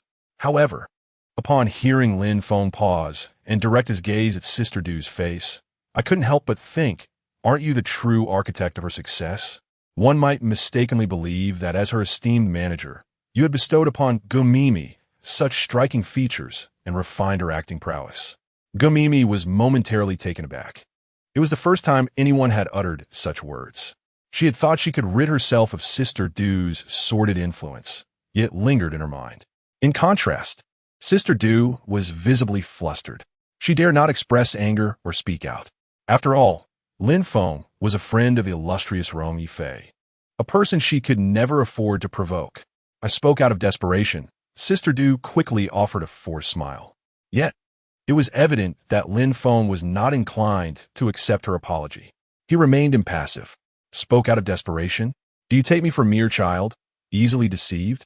By the way, if my memory serves me right, the other day, Su Jia Company announced its collaboration with Gumimi, albeit it seems that the company does not possess a stellar reputation. How could a celebrated manager like you allow Gumimi to partner with them? Is it a lack of discernment or, Lin Feng emphasized his words, are you exploiting Gumimi for personal gain? Sister Du was left bewildered. Her subtle maneuvers were laid bare before Lin Feng. As she stood at a loss, Lin Feng chose to disregard her, instead turning toward the contemplative Gumimi. Have you considered changing your manager? He asked directly. Faced with this question, Gumimi found herself wavering. However, no buts. Follow your heart. Lin Feng interrupted her. After a moment's pause, he added, even without this manager, you can continue to shine in the entertainment industry through your beauty and hard work. Moreover, a new manager could be beneficial for your future development. This sister Du has been clandestinely accepting unsuitable endorsements for her own profit. Does she truly embody the role of a mentor you envision? Lin Feng's words brought an epiphany to Gomimi for the first time. Silence. You shall be quiet. Sister Du exclaimed, security, security. Seeing Gomimi not counter Lin Feng's assertions, Sister Du was utterly panicked. She disregarded the potential for Lin Feng to incite Rong Yifei against her, focusing solely on the thought of retaining Gomimi, her golden goose. I want to change. Gomimi finally spoke up, raising her gaze. I wish to switch managers. I no longer want to be shackled. Du Yen, I owe you nothing. Her words were pronounced with clarity. Lin Feng smirked. Ah, enlightenment has dawned. Sister Du, in an unprecedented state of alarm, retorted sharply, Gomimi, how would you treat me this way? I am your guide. You are ungrateful. You are nothing. Enough. Do not behave like a shrew, causing a scene. This time, it was Gomimi reprimanding Sister Du. Even if there was a debt of gratitude, I have repaid it. You know full well how much you have profited from me over the years. I will find a company and discuss with the higher-ups about changing managers. Sister Du, let us both save face. Do not compel me to expose all your misdeeds and create an unresolvable situation. Sister Du fell silent at last. She sat slumped on the ground, lost in thought. Lin Feng, indifferent, merely dialed a number and casually informed Gomimi. It was merely a matter of changing agents. Just a phone call away. As soon as he finished speaking, the call connected. Hello, Lin Feng. Did you call regarding Mumu? Rest assured, it's not a significant issue, came Yi Lingfei's voice from the other end. The matter concerning Mumu has been resolved, but I have another proposition for you. How about I utilize a free consultation opportunity to have Gomimi switch agents? Yi Lingfei posed. Is there such a good thing? That foolish agent of Gomimi's. She has long wanted a change. Of course it's settled. No backing out. Yi Lingfei exclaimed, clearly delighted by the arrangement. Chapter 64. Can we go easier? It's resolved. The company should handle your matters promptly. Lin Feng ended the call, his gaze drifting over the dazed Du Jie, a slight smile gracing his lips. Congratulations. You are liberated from a dim-witted agent. Your future shall undoubtedly be bright. Hearing this, Gomimi's heart raced. Over the years, how much wealth had Du Jie amassed by exploiting her gratitude? How many things had she coerced her into doing against her will? Each time she compromised her conscience to endorse unscrupulous products, her heart endured torment. This not only betrayed her original intentions, but also let down the fans who supported her. At long last, she was free. Mr. Lin Feng, thank you. From the conversation between Yi Lingfei and Lin Feng, Gomimi learned the name of her savior. Lin Feng raised an eyebrow and replied nonchalantly, no need for formalities. It was but a small effort. No sooner had he spoken than Du Jie braced herself against the wall and rose, fury contorting her already harsh features, making her seem even more menacing. Gomimi, you ungrateful creature. It was I who recognized your potential and pulled you from the mire, and this is how you repay me. Her voice was sharp, her trembling finger pointing at Gomimi, eyes brimming with resentment. The golden goose was about to fly away, and she could no longer care about Lin Feng. Her mind was consumed with thoughts of bringing Gomimi back. After all, apart from Gomimi, her remaining artists were all subpar. She had no luck in nurturing another star. And you, the more she thought, the angrier she became. Du Jie glared fiercely at Lin Feng, her eyes widening in accusation. You are the root of all this. If it weren't for you, how could I be in such a predicament? Lin Feng, you bully the weak. Helping Gomimi so much means you must have intentions towards her. Du Jie spat. Yet, these venomous words failed to harm Lin Feng in the slightest.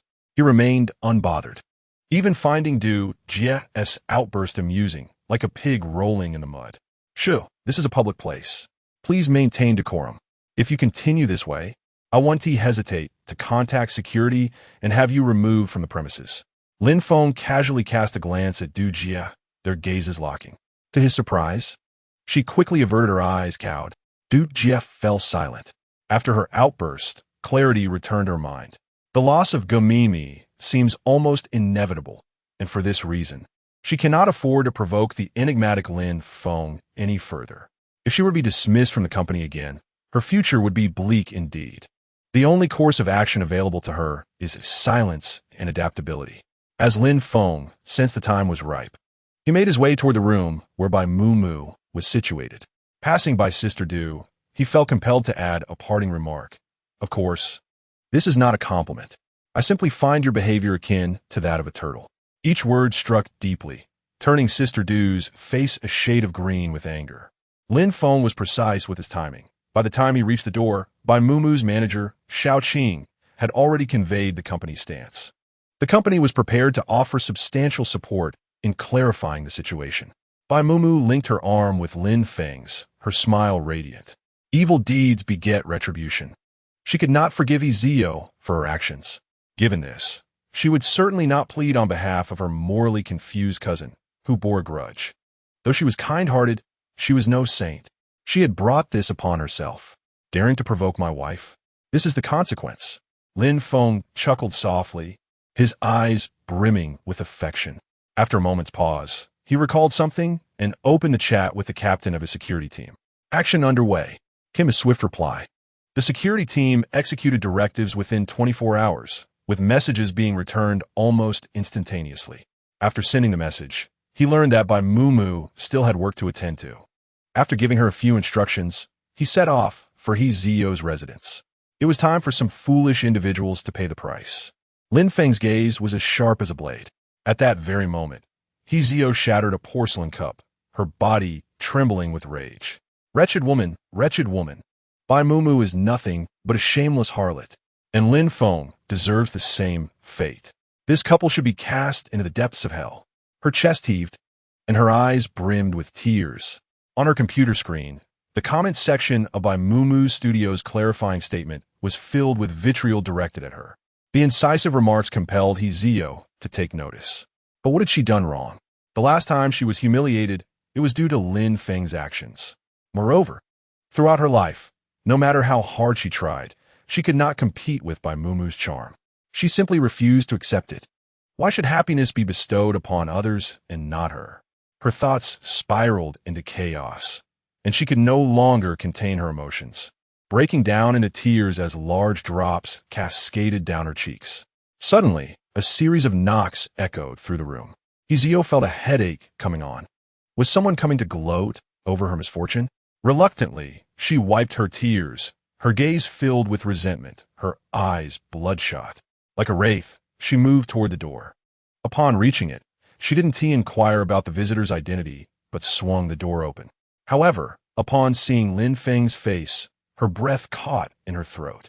It was quickly followed by the accumulation of her long-held anger. Lin Feng, how dare you show your face here? Do you have any idea how badly I've been berated because of you? She shouted, her voice hoarse and strained. Because of me? Lin Feng remained unfazed, a cold smile gracing his lips. This is a consequence of your own reckless actions. Otherwise, I wouldn't have even noticed you. Just as Ezio was about to retort, her peripheral vision caught sight of two towering men behind Lin Feng. What do you intend to do? To err is to face the consequences. Must I remind you of this? Lin Feng's voice was frigid. Her mind went blank, and her heart raced uncontrollably. She could vaguely anticipate the forthcoming events, a suffocating tension enveloping her. Ezio softly inquired, "Could you be a little gentler?" Lin Feng paused for a moment, then replied, "Indeed, a wretched creature, utterly repugnant. Take her away." Upon hearing the command, two guards promptly restrained Ezio. Lin Feng spoke indifferently. "Ezio, fret not. I merely invite you for a cup of tea." Upon their arrival at the police station, Ezio appeared utterly defeated. Her spirits were low, tears occasionally streaming down her face. Regardless of the questions posed to her, she adhered to a four-word principle: refusal to cooperate. Observing her demeanor, Lin Feng remained unperturbed. The gifts he had prepared for Ezio were far from limited. At that moment, the door of the police station swung open, revealing a well-dressed middle-aged couple, their expressions tense. The instant Lin Feng laid eyes on them, he recognized them as Ezio's parents. In the next moment, upon seeing their daughter restrained in the corner, Mrs. He couldn't contain her emotions and rushed forward. Dioi, are you all right? My dear, your father and I are here to seek justice for you. We will not allow you to suffer any indignities. She comforted her without inquiring how Zio ended up in such a predicament. Ah, a doting mother often spoils her child, Lin Feng mused. While Mrs. He consoled their daughter, Mr. He did not remain idle. He approached Lin Feng directly, untying a black bag in his hands to reveal a thick stack of cash. Is it not merely money you seek?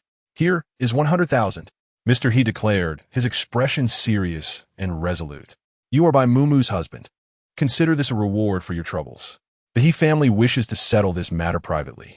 Instantly, the air seemed to thicken, and the onlookers in the police station regarded Mr. He as if he were a fool. Chapter 65. A mere 100,000 to silence a beggar? Mr. These words plunged the police station into an uncanny silence. Zio abruptly raised her head. 100,000? How could Lin Feng, who can easily bestow gifts worth over 100 million, lack this sum? She attempted to dissuade her father, but it was too late.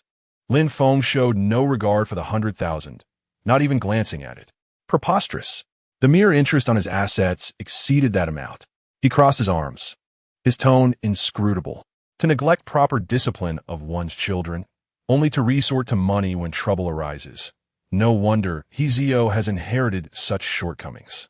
It appears foolishness runs in the family. Lin Feng's words ignited a fiery rage within Mr. and Mrs. He. Young people should temper their arrogance, Mr. He threatened, glaring at Lin Feng. Isn't it youthful exuberance that defines a young person? Lin Feng retorted, arching an eyebrow defiantly. Mr. He opened his phone, inputting a series of numbers to call Bai's father. Even before the call connected, he felt compelled to lecture. If you do not understand how to converse, I shall speak with your father-in-law and discuss whether you're truly worthy of Mumu. Lin Feng narrowed his eyes. A threat, was it? Regrettably, their calculations were flawed. Lin Feng remained silent, standing there patiently, anticipating the unfolding drama. Observing his demeanor, his parents assumed he was intimidated and felt a sense of triumph. Half a minute later, the call connected. Brother Bai, your daughter's husband is quite remarkable. He brought my daughter to the police station. I demand an explanation. He father continued, in my opinion. This young man is both rude and lacking in virtue. He is utterly unworthy of Mumu. The sooner they divorce, the better. He spoke candidly and incessantly. On the other end of the line, Bai father fell silent. After a brief pause, he exclaimed, Hijio, have you lost your mind? You call me to berate my son-in-law? If it weren't for Ali, I would have struck you. Ali was Bai father's deceased wife, and He mother was her sister. This familial connection had led Bai father to tolerate their family repeatedly. Yet, how dare they insult his esteemed son-in-law? Enough was enough. Seeing her husband insulted, He mother became indignant. She seized the phone, demanding, brother-in-law, what do you mean by this? What do I mean? Are you so dim-witted that you cannot comprehend my words? Perhaps you should seek treatment for your lack of understanding, Bai father retorted angrily. If you continue to slander my son-in-law, I will certainly not spare you. With that, Bai father furiously hung up the phone, leaving He father and mother bewildered. In the past, Bai father had not been particularly warm towards them, but had never openly scolded them. Why, this time, did he unleash his wrath without hesitation? After their initial confusion, they realized a grave concern. With Bai father and Lin Feng both unyielding, how could they rescue their daughter from peril? As He father and mother found themselves at a loss, the police station's door swung open again. With the sound of the door, everyone turned to observe. In an instant, murmurs arose. Captain Moreau, what brings the captain of the guard to our humble locale? Everyone was nearly struck dumb. Moreau Fu, the captain of the guard, was a figure usually seen only on television. Now, they were fortunate enough to witness him in person. Shock rippled through the crowd. Moments later, He father regained his senses. Upon seeing Moreau Fu, a singular thought consumed him, to ingratiate himself. He was a man of considerable rank. If he could gain the favor of the captain of the guard, his future would undoubtedly be bright, leading him to the pinnacle of success. At that moment, He father scarcely remembered Zio. His thoughts were entirely focused on currying favor with Moreau Fu. As Murong Fu approached, steadily making his way towards his father, his excitement became nearly uncontrollable. Could it be that Murong Fu had come specifically for their family? Had his diligent work finally garnered recognition? His heart raced, his hands trembled. As Murong Fu drew within 5 meters of him, his father hastily composed himself, took a deep breath, and began, "Captain Murong, you," before he could finish. Murong Fu overlooked them entirely and walked straight up to Lin Feng. "Mr. Lin Feng," Murong Fu said, bowing slightly with respect. "We, the guard, will take full responsibility for the matter concerning his EO. Please rest assured, Mr. Lin Feng, we will provide you with a satisfactory resolution." Lin Feng nodded, exhibiting no visible reaction. "Thank you for your assistance." Murong Fu hastily waved his hand, insisting it was no trouble at all, assisting Mr. Lin Feng was indeed an honor for our guard team. This seemingly simple exchange was laden with significance. He and his wife, previously so arrogant, were now taken aback, unable to fathom that Lin Feng was acquainted with the captain of the guard. What astonished them most was the profound respect the guard captain exhibited towards Lin Feng. It was simply too deferential. In a corner, his EO was equally unprepared for this turn of events. While she was aware of Lin Feng's wealth, upon further reflection, she realized he also wielded power. Was this the advantage of mingling with influential figures like Rong Yifei? Why was Bai Mumu's husband so exceptional? The jealousy in her eyes was nearly overflowing. As the He family grappled with their tumultuous thoughts, Lin Feng spoke calmly, "Take her away." At his command, Murong Fu gestured to his team to escort He Zio to the guard department. The He couple was now thoroughly alert. Not only had they failed to curry favor with Murong Fu, but their daughter was also about to be apprehended. They understood that being taken by the guard offered no possibility for bribery. Their daughter could not afford any blemishes on her record. In desperation, He father's gaze shifted, scrutinizing Lin Feng intently. They were not entirely out of options. They could still plead with Lin Feng. He father stepped forward earnestly. "Lin Feng, we were foolish before. Rest assured, once this matter is resolved, we will ensure He Zio is properly disciplined." He mother quickly chimed in, "Yes, yes. Moreover, you are also Mumu's husband. Though Zio and Mumu are merely cousins, their bond is as deep as that of sisters. We are all family. I implore you to show mercy and spare our Zio, if you would be so kind." Despite their fervent pleas, Lin Feng remained unmoved. With one hand in his pocket, he appeared nonchalant, arching an eyebrow as he asked, "Sisters?" "Yes, yes." He mother, sensing a glimmer of hope, nodded vigorously. "I have yet to see a sister betray her own. My Mumu has no relatives like you." The situation had reached a point of no return. Hizio had brought this upon herself.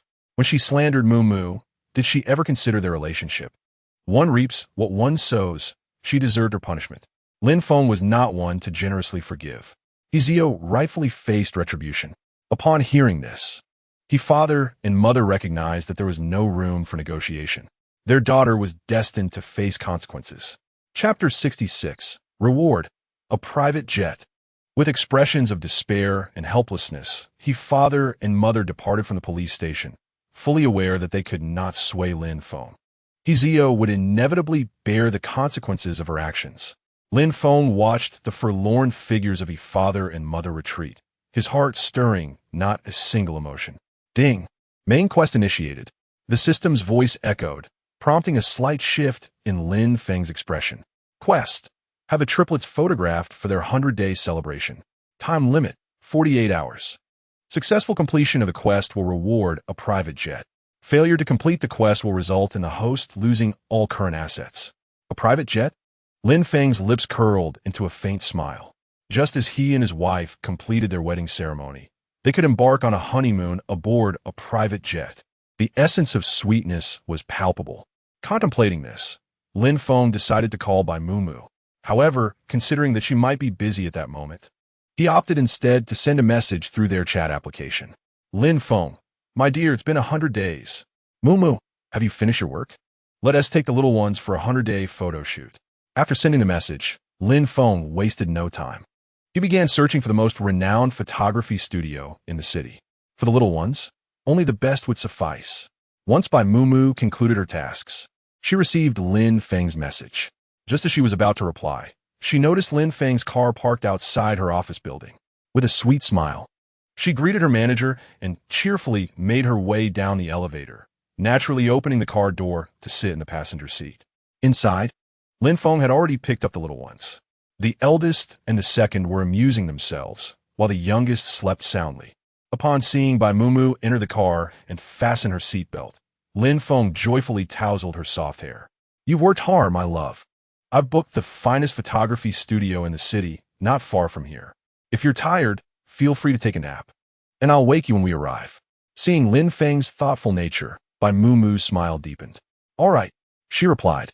15 minutes later, the luxury vehicle arrived at the photography studio, attracting the attention of every passerby. Under the gaze of onlookers, Lin Feng wheeled the stroller into the studio. The owner greeted them personally. "Hello, we're here for a 100-day photo shoot." Upon realizing there were 3 infants in the stroller, the owner felt a wave of apprehension. Managing the cooperation of 3 babies seemed a daunting task. With a sigh, she thought to herself that money could smooth over many difficulties. Lin Feng had chosen the most expensive package, and the owner gladly accepted the order. To her surprise, the anticipated chaos did not ensue. Instead, the 3 little ones were remarkably obedient and serene. They were utterly adorable. As the shoot progressed, the owner couldn't help but exclaim, "It's rare to see such well-behaved babies. These 3 are not only charming, but also sure to grow into outstanding individuals." The owner was envious. If only she could have such beautiful triplets, she would thank the heavens every day. She then looked up at Lin Feng and Bai Mumu and realized that it was entirely normal for their triplets to be so cute. With such splendid genes, it was hardly surprising that their children would be beautiful. As they heard compliments about their children, Lin Feng and Bai Mumu exchanged a knowing smile. With the owner growing more enthusiastic, they continued to capture the enchanting images of the remarkably photogenic babies, effortlessly producing stunning results. Once the shoot was complete, the owner informed Lin Feng and Bai Mumu when they could return to collect the finished products. At that moment, a notification chimed in Lin Feng's mind. "Congratulations, host, for completing the task. Reward, private jet 1. Lin Feng smiled, envisioning their mode of transport for the honeymoon. The thought of preparing for the wedding began to take shape in his mind. As the dawn broke, Lin Feng felt a spark of inspiration. He took Bai Mumu's delicate hand in his own. "Mumu, would you like to try on some wedding dresses?" After returning the triplets to the villa, Lin Feng and Bai Mumu sought out a well-reviewed bridal shop. Upon entering, they were greeted by a dazzling array of wedding gowns that overwhelmed the senses. A staff member, noticing the arrival of customers, approached them with enthusiasm. "Hello, may I ask what type of wedding dress you are looking for?" "Mumu, I believe this decision should be yours," he said, respecting her wishes and refraining from imposing his opinions on her choice of gown, offering suggestions only if she sought them. A warm current flowed through Bai Mumu's heart as she contemplated the gravity of their impending nuptials. Choosing a wedding dress was of utmost importance. "I have a preference for traditional Chinese wedding dresses." She paused thoughtfully. "I find the grandeur of the phoenix crown and red skirt to be quite appealing. Could you recommend 2 sets for me?" she inquired politely. At the mention of a traditional gown, the staff member's eyes widened in surprise. Certainly. Most couples nowadays opt for Western-style dresses, so your choice is rather unexpected. How about this one?" Hearing the staff's comments, Lin Feng furrowed his brow slightly. As the saying goes, every vegetable has its own lover. He found her comments rather perplexing, yet chose not to interrupt Bai Mumu's selection process. Suddenly, a laugh erupted in the store, drawing their attention. It came from a young woman in her early 20s, adorned in luxurious attire and carrying a limited edition handbag worth at least 200,000. Most striking was the hairpin atop her head, crafted from jade with exquisite detailing. However, upon noticing the mockery in her gaze, Lin Feng frowned. How can someone so unrefined choose a traditional wedding dress? The wealthy girl scoffed, her disdain evident. "In my opinion, Western wedding dresses are the epitome of elegance, pure and noble. Surely, they're far superior to garish reds and greens."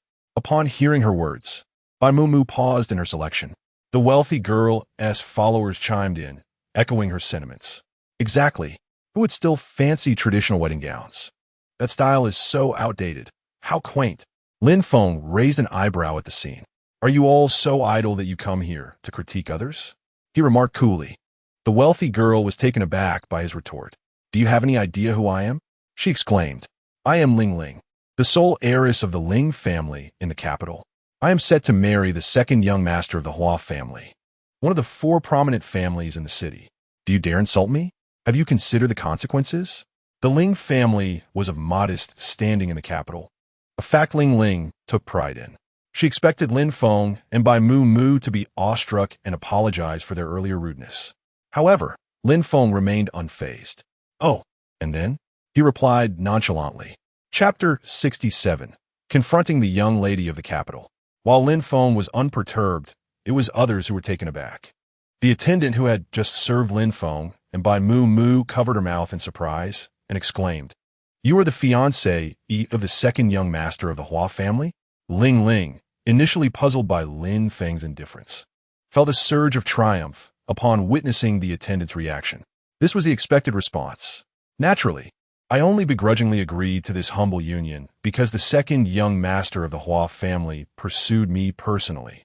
After Ling spoke, the attendant, suppressing her excitement, turned her gaze towards Lin Feng and Bai Mu. Our bridal shop will no longer serve you two. Please exit to the left. What a joke. A pair of ordinary couples and the eldest lady of the Ling family. Even a fool would know whom to curry favor with. How could one take advantage of another's weakness? Bai Mu, incensed, spoke up. Exactly. A sharp female voice echoed her sentiments. Boss. The attendant appeared flustered upon recognizing the speaker. The newcomer was none other than the owner of the bridal shop, clad in a sharp suit, exuding an assertive aura, truly a commanding presence. The attendant hurriedly approached her boss, explaining, Boss, this young lady is the eldest daughter of the Ling family and the fiancée of the second young master of the Hua family. Upon hearing this, Ling chuckled softly. She relished in dismissing those who failed to recognize her worth. Ling was convinced that the owner would promptly expel Lin Feng and Bai Mu. Yet, once again, she misjudged the situation. Expelling customers at will? I do not deem that to be appropriate conduct. Our shop as principle is to treat all customers with equality. How can you indulge in flattery? The owner's decisive tone left little room for rebuttal. The young attendant was instantly thrown into disarray. No matter her pleas, the owner simply reiterated, Get out. At that moment, Ling's expression darkened. Having been the center of attention since childhood, who dared defy her? Yet today, everything seemed to be going awry. Do you have any idea how powerful my family is? To dare defy me, you must possess considerable audacity. She placed her hands on her hips, attempting to regain her dignity. Hey, are you the owner of this establishment? If you do not apologize, I will ensure that your shop is destroyed. Ling redirected her wrath towards Lin Feng and Bai Mu. If you dare to say that I am meddling, I will ensure that you can no longer survive here. Even if you resort to begging on the streets, no one will spare you a dime. Of course, Ling raised her chin. If you now beg for mercy and acknowledge your mistakes, I, being magnanimous, would be willing to forgive your ignorance and rudeness. Lin Feng, upon hearing this, found Ling utterly amusing. How could the young master of the Hua family be enamored with her? It was laughable to bring a simpleton into the family. However, Lin Feng also thought that the aristocrats of the imperial capital must be quite arrogant. A relatively obscure family could act with such impunity. The imperial capital truly is a gathering place for the powerful, a playground for the wealthy, and a realm of suffering for the poor. After contemplating this, he observed that no one in the shop was responding to Ling, and thus he felt compelled to interject. I sincerely advise you to refrain from performing a one-woman show. It may lead to a mental breakdown. Lin Feng's words resonated throughout the store. At this moment, Ling was utterly enraged. Her face flushed crimson with fury, and even the most luxurious cosmetics could not disguise the malice and ferocity etched upon her features. Trembling, she sent a voice message to her bodyguard. Get in here. Destroy this store. Upon sending the message, a wave of satisfaction washed over her. First, she would deal with the insolent shop owner. As for the couple, she intended to torment them slowly. In the next instant, for bodyguards clad in black stormed in, exuding an imposing aura that suggested they were ready to demolish the bridal shop. Ling, brimming with arrogance, taunted, "Are you frightened?" The shop owner felt a tightening in her chest, yet she managed to conceal her fear. "Do you not fear being apprehended by the security team for your reckless behavior?" Ling, upon hearing the owner's words, felt as though she had heard a jest. Truly, such was the ignorance of those from the lower strata of society. She shook her head dismissively. "The security team dares not lay a finger on me. I would ensure their captain regrets the encounter." With her patience waning, Ling commanded, "Smash it!" Each bodyguard brandished an iron rod, and one of them was the first to strike, aiming at a wedding dress, arm raised to shatter the fabric. However, before the rod could descend, Lin Feng moved with remarkable agility and delivered a powerful punch to the bodyguard's face. The bodyguard had no time to react, and the sudden onslaught of pain caused him to clutch his eyes and wail in agony. The remaining 3 bodyguards, witnessing their comrade's defeat, lost their initial confidence. Now perceiving Lin Feng as a formidable adversary, he had struck down their strongest member with such ease. Enraged and humiliated, the injured bodyguard growled, "Let us take him down together. Make him kneel and beg for mercy on behalf of the young lady." His words galvanized the others, who, despite their fear, felt compelled to obey the command. Seeing this, Lin Feng smirked.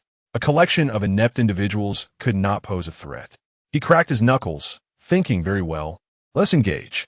Unfazed by their encirclement, he navigated among them with swift precision, exploiting any weaknesses he could find and landing solid blows. The sound of fists connecting with flesh, accompanied by the ensuing cries of pain, sent shivers down the spines of all present, especially Ling and her entourage, who had never witnessed such formidable prowess. As 3 of the bodyguards fell, Ling shouted in desperation, "Useless fools! Get up and subdue that commoner." Almost simultaneously, the last bodyguard succumbed, crashing heavily to the ground. Ling swallowed hard. It was over. As she contemplated her escape, she caught sight of Lin Feng's gaze, ominous and terrifying. Instinctively, she took a step back. Lin Feng sneered, "Now can you leave?" Being in the same room as someone like Ling filled him with distaste. Although furious, Ling realized she could not afford to offend Lin Feng any further. "You will face retribution from the 2 great families. You're finished." Ling, trembling with resolve, issued a stern warning before delivering a kick to the bodyguard lying on the ground. "You useless lot, move it!" After her departure, Lin Feng shook his head in disbelief. "Is that all?" Just as he was about to voice his thoughts, his phone rang. The caller ID revealed it was by Muumu's father. Lin Feng swallowed the words that lingered on his lips and patiently awaited the conversation between his wife and father-in-law. Bai Muumu answered the call, and the next moment, her father's serious voice echoed through the receiver. "Muumu, we have a crisis. The stretch mark removal cream has caused a major incident. Someone experienced a severe allergic reaction and nearly went into shock." Chapter 68. Lin Feng's father-in-law faces disturbance. Lin Feng and Bai Muumu sat on the sofa in Bai Muumu's father's office. The surge in popularity of the stretch mark cream had elevated the market value of her father's company, prompting a relocation to a larger and more prestigious premises. This turn of events infuriated rival companies. Just when they thought they could finally breathe easily, a calamity struck. Both Bai Muumu and her father wore expressions of grave concern. In contrast, Lin Feng appeared notably more composed. "I suggest," Lin Feng began, lifting his teacup. As he spoke, both Bai Muumu and her father turned their expectant gazes toward him, eager for his insights. Lin Feng offered a resigned smile before continuing, "Father-in-law, there is a mole within your company." The cream's formula had previously garnered great acclaim without incident, yet now, a problem has arisen. This indicates that the formula itself is not at fault. Lin Feng was confident that the formula provided by the system was flawless. The present crisis likely stemmed from someone within the company being bribed to tamper with the ingredients, resulting in the allergic reactions experienced by users. Upon hearing his words, Bai Muumu and her father exchanged glances, both convinced of Lin Feng's reasoning, as his analysis was astute. However, the pressing challenge remained, to unmask the traitor. Just as Bai Mu was about to inquire about the next course of action, a series of urgent knocks sounded at the door. The visitor was so frantic that before Bai Mu's father could grant permission, he burst through the door. "Boss, there's trouble. The Hong Group, along with the families of the victims affected by the crime, have come to confront us." The president of the Hong Group was none other than Bai Mu's father's arch-nemesis. Lin Feng narrowed his eyes. Clearly, they were not going to remain idle. In the lobby, Hong Qingxiang, the president of the Hong Group, stood surrounded by a throng of people, blocking the entrance of the Bai Group. The scene was quite imposing. Taking a deep breath, Hong Qingxiang raised his voice. "There is a problem with the Bai Group's crime, and we demand an explanation. The victims are unsure how to seek justice, and the Hong Group will assist them. We will ensure that the innocent victims receive the justice they deserve." His voice rang clear and unwavering, as if he were genuinely outraged, advocating on behalf of the victims. As his words faded, the families of the victims began to chant in unison, "We want justice. Protect our interests. We expect an explanation from your company." Suddenly, the security personnel of the Bai Group entered in succession, blocking the path of the agitated crowd to prevent them from inadvertently trespassing into the company and harming innocent bystanders. This was a strategy devised by Bai's father. Simultaneously, Bai's father and Lin Feng appeared behind the security team. What does Bai Sanfeng mean by this? Hong Qingxiang was the first to express his discontent. "Are you trying to bully us with your power? I, Hong Qingxiang, will not tolerate this." With that, he waved his hand. In an instant, more than a dozen cameras were trained on Bai's father. Lin Feng furrowed his brow. It was evident that they had come prepared, intending to suffocate the Bai Group with public opinion. Bai's father's expression grew increasingly grave, just as he had anticipated. The next moment, Hong Qingxiang retrieved a mobile phone, pointing the camera at them.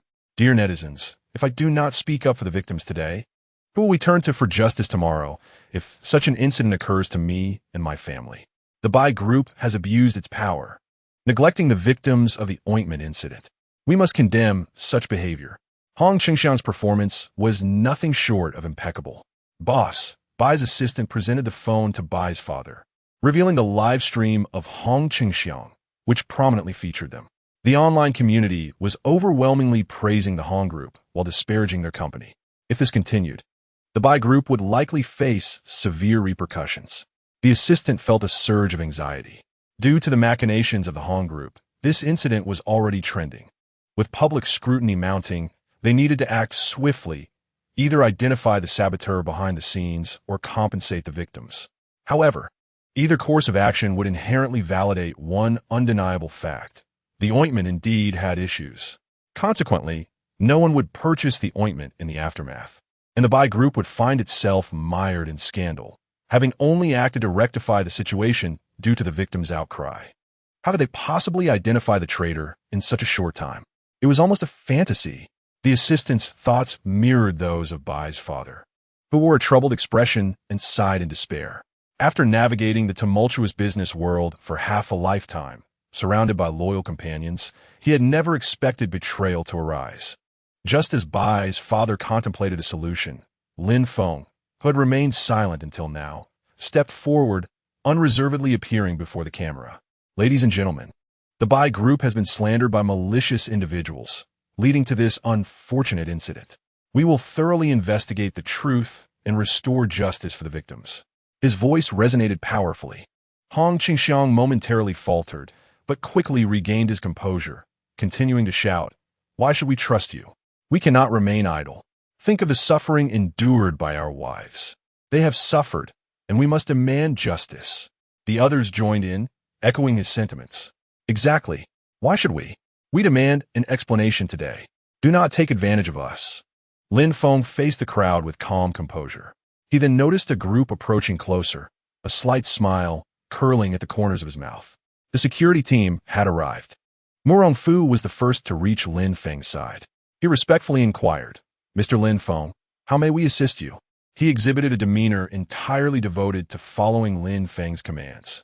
The previously boisterous Hong Qingxiang was momentarily taken aback.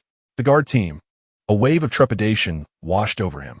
However, disregarding Hong Qingxiang's fluster, Lin Feng smirked and calmly stated, "I would appreciate it if Mr. Murong could assign personnel to monitor all entrances and exits of the buy group, leaving no ventilation shafts unchecked. As for the remaining matters, I will investigate thoroughly. Should I require the assistance of the guard team, I will reach out to you. Upon hearing this, Murong Fu nodded in understanding. He naturally would not refuse Lin Feng's request. Murong Fu reiterated Lin Feng's instructions, and soon the guard team efficiently secured every possible exit of the company, their demeanor resolute. At this point, Hong Qingxiang was utterly panicked. It was well known that the guard team acted swiftly. How on earth did that old man by Sanfeng manage to enlist this group of formidable individuals? Should the situation be uncovered, Hong Qingxiang gulped nervously, unable to bear the consequences. For now, he could only continue to raise his voice. We must defend our rights. We cannot fear the guard team. His sole recourse was to incite the families of the victims to create a scene, hoping to compel the buy group to yield. Chapter 69. A traitor within the buy company. As Hong Qingxiang and the victims' families clamored outside, Lin Feng entered the company, closing the door behind him and gathering the employees of the buy group. With the company locked down, they were unable to leave, and some individuals had begun to express their discontent. As they congregated, murmurs arose. Why are we being confined in the company? We should be free, right? What gives them the right to detain us, just because something has happened? Keep it down. Perhaps they are merely seeking a scapegoat. Don't end up being the one they blame. It's a situation where words won't suffice. At that moment, Lin Feng appeared alongside Mr. Bai, and the murmurs ceased abruptly. Yet, some individuals still bore expressions of indignation, their dissatisfaction evident. After surveying the crowd, Lin Feng spoke. Ladies and gentlemen, we suspect there is a traitor within the company, and we must temporarily inconvenience you. Given the concerns for personal safety, the guard team needs to search the dormitories to uncover the cause of our clients' allergies.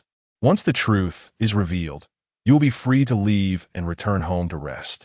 At that point, the company will grant a day off. Lin Feng's voice resonated throughout the hall. Upon hearing his initial remarks, some employees were fully cooperative, displaying no signs of discontent, while others continued to murmur in disapproval.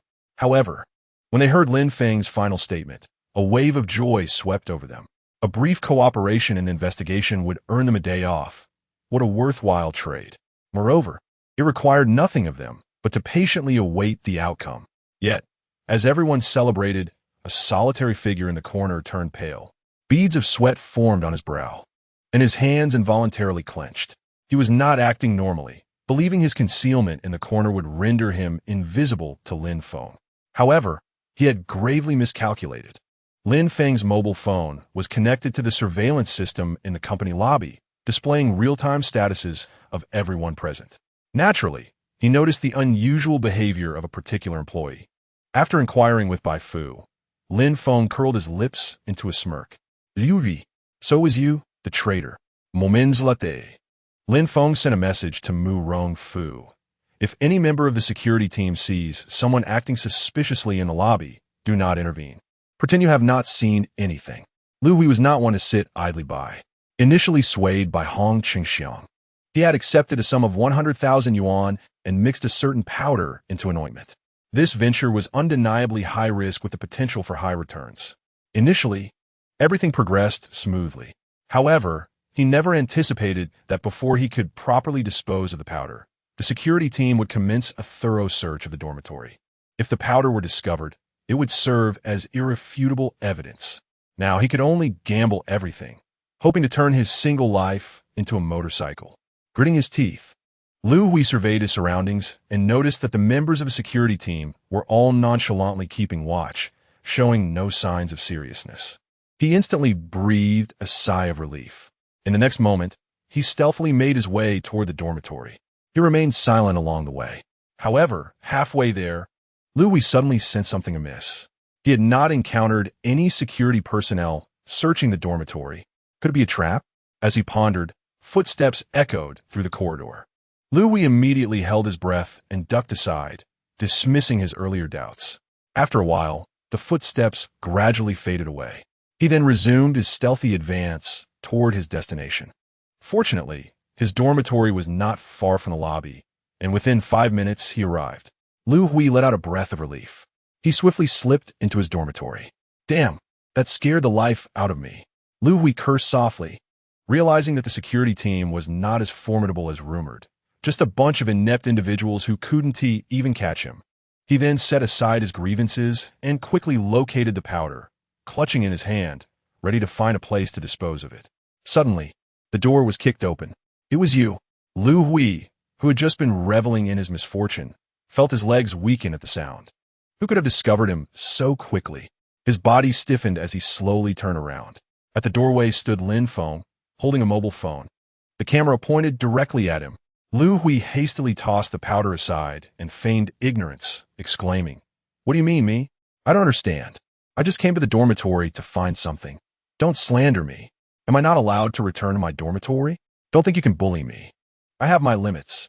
Be careful, or I'll report you for infringing on my personal safety." Lin Feng remained silent for a moment before letting out a light laugh. This fool had just revealed his trump card? Such an easy target made things considerably simpler. Lu Hui, oblivious to Lin Feng's thoughts and seeing him smile, was filled with rage. He spat out angrily, "Damn it, pretty boy, what are you laughing at?" "I'm laughing at your foolishness." In comparison to Lu Hui, Lin Feng maintained a calm demeanor. He remained unruffled, speaking with a leisurely cadence. "I followed you all the way, stealthily trailing you to your dormitory, capturing every detail of your actions as you retrieved the medication powder." He paused, his gaze lingering on Lu Hui's face. "So, Lu Hui, would you care to admire the footage?" At this, Lu Hui was utterly flustered. He swallowed hard. Just moments ago, he had meticulously scanned his surroundings. How could he have overlooked Lin Feng, who had been tailing him all along? Was Lin Feng truly a master of stealth? This situation was simply absurd. Suppressing his fear, Lu Hui feigned ignorance, insisting, "I don't understand anything." His deliberate lack of knowledge left Lin Feng at a loss. Lu Hui fancied himself clever. Yet to Lin Feng, this behavior was trivial. "I had presumed that the mole within the company would possess some intelligence. Clearly, your judgment in observing Hong Qingxiang is rather lacking. Appointing you as the mole was an egregious mistake. To be frank, I never dispatched anyone to search the dormitory. I merely deceived you, and to my surprise, you took the bait. What a time and energy saver." Lin Feng's words struck Lu Hui once more, igniting within him a fierce hatred, tinged with a hint of fear. He composed himself, stammering, "Why you shut up? What do you know?" Lin Feng shook his head, unwilling to prolong the exchange. "Tell me, who is the one pulling your strings? Is it Hong Qingxiang? Clarify your plans, and perhaps I might consider sparing you." This was Lin Feng's final opportunity for Lu Hui. Upon hearing this, Lu Hui felt no gratitude. Instead, he scoffed coldly. "Hong Qingxiang? I don't know him." He clung stubbornly to denial, believing that as long as he refused to acknowledge it, Lin Feng could uncover nothing. "If that is the case, then do not blame me." Observing this, Lin Feng decided not to waste any more time. He clapped his hands, and a member of the security team emerged from around the corner. "Please, assist in checking Lu Hui's account transactions." Chapter 70. Lin Feng takes down the chairman of the Hongshe group, disregarding Lu Hui's panic state. Lin Feng instructed the security team to restrain him and return to the lounge, leisurely sipping tea, his demeanor unperturbed. Within a mere 5 minutes, the security personnel had thoroughly examined Lu Hui's account transactions. Murong Fu, ever considerate, managed to recover all of Lu Hui's chat records with Hong Qingxiang. "Such speed!" Bai Fu exclaimed, moving around to Lin Feng's side, noting the chat records displayed on the screen. Upon closer inspection, he nearly cursed aloud. What a cunning individual Hong Qingxiang is.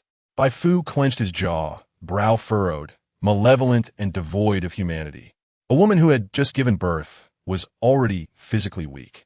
Thank goodness her allergic reaction did not result in a fatality. He exhaled, as if relieved to have escaped a calamity. Ultimately, he was a petty man, lacking any moral compass. Lin Feng helped Bai Fu settle onto the sofa, but Hong Qingxiang's fortunate days were numbered. A smile crept across his lips. "Today, I shall ensure that Hong Qingxiang enjoys a fine pot of tea. Indeed, the tea from a security team is exquisite." After contacting Murong Fu, Lin Feng personally led the security team to the Hongshe group. Due to the presence of the security team, no one from the Hong group dared to obstruct their passage, granting them an unimpeded route. Upon receiving the news, Hong Qingxiang hurriedly intercepted Lin Feng and the security team. What do you mean by this? Are you allowed to freely invade our company? Do you believe I won't report you? Externally calm, his voice trembled faintly with apprehension. He understood that the other party must have uncovered something significant. Otherwise, how could they boldly approach the Hong group? Yet, he could not incriminate himself. Observing this, Lin Feng and Murong Fu exchanged knowing glances and shared a quiet laugh. Hong Qingxiang, do you have a brain, or is it merely for show? If you're not using it, you might as well remove it and use it as a chamber pot. Pretending to be oblivious is quite amusing. Lin Feng crossed his arms, leaving no room for mercy in his words. You bribed my father-in-law's company to introduce an allergenic powder into the stretch mark removal cream. Lin Feng scoffed. From where did you emerge, beast? I have never heard of such a notorious pigpen that could cultivate talent like you. Upon hearing this, Hong Qingxiang's face turned a shade of green. Yet he dared not retaliate, biting his teeth and forcing the words out. Lin Feng, on what grounds do you fabricate such slander? Believe it or not, I will sue you for defamation. He paused momentarily, then gestured to the people from the Hong group. Everyone, our Hong group's reputation is in jeopardy. We cannot allow them to speak recklessly. His voice boomed throughout the hall, as if fearing someone might not hear him. Surrounding employees began to murmur among themselves. The security team possesses such power? Is the entire city now under their control? We refuse to accept this. The discordant voices became increasingly pronounced. Meanwhile, Lin Feng and Murong Fu remained unperturbed, for they held the evidence. Ignoring Hong Qingxiang's momentary expression of triumph, Lin Feng retrieved a folder from Murong Fu's hands. Upon witnessing this, Hong Qingxiang's expression shifted to one of astonishment. Could it be that there was indeed irrefutable evidence? How could the security team have possibly uncovered the truth in such a short span of time? His mind was in turmoil. Before he could gather his thoughts, Lin Feng's voice resonated again. Suppressing others with power? Lin Feng shook his head, the motion of opening the folder relentless. Now, let us scrutinize what your President Hong has been doing behind the scenes. With that, Lin Feng extracted printed evidence from the folder, chat records between Hong Qingxiang and Lu Hui. He had borrowed a photocopier from Bai Fu and printed a substantial stack. This is the evidence. He flung the papers, each inscribed with chat records, at Hong Qingxiang's feet, the sheets scattering. Curious employees cautiously approached, picking up a sheet to glimpse the shocking content. This is outrageous. I can't believe the President Hong is this kind of person. If nothing happens now, if a life is lost, he will be guilty of treating human lives as mere grass. The records contained Hong Qingxiang's coercion and bribery of Lu Hui, along with a transfer of 100,000 yuan, all aimed at tampering with the cream. In the next moment, as the printed content became clear, Hong Qingxiang's heart raced violently, nearly leaping into his throat. His complexion was pallid, and he found himself at a loss for words. He stammered, unable to formulate a coherent sentence, leaving others perplexed by his utterances. Lin Feng, however, paid little heed to his state and spoke lightly. Hong Qingxiang, do you have anything to say? In an instant, Hong Qingxiang appeared dazed, his lips quivering as he collapsed to the ground in despair. Lin Feng, I beg you, please spare me. He pleaded, his head bowed in supplication, devoid of any trace of his usual arrogance. I will compensate you for everything. Let us settle this privately. I will give you whatever amount you desire. Lin Feng raised an eyebrow. TSK, what a useless individual. Still wishing to settle this privately? Why didn't you think twice before committing your misdeeds? He turned away, no longer acknowledging the pitiful Hong Qingxiang. Captain Morong, please escort him away. After a moment's pause, Lin Feng added, prepare some fine tea for President Hong. After all, once he is behind bars, he won't have the luxury of enjoying tea. Hong Qingxiang was utterly devastated. After dealing with him, Lin Feng did not allow himself a moment's respite. Unhesitatingly, he proceeded to the entrance of the Bai group, where the families of the victims were still anxiously awaiting news. As time dragged on, they exhibited signs of fatigue. However, Lin Feng's appearance instantly revitalized them. Before anyone could utter a word, Lin Feng took the initiative to speak. Ladies and gentlemen, the investigation has concluded. It was Hong Chengxiang, the president of the Hong Group, who colluded with our internal staff to introduce a special powder into the ointment. Regardless of the circumstances concerning the Bai Group, we will compensate you for your medical expenses and emotional distress. His declaration ignited a wave of excitement among the families of the victims who had been waiting. They had initially thought that the Bai Group, known for its oppressive might, would never seek justice for them, but rather that the Hong Group's president would personally assist them. Who would have anticipated such a dramatic reversal? Some among them were moved to tears, wishing to embrace Lin Feng in gratitude. For many ordinary families, receiving compensation was a timely blessing. The Bai Group's actions garnered widespread approval. Meanwhile, a tempest was brewing online. Chapter 71. The wealthy young lady from Kyoto comes looking for trouble. Within a day, the online discourse regarding the Bai Group and the Hong Group underwent a complete transformation. Netizens, aware of the truth, were divided. Some vehemently condemned the Hong Group for their heartlessness, while others gleefully promoted the Bai Group and praised the effectiveness of the stretch mark removal ointment. The Bai Group once again ascended to trending status, with a new title proclaiming, Bai Group clears its name, slaps the Hong Group. On the other side, the online community hurriedly promoted the Bai Group, enhancing its reputation and increasing its market value. At the same time, Bai Mumu was also busy at home, while Lin Feng continued addressing subsequent matters. She took it upon herself to cook and set the table. Bai Mumu first scattered some rose petals across the table. The bright red petals were both conspicuous and beautiful. She then placed candles and dimmed the lights. A candlelit dinner. The romantic atmosphere was palpable. Having arranged everything meticulously, Bai Mubai smiled, quite pleased with herself. Now, she awaited Lin Feng's return to indulge in the evening. After personally inquiring about the victim and their family, Lin Feng drove back to the villa alone. He eagerly anticipated seeing his wife every day. Parking his luxurious car securely in the underground garage, he strode forward with a light step. However, upon opening the villa's grand door, he sensed something was amiss. Why was it so quiet? What transpired? With a hint of perplexity, Lin Feng slowed his pace, cautiously surveying his surroundings. As he reached the dining room, he suddenly halted. There sat Bai Mubai, adorned in a seductive lace nightgown, at the dining table, a smile gracing her lips, beautiful and alluring. The dim light cast a soft glow on her face, accentuating her flawless features. This. Lin Feng swallowed hard. Who could resist such a sight? Welcome back, Bai Mubai called softly. Come, take a seat. I personally prepared a feast for you. Do savor my culinary skills. Lin Feng's body reacted before his mind could catch up. Without hesitation, he sat down opposite Bai Mubai. A subtle scent of roses filled the air. Once he was settled, Bai Mubai pushed the dishes towards him, still maintaining her gentle smile. Try it. I must thank you, Lin Feng, for your help with my father's situation. Lin Feng's hand, poised to serve himself, froze. Thank for what? He chuckled helplessly. Your affairs are mine. We are one as husband and wife. The phrase one as husband and wife made Bai Mubai's heart flutter. Lin Feng truly immersed her in a sweet embrace. No need for thanks, she replied softly, her trust in Lin Feng soaring to 100%. The atmosphere grew increasingly intimate when suddenly wah wah wah. The cries of a baby echoed from the nursery. Sister Rong hurriedly rushed into the dining room, cradling the little one. Lin Feng and Bai Mubai, forgetting their romantic dinner, sprang up to check on the child. The baby's wails were piercing, a full-blown cry. The little one had his eyes shut tight, mouth wide open, and soon his cherubic face turned crimson.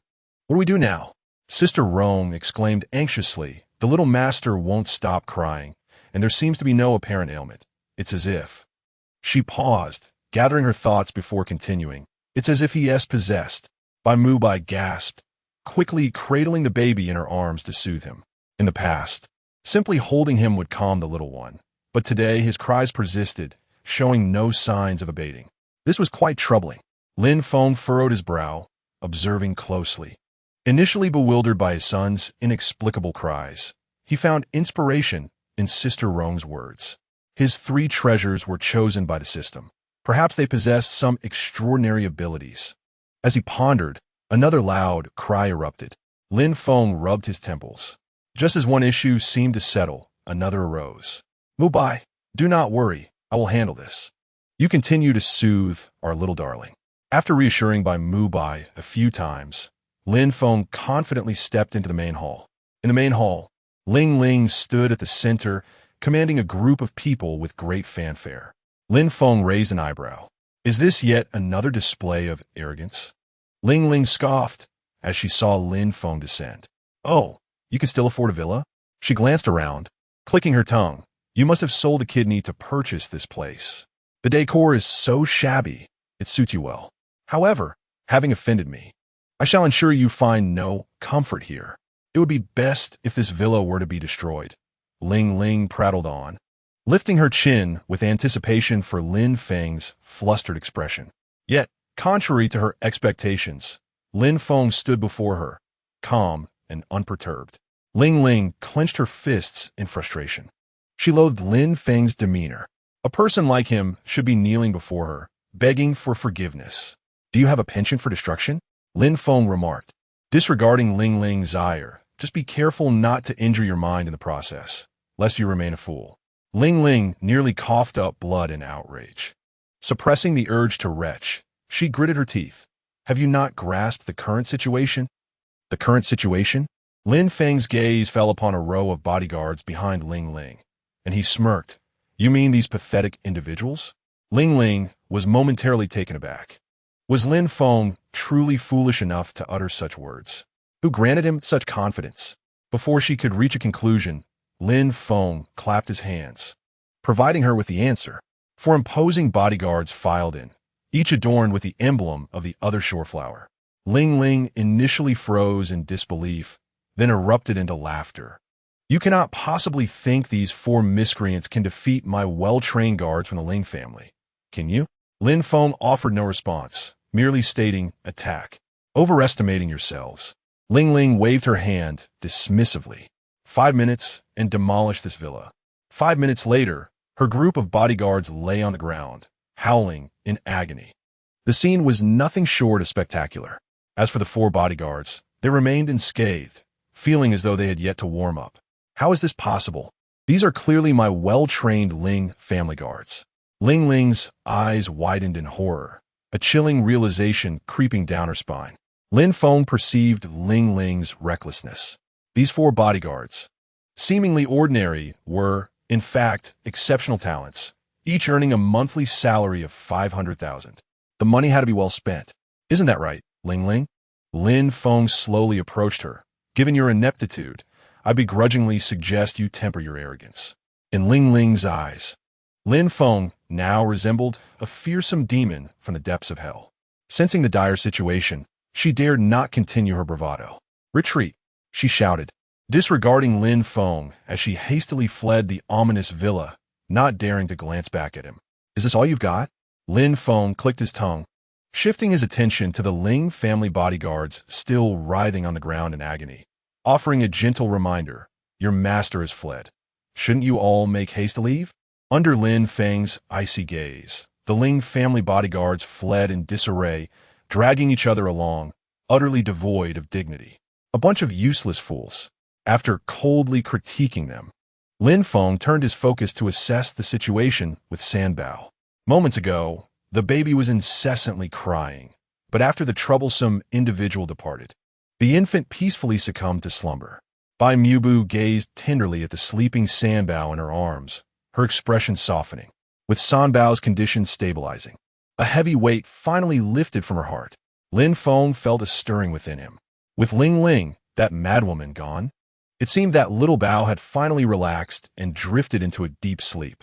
He couldn't help but ponder. Could it be that his youngest son possessed the ability to foresee both impending joys and sorrows? At that moment, Lin Feng seized upon an excuse to ascend to the small balcony on the second floor. System are the triplets. Indeed, the system seemed to anticipate Lin Feng's inquiry, responding eagerly. Noticing this, Lin Feng closed his mouth and awaited the system's elaboration. Host, you are correct. Each of the triplets possesses their own unique abilities. For instance, Little Bao's gift is the foresight of the future. Lin Feng raised an eyebrow. He had not been mistaken. What about Dabao and Air Bao? That is something the host must observe gradually. A clever system. It enjoyed keeping him guessing. Lin Feng could only shake his head in resignation. Henceforth, he must pay closer attention to the triplets' peculiar behaviors. While he contemplated this matter, his phone vibrated in his pocket. It was old Jiang. Without hesitation, Lin Feng answered the call. Lin Feng, could you possibly visit the hospital? I have a patient from Kyoto that you should take a look at. Old Jiang's tone was shrouded in mystery. However, Lin Feng did not decline. Old Jiang would not summon him without reason. This patient's identity might be quite extraordinary. Upon arriving at the city center hospital, Lin Feng took the elevator directly to the top floor. Even in retirement, the hospital had reserved a tranquil lounge for old Jiang. At the innermost room on the top floor, the door stood ajar. Knocking politely, Lin Feng announced his presence. Just as he did, old Jiang's cheerful voice resonated. Ah, here comes the genius doctor I mentioned, Mrs. Qin. At the sound of his words, Mrs. Qin, whom old Jiang had referred to, turned her gaze toward the entrance with keen interest. I must pay close attention to someone whom old Jiang praises so highly. However, her words abruptly ceased. Upon seeing Lin Feng, she froze, her eyes betraying a look of astonishment. Lin Feng experienced a similar reaction. He and Mrs. Qin bore a striking resemblance, particularly in their eyes, as though shaped from the same mold. While the world is indeed full of wonders, this coincidence felt exceedingly peculiar. Lin Feng, do come in, old Jiang urged, breaking Lin Feng from his reverie. Regaining his composure, Lin Feng gradually entered the room. Old Jiang promptly introduced, this is Mrs. Qin from Kyoto. He emphasized the surname Qin. Lin Feng discerned the underlying implication in old Jiang's words. The Qin family of Kyoto is one of the top-tier aristocratic families. Although they have experienced a slight decline in recent years, they still reside at the pinnacle of society. Old Jiang was clearly paving a path for him by introducing him to a prominent family from Kyoto. As Lin Feng marveled at old Jiang's thoughtful intentions, the introduction continued. Madam Qin, this young gentleman is named Lin Feng. Despite his youth, he possesses remarkable medical skills that surpass my own capabilities. Why not allow him to take your pulse? Initially lost in astonishment, Madam Qin now felt a surge of delight. It is truly impressive for someone so young to receive such high praise from Elder Jiang. Certainly, it would be my honor to have this young physician examine me. Madam Qin displayed no airs, smiling warmly, and expressed her gratitude as she placed her hand on the pulse pillow. It is merely a small task, Lin Feng replied, placing his hand delicately on Madam Qin's wrist. He focused intently on sensing the rhythm of her pulse. However, he could not help but notice the heated gaze of Madam Qin lingering on his face, as if she were attempting to peer into the depths of his soul. Lin Feng did not reveal any displeasure nor interrupt her scrutiny. He simply allowed her to observe him. Curiously, he too was intrigued, though it was not uncommon for him to bear a resemblance to Madam Qin. He could not shake the thought of Wang Yamei's character and found himself questioning whether he truly was her biological child. Once the seed of doubt is sown, it takes root and flourishes. Lin Feng resolved to take time to investigate this matter for his own peace of mind. Casting aside these complex emotions, Lin Feng steadied his focus and continued with the examination. Suddenly, there was a loud bang. The door to the lounge was kicked open, causing Lin Feng to furrow his brow. Who could it be, daring to storm into Elder Jiang's sanctuary? Mom, can this wretched hospital cure your headache? I've sought out the finest physicians from Kyoto, and they will surely provide the remedy. Let us leave this dreadful place. I cannot endure another moment here. The intruder's voice was laced with disdain. Elder Jiang's previously relaxed expression tightened into a frown, but he refrained from speaking, waiting for Madam Qin to respond. Madam Qin rubbed her swollen temples and let out a barely perceptible sigh. She first offered Lin Feng an apologetic glance before retracting her hand and addressing her only son. Qinji, you must not disrespect Elder Jiang. Furthermore, who has indulged you in such a dreadful attitude? Madam Qin often found herself exasperated with her son. Uneducated and a scion of debauchery, Qin had squandered his youth in frivolities while his peers in the aristocratic circles of Kyoto were embarking on careers. Meanwhile, he had been indulging in a life of excess, causing her no small amount of worry. He was, in every sense, a disappointment. Yet, he was the sole heir of the Qin family, a fact that left Madame Qin feeling particularly unfortunate. Upon hearing his mother's words, Qin Ji's displeasure surged. Just as he was about to retort, he caught sight of Lin Feng, and an overwhelming sense of crisis washed over him. How could this man bear such a striking resemblance to his mother? Throughout his life, few had remarked on his resemblance to his parents. Many relatives had jokingly suggested that he might not truly belong to the Qin family, but was merely a child picked up from the streets. This notion had long been a thorn in his side. Now, encountering Lin Feng, that thorn seemed to stir painfully within him. Qin Ji took a deep breath, struggling to dismiss the suffocating sensation that had just engulfed him. He clenched his fists tightly. "Mother, I speak nothing but the truth." Qin Ji's icy gaze scrutinized Lin Feng, his words devoid of warmth. "You would let this young upstart take your pulse? He could very well be a charlatan, preying on your generosity.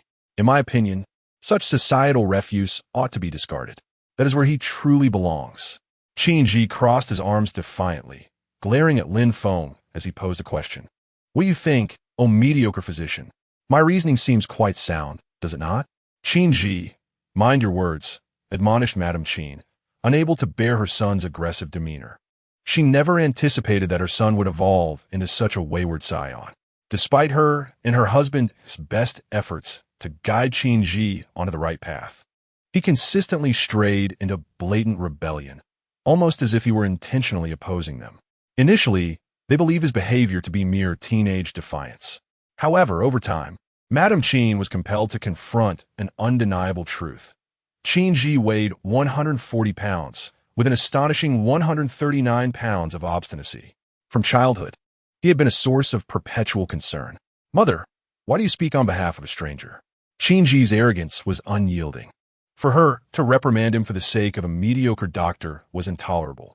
He could not accept favoritism based solely on superficial resemblances. "I am your true son." His final words bore a heavy weight, a reminder to Madame Qin to awaken from her misplaced loyalties and join him in condemning the unworthy physician.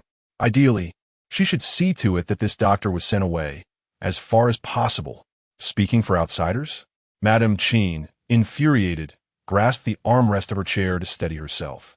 "Qin Ji, do you even hear yourself? You were the one being unreasonable, and now you are spouting nonsense. Apologize to Dr. Lin this instant." Madame Qin, a paragon of grace and poise, was the esteemed matron of the Qin family. Yet in this moment, she found herself rarefied with anger. Lin Feng raised an eyebrow. The young master of the Qin family possessed a remarkable talent for inciting ire. To provoke the gentle and considerate Madame Qin to the brink of instability was indeed an impressive feat. Qin Ji, however, showed no signs of temperance. "Apologize to him? I increasingly suspect that you are favoring this so-called doctor," he retorted, his fists clenched in indignation. "Why should I? I deserve all your affection." Qin Ji glared at Lin Feng with palpable hostility. "Absolutely not. There is no way I would apologize to such trash. You." Madame Qin felt a wave of dizziness wash over her, an intense pain sweeping through her, darkening her vision. Lin Feng quickly supported her, preventing her from collapsing. "Are you all right?" he inquired softly. Madame Qin was momentarily taken aback, glancing at her furious son once more. Indeed, there was not a trace of concern etched on his face. Her own son seemed less worried about her well-being than this stranger. In that instant, her heart grew significantly colder. "I am fine, thank you." Madame Qin gently patted Lin Feng's hand and said, "Good child, I apologize on behalf of my unfilial son. He has a way with words that can be quite offensive. If he has inadvertently offended you in any way, I ask for your understanding." Her gaze was dim, filled with sorrow. "Alas, it is my failing as a mother that has led to this." Lin Feng, however, smiled and shook his head. "It is his own shortcomings that have brought this upon him." His words struck a nerve with Qin Ji, who seethed with rage, wishing to spit blood in Lin Feng's face. "How dare an outsider presume to judge our mother-son relationship? How dare you insult me? Have you lost sight of your own position? My mother offers you her care as a favor. Do not overstep your bounds. Mother, why do you still defend him? I fail to comprehend. Are you blinded by foolishness? Qin Ji continued to rant, his voice brimming with indignation, as if he bore the weight of the world's injustices upon his shoulders. Madame Qin sighed heavily, disappointment evident in her eyes. How did I end up with such a child? Yet, when I raised his sister, there were no such issues. Qin Ji, upon hearing her lament, noticed the disappointment in her gaze, and his anger flared anew. Damn it! I knew you never thought highly of me. Then I shall take my leave. With that, he stormed off, slamming the door with such force that it seemed on the verge of collapse, unleashing all his fury upon it. Ungrateful child, ungrateful child. Madame Qin sank into her chair, feeling utterly defeated. A splitting headache overcame her. Observing her pallor, especially her frightfully pale lips, Lin Feng quickly took her pulse again. The situation was dire. He decisively declared, I shall perform acupuncture to alleviate your headache. 3 minutes later, the silver needles were precisely inserted into the acupuncture points on Madame Qin's head, without a hint of error. As time passed, her furrowed brow gradually relaxed, and her complexion began to regain its color. She gazed at Lin Feng, lost in thought. He resembles him so much. How coincidental. Or perhaps it is a kind of bloodline resonance. If I do not explore this further, I shall forever be haunted by this matter. Thus, Madame Qin took action. During the interval of acupuncture, while Lin Feng was conveniently turned away, her hand stealthily reached for the back of his head. Believing herself to be quick-witted, she plucked 2 or 3 strands of hair and feigned nonchalance as she tucked them away, cherishing this rare treasure. Lin Feng felt a sharp tug at the back of his head and helplessly smiled. Madame Qin has quite a grip. However, he had no intention of exposing her. It was merely a paternity test, after all, which would also dispel his doubts. As Lin Feng turned back to her, he caught a fleeting glimpse of guilt in Madame Qin's eyes and smiled. Madame Qin, keep your head still. Let us continue. After one session of acupuncture, Madame Qin experienced an unprecedented sense of relief. She had long suffered from headaches, having sought countless renowned physicians without success. Yet now, the pain had abated. Since 5 years ago, I have been tormented by these headaches, but this is the first time I have felt such ease. Thank you, Dr. Lin, she expressed sincerely. Not all. As long as you persist with the acupuncture, your headaches will eventually vanish, Lin Feng replied with a smile. Dr. Lin, may we exchange contact details? Madame Qin's eyes sparkled with anticipation as she eagerly remarked, I shall trouble you in the future. Please connect with Jiang Lao for me. The process is rather cumbersome. After a brief pause, she added, Rest assured, once I recover, I will certainly reward you handsomely. A wave of joy washed over Madame Qin's heart. Thanks to her ailment, she could conveniently acquire Lin Feng's contact information. Even if Lin Feng was not her child, it was indeed her privilege to befriend such a prodigy. Very well. Lin Feng acquiesced, opening the QR code. Madame Qin successfully added Lin Feng as a friend. I wasn't deceiving you, was I? This young man, Lin Feng, is truly remarkable. Jiang Lao chimed in with a beaming smile. You two are indeed destined to cross paths. To be frank, the moment I laid eyes on Madame Qin, I felt an uncanny resemblance between her and Lin Feng. Perhaps there exists a special connection. Jiang Lao's casual remark caused both Lin Feng and Madame Qin to freeze momentarily. Who knows, they might indeed share a unique bond. Chapter 74. The men and women in the cinema. Lin Feng's visit to the city center hospital was solely to attend to Madame Qin's health. With her condition improving, he did not linger long, exchanging a few words with Jiang Lao before heading home. Once at home, he shed his guard and collapsed onto the sofa. Bai Mu, noticing his state, gracefully settled beside him and began to knead his shoulders with just the right amount of pressure. Did Jiang Lao summon you for something? Was the matter resolved? She inquired softly, her melodious voice soothing Lin Feng's fatigue. He replied earnestly, I merely assisted the matriarch of the Qin family from the capital. The Qin family? Bai Mu expressed mild surprise, not expecting someone from the esteemed Qin lineage to seek assistance from their humble establishment. She was well aware of the family's illustrious reputation, as well as its vast and intricate structure. However, She had heard whispers about the young heir of the Qin family, who apparently lacked intelligence. She pondered whether he could truly uphold the family's legacy. Originally, Madame Qin had sought out Jiang Lao in a bid to pave the way for me, graciously offered the opportunity for me to attend to her. Lin Feng paused for a moment. But what is it? Bai Mu tilted her head in inquiry. After a brief silence, he replied solemnly, I felt an indescribable sensation upon meeting Madame Qin. Startlet, Bai Mu. She couldn't help but reflect on Wang Yame's actions, realizing that such a woman would likely never give birth to someone as exceptional as Lin Feng. Yet at the time, she had only harbored her thoughts silently, refraining from disclosing them to Lin Feng. But now, she said, Lin Feng, I suggest you investigate further. Gently encircling his arm, she added, such matters require the utmost caution. Moreover, I believe. Bai Mu hesitated before continuing. Wang Yame's genes are indeed rather lacking. The implication was clear. She suspected Lin Feng was not Wang Yame's biological son. Very well, Lin Feng responded readily, influenced by Bai Mu's suggestion. He indeed needed to delve deeper into the matter. Wang Yame bore no resemblance to him whatsoever. Their intellect and appearances were worlds apart. Rest assured, I shall accompany you in facing any consequences that arise from your investigation, Bai Mu said with a smile. Her voice seemed to enrapture Lin Feng. Upon hearing this, Lin Feng longed to meld Bai Mu into his very being. Without hesitation, he embraced Bai Mu, savoring the unique fragrance that enveloped her, and all traces of fatigue vanished.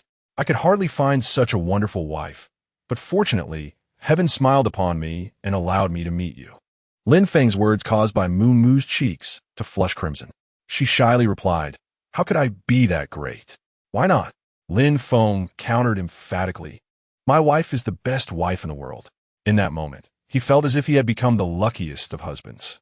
Meanwhile, being held in his arms, Bai Mu's heart bloomed with joy. The feeling of being acknowledged was truly delightful. Suddenly, Bai Mu recalled something and excitedly exclaimed, Darling, let's hold a wedding. She wished for everyone to know that Lin Feng was her husband, rarely taking the initiative. Bai Mu's enthusiasm made Lin Feng suppress the urge to laugh heartily as he pondered thoughtfully. Bai Mu continued, The wedding need not be extravagant. Simply inviting our friends and family to witness, it will suffice. That simply will not do, Lin Feng replied, taking Bai Mu's delicate hand in his. I must prepare the grandest wedding for you. After uttering this, he felt that something was missing. What could it be? Suddenly, a light flickered in Lin Feng's eyes. They had seemingly bypassed the courtship phase and gone straight to marriage. What others experienced, his wife should not be deprived of. With a resolute tone, Lin Feng declared, Wife, I believe we should truly date before we marry. Bai Mu was taken aback. Date? She had indeed never dated before, and felt a tinge of anticipation. Subsequently, with Lin Feng's fervent persuasion, Bai Mu naturally acquiesced to the idea of dating. Upon receiving her approval, Lin Feng immediately turned to Baidu. In an instant, his search history was filled with queries such as how to date my lovely wife, top 10 date spots with my wife. When he had dated his previous girlfriend, she typically made the decisions on where to go and what to eat, a veritable commander in charge. Perhaps it was not true love. Lin Feng had not thought much of it. But now it was different. Since the partner was Bai Mu, he was determined to embark on a heartfelt courtship. After browsing for quite some time, Lin Feng settled on the idea of watching a movie, specifically a romantic film. This was undoubtedly the best choice for deepening the bond between young lovers. After conducting some research, Lin Feng discovered that the latest sensation was a film about youthful romance featuring a popular actress and an acclaimed actor. It was precisely what he needed. Despite feeling that the ticket prices were exorbitant, Lin Feng nonchalantly made his way to the newly constructed cinema by Mu Shi Group, selecting a screening room. Bai Mu had donned a relatively casual makeup look, holding a bucket of popcorn and radiating happiness. Lin Feng, on the other hand, carried 2 bottles of chilled cola as they entered Hall 9 together. The dim ambience pleased Lin Feng greatly during the film's climactic moments. He could share tender moments with his beloved wife.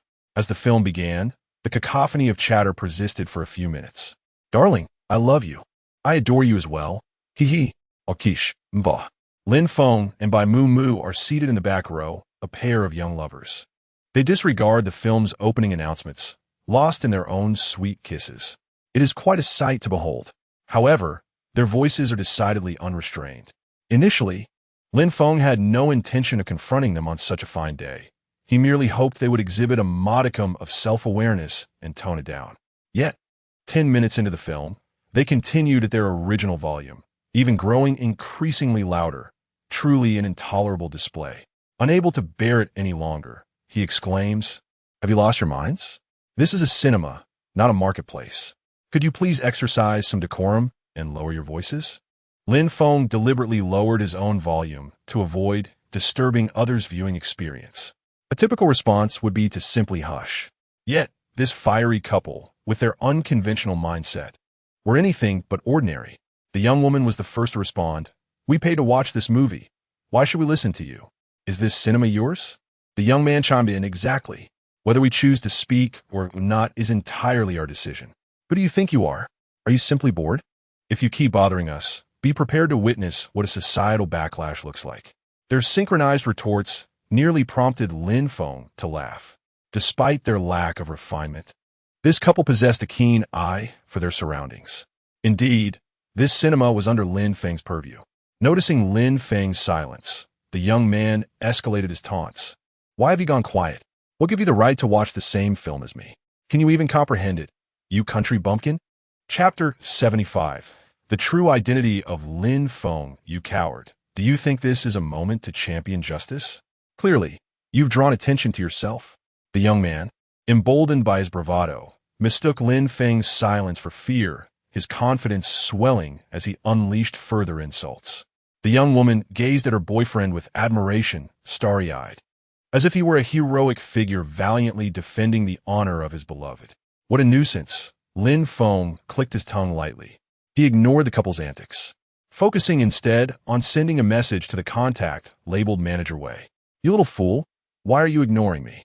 "Sir, loud noises are prohibited in the cinema." The impeccably dressed and dignified Manager Wei interrupted, coldly cutting off the young man's tirade. The young man hesitated, his gaze flitting to Wei's name tag. The young woman quickly grasped her boyfriend's sleeve, whispering, "Honey, this person is the cinema manager. Could he be here to back him up?" Her glance at Lin Feng revealed a hint of trepidation. Impossible. The young man was uncertain, but unwilling to appear cowardly in front of his girlfriend. He defiantly shouted, "I bought a ticket. You have no right to kick me out. Don't think I'll be intimidated just because you're the manager. Even if the King of Heaven came today, I would still finish watching this film." Unfazed by the unreasonable outburst, Manager Wei remained composed. He spoke calmly. "We will refund your ticket price double. Security, please escort them out." At his command, the two security guards behind him gestured for the couple to leave. The young lovers exchanged glances of disbelief. They are acutely aware that lingering here could lead to further humiliation, for their pride holds paramount importance. "I have taken note of you." The young man inhaled deeply, leaving behind a fierce remark. Manager Wei merely smiled calmly, inviting them to proceed. He bore an air of indifference, as though determined not to relent until he had extinguished their spirits. Moments later, the young couple stormed out. The girl, who had previously been timid, now brimming with words that demanded release. She indignantly exclaimed, "What audacity! Is it merely because they know the manager? What is wrong with our conversation?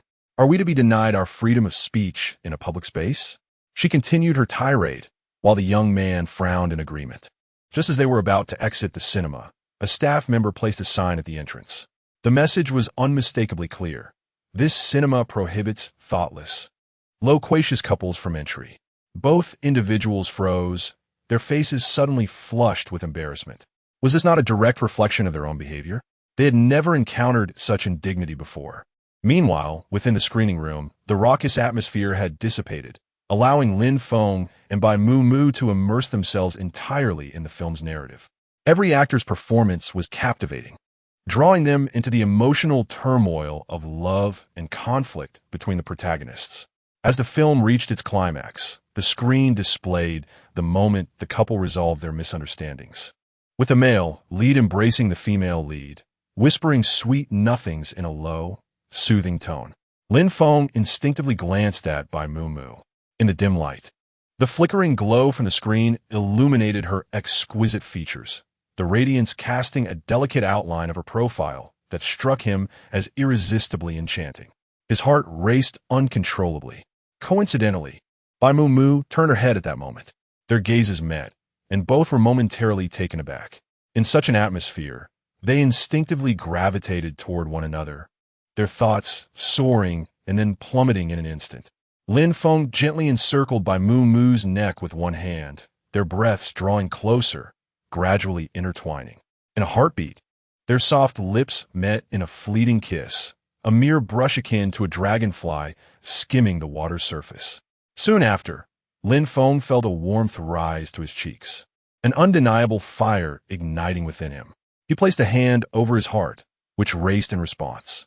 After a brief pause, he regained his composure, a smile creeping upon his lips. His beloved wife was simply too enchanting. After the film concluded, Lin Feng and Bai Mu walked hand in hand, their bond seemingly deepening with each passing moment. Lin Feng mused to himself, the cinema truly is a sacred place for dates. Just as he contemplated acquiring all the cinemas in the city, his phone vibrated incessantly in his pocket, disrupting his thoughts. He opened the device to find a message from Mrs. Qin. Lin Feng, do you have a moment? I have something of utmost importance to discuss with you. The urgency in her words was palpable, and Lin Feng understood that the results of the paternity test had arrived. It was highly likely that he was indeed Mrs. Qin's biological son. Though he had been prepared, the news still took him by surprise.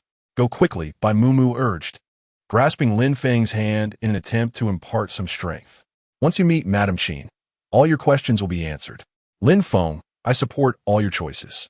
After a brief pause, Bai Mu added with a light laugh, I will be waiting for you at home. On the way, Lin Feng drove at a breakneck speed. In just 10 minutes, he arrived at the location indicated by Madame Qin. Standing before the private room, his hand hovered hesitantly in the air. Taking a deep breath, he suddenly steeled his resolve. He pressed down on the doorknob and pushed the door open. Inside the room, Madame Qin, gazing at the ceiling, turned around abruptly at the sound. You're here, she exclaimed with a joyful smile. As if struck by a sudden thought, her eyes filled with tears. No, you should bear the surname Qin. You are my biological son. She scrutinized Lin Feng meticulously, as if wishing to engrave his visage deeply in her memory. Madame Qin hurriedly retrieved the paternity test, wiping away a tear. This is the paternity test. Look, I understand that you might find it hard to accept at first, but it's all right. We can take our time to get to know each other. The dignified and composed Madame Qin seldom lost her composure, yet she was undeniably overwhelmed with emotion, her hands trembling. Lin Feng's gaze dropped. Aside from the complex letters in front of him, one line of the test results stood out conspicuously. Complies with genetic principles, parentage probability greater than 99. 99. They were indeed mother and son. A faint smile crossed Lin Feng's lips as he murmured, I had an inkling. Upon hearing this, Madame Qin could no longer contain her emotions. She stepped forward and embraced Lin Feng tightly. I'm sorry that your mother lost you, she spoke softly. Initially stiff, Lin Feng gradually relaxed. Perhaps it was the bond of blood that made him receptive to Madame Qin's touch, despite their brief acquaintance. It's all right, Lin Feng replied, lowering his gaze to savor this unique warmth. It's not your fault. Suddenly, a thought struck him. Is Qin Ji the child of Wang Yame? Chapter 76. Wang Yame's calculated scheme. Madame Qin, upon hearing this, first guided Lin Feng to a chair before slowly recounting, I also conducted a paternity test with Qin Ji, and the results indicated that we are not biologically related. As she touched upon the painful memories, she paused briefly before continuing, when I gave birth to you, it was a tumultuous time. I suspect that perhaps I might have taken the wrong child. There is another possibility, Lin Feng interjected solemnly. Madame Qin halted, her expression shifting. Are you suggesting that the dreadful notion is true? Was it Wang Yame who manipulated the situation? She had investigated Wang Yame, discovering her past infidelity and abandonment of Lin Feng. Recently, upon seeing Lin Feng's promising future, she had begun to entangle herself with him once more. How malicious, she thought. Perhaps, but further investigation is required, Lin Feng mused, rubbing his temples. She is capable of anything. Lin Feng had never shared a maternal bond with Wang Yamei, and with the truth now revealed, he could regard her as a mere stranger. How detestable! Madame Qin slammed her hands on the table, only to feel a numbness in her fingers. She cleared her throat softly, retracting her hand in silence before continuing her critique. In truth, I should have conducted a paternity test with Qin Ji long ago. He has inherited all of Wang Yamei's flaws to perfection, arrogantly aloof and domineering, a true prodigal son. The Qin family has endured the presence of this little simpleton for far too long. Reflecting upon it now, it feels like a tremendous loss. Mrs. Qin has harbored deep grievances against Qin Ji. The disdain etched across her brow is unmistakable. Had she discovered years ago that Qin Ji was an impostor, she might have been shocked, perhaps even reluctant to let him go. Yet in recent years, he has strayed further from the Qin lineage, growing increasingly unrecognizable as one of their own. Her claims of Qin Ji's bullying are not mere fabrications. This wretched creature has committed numerous acts of tyranny. Were it not for the matriarch of the Qin family shielding him, proclaiming him as the heir, Qin Ji might have found himself relegated to some distant corner, laboring as a common manual worker. Thankfully, the truth has now emerged. Mrs. Qin breathed a sigh of relief, casting a contented glance at the talented and promising Lin Feng. The curve of her lips was difficult to suppress. Otherwise, one might almost believe that Qin Ji was a product of genetic mutation. Lin Feng chuckled helplessly, speaking with a hint of inquiry. Now that the fog is cleared, what shall we do next? Lin Feng was subtly probing Mrs. Qin, gauging her sentiments towards Qin Ji. Her criticisms alone were insufficient to demonstrate a lack of affection for the young master she had raised for over 20 years. Lin Feng believed that some bond must still exist. However, he was mistaken. In the next moment, Mrs. Qin squinted her eyes and smiled. Can the Qin family still raise Wang Yamei's child? Absolutely not. Her tone revealed an unmistakable urgency. Next, of course, is each returning to their own home, seeking their own mothers. Lin Feng, do you have time? 3 p.m. this afternoon, room 502 at the Green Hotel. Let us converse. When Wang Yamei received the message, she beamed with joy. Delightedly, she began selecting her attire. She had always known that Lin Feng, that little rascal, could never abandon her. Her precious son enjoys a life of luxury in the Qin family. This little rascal would still honor her. Wang Yamei chuckled, her eyes gleaming with pride. Surrounded by a group of simpletons, she was the greatest beneficiary. With this thought, Wang Yamei felt increasingly vindicated in her decision to switch her child with Mrs. Qin's amidst the chaos. Over the years, she had frequently inquired about the Qin family. On television, she often saw news of their harmonious coexistence and felt immense pride, believing her son had proven himself worthy, so much so that the Qin family regarded him as the genuine young master. When the time comes for her son to inherit the Qin family fortune, she would make her appearance, ushering in a life of affluence and prosperity. Truly, fortune favors the bold. Perhaps Lin Feng would remember her nurturing grace and show his filial piety as well. Although Lin Feng, the true heir, may not have the bright future of her son, he is still of the esteemed Qin bloodline, which has undoubtedly bestowed him with success. With 2 fine sons, perfection. She hummed a tune as she adorned herself at her vanity, her spirits soaring. After a while, Wang Yamei finally set down her lipstick. She adorned herself with exquisite makeup, carried a high-quality imitation handbag, and donned a pair of high heels as she made her way to the Green Hotel. At that very moment, Lin Feng leaned against a pillar in the hotel lobby, his gaze shrouded in obscurity. His striking appearance caught the eye of Wang Yamei the instant she stepped through the door. My dear son, Wang Yamei beamed with a broad smile, thinking to herself that she must take good care of Lin Feng until her biological son inherits the Qin family fortune. She would need Lin Feng to look after her and show her filial respect. After a moment's contemplation, Wang Yamei opened her arms and hurried toward him. Oh dear, I know you're still upset. So hear us an apology from your mother. Is there any mother in the world who apologizes to her son? Look how sincere I am. Let us just forget about the past. I promise I will make it up to you, she exclaimed, eager to embrace him and check if her good son had lost weight. However, just as Wang Yimei was about to envelop Lin Feng in her arms, he subtly sidestepped, brazenly evading her embrace. A wave of nausea washed over him. The speed at which Wang Yimei's expression changed was remarkable. Was this really the same mother who had relentlessly criticized him for Wang Xiaoxiao's sake? Stunned by Lin Feng's rejection, Wang Yimei's face froze. She awkwardly rubbed her hands together, acutely aware of the countless burning gazes directed at her. How she wished to find a crack in the ground to hide herself. She had never endured such humiliation. That little girl, Wang Xiaoxiao, was far more considerate. After a while, Wang Yimei took a deep breath, her demeanor shifting as she feigned a pitiable expression.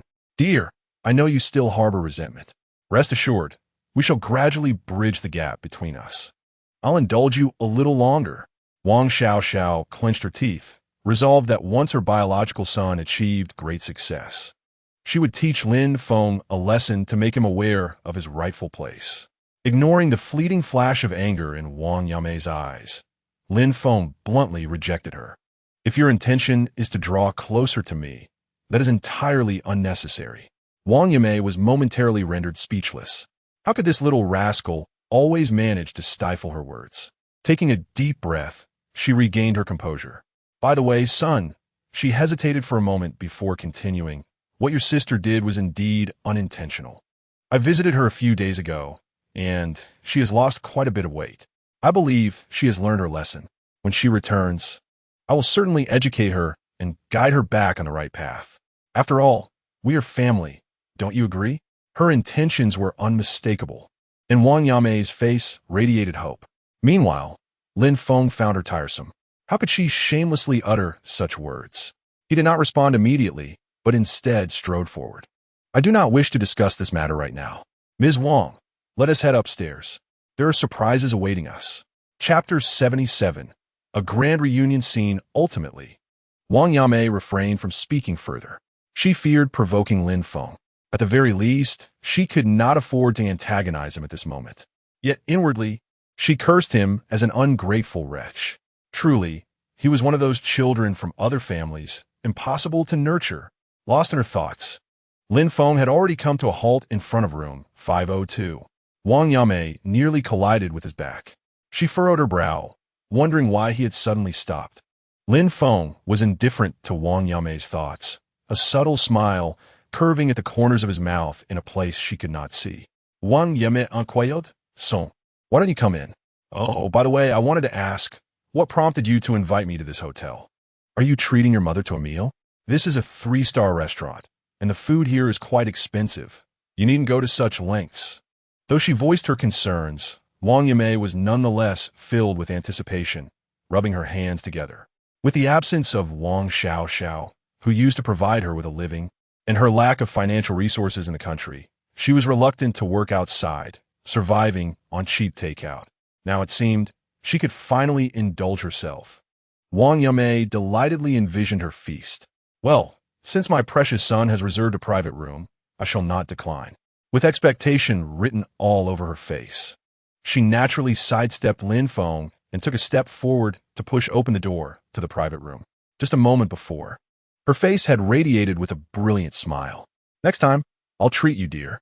However, as the door swung open, Wang Yimei's expression froze upon witnessing the scene inside. Madame Qin sat elegantly in a chair, as dignified as ever. Beside her, her own son, Qin Ji, was carelessly engrossed in a game. A sudden chill gripped her. Her breath caught, her pupils constricted, and her chest heaved violently, her face paling. How did Madame Qin and Qin Ji end up here? Had the Qin family uncovered something? Countless terrifying thoughts flooded her mind, urging her to flee as far away as possible. But Lin Feng would not grant her that opportunity. He deliberately closed the door with a soft thud. Wang Yimei felt as if the taut string in her mind was about to snap. Qin Ji had evidently noticed her as well, his expression shifting to one of intrigue. This aunt looks remarkably like me. And that pretty boy from last time is here too? An invisible pressure enveloped him, making it hard to breathe. He incredulously turned to seek reassurance from Madame Qin. But her indifference only heightened his fear. Throughout his life, Regardless of the trouble he stirred, Madame Qin always resolved his issues for him. Often, just a glance would suffice for her to take care of matters. Yet today, her cold demeanor sent a shiver down his spine. Without allowing this mother-son duo a moment to gather their thoughts, Lin Feng spoke up. I have gathered you all here today to address a matter from many years ago. Qinji, this woman is indeed your mother. Perhaps we were switched at birth. He pointed to Wang Yame. As the conjecture was confirmed, Wang Yame's legs buckled, and she collapsed onto the floor. Normally articulate, she found herself unable to utter a word, the truth choking her silently. Impossible. Qinji erupted, springing to his feet. The sound of his chair scraping against the floor echoing sharply in the enclosed, quiet room. He took several deep breaths to suppress the anger bubbling within him. Who are you, trash? If you deceived my mother and took her money back then, I could overlook your ignorance. His gaze turned frigid. But now, do you still dare to claim that you have made a mistake with me? Have you succumbed to delusions? Is the Qin family a mere stepping stone for you? Qinji felt a tumultuous churn in his stomach, a wave of nausea overwhelming him. How could someone be so shameless as to fabricate lies? Merely because they bore a resemblance to his mother, in an attempt to usurp his place? Even going so far as to recruit a woman who resembled him to deceive him. The audacity is staggering. I have granted you a chance. Leave. Qinji's voice deepened, laced with a threatening undertone. Should you fail to depart, the Qin family will certainly not spare you. Are you blind? How dare you attempt to exploit us? A prominent family? Despicable. The last two words, Qinji enunciated distinctly, his eyes filled with disdain. Merely a lowly parasite attempting to exploit others. He is the eldest son of the Qin family, the heir. He possesses the most noble bloodline. After declaring this, Qinji inadvertently cast a glance at the flustered Wang Yame, noticing the face that bore a five-part resemblance to his own, and he instinctively clenched his fist. How could this woman dare to resemble me? Distasteful. He waved his hand, signaling the Qin family's bodyguards to take action. Remove them from my presence. Suddenly, Madame Qin interjected, her hand striking the table, interrupting Qinji's words. Confusion enveloped him. Xiaofeng was indeed correct. Madame Qin placed the paternity test before him, her tone calm yet firm. Qinji, you are indeed not my child. Xiaofeng is. As for your relationship with this lady, Wang Yame, I can arrange for a paternity test for you both. Qinji was utterly thrown into disarray. His eyes glazed over as he muttered, impossible, impossible. The wealth and privilege of the Qin family were slipping away from him? On what grounds? At such a moment, how could this bastard named Lin Feng seize what rightfully belonged to him? No, he is the true heir of the Qin family. I refuse to believe it. Without a second thought, Qinji tore the paternity test asunder and coldly regarded Wang Yame, who had collapsed to the floor. You do not deserve to be my mother. There was no warmth in his tone. Wang Yame stood frozen in place, yet Qinji felt no pang of sympathy. My mother is the matriarch of the Qin family. I am the heir, and no one shall usurp my position. The notion of a paternity test is preposterous. It could very well be a conspiracy concocted by you all. He spat in disdain. After venting his anger, Qinji's attention shifted to the composed Lin Feng, instinctively regarding him as the architect of this scheme. It is you who seeks to dismantle my family. I shall teach you a lesson, to show you the breadth of the heavens and the depth of the earth. Qinji rolled up his sleeves with brute force, striding toward Lin Feng, lacking any semblance of a noble air. In stark contrast, Lin Feng stood there, exuding an aura that was impossible to overlook. The disparity was evident. Lin Feng smiled, finding the pretender to be rather slow-witted.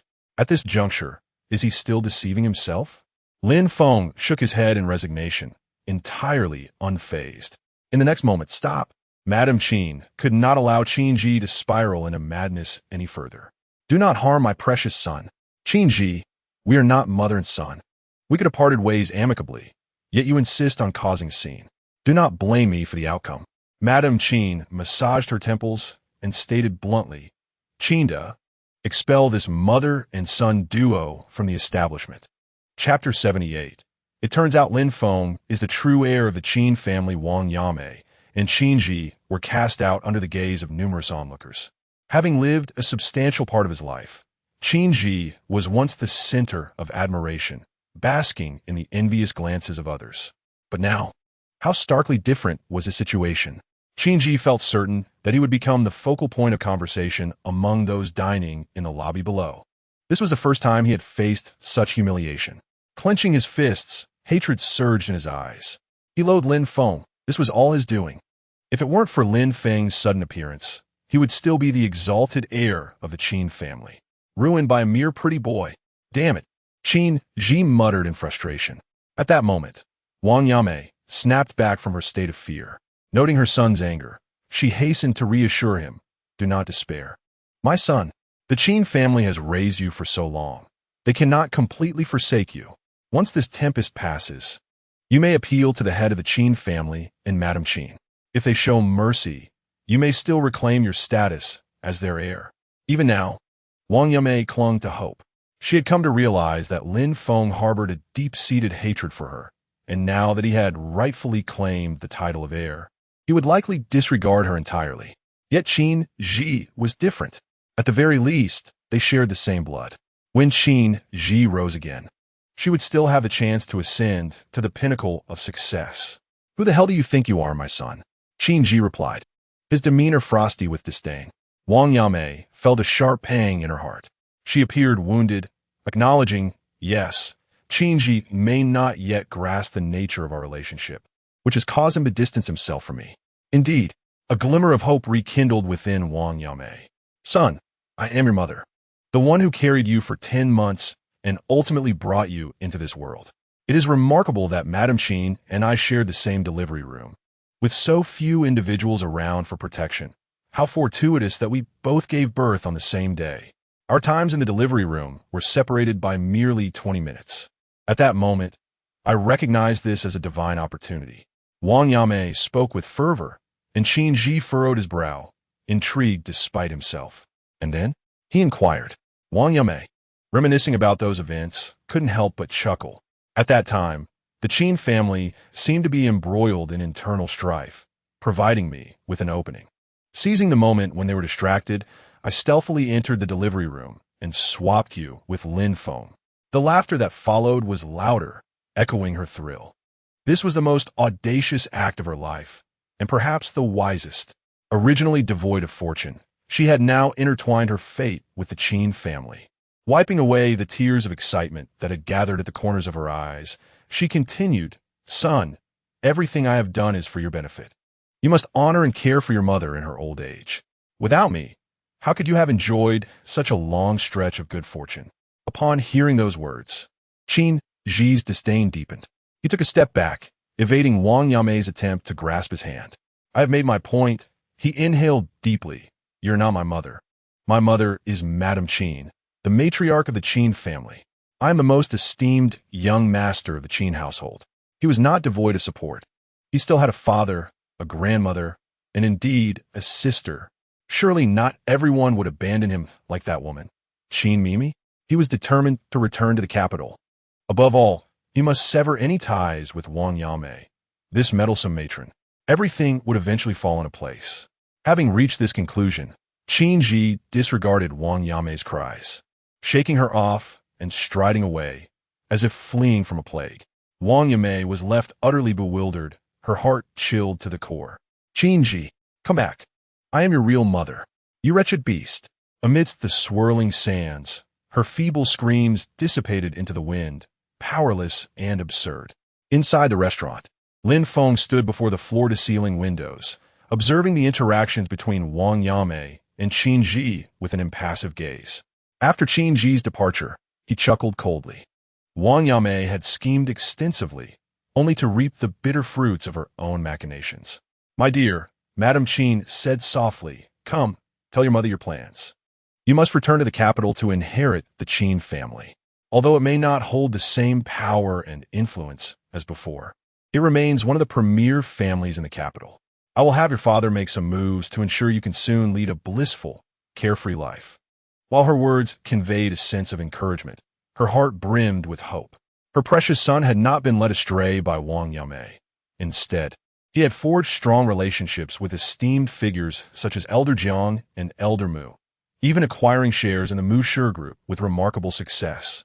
Perhaps the Qin family could once again bask in the glory of yesteryears through Lin Feng's influence. Naturally, should he choose to embrace a leisurely lifestyle, that too would be splendid. Ultimately, happiness was what mattered. Lin Feng smiled gently, replying, "Very well, I will return with you. However, before we head back to the capital, there is a significant matter to attend to." "What important matter?" Madame Qin inquired. Lin Feng's smile turned sweet. "To hold a wedding." Madame Qin gasped in surprise. Yet she felt an authentic joy swell within her. Her son had found someone with whom he wished to spend his life so soon, and she felt a sense of relief. The progress was astonishing. "The one you have chosen must be exceptional," she exclaimed, her eyes sparkling with anticipation. "I wish to meet my daughter-in-law." Lin Feng readily agreed. Upon learning of this news, Bai Mu was initially taken aback, then immediately began selecting outfits, not forgetting to pull out an array of cosmetics. Her fluster was evident. "This is so sudden. I must prepare thoroughly." Grateful for Lin Feng's consideration in purchasing various formal attire for her, she sifted through the options with enthusiasm. Lin Feng embraced Bai Mu from behind. "Isn't this a hasty recognition? I have inquired about the recent circumstances of the Qin family, and it seems they are not faring well. We should return to the capital sooner rather than later. Thank you for your hard work, my dear." After speaking, Lin Feng placed a gentle kiss on Bai Mu's cheek. She smiled in understanding, and after halting Lin Feng's attempts to distract her during her makeup routine, she finally relaxed after nearly an hour of preparation. She gazed at her reflection in the mirror, satisfied with her appearance. With a sense of contentment, she summoned Lin Feng, and they proceeded to the restaurant they had agreed upon. 20 minutes later, Lin Feng arrived at the first-floor lobby of the establishment, accompanied by Bai Mu. This restaurant was the most opulent in the city, its lobby adorned in a dazzling display of gold and luxury that was almost blinding. Mrs. Qin had reserved a private area on the 7th floor, having reportedly booked the entire floor due to her considerable wealth. Just as they were about to ascend in the elevator, Lin Feng noticed a familiar figure. Was that not Ling, the haughty daughter of the Ling family from Kyoto? At that moment, Ling, engaged in conversation with those around her, caught sight of Lin Feng. Their eyes met, and she was momentarily taken aback. Lin Feng? What was he doing here? Could it be that he was working as a mere servant? In this upscale venue, amidst the public eye, Ling was acutely aware that Lin Feng would not dare to retaliate. She relished the opportunity to insult him in return for the humiliation she had suffered previously. "TSK, how could this restaurant allow someone like you in? Aren't they concerned about tarnishing their establishment's reputation? Filthy and disgraceful." Ling reveled in her superiority, her eyes brimming with disdain and contempt.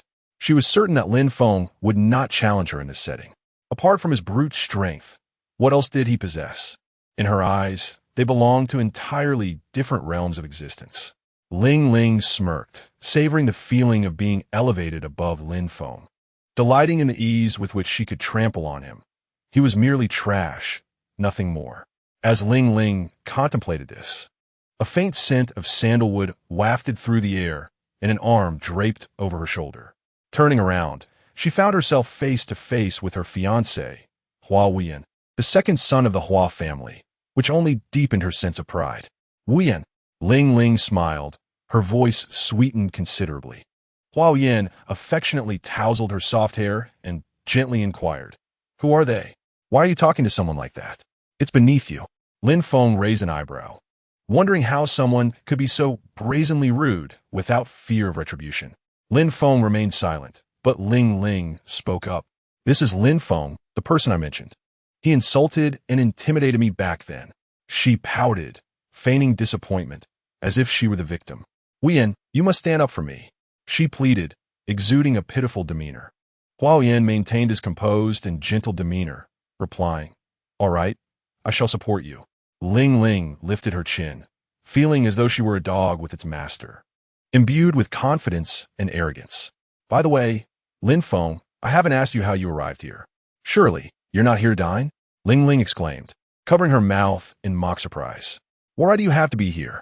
You cannot afford this, nor can you pay in installments." Ling assumed that even if Lin Feng had a little money, he would never be able to indulge in such luxury. The cost of dining here was the highest in the entire city. However, she had heard rumors of a lady from the capital who had booked the entire 7th floor. She needed to investigate further. Perhaps, with a stroke of luck, she could establish a connection with this esteemed lady. At that moment, Hua Wuyan also began to speak. He seemed to have inherited Ling Ling's haughtiness, resembling her to a fault, almost glaring at Lin Feng through his nostrils. Hey, if you were to kneel down and please my fiancé, perhaps in my delight, I might cover your meal expenses. What do you think? Such an opportunity is rare indeed. Once this village passes, there will be no shop left. Even his tone was strikingly similar. Oh, and his repugnant methods were not far off either. After speaking, Hua Wuyan's gaze fell upon Bai Mumu, who was standing beside Lin Feng. Bai Mumu, already beautiful, had dressed up specifically for the occasion, making her breathtakingly alluring. At a mere glance, Hua Wuyan felt his heart stir. He could almost hear his heart racing, beating fervently. His gaze involuntarily lingered on Bai Mumu's face, then trailed downward, lewdly fixating on her bosom, truly a sordid and perverse sight. Ling Ling naturally noticed this. Yet, despite her anger, she refrained from directing it at Hua Wuyan. After all, she had to maintain her fiancé's dignity in front of others. Moreover, it was Bai Mumu who had initially beckoned Hua Wuyan. Why did she have to dress so exquisitely?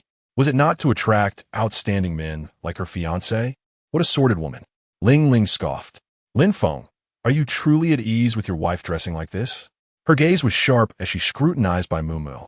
Let me offer you a word of advice. A woman like your wife, frivolous and fickle, will surely change her heart in no time.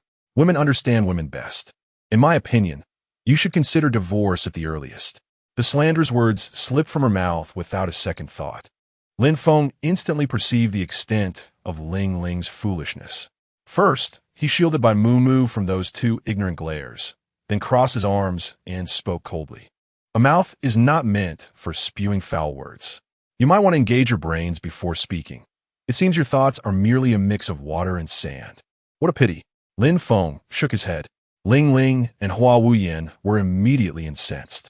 Just as they were about to retort, Madame Qin appeared in the lobby, surrounded by bodyguards, less than 10 meters away from them.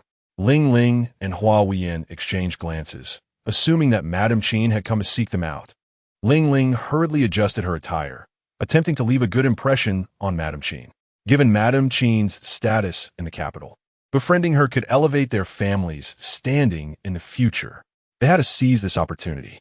However, to their surprise, upon reaching them, Madame Qin's first action was to stand beside Lin Feng, smiling and clapping her hands.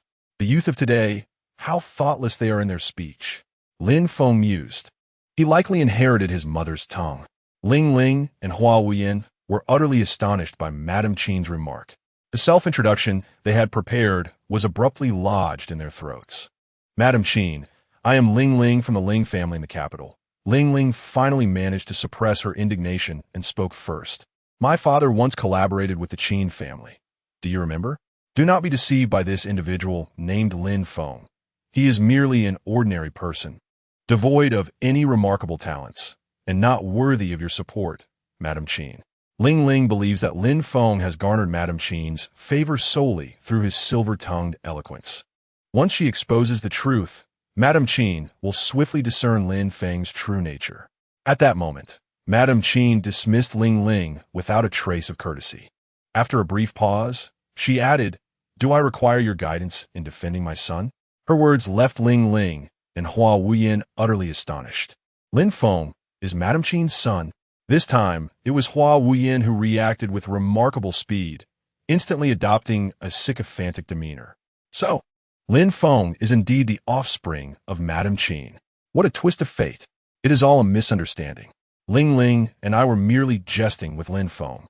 For Hua Wuyan, the esteemed Qin family of the imperial capital is a realm beyond his reach. He regarded Madame Qin's words as gospel and did not even question why Lin Feng does not share the Qin surname. Yet, a glimmer of doubt flickered in Ling Ling's eyes. She distinctly remembered that the Qin family had only one eldest son, and that son could not possibly be Lin Feng. Is Madame Qin lying? Or could it be that Lin Feng is an illegitimate child, hidden from the light of day? Ling Ling thought to herself, Oh dear. My head feels itchy.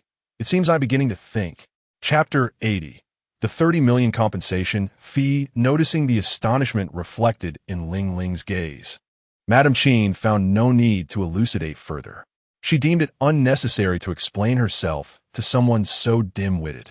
This troublesome young lady from a mediocre family in the imperial capital was someone she would have preferred to avoid in the past. She then turned her attention to Hua Wuyin and remarked, jest? Having been raised in an environment steeped in power, and having assisted the head of the Qin family for over 2 decades, the gravitas she exuded from years of experience instilled a chilling sense of pressure in Hua Wuyin with just a simple rhetorical question. Hua Wuyin was momentarily taken aback. Fear surged over him like a tidal wave, rendering him breathless. Trembling, he stammered, "Yes, it was merely a jest. I hold deep admiration for Madame Qin and young Master Lin Feng." Lin Feng scoffed. The second young master of the Hua family was clearly one who preys on the weak. Not only did he target easy victims, but his judgment also left much to be desired. Madame Qin did not suppress her disdainful thoughts and shot a scathing glance at Hua Wuyin, snorting softly as she remarked, "Hypocrite." Madame Qin. Ling Ling took a deep breath to compose herself. "I was merely inquiring whether my friend has sufficient funds to support his expenses at the hotel. Now that I know Lin Feng is your child, I genuinely feel happy for him. I believe we can let this misunderstanding go." "Oh." Lin Feng raised an eyebrow. "This fool has even learned to change his expressions? Friend? Are you referring to the one who brought bodyguards to my home to cause trouble?" Upon hearing this, Madame Qin's brow furrowed even deeper. Though generally mild-tempered, she could not remain passive when someone dared to bully her son. "Miss Ling, it seems our Qin family must reconsider our collaboration with your family. After all, it was merely a small partnership." With a single utterance, she was capable of terminating the collaboration. Ling Ling was taken aback. In a hurried tone, she exclaimed, "Madame Qin, how can you simply declare an end to the partnership? If our family loses this opportunity, the repercussions would be immense. Please reconsider. It is unreasonable to dissolve our collaboration over a minor disagreement between Lin Feng and me." Her words were filled with righteous indignation. Yet, Madame Qin remained protective. "You should reflect upon your own actions," she replied, then directed her subordinate behind her. "Notify everyone to cease collaboration with the Ling Group. Furthermore, in future dealings with other companies, ensure to investigate their integrity thoroughly. Also, inform the Ling and Hua families to have their elders manage their children properly, so they're not constantly bullying the weaker." Ling Ling was utterly panicked. If her father were to learn that the company lost this partnership because of her, he would surely be furious. Seeing that she had angered Madame Qin, Hua Wuyin was equally at a loss, floundering like a headless fly. Ling Ling, on the verge of tears, pleaded, "Madame Qin, I will apologize to Mr. Lin Feng at once. Please reconsider." She sought to soften Madame Qin's heart. "Yes, yes," Hua Wuyin hurriedly echoed, "we will apologize." But Madame Qin was not one to show leniency. With a dismissive tilt of her eyes, she coldly uttered 3 words. "No need to. Qinda, escort them away. I fear their presence will spoil my meal." Ling Ling and Hua Wuyin were expelled under the gaze of onlookers. The patrons of this fine establishment were either affluent or distinguished. While they might not recognize the renowned Ling Ling from the imperial capital, they were familiar with Hua Wuyin. From that moment forth, Hua Wuyin would likely become the subject of ridicule in their post-meal banter. However, such concerns were of little consequence to Madame Qin, who was entirely preoccupied with envisioning her future daughter-in-law. She selected the most splendid and tranquil private room on the 7th floor. Once seated, Bai Mu Mu appeared noticeably anxious. Observing her discomfort, Lin Feng gently patted her small hand, signaling her to relax. Only then did Bai Mu Mu exhale deeply. With her enchanting eyes, she introduced herself. "Hello, Auntie, I am Bai Mu Mu, Lin Feng's wife." Madame Qin's face lit up with joy. "Oh, you still call me Annie?" Her demeanor softened immensely, contrasting sharply with her earlier fierce disposition. Bai Mu Mu was momentarily taken aback, then shyly lowered her head. With a sweet tone, she called out, "Mom." Madame Qin was overjoyed. This daughter-in-law was simply delightful in her eyes. Reflecting on this, Madame Qin discreetly gave Lin Feng a thumbs up, her lips subtly moving to form the words, "Well done." Lin Feng could only smile in resignation. "Good child." Madame Qin retrieved a delicate wooden box from the side. "I have only just reunited with Xiao Feng these past few days, and in my haste, I prepared this for you as a token of our meeting." She placed the box on the table and opened it. Inside lay an imperial green bracelet, exquisite in both size and quality. But that was not all. Madame Qin then produced a black card. "This contains 50 million. It is a gesture of goodwill from your mother-in-law." 50 million as a gesture of goodwill. An exquisite jade bracelet as well. Upon discovering Lin Feng's knowledge in this domain, she had taken the opportunity during her leisure time to research the classification and pricing of jadeite, and she could roughly guess that this was imperial green, an item of considerable value. Bai Mubu was thoroughly astonished. Her future mother-in-law seemed rather extravagant. Bai Mubu hesitated. Although she was inclined to accept a token of appreciation, the amount was undeniably substantial. Unsure, she cast a pleading glance towards Lin Feng, understanding her unspoken request. Lin Feng immediately grasped the situation. He tenderly ruffled Bai Mubu's soft hair and smiled, saying, "Accept it. This is my mother's heartfelt gesture. From now on, we shall be family." To the Qin family, this 50 million was but a drop in the bucket. The true treasure lay in the imperial green jade bracelet, its clarity abundant, its hue profound, a genuine masterpiece. Upon hearing his words, Bai Mubu nodded slightly. "Thank you, Mom." She no longer lingered in doubt and graciously accepted the card. Mrs. Qin's eyes nearly squinted with delight. "Wonderful. I've heard you're planning a wedding. When the time comes, I will help you with the arrangements." Just as she was speaking, her phone rang. Although she initially hesitated to answer, upon seeing the caller ID, she pressed the button to accept the call. It was her assistant. No trivial matters would warrant a call at this moment. "Madam, that batch of raw materials has arrived," the assistant chattered on the other end. Mrs. Qin's eyes brightened. Her primary purpose for this visit was to seek treatment for Elder Jiang, and the second was to select raw materials, which were particularly significant for the Qin family. After ending the call, Mrs. Qin suddenly remembered Lin Feng and Bai Mubu. She could not leave her son and daughter-in-law waiting. "Xiao Feng, Mubu, I have a sudden matter to attend to regarding the newly arrived raw materials." She paused before adding, "Would you like to come along?" Chapter 81. Qi Yao is forced to be supported after Mrs. Qin's suggestion. Both Lin Feng and Bai Mubu readily agreed. Bai Mubu was puzzled. Did Mrs. Qi not know about Lin Feng's exceptional talent in gambling on stones? Was she inviting him to join in the commotion? She feared Lin Feng would end up monopolizing the best jadeite. It was only when Bai Mubu saw Lin Feng gesture for silence that she realized this fellow intended to surprise Mrs. Qin. This batch of raw materials was plentiful and sourced from a prestigious old pit, attracting many hopefuls attempting to test their luck. The selling venue was a spacious hall. Upon their arrival, many were taken aback. The esteemed Mrs. Qin from the capital? After their initial surprise, their eyes lit up. If they could gain the favor of the Qin family from the capital, even a small token of goodwill would yield substantial profits. They needed to court her favor. Thus, numerous notable figures from the city began to converge towards Mrs. Qin. "Madame Qin, it is a pleasure to finally meet you. I have heard of your and your husband's endeavors in the capital. You are truly a remarkable woman." Flattering voices rose and fell. Mrs. Qin responded with a subtle smile, her demeanor calm and her expression inscrutable, leaving them uncertain of her feelings. Until, and who might this be? Amidst the crowd, one individual expressed curiosity regarding the identities of Lin Feng and Bai Mumu. A subtle smile graced the lips of Madame Qin, her expression revealing a deeper sense of pride. "I forgot to introduce them to everyone. This is my son, and the one beside him is my daughter-in-law." Her words flowed freely, devoid of any reservations. From her tone, one could discern a mother's admiration and sincere pride for her offspring. The crowd buzzed with excitement. The young master and mistress of the Qin family? The gathering of such notable figures was indeed a rarity. Their boasting intensified, with the focus shifting predominantly towards Lin Feng. It became evident that, to please Madame Qin, one must lavish praise upon her beloved son, the head of the Long family. A prominent figure in by city and a key player in the jade business arrived.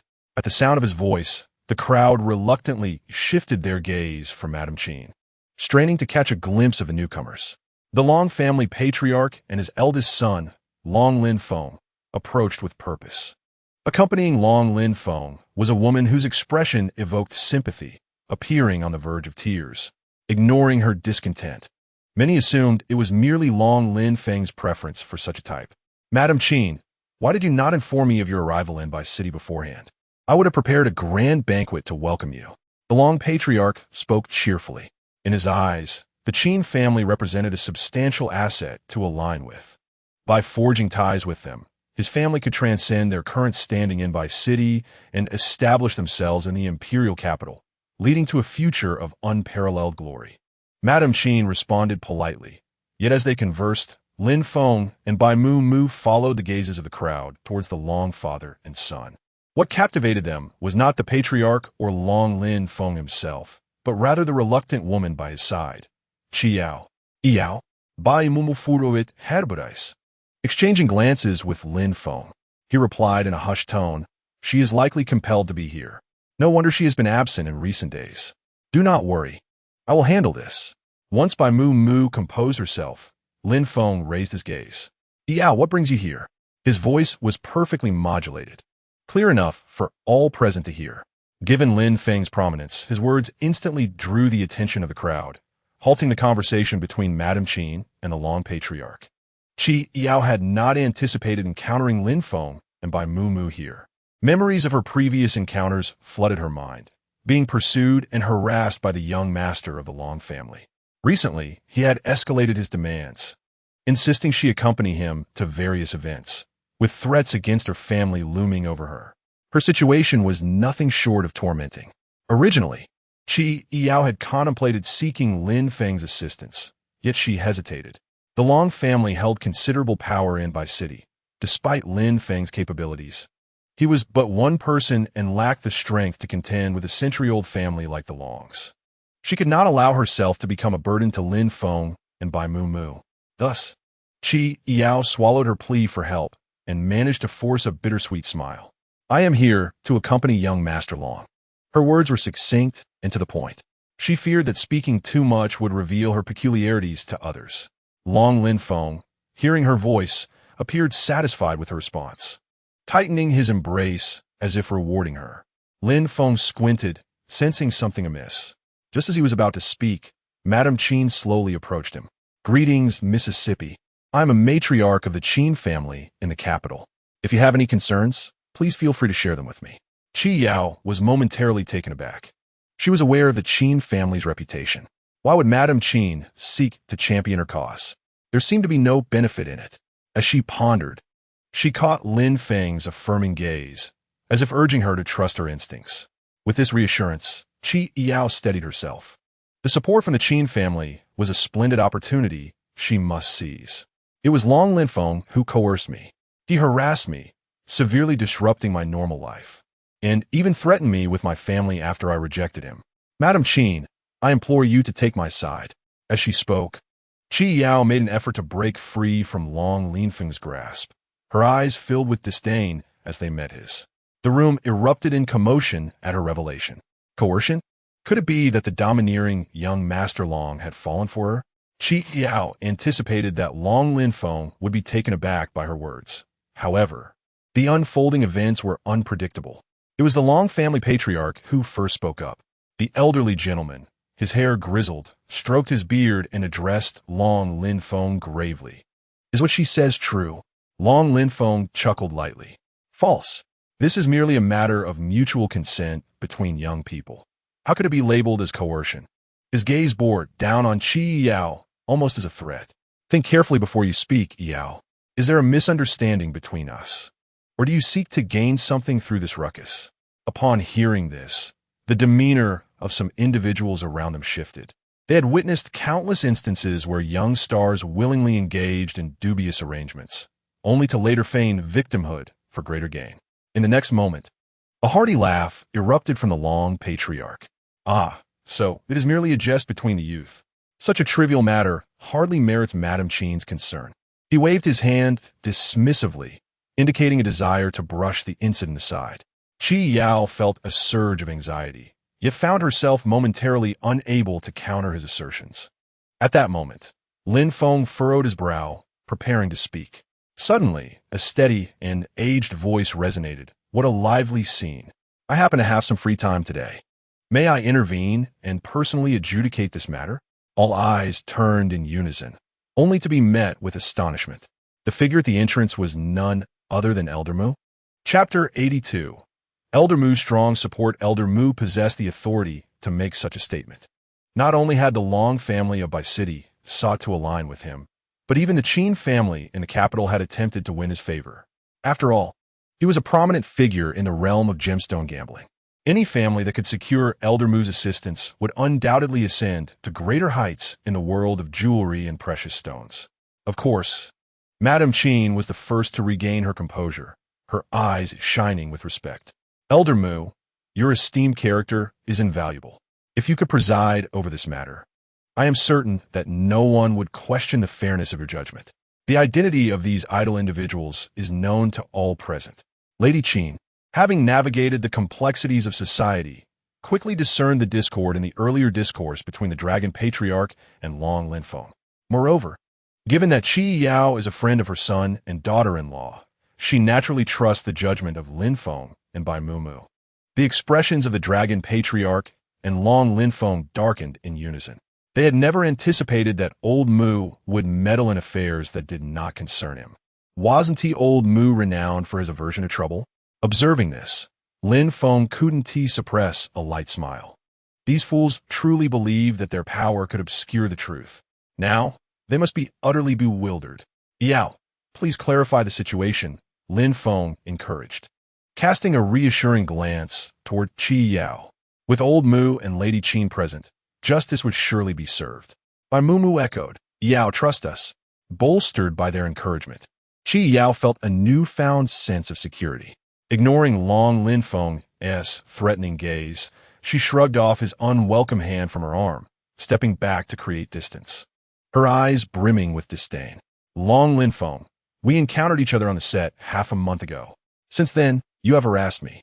After I rebuffed your advances, you sent people to disrupt the filming schedule, attempting to coerce me into submission. I tolerated all this. However, you absolutely should not have used my parents to threaten me. As long as I refuse to acquiesce to your desires, you send individuals to disturb their peaceful lives. She inhaled deeply. What I have stated is entirely truthful, Long Lin Feng. Do you dare admit to your actions? Following her declaration, silence enveloped the room. Exposed in such a manner, Long Lin Feng was rendered speechless, his mind in disarray. After a prolonged pause, murmurs arose. Is this truly so shocking? Young Master Long, with such an impressive demeanor, yet he resorts to such nefarious deeds, using a girl's parents as leverage. How outrageous! The voices, neither too loud nor too soft, were sufficient for the Dragon Patriarch and Long Lin Feng to overhear the discussion. Long Lin Feng clenched his fists in frustration. Had he foreseen this day, he would have preferred to have claimed Qi Yao for himself and then cast her aside, ensuring she could never rise from the mire. Yet, he found himself wavering. Amidst the murmurs, Lady Qin muttered softly, truly malicious. As the surrounding voices gradually subsided, old Mu finally spoke. Young Master Long, do you acknowledge the young lady's claims? His voice was deep, imbued with an oppressive weight. Long Lin Feng instinctively prepared to refute.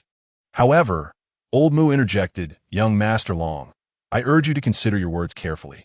I will dispatch individuals to thoroughly investigate this matter and verify every detail. His gaze was piercing. I, Mu Sigi, will uncover the truth of this situation. His declaration resonated with authority.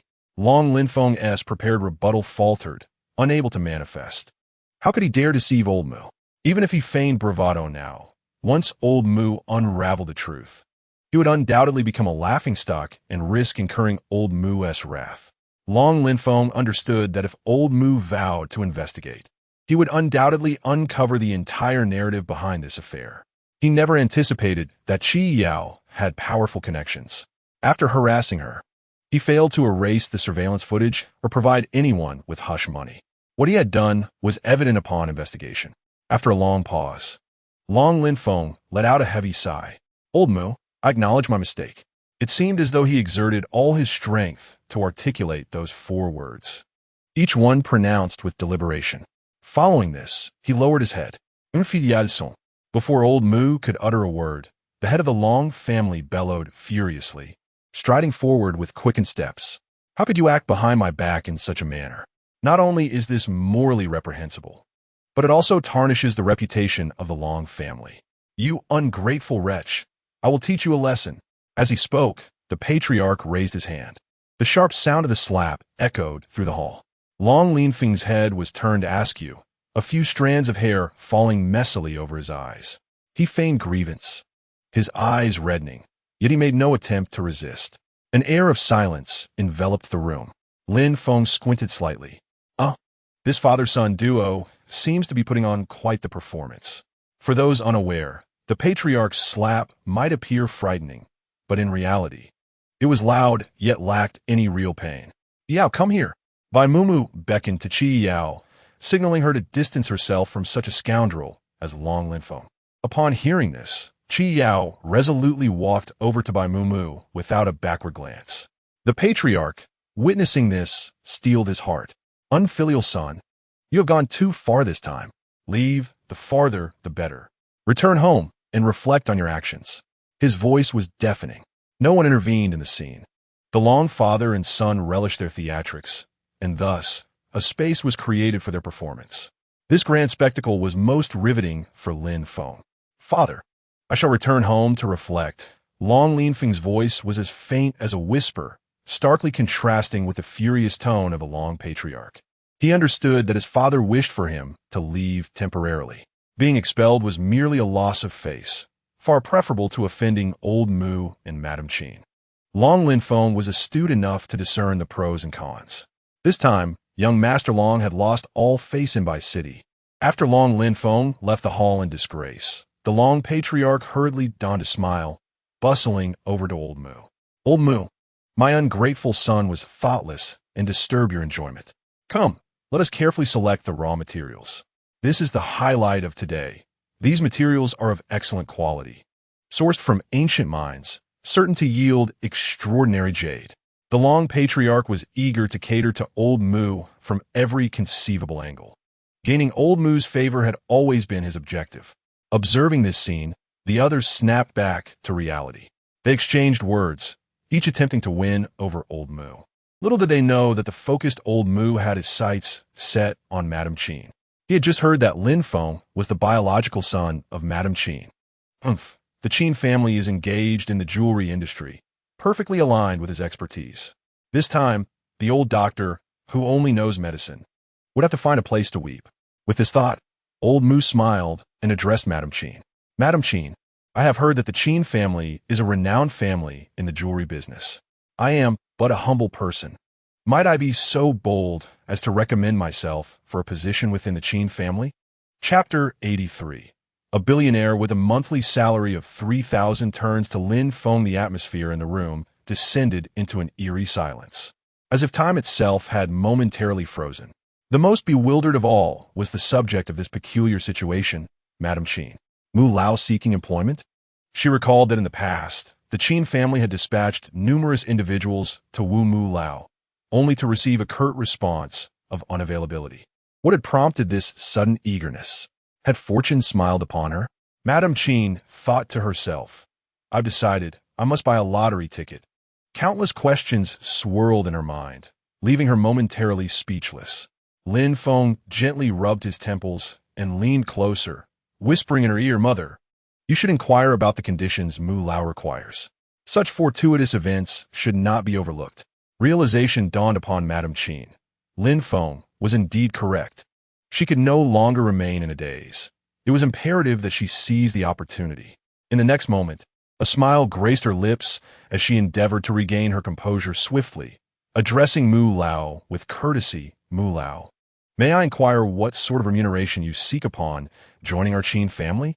After a brief pause, she added, Please do not hesitate to express your needs. Our Qin family will surely treat you well.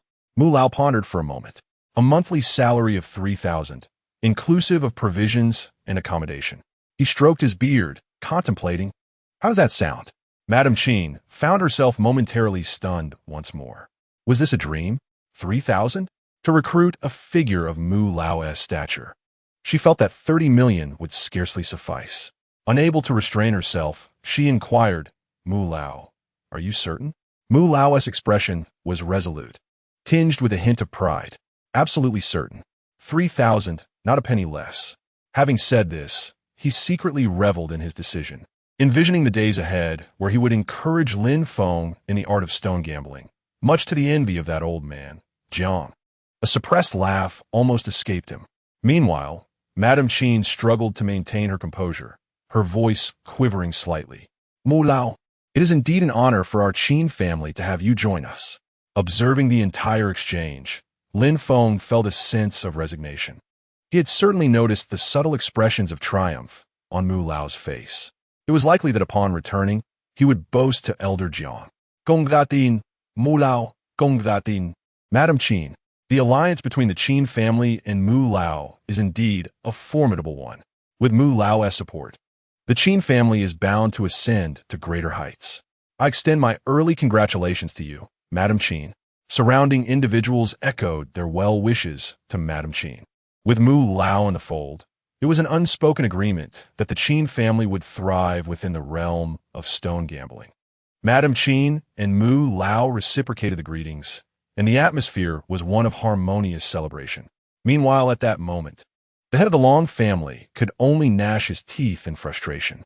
Just moments earlier, Mu Lao had personally intervened, causing his son to suffer public humiliation. And now Mu Lao had joined the Qin family right before his eyes. Why did all the good fortune elude him and instead favor the Qin family? Jealousy burned within him, yet he could not allow it to manifest on his face. He could only silently seethe with envy and resentment. The head of the Long family secretly vowed that one day he too would enter the capital, subdue the Qin family, and establish his own family as the foremost jewelry dynasty in the realm.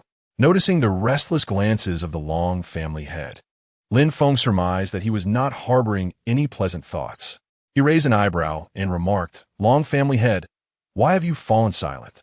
Lin Feng's words gradually silenced the surroundings, the cheers of congratulations dwindling to a whisper. All eyes converged upon the face of the Dragon family patriarch.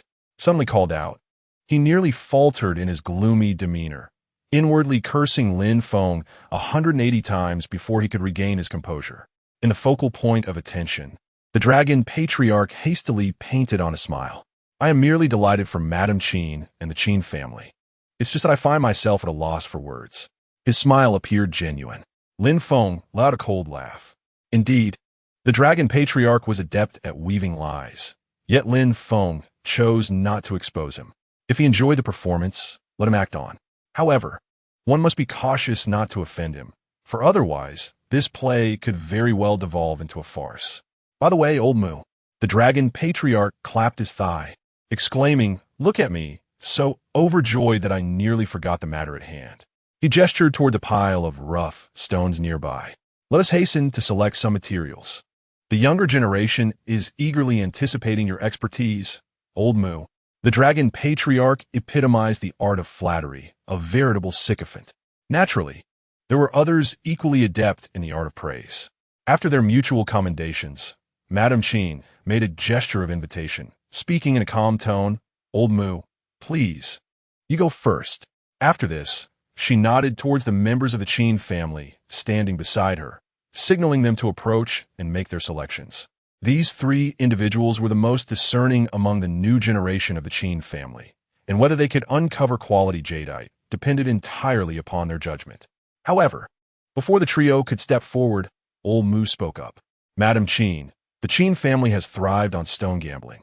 Surely your esteemed son possesses a commendable skill in this regard. Madame Qin was taken aback, an ominous feeling unfurling within her. Indeed, old Mu continued, how about allowing Lin Feng a chance to select a piece of rough material? How could this be? Madame Qin's brow furrowed instantly.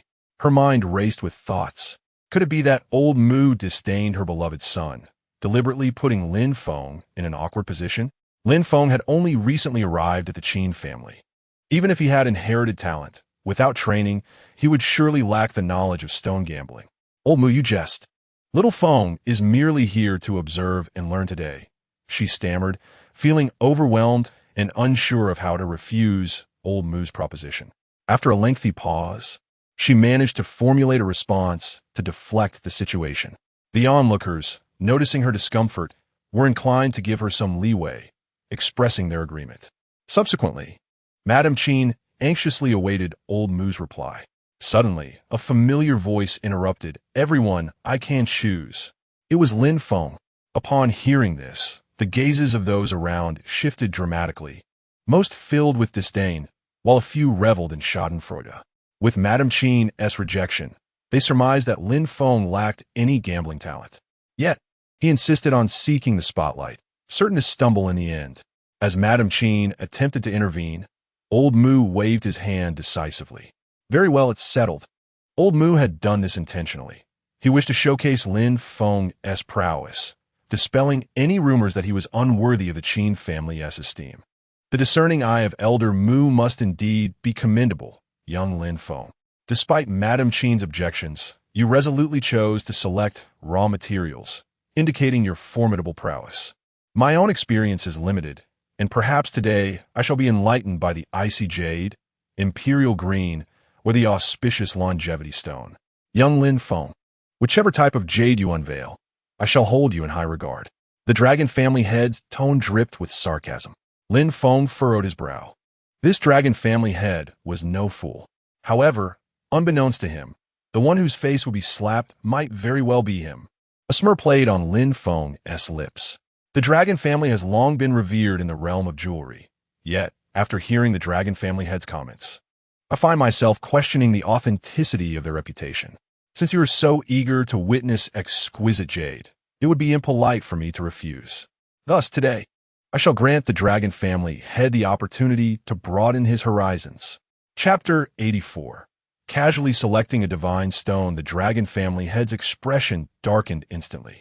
He let out a cold snort and fell silent, awaiting Lin Feng's inevitable blunder to savor the moment. After dismissing the dragon family head, Madame Qin remained anxious. Should Lin Feng fail to select a fine piece, he might become the subject of ridicule. Lin Feng must not be wronged. Just as Madame Qin was growing increasingly restless, Bai Mu took her hand, offering a comforting pat. She spoke softly, "Do not worry. Lin Feng never engages in a battle unprepared." Bai Mu's gaze was resolute. She had witnessed Lin Feng's prowess in stone gambling, where he seemed to radiate brilliance. Each piece he selected had proven to be of the highest quality. Thus, she firmly believed that Lin Feng would use his abilities to deliver a resounding rebuttal to the dragon family head. Hearing Bai Mu's words, Madame Qin let out a helpless sigh, coming to terms with the situation. Very well, regardless of the outcome, allowing young Feng to experience the thrill of stone gambling is worthwhile. She thought that perhaps her husband could put in extra effort and ensure that no one dared to mock Lin Feng. With her mindset shifting, Madame Qin's previously furrowed brow began to relax. At that moment, Bai Mu spoke again. Lin Feng's actions are not merely for experience. Her cryptic words left Madame Qin bewildered. Not for experience? What could this disjointed statement possibly mean? Under the watchful gaze of the crowd, Lin Feng approached a pile of raw materials, each varying in shape and size. He paused briefly, and upon reopening his eyes, he could discern the inner contents of the stones with clarity. With a mere glance, he could ascertain whether there were any valuable materials among the heap. Yet, his lack of immediate action prompted snickers from the onlookers. Could it be? This young master of the Qin family has never actually engaged in stone gambling? How amusing!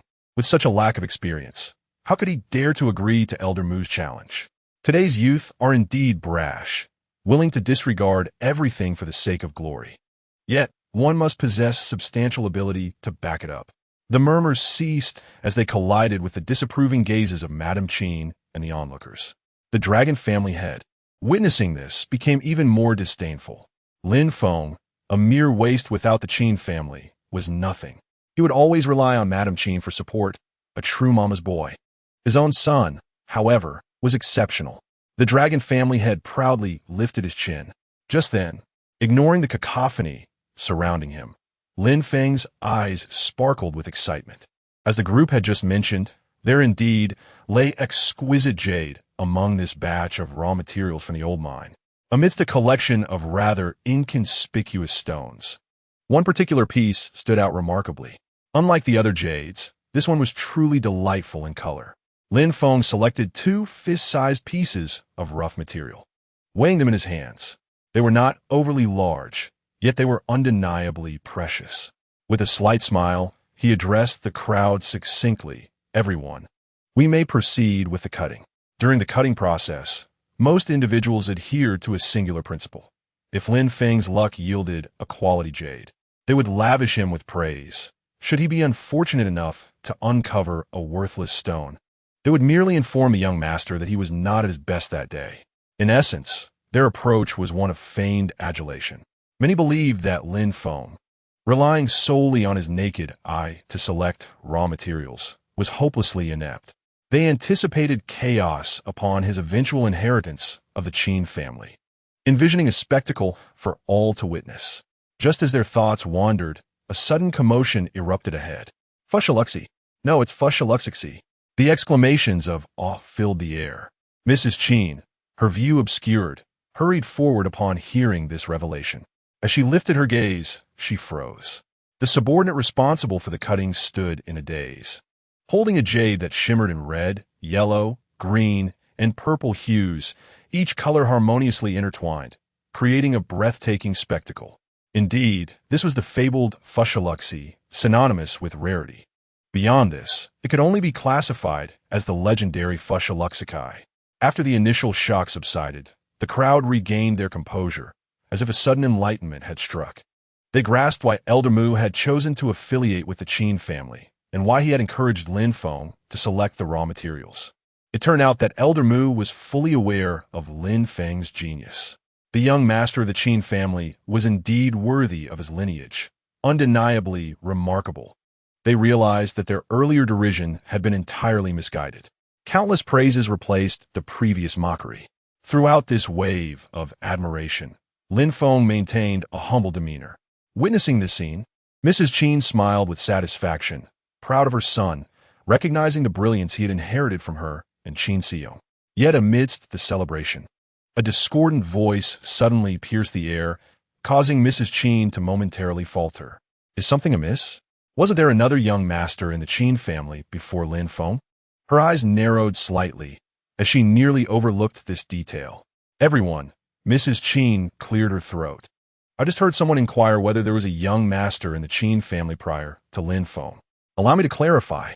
In the midst of chaos, my son was mistakenly swapped with another child, and it was only a few days ago that I unraveled the truth. Thus, Lin Feng is the rightful heir of the Qin family. Her words resonated with conviction, revealing no intent to conceal Lin Feng's identity. For years, Qin Ji had occupied the title of the Qin family's eldest son, but it was time to restore that honor to Lin Feng. Although it is merely a title, she felt compelled to bring this matter to light for the sake of her son. The onlookers were thoroughly engrossed in the unfolding drama. Naturally, a group of individuals covertly raised their phones to capture the moment, recognizing it as a significant scoop. If their entertainment company were to disseminate this news and further amplify its reach, the resultant buzz would surely be monumental, leading to substantial profits. With this thought in mind, they recorded with heightened enthusiasm. Once the footage was captured, the subsequent tasks of editing and crafting a narrative commenced. Finally, it was published. Lin Feng and Bai Mu Mu already possessed considerable popularity. Within merely 2 hours of the video's release, it ascended to the 5th spot on the trending list. The revelation of Lin Feng's true identity was met with astonishment. Surprise! Lin Feng is actually the young master of the esteemed Qin family in the capital.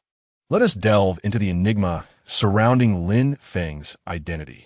This narrative was quite intriguing, and internet users found themselves irresistibly curious, compelled to watch the video in its entirety.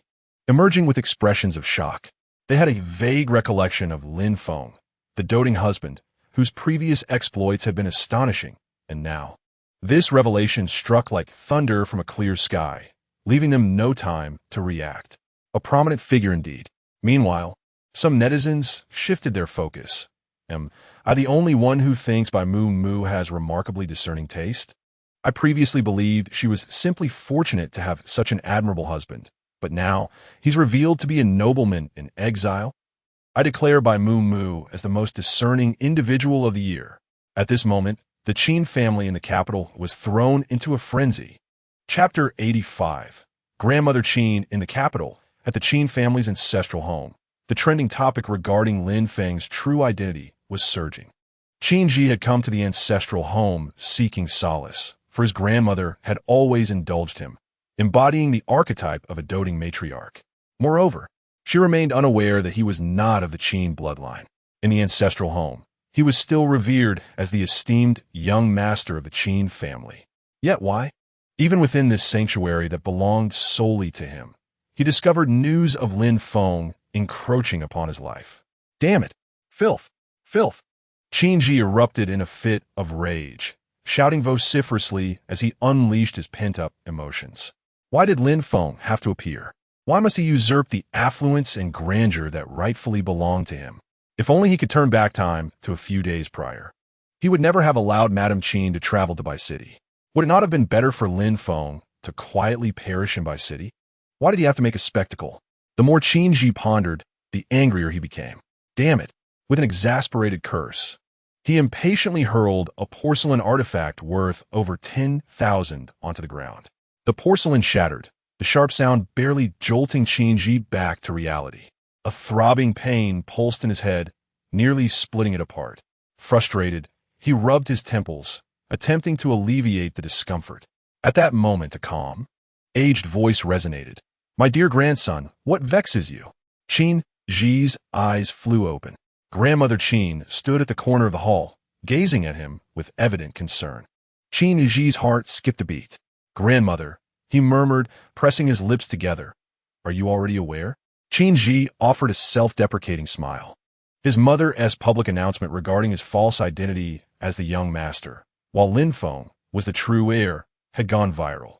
How could Grandmother Qin remain oblivious to such news? She had always been a shrewd woman. Slowly, Grandmother Qin approached the sofa and took a seat beside Qin Ji. Her voice calm yet firm. "I know. Since you are aware, I shall not disturb you any longer. Lin Feng is your true grandson, while I am merely an impostor. Unworthy of your affection." Qin Ji feigned a pitiful demeanor. He understood that Grandmother Qin cherished him deeply. His pitiable act would surely move this sentimental matriarch. He felt confident of that. Indeed, Grandmother Qin spoke again, a hint of reproach in her tone as she furrowed her brow.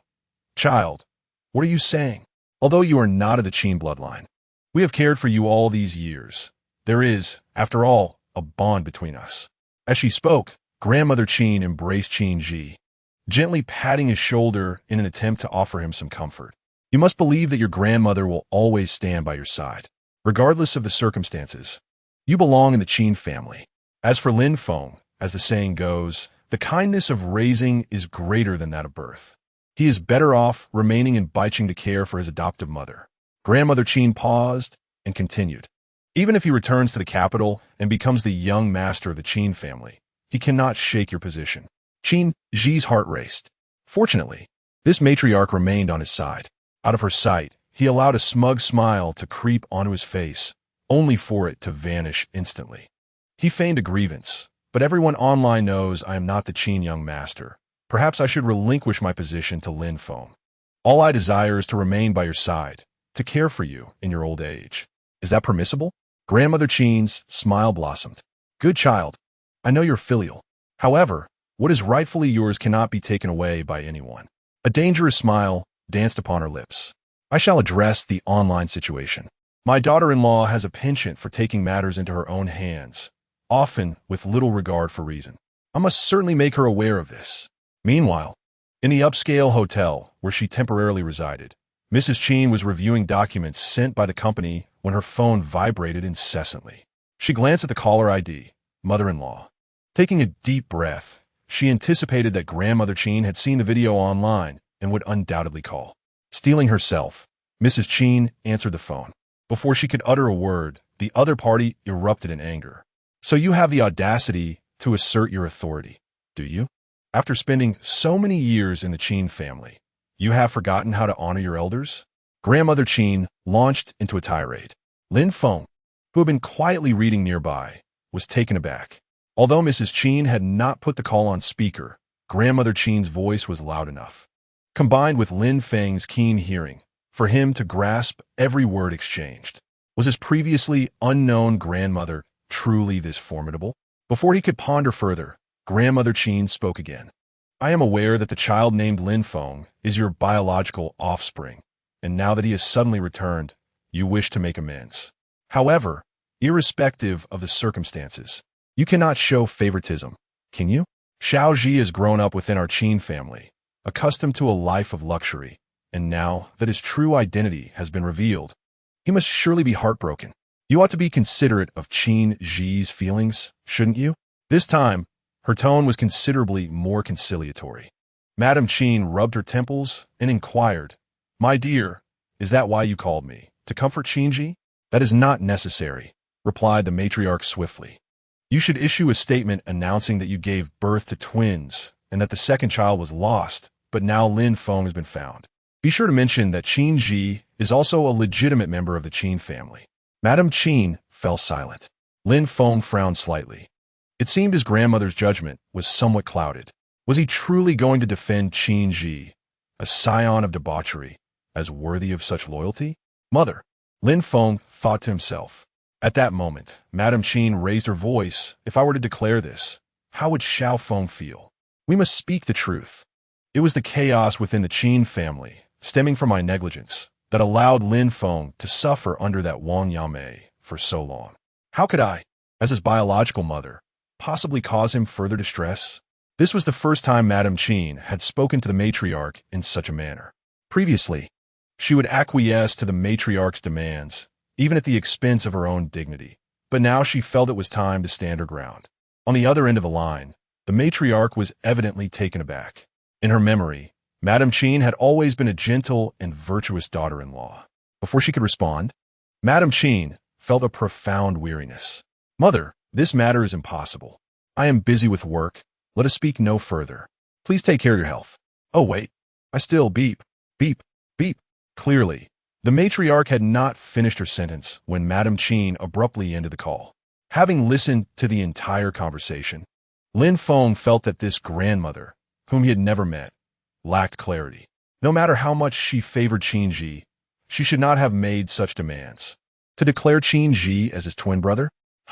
He certainly did not have such a foolish and despicable sibling. Chapter 86. The Arrival of the Powerful Aunt Xiao Feng. Do not take your grandmother's words to heart. Madame Qin paused, carefully choosing her words before continuing. She may be a bit senile. How could she allow you to suffer for the sake of Qin Ji? She murmured, her brow furrowed deeply. Madame Qin herself could not comprehend why the matriarch held such an affinity for the arrogant and overbearing Qin Ji. She cherished him so much that she was willing to impose upon her own grandson. It matters not, Lin Feng set aside his book. The affection cultivated over many years was understandable.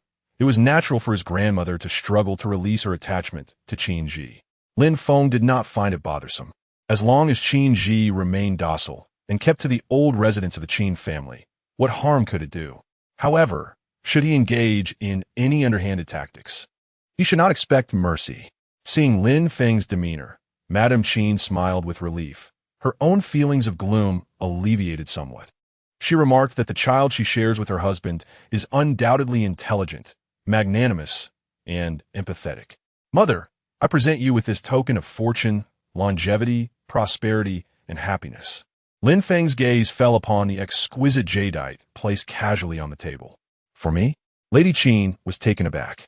Indeed, Lin Feng nodded, considering it as a selection of raw material for the Qin family.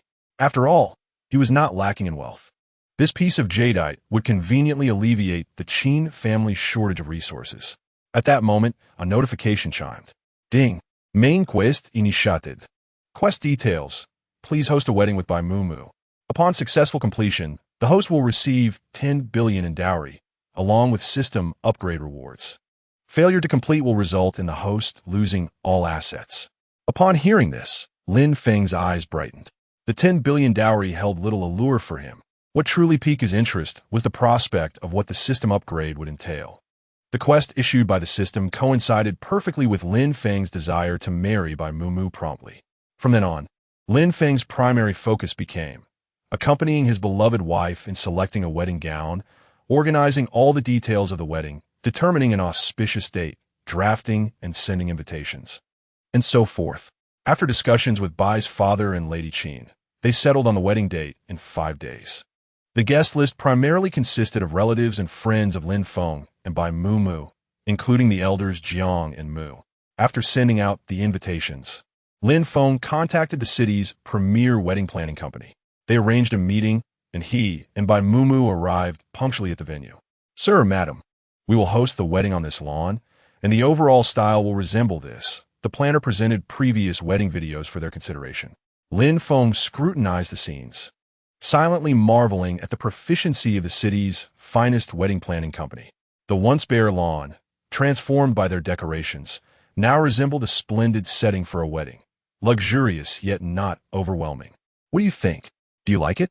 Lin Feng first inquired about Bai Mumu's thoughts, respecting her opinion. "I think it's perfect." Bai Mumu nodded, her eyes bright. The venue was suitable, and the scenery delightful. "What do you think, dear?" The term dear made Lin Feng's heart swell with joy. Bai Mumu had not often addressed him in such a manner, but during the wedding preparations, she had taken to calling him that frequently. Each utterance brought him immense pleasure. He waved his hand decisively. "Excellent. Let us choose the finest option." When it came to the wedding, he intended to procure only the best. 3 words summarized his stance: no lack of funds. The wedding planner nearly beamed with delight at such a straightforward, generous client. Just as the atmosphere was perfect, a familiar voice broke through. "Xiaofeng." Lin Feng paused, recognizing the voice that was both familiar and long missed. He turned to find Wang Yame's sister, his aunt, Wang Yanan, approaching. The two were biological sisters, sharing similar virtues and demeanor. Lin Feng recalled that his aunt had often berated him throughout his childhood, even after Wang Yame and her partner fled abroad. Following his father's demise, she frequently chastised him in private, attributing all misfortunes to him. Her disdain was palpable. Though his expression remained unchanged, the sycophantic smile of Wang Yanan stirred a tumult of revulsion within him. Observing this, Bai Mubwa grasped his hand, alleviating some of his irritation. "Ah, isn't this Lin Feng? The rising star. What a surprise to run into you here." Wang Yanan approached with an exuberant gait. Her daughter followed closely, her eyes curiously assessing Lin Feng and Bai Mubwa. Upon noticing their exquisite attire, envy shone brightly in her gaze. "I told you, our little Feng is destined for greatness, sure to amass wealth beyond measure. Look, he can even host a wedding here now. This must be the bride. Such an enchanting beauty. Clearly, Feng has good taste. Marrying into our family is indeed a stroke of fortune for you," Wang Yanan remarked, her eyes gleaming with anticipation as she rubbed her hands together. "Lin Feng, now that you've found success, don't forget your aunt, who once cradled you in her arms," she declared, her intentions unmistakable. Her smile was reminiscent of a pig spotting food. Such blatant opportunism, Bai Mubwa frowned in distaste, while Lin Feng showed no restraint in his retort. "Indeed, I have achieved success, but did you only remember me now? Wasn't it you who often disregarded me and called me a little good for nothing? Have you undergone some sort of transformation, swapping bodies and souls? How swiftly you've changed. Instead of upholding the splendid traditions of our culture, you choose to be a nuisance. How unfortunate." He feigned realization, adding, "Wait, I am the young master of the Qin family. I shouldn't refer to you as my aunt. Wouldn't you agree, Ms. Wang Yanan?" Wang Yanan's expression froze. She anticipated Lin Feng's rebuke, but did not expect him to show such disregard for her feelings in public. After all, she had provided him with sustenance at least, never allowing him to starve. Ungrateful wretch, she cursed inwardly. Her daughter, Chun Yao Yao, could no longer contain herself and stepped forward defiantly, hands on her hips. "Lin Feng, how can you speak so disrespectfully? My mother has cared for you, and you've called her your aunt for so long. How can you forget us now that you've risen to prominence? Is this the upbringing of the Qin family, to be so ungrateful? Lin Feng raised an eyebrow, finding her quite reasonable. Just as he was about to respond, another female voice interjected. Sister, when did I, the heir of the Qin family, acquire such a hypocritical and dim-witted sister? Dear elder sister, do not hastily associate yourself with our family. You wouldn't want to provoke the Qin family, now, would you? In the next moment, Chun Yaoyao's composed demeanor shattered. Chapter 87. The overbearing sister, all eyes turned towards the newcomer, who bore an exquisite countenance, strikingly aggressive in appearance, accentuated by bold lipstick. Dressed impeccably in a tailored suit, with an aura of distinct elegance radiating from her, she resembled a female CEO.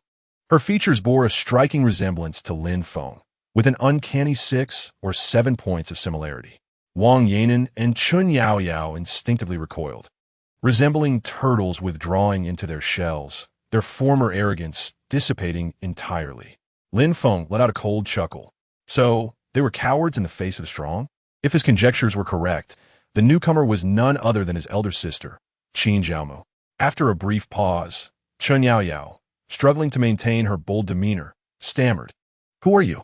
What right do you have to meddle in our family affairs?" Lin Feng scoffed. It seemed Chun Yaoyao needed a mental evaluation. Qin Jiaomu had already revealed her identity, yet Chun Yaoyao still dared to inquire who she was. Perhaps he should send Chun Yaoyao the business card of the psychiatrist recommended by Elder Jiang. The sooner she sought treatment, the better for society, sparing everyone from her incessant nonsense.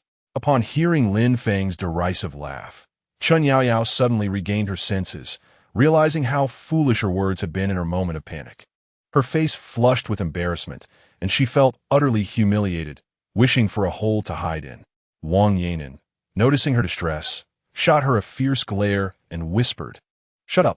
You only know how to embarrass me every day. Can't you learn from your brother and spare me some trouble?" After venting her frustration, Wang Yanan felt a sense of relief. Meanwhile, Chun Yaoyao's eyes glistened with unshed tears, and she dared not utter another word, silently sniffling in the background. A pitiful sight. Taking a deep breath, Wang Yanan reappeared with a sycophantic smile. "So, you are the esteemed young lady of the Qin family. What an honor to meet you. I am Lin Feng's aunt. Although we may not share blood ties now, I genuinely care for Lin Feng." Lin Feng's lips twitched at her audacity. How could she lie so shamelessly? Genuine care for him? More like a genuine interest in his power and wealth. Did she really think herself clever enough to deceive everyone, including Qin Jiaomu? Absurd. As Lin Feng pondered these thoughts, he heard Qin Jiaomu's cold laughter. Genuinely care for my brother? Her eyes sparkled with a smile, yet it sent chills down the spine. Wang Yanan, unwittingly, clenched her fists, her palms moist with perspiration. She swallowed hard, feeling as though Qin Jiaomu could see through her every hidden intention. Was the insight of noble ladies truly exceptional? After a prolonged silence, during which Wang Yanan felt increasingly uneasy under Qin Jiaomu's scrutiny, the latter finally spoke with an air of condescension. "You should be aware of my family's standing in the capital. While we may not be the most prestigious family, we are certainly a century-old lineage. Investigating matters is a trivial endeavor for us. I am fully aware of how my brother has fared over the years and whether he has been mistreated by any callous relatives." At the mention of ungrateful relatives, Qin Jiaomu casually cast a glance at Wang Yanan, which rendered her legs weak. The pressure was overwhelming. Her heart raced, and beads of cold sweat formed on her forehead. Yet, she attempted to explain, yes, I know the Qin family is powerful. I am fully aware. Over the years, I have taken care of Lin Feng to some extent. I even welcomed him into my home for a period. Upon mentioning this, Wang Yanan seemed to seize upon a lifeline. Like a drowning person, she desperately implored Lin Feng for help. "Xiao Feng, do you recall this matter? Your aunt was the only one who took you in when you came to stay at my house. Surely, there is some merit in that. If not for the good deeds, at least for the hardships endured." Lin Feng remained silent, exuding a sense of impatience. "Aunt, how can you even bring this up?" He chuckled lightly, continuing, "When you took me into your home, you only fed me leftovers and allowed Chen Yaoyao and Chen Dongdong to bully me. After I accidentally broke a plate, You even pushed me outside. It was the dead of winter, and I was merely 10 years old. His words bore no emotional weight. He had only stayed for 10 days, yet Wang Yanan had managed to secure a title of kindness for herself. Qin Zhaomu, observing from the side, was filled with compassion. How could a 10-year-old endure such trials? When Qin Ji was that age, he lived a life of luxury. He could not fathom being left outside in the cold winter. He was always accompanied by 4 or 5 bodyguards, ensuring he was never exposed to the chill. Wang Yanan, you are truly malicious. Qin Zhaomu's voice was devoid of warmth. You have harmed my brother so grievously, yet you dare to cling to the Qin family? Dream on. These 2 words struck Wang Yanan and Chen Yaoyao like a slap. In that moment, they resembled nothing more than foolish jesters. Qin Zhaomu, disinclined to continue observing this mother-daughter duo, commanded her subordinates, remove them. Be sure to ensure that the Qin family's branch in Baicheng takes special care of these 2. Upon hearing this, Wang Yanan and Chen Yaoyao were utterly panicked. They could not afford to offend the Qin family. Yet, any attempts at explanation were futile. The imposing bodyguards of the Qin family had already seized them by their arms, dragging them out with great indignity. Once the unwelcome pair had departed, Qin Zhaomu retracted her imposing demeanor. She surveyed Lin Feng and Bai Mumu before exclaiming, "Huh, I knew it. My brother could not possibly be the fool Qin Ji. He must be as beautiful as I am." Her face was a portrait of astonishment. Thank goodness this mistake did not persist. Otherwise, I would have been driven to despair by Qin Ji. For years, Qin Zhaomu had been overseas, designing clothing, all to escape the troubles her bothersome brother brought her, hoping to live a few more years without being exasperated by him. Lin Feng smiled slightly. Aside from old Madame Qin, it seemed no one favored this arrogant young master. Suddenly recalling something important, Qin Zhaomu exclaimed, "I returned this time to plan your wedding. As an internationally renowned designer, I will ensure that you experience a breathtaking scene on your special day." She surveyed the room, not allowing Lin Feng a moment to respond. "You all secure this venue. Also, bring the gifts for my sister-in-law. Yes, those several limited edition bags. Handle them with care." Lin Feng, Bai Mumu. Bai Mumu tugged at Lin Feng's sleeve and whispered, "Husband, should I accept this?" Upon hearing her, Lin Feng, noticing the enthusiastic Qin Zhaomu directing the Qin family to retrieve the package, reluctantly replied, "In my opinion, you should indeed accept it. My sister appears to be rather affluent." Ressemblin à refinet nouveau riche. Chapter 88. Lin Feng's mysterious father is about to make an appearance. With the assistance of Qin Zhaomu, the preparations for the wedding accelerated significantly. Within 5 days, everything was successfully arranged. Lin Feng's eyes sparkled with anticipation, eagerly awaiting the moment Bai Mumu would gloriously marry him. On the eve of the wedding, Bai Mumu returned to the Bai family home. Lin Feng instantly felt the pangs of longing, unable to swallow a morsel, utterly dispirited. As he languidly read in the villa, a cacophony erupted outside. Lin Feng, come out. How dare you marry another woman? I know you love me. You still love me, don't you? Please don't abandon me. I'm begging you, Lin Feng. Can we meet? Just once, please?" The piercing voice outside the villa was impossible to ignore. Mrs. Qin and Qin Zhaomu immediately made their way to the hall. "Who is it?"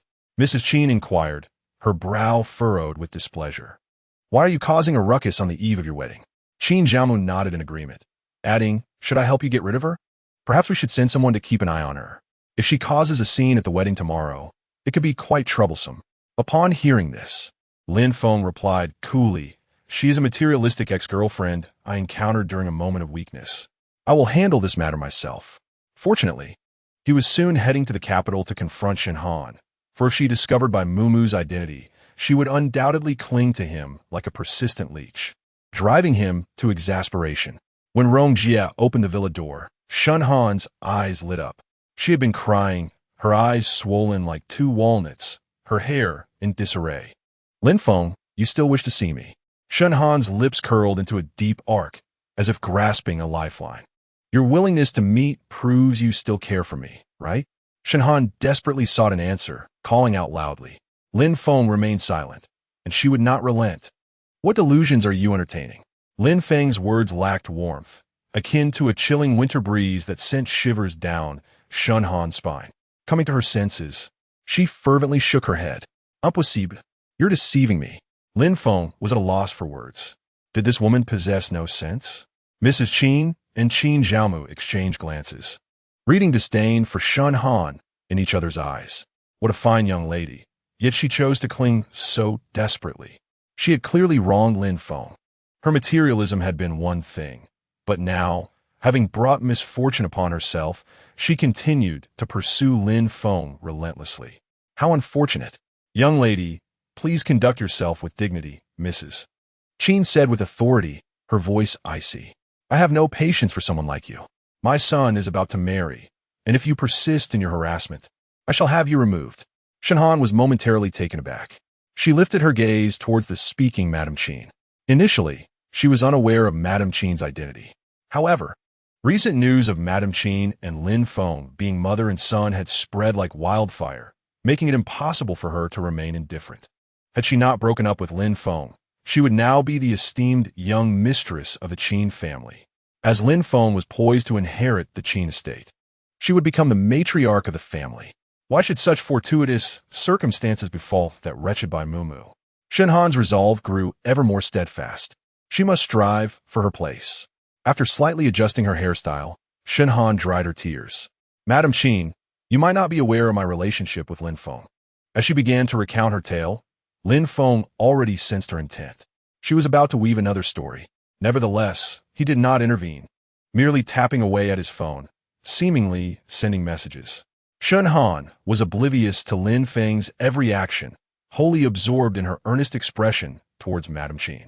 When Lin Feng and I shared a deep bond, I felt pained by the burdens he bore alone, prompting me to stray from the right path. I'm not a gold digger. I sought to cultivate relationships with affluent individuals to aid Lin Feng. My sincerity is evident to the heavens. As her words fell, Lin Feng chuckled lightly. Your talent for storytelling grows ever more remarkable, he remarked with a calm demeanor, devoid of emotion. Had I not discovered you kissing an older man and incessantly insulting me, perhaps I would have believed your fabrications. He showed no mercy for women like Shun Han. He had never possessed an inclination for tenderness. Upon hearing Lin Feng's words, Madame Qin and Qin Zhaomu found Shun Han even more despicable. Her grandiloquent statements were nothing but lies, utterly ludicrous. Young lady, must you make such a spectacle? Qin Zhaomu interjected first, known for her decisiveness and lack of sentimentality. Have some dignity. Do not seek to ingratiate yourself with the Qin family. You must understand that no matter how humbly you plead, the relationship between you and Lin Feng can be summed up in 3 words. Absolutely impossible. Each word from Qin Zhaomu resonated deeply, obliterating Shun Han's delusions. She suddenly burst into wild laughter. Ha ha ha. You Qin family, relying on your power and the absence of support behind me, think you can bully and insult me? Shun Han raised her gaze. Lin Feng, I refuse to believe you harbor not the slightest affection for me.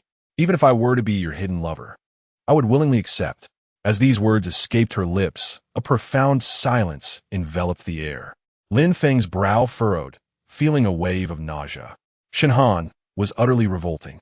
At that moment, he caught sight of several figures approaching in the distance, barely managing a smile. The guards had finally arrived. Mr. Lin Feng, I wish you an early congratulations on your wedding. Murong Fu said with a cheerful smile. I apologize for my absence tomorrow due to a major case in our team. Lin Feng patted Murong Fu on the shoulder and replied, It's all right, I understand.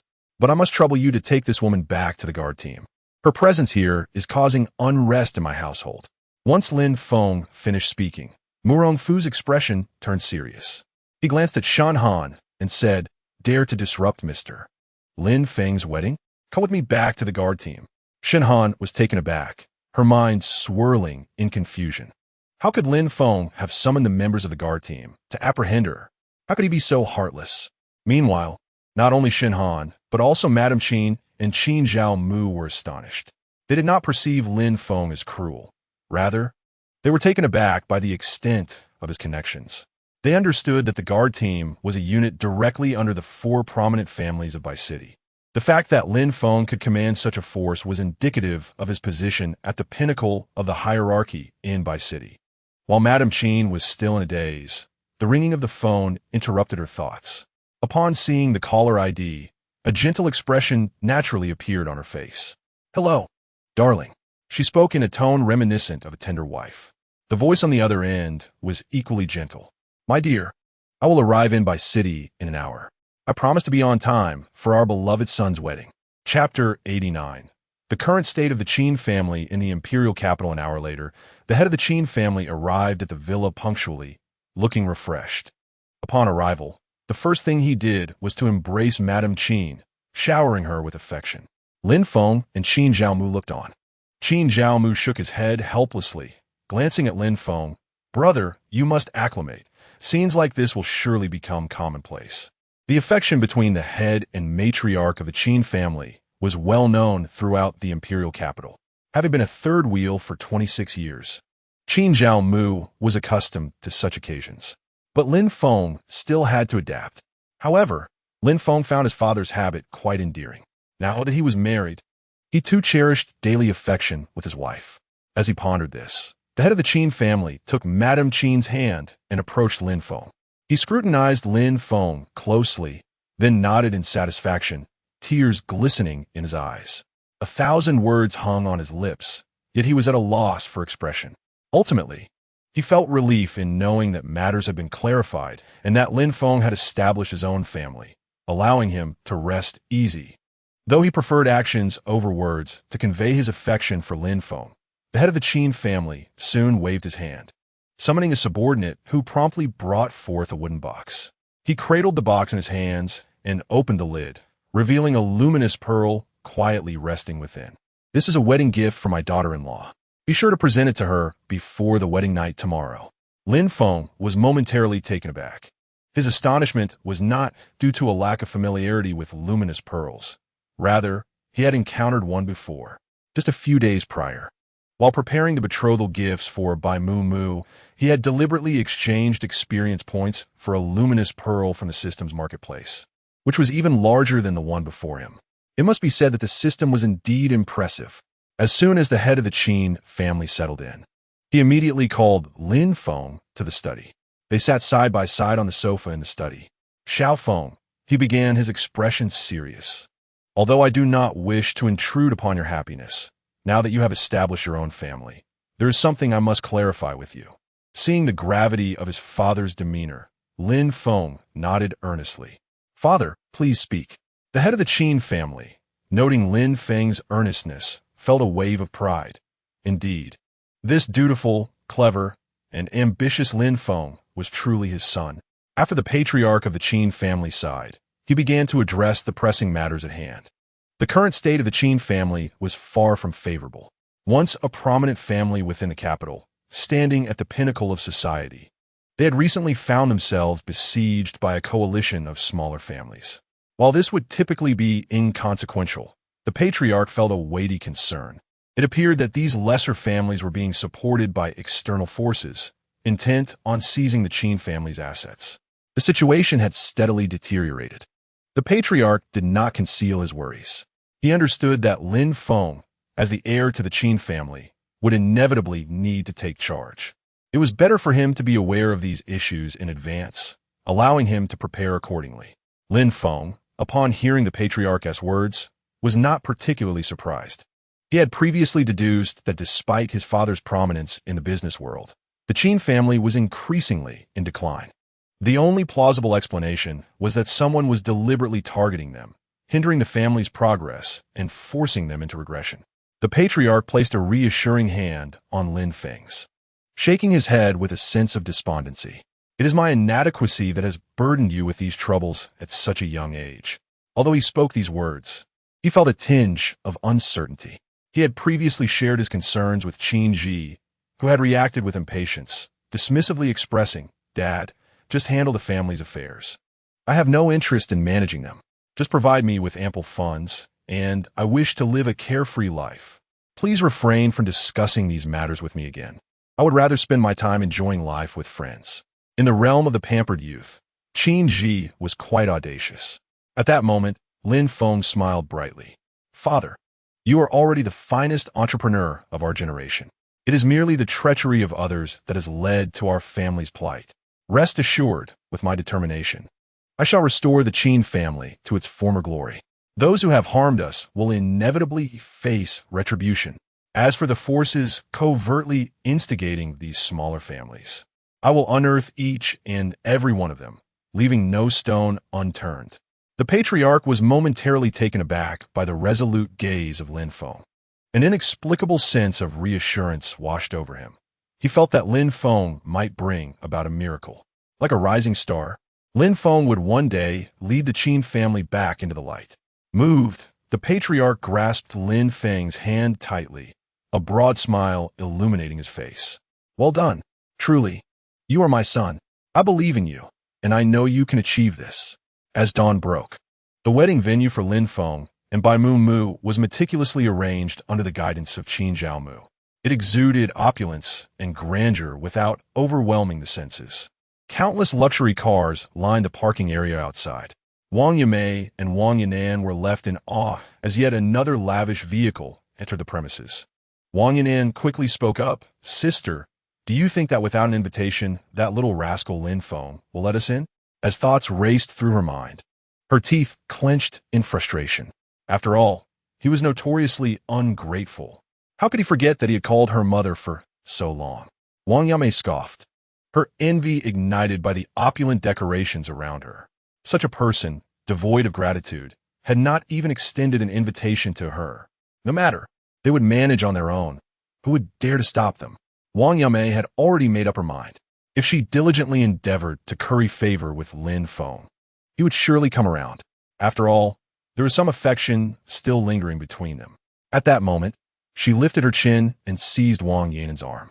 "Let us proceed," she declared, as the two strode confidently into the wedding venue. The next instant, the bodyguard, observing their entrance, politely interjected, "Ladies, may I see your invitation, please?"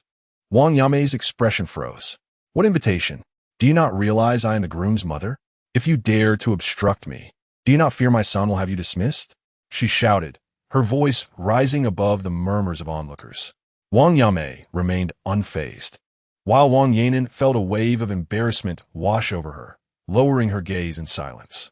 She had merely intended to sneak into the wedding with her sister and enjoy some delicacies, leaving everything else aside. The bodyguard furrowed his brow and succinctly replied, "The groom's mother is Madame Qin. If you lack an invitation, I must ask you to exit left." He offered no leniency to Wang Yimei. Stunned, her face flushed with indignation. Just as she was about to unleash a torrent of curses and cause a scene, the head of the Qin family made his entrance. Interrupting her tirade, "Ms. Wang Yimei, this is my son's wedding ceremony. I kindly ask you to refrain from causing a disturbance." Chapter 90. The wedding spectacle soars to trending status. Mr. Qin exuded an imposing presence. He had never anticipated that this woman, who once took his son away, would now have the audacity to disrupt his son's wedding. How shameless of her to claim the title of Lin Feng's mother. Infuriating beyond measure. This was Wang Yimei's first encounter with the formidable head of the Qin family. The overwhelming pressure left her flustered. "Sister, should we leave?" Wang Yanen tugged at Wang Yimei's sleeve, her own anxiety palpable. It was undeniable. They were ill-equipped to contend with a family of such stature as the Qins. The head of the Qin family appeared fearsome. She recalled seeing a more amiable version of him in financial news. It was all a facade, much like Lin Feng himself. "Leave? Why should we?" After a moment, Wang Yimei regained her composure, shooting a glare at Wang Yanen. "Why are you cowering? Do you think they would dare to strike us in front of everyone?" Wang Yimei prided herself on her audacity. She could not believe that the head of the Qin family would actually have the gall to have her apprehended at Lin Feng's wedding. The trending news the next day would certainly depict the Qin family as bullies taking advantage of the weak and vulnerable. A cold smile crept across her face as her resolve solidified. "Is your entire family devoid of compassion?" Wang Yimei cried out, her voice strained. "I raised Lin Feng for over 20 years. He grew up under my care. Even if my efforts are unrecognized, they surely count for something. Who could have anticipated that once he ascended to greatness, he would forget the mother who nurtured him?" Taking a deep breath, she raised her voice once more. "You are unreasonable. Lin Feng, Where is he? I demand to see him. I wish to hear him personally declare that he disregards the gratitude owed to his nurturer and intends to abandon me, his adoptive mother, without a second thought. With that, Wang Yame flung herself to the ground with a heavy thud. She pointed in indignation, exclaiming, "A bunch of lofty aristocrats! Do not presume that everyone fears you." She asserted, "Let me make this clear. If I do not see Lin Feng today, I shall not rise." Observing this, Wang Yanan tilted her head slightly, feeling a sense of embarrassment. She held a deep disdain for Wang Yame. As for the head of the Qin family, his brow furrowed deeply, forming a frown. He was accustomed to mingling with society's elite and had never encountered someone so brazen, especially in the midst of his son's wedding, throwing a tantrum. The head of the Qin family cast a calm glance around the room. Friends, relatives, and business partners exchanged whispers, deliberating whether Wang Yame's claims bore any truth. Those with a sound mind might discern right from wrong, while those lacking in judgment might fear that the Qin family scandal would soon flood the trending topics. The head of the Qin family sighed. As he pondered a solution, a voice rang out. "Wang Yame, I intended to spare you some dignity, but it seems you have no regard for it." It was Lin Feng. Today, he donned a well-fitted suit, meticulously groomed, and with his careful embellishment, he appeared even more resplendent. The onlookers instantly shifted their attention to him, murmurs erupting in the crowd. "Isn't the young master of the Qin family exceedingly handsome?" "Indeed. Did you not hear what his adoptive mother said? He is heartless, casting aside the woman who cared for him for over 20 years. How excessive! How can you believe everything you hear? Perhaps this adoptive mother is merely fabricating tales. She hardly seems to be a person of refinement." The discussions were rife. Yet, Lin Feng remained unfazed by their chatter. He merely looked down at Wang Yame from his elevated position, showing no inclination to assist her. "Lin Feng, what do you mean by this? How can you speak to me in such a manner?" Wang Yame feigned anger. "Is this how I raised you? To become the person you are today? At the very least, you have called me mother for such a long time." With a scoff, she continued, "Is this the standard of upbringing in the Qin family?" She wiped away non-existent tears, lamenting, "Here I am, forsaken, my daughter imprisoned by Lin Feng, and my son utterly ungrateful. Alas, I wish to no longer live." Lin Feng, unhurried, listened as Wang Yame raved. Once her tirade subsided, he crossed his arms and spoke coolly. "I had intended to spare you some dignity." Wang Yame was taken aback. "What do you mean?" Before she could gather her thoughts, Lin Feng continued, "In your youth, you were unfaithful, abandoning both me and my adoptive father, showing no concern for my well-being, labeling me a burden. Now that I have grown and possess assets, you desperately seek to revive our mother-son bond? Ask yourself, is there any affection between us?" He paused before adding, "And your daughter, Wang Yame, have you forgotten? She was captured for kidnapping my 3 children. You even wish to plead for her, requesting I write a letter of forgiveness. I have refrained from holding you accountable. That alone is an act of mercy." His words resonated powerfully. The gazes of those around Wang Yame shifted dramatically, transitioning from pity to disdain. At the center of the tumult, Wang Yame never anticipated that Lin Feng would candidly articulate the situation at the wedding. Her face flushed a deep crimson, resembling a ripe apple. A chill permeated her, penetrating straight to her brain. She opened her mouth, yet after a prolonged moment, found herself utterly speechless. Lin Feng let out a cold laugh. It was then that the head of the Qin family spoke, commanding, "Seize the troublemaker and remove her. Guard the entrance. We cannot allow such a lunatic to enter again. On this auspicious day, our Qin family wishes to avoid misfortune."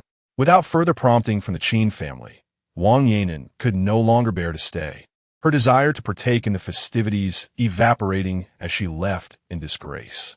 As for Wang Yame, she was forcibly taken away, her eyes vacant, repeatedly murmuring pleas for her son not to leave, not to abandon his mother. It was unclear whether she was addressing Lin Feng or the distant Qin Ji in the capital. Ultimately, it mattered not. After the wedding, she would never see Lin Feng again. On this propitious day, the trending topic was not about the humiliation inflicted by the Qin family, but rather a simple phrase, a wedding of unparalleled splendor. It surged to the top of the trending list, accompanied by an explosive exclamation. Upon clicking the trending link, the first image showcased a parking lot filled with luxury vehicles, perfectly aligned. Yet, sharp-eyed netizens discerned the owners of these cars, Jiang Lao, Mu Lao, the young master of the Rong family, and the president of Musher Group. These figures were not only prominent in Baiqing, but also included heads of illustrious families from the capital. Thus, it could be deemed a wedding of a century. Many netizens marveled at which bride was so fortunate. Glancing at the trending topic, Lin Feng raised his eyes and smiled gently.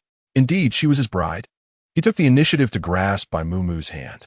My dear wife, you shall find increasing happiness in the days to come. His gaze shifted forward as the grand doors slowly opened, all the guests' eyes fixed upon them. With unwavering determination, Lin Feng assured, trust me, I will never let you down. Chapter 91.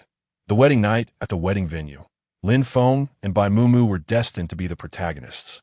Countless gazes converging to witness their entrance into the realm of happiness. Madame Qin was embraced by the head of the Qin family, tears glistening in her eyes, mirrored by a hint of moisture in his. Qin Zhao mused, I am shining once more. Nearby, Bai's father looked to the heavens, murmuring, my wife. Can you see this? Jiang Lao and Mu Lao, for once, refrained from bickering. Overwhelmed by emotion, they nearly broke down in tears. Meanwhile, Rong Yifei and Huang Yao exchanged glances, contemplating whether they should join in a communal weeping session. The atmosphere was undeniably poignant. On stage, Lin Feng held by Mumu's delicate hand, their gazes locked in deep affection. Vows were exchanged, kisses were shared, and toasts were made, all unfolding seamlessly. They had finally become one. As the night deepened, Lin Feng, having successfully deterred the raucous revelers clamoring to disturb their nuptial chamber, stood before their new abode, inhaling deeply. Sensing that the scent of alcohol was not overwhelming, a smile crept upon his lips, while his heart raced with exhilaration. With a heart racing and trembling hands, Lin Feng pushed open the door. The creak echoed conspicuously in the tranquil surroundings. Bai Mumu, seated steadily on the edge of the bed, glanced sideways. The moment she saw Lin Feng, a suspicious flush adorned her pale face. Lin Feng adored her bashful demeanor. He gently closed the door and took a seat beside her. The dim light cast an intimate ambience, enveloping them in a haze of unspoken feelings. The prolonged companionship and shared tribulations had woven a profound bond between Lin Feng and Bai Mumu.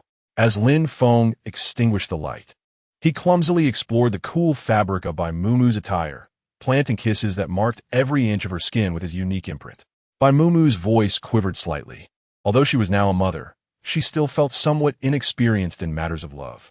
As the first light of spring broke through, the air was thick with the tantalizing scent of hormones emanating from Bai Mumu, leaving Lin Feng in a state of disarray, yearning to find that familiar outlet to express his affection for her.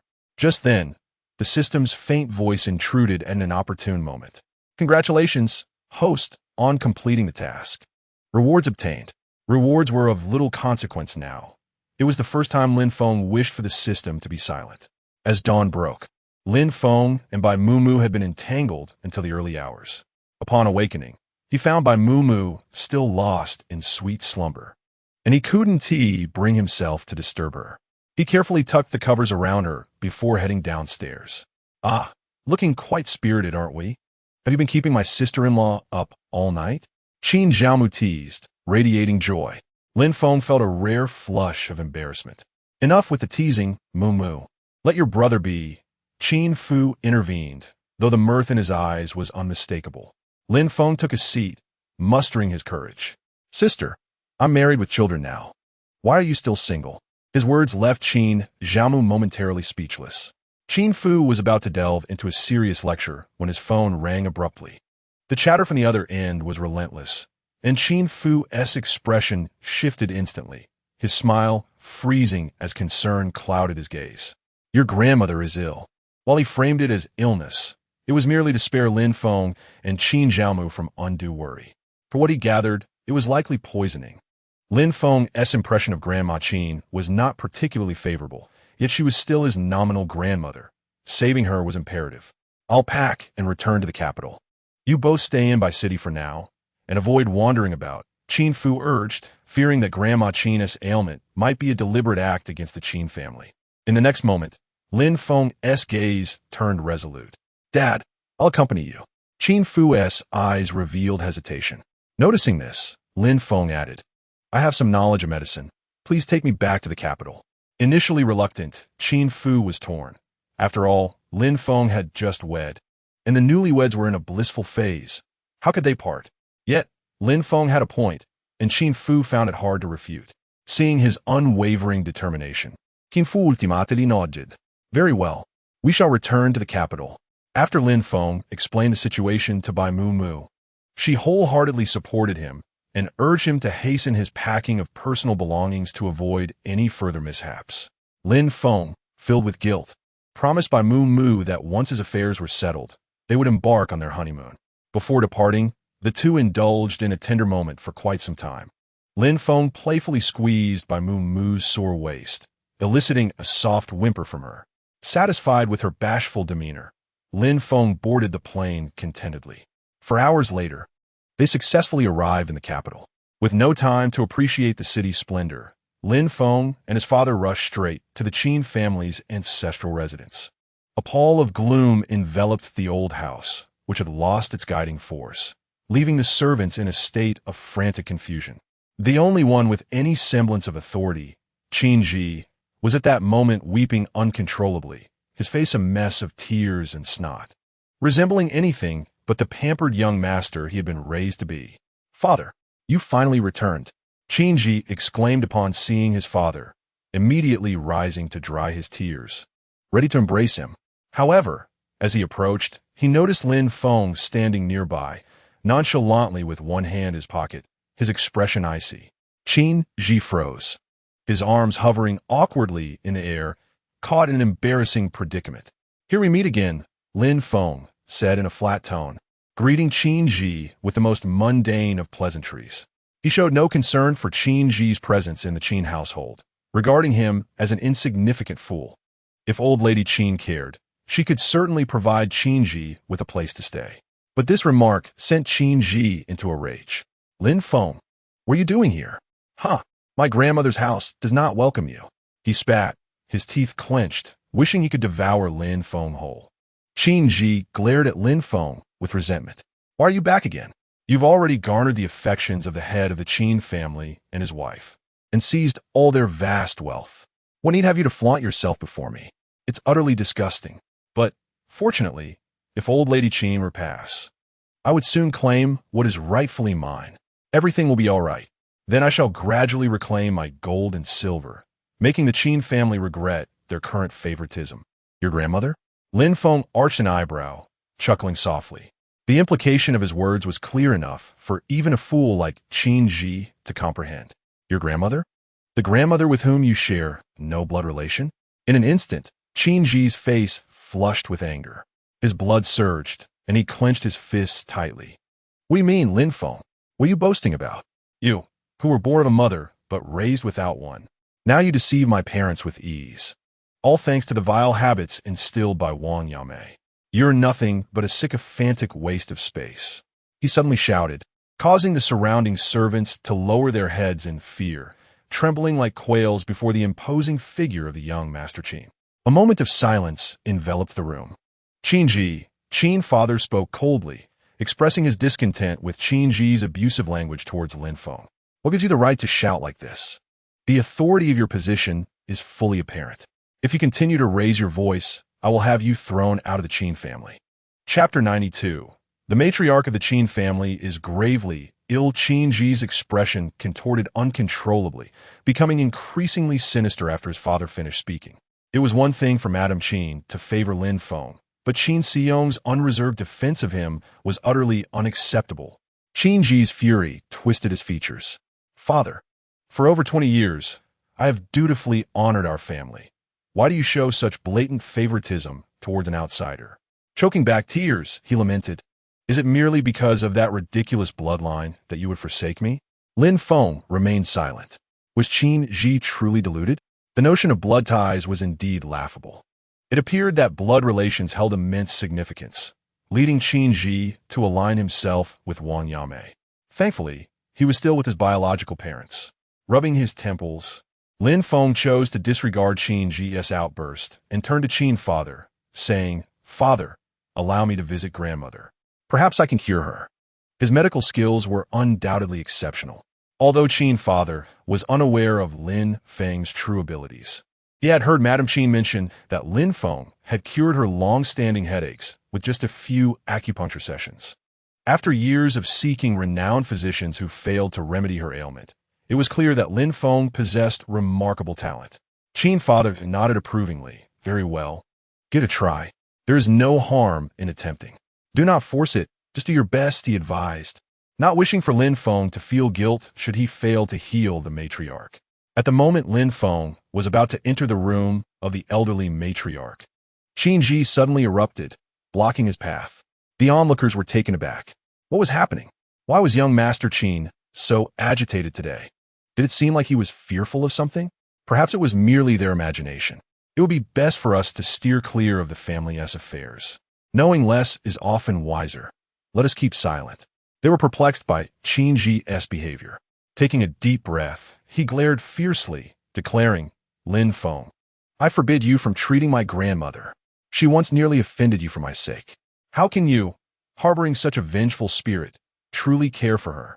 I will not allow her to suffer even the slightest harm. Heaven forbid you should intentionally let her perish, and then my parents favor you, leaving no one to seek justice for her but me." Qin Ji wore an expression that suggested he believed Lin Feng would inflict harm. His concern was not for the matriarch, but rather the fear that Lin Feng, who had some knowledge of medicine and connections to Elder Jiang, might actually possess real skill. Ultimately, he was afraid that Lin Feng could heal the matriarch. He had expended considerable effort to ensure she consumed the poisoned tea which had left her ailing. All he needed was for her to pass away. Upon her death, the 15% stake in the Qin Corporation outlined in her will would belong solely to him. Qin Ji, there could be no room for error in this plan. Seeing this unfold, Lin Feng furrowed his brow. Something felt amiss. Qin Ji had exhibited peculiar behavior throughout this encounter. Could it be? A chilling thought lingered in his mind. Lin Feng narrowed his eyes. Thus, after tending to the matriarch, he would need to verify his suspicions, just to be safe. "Qin Ji, step aside." Qin father's expression hardened. "Father." Qin Ji pretended to be impatient, stamping his foot defiantly. "Grandmother is elderly. She is no one but me. I have no one but her. We, as a family bound by generations, share a profound and intimate connection. In these final moments of warmth, do you also intend to involve Lin Feng? I shall seek the finest physician in the imperial capital to treat my grandmother. Is that not 1,000 times more advantageous than allowing Lin Feng, an outsider, to intervene? Regardless of the circumstances, I am determined to ensure my grandmother escapes this calamity." His words were earnest and resolute, seemingly attempting to convince everyone that Lin Feng harbored intentions to harm the elderly matriarch, Madame Qin. After a moment of silence, Lin Feng cleared his throat. "Qin Ji, are you unwell? She is my grandmother, and our bond is one of blood. No matter how much animosity I may feel, I could never bring myself to harm her. Conversely, your continued delays, are you not concerned that this might jeopardize my grandmother's chance for optimal treatment? Should I inquire what your true intentions are?" Lin Feng gazed at Qin Ji with an inquisitive expression, his piercing eyes unsettling Qin Ji. "You speak nonsense. You are fabricating lies." Qin Ji stammered, swallowing hard. Just as the two stood in impasse, Qin's father intervened, asserting that Qin Ji should not impede Lin Feng's efforts to treat the elderly lady. Naturally, he stood firmly on Lin Feng's side. With the patriarch's support, the servants, who had previously harbored grievances against Qin Ji, suddenly found their courage and moved to restrain him. Disregarding his struggles, they recognized this opportunity and seized it, especially given Qin Ji's tendency to wield his power over them, often resorting to threats and violence when displeased. This was merely poetic justice. Ignoring Qin Ji's outbursts, Lin Feng signaled to Qin's father and proceeded into the elderly lady's room. Time was of the essence. His grandmother's condition was critical. Lin Feng first checked her pulse.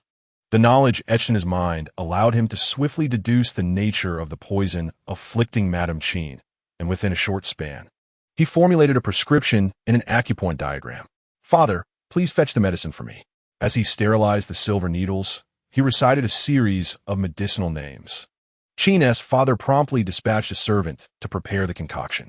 Subsequently, he witnessed Lin Feng skillfully administer the acupuncture. The delicate silver needles danced in Lin Feng's hands, as if imbued with life, piercing Madame Qin's dry skin, marred by bruises, with fluid grace. There was no hesitation or faltering. Qin's father stood in astonishment. His son was so remarkable. How could he possibly be the outsider Qin Ji claimed him to be? His child was indeed a prized gem, recognized by the esteemed elder Jiang. As Qin's father pondered these thoughts, Lin Feng completed the final needle insertion. At that moment, Madame Qin's complexion had significantly improved. Lin Feng let out a sigh of relief. Fortunately, he had arrived just in time. Had he delayed even a moment longer, the outcome might have been dire. Qin's father moved closer to observe Madame Qin's condition, noting the return of some color to her previously pallid face. She was clearly on the mend. "I stand proud of my son," Qin's father exclaimed, wiping the sweat from his brow. Lin Feng seized the opportunity while Qin's father remained in awe and opened the system marketplace. His experience points were now sufficient, and he purchased 3 blind boxes in quick succession. "Congratulations to the host. You have acquired fortune-telling skills 30. Congratulations to the host." With 3 consecutive notifications, Lin Feng opened his eyes with a calm demeanor. Now he possesses the ability to discern the past and predict the future. Employing his divination skills, Lin Feng's mind raced with astonishing speed. In a mere 3 minutes, he unraveled the entire truth of the matter. His deductions were indeed accurate. It was none other than that wretched Qin Ji. Fearing that Grandma Qin would similarly favor him, he altered the medical advice and harbored murderous intent, exploiting her trust to poison her. Despicable beyond measure. "Father," Lin Feng spoke calmly. He got straight to the point. "While investigating the cause of Grandma's poisoning, I implore you to thoroughly examine Qin Ji." Chapter 93. Qin Ji's debt of 2 billion. Qin's father was taken aback. He had initially believed that Qin Ji was merely enamored with power, reluctant to leave the Qin family. Such a heinous act as endangering Grandma Qin was something he could not fathom Qin Ji daring to commit. However, upon hearing Lin Feng's words, he couldn't help but glance at the thoroughly subdued Qin Ji and uttered softly, "Very well. One must always guard against betrayal. After all, they are not truly father and son." Moreover, Qin Ji's actions over the years have indeed been disappointing. The Qin family would not delay in their investigation. Before Grandma Qin had regained consciousness, the housekeeper had already laid out the evidence of Qin Ji's betrayal before Qin's father on his desk. A wolf in sheep's clothing. The housekeeper, promoted by Grandma Qin herself, was seething with rage upon learning this news. How could they have raised Qin Ji for over 20 years only to be repaid with such treachery? Especially Grandma, who had treated him with utmost kindness. How could this beast turn against her? Qin's father furrowed his brow. The documents in his hands meticulously detailed Qin Ji's misdeeds, itemizing every transgression with precision. It even recorded the exact moment he ventured into the black market to procure poison, down to the millisecond. Unexpectedly, Qin's father let out a cold laugh, the authority of his position fully manifesting. "For over 20 years, I have nurtured a wolf cub." He raised his gaze, his resolve unwavering. "Housekeeper, summon Captain Ge. Inform him that I intend to cleanse society of its filth." When Captain Ge encountered Qin Ji in the hall, Qin Ji was momentarily stunned, a sense of foreboding creeping over him. He was familiar with Captain Ge. As he found himself at a loss, Qin's father strode into the main hall with Lin Feng. Lin Feng, with one hand in his pocket, cast a fleeting glance at Qin Ji, his eyes shrouded in ambiguity.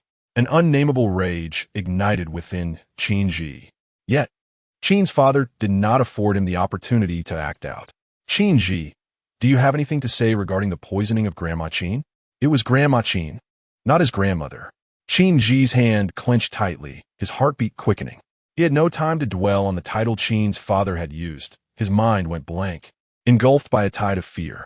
Could it be that the Qin family had uncovered all his transgressions? Having spent so long with Qin's father, he was well aware of his temperament. He would not act without absolute certainty. Yet he chose to feign ignorance. What? Father, is Grandma's life in peril? Are you implying that Lin Feng is the one who harmed her, and you intend to lay this accusation upon me? As he spoke, an oppressive silence enveloped the hall. Only Lin Feng lifted his gaze, casting a glance at him, his eyes glimmering with a hint of mocking amusement, as if to say, Qin Ji, still stubbornly clinging to your false bravado?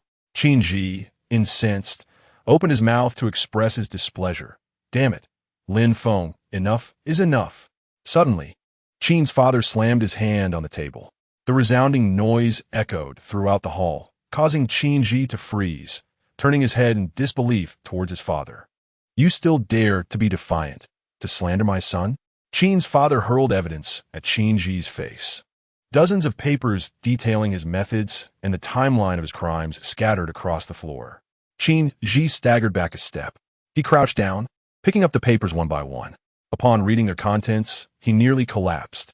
After a long pause, he shouted, Your Qin family is slandering me, as if such a proclamation would grant him immunity. I didn't do it. It was Lin Feng. It must be Lin Feng. He forged the evidence to defame me. It is your Qin family that favors Lin Feng, treating me as an outsider, forcing me into the role of a scapegoat. He appeared almost deranged. Qin's father, overwhelmed by fury, felt a headache coming on. Outsider? Lin Feng smirked. Are you not the very outsider? Even after the truth was unveiled, you still clung to power and wealth, shamelessly lingering in the Qin family estate, relying on your grandmother's affection. Had you been content to stay in your place, I would have had no reason to concern myself with you, and you could have continued to bask in the comforts of wealth under your grandmother's protection. Lin Feng paused, chuckling softly. Yet this life was never meant for you. But you foolishly shattered your own shelter. How utterly dim-witted. His words were devoid of warmth. Qin Ji shuddered. Lin Feng's words pierced him like nails, leaving him in agonizing despair. Without a moral compass, Qin Ji, are you even human? Your grandmother has doted on you for over 20 years. Even knowing you are not of the Qin bloodline, she still sheltered you, yet you would poison her for shares. What is your heart made of? Lin Feng struck another blow to Qin Ji's already wounded spirit. You're spouting nonsense, lying through your teeth. I did not conspire against my grandmother. I did not. Qin Ji was on the verge of collapse. He sank to the ground, resembling a boneless figure, with only his mouth spewing vile accusations without restraint. Qin's father could no longer endure it. Captain Gu, please take him away. He cast a glance at the thrashing Qin Ji, scoffing. Interrogate him further. Do not hold back. He is no longer a member of the Qin family. Captain Gu, having indulged in the drama of the wealthy, nodded without displaying much surprise, merely instructing his men to drag the frenzied Qin Ji away. With the evidence from the Qin family, it seemed Qin Ji's path to imprisonment would be seamless. The priority was swiftness, with the elderly matriarch no longer in grave danger, and Qin Ji facing justice. Lin Feng felt elated as he prepared to message his wife to discuss their honeymoon plans. However, fate had other designs. Before he could dial by Mumu's number, he heard a continuous clamor from outside the Qin residence. Debts must be repaid. It is only right. Qin Ji of the Qin family has failed to repay his debts, driving us to our demise. Lin Feng set down his phone and exchanged a glance with Qin's father. Let us go see what is happening. Although Qin's father maintained a calm demeanor, his pace quickened considerably. Lin Feng followed closely behind. As the grand door swung open, a group of impeccably dressed business elites stood outside, most of whom were scions of influential families from the capital. Behind them loomed their family bodyguards, brandishing banners and vociferously shouting slogans demanding repayment of debts, asserting the righteousness of their claims. Qin's father paused, bewildered. When had the Qin family incurred debts? Your son, Qin Ji, borrowed nearly $2 billion from us, one man explained sharply, and it is all documented in black and white. If you refuse to repay, we shall not leave. The head of the Wei family, standing at the forefront with an air of superiority, chimed in, indeed. By the way, The Qin family may be unaware that we have reached an agreement with Boss Shun. Due to your family's poor reputation, he will no longer sell raw materials to the Qin family. Qin's father felt a surge of frustration. It was all because of Qin Ji. 2 billion was not a staggering sum for the Qin family. Yet Boss Shun's supply was their lifeline. Unexpectedly, Lin Feng, remaining composed, produced a card and waved it before the crowd. This is 2 billion. Take it and leave. Chapter 94. The awakening of Matriarch Qin. The clamorous individuals who had been brandishing the IOU fell silent, their brows furrowing as they regarded the unfamiliar face before them. Among the crowd, someone recognized Lin Feng. Isn't this the true young master recently reclaimed by the Qin family? The revelation sparked a wave of astonishment. The Qin family had already endured misfortune, with a false heir squandering their wealth for over a decade, and now this true heir seemed equally oblivious to propriety. How could he dare to interject while elders discussed matters? Clearly, he had been lost in the world, lacking understanding of decorum, and perhaps even a proper upbringing. The murmurs caused Qin's father to frown. Although he was not entirely in agreement with Lin Feng's approach, he wondered why these people felt entitled to insult his son. Yet, Lin Feng remained unfazed by their opinions, as he was accustomed to letting such trivialities pass through one ear and out the other.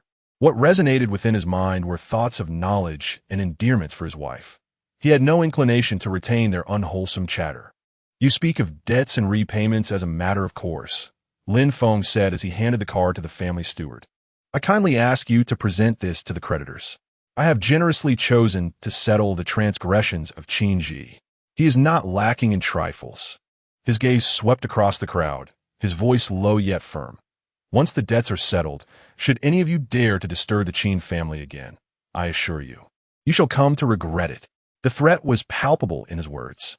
Those closest to Lin Feng felt a shiver of trepidation. How could this youth, who had supposedly wandered for over 20 years, exude such an imposing presence?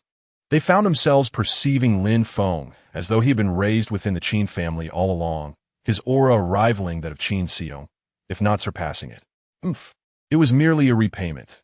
There is no need for arrogance. The Wei family head snapped back to reality, casting a cold glance at Lin Feng. Boss Shun has stated he will no longer supply raw materials to the Qin family. That is what you should be concerned about. They were well aware that the Qin family could manage the 2 billion, but the true blow lay in the cessation of supplies from Boss Shun. It was common knowledge that the raw materials extracted from the old mine had a high probability of yielding quality goods. The reason the Qin family has become the target of numerous clans, yet still stands firm, is not solely attributed to their substantial wealth. A portion of credit must also be given to the resources provided by Boss Shun. Without these resources, the crisis facing the Qin family would be unprecedented. Indeed, as the head of the Wei family concluded his statement, a fleeting expression of concern appeared on the otherwise impassive face of Father Qin.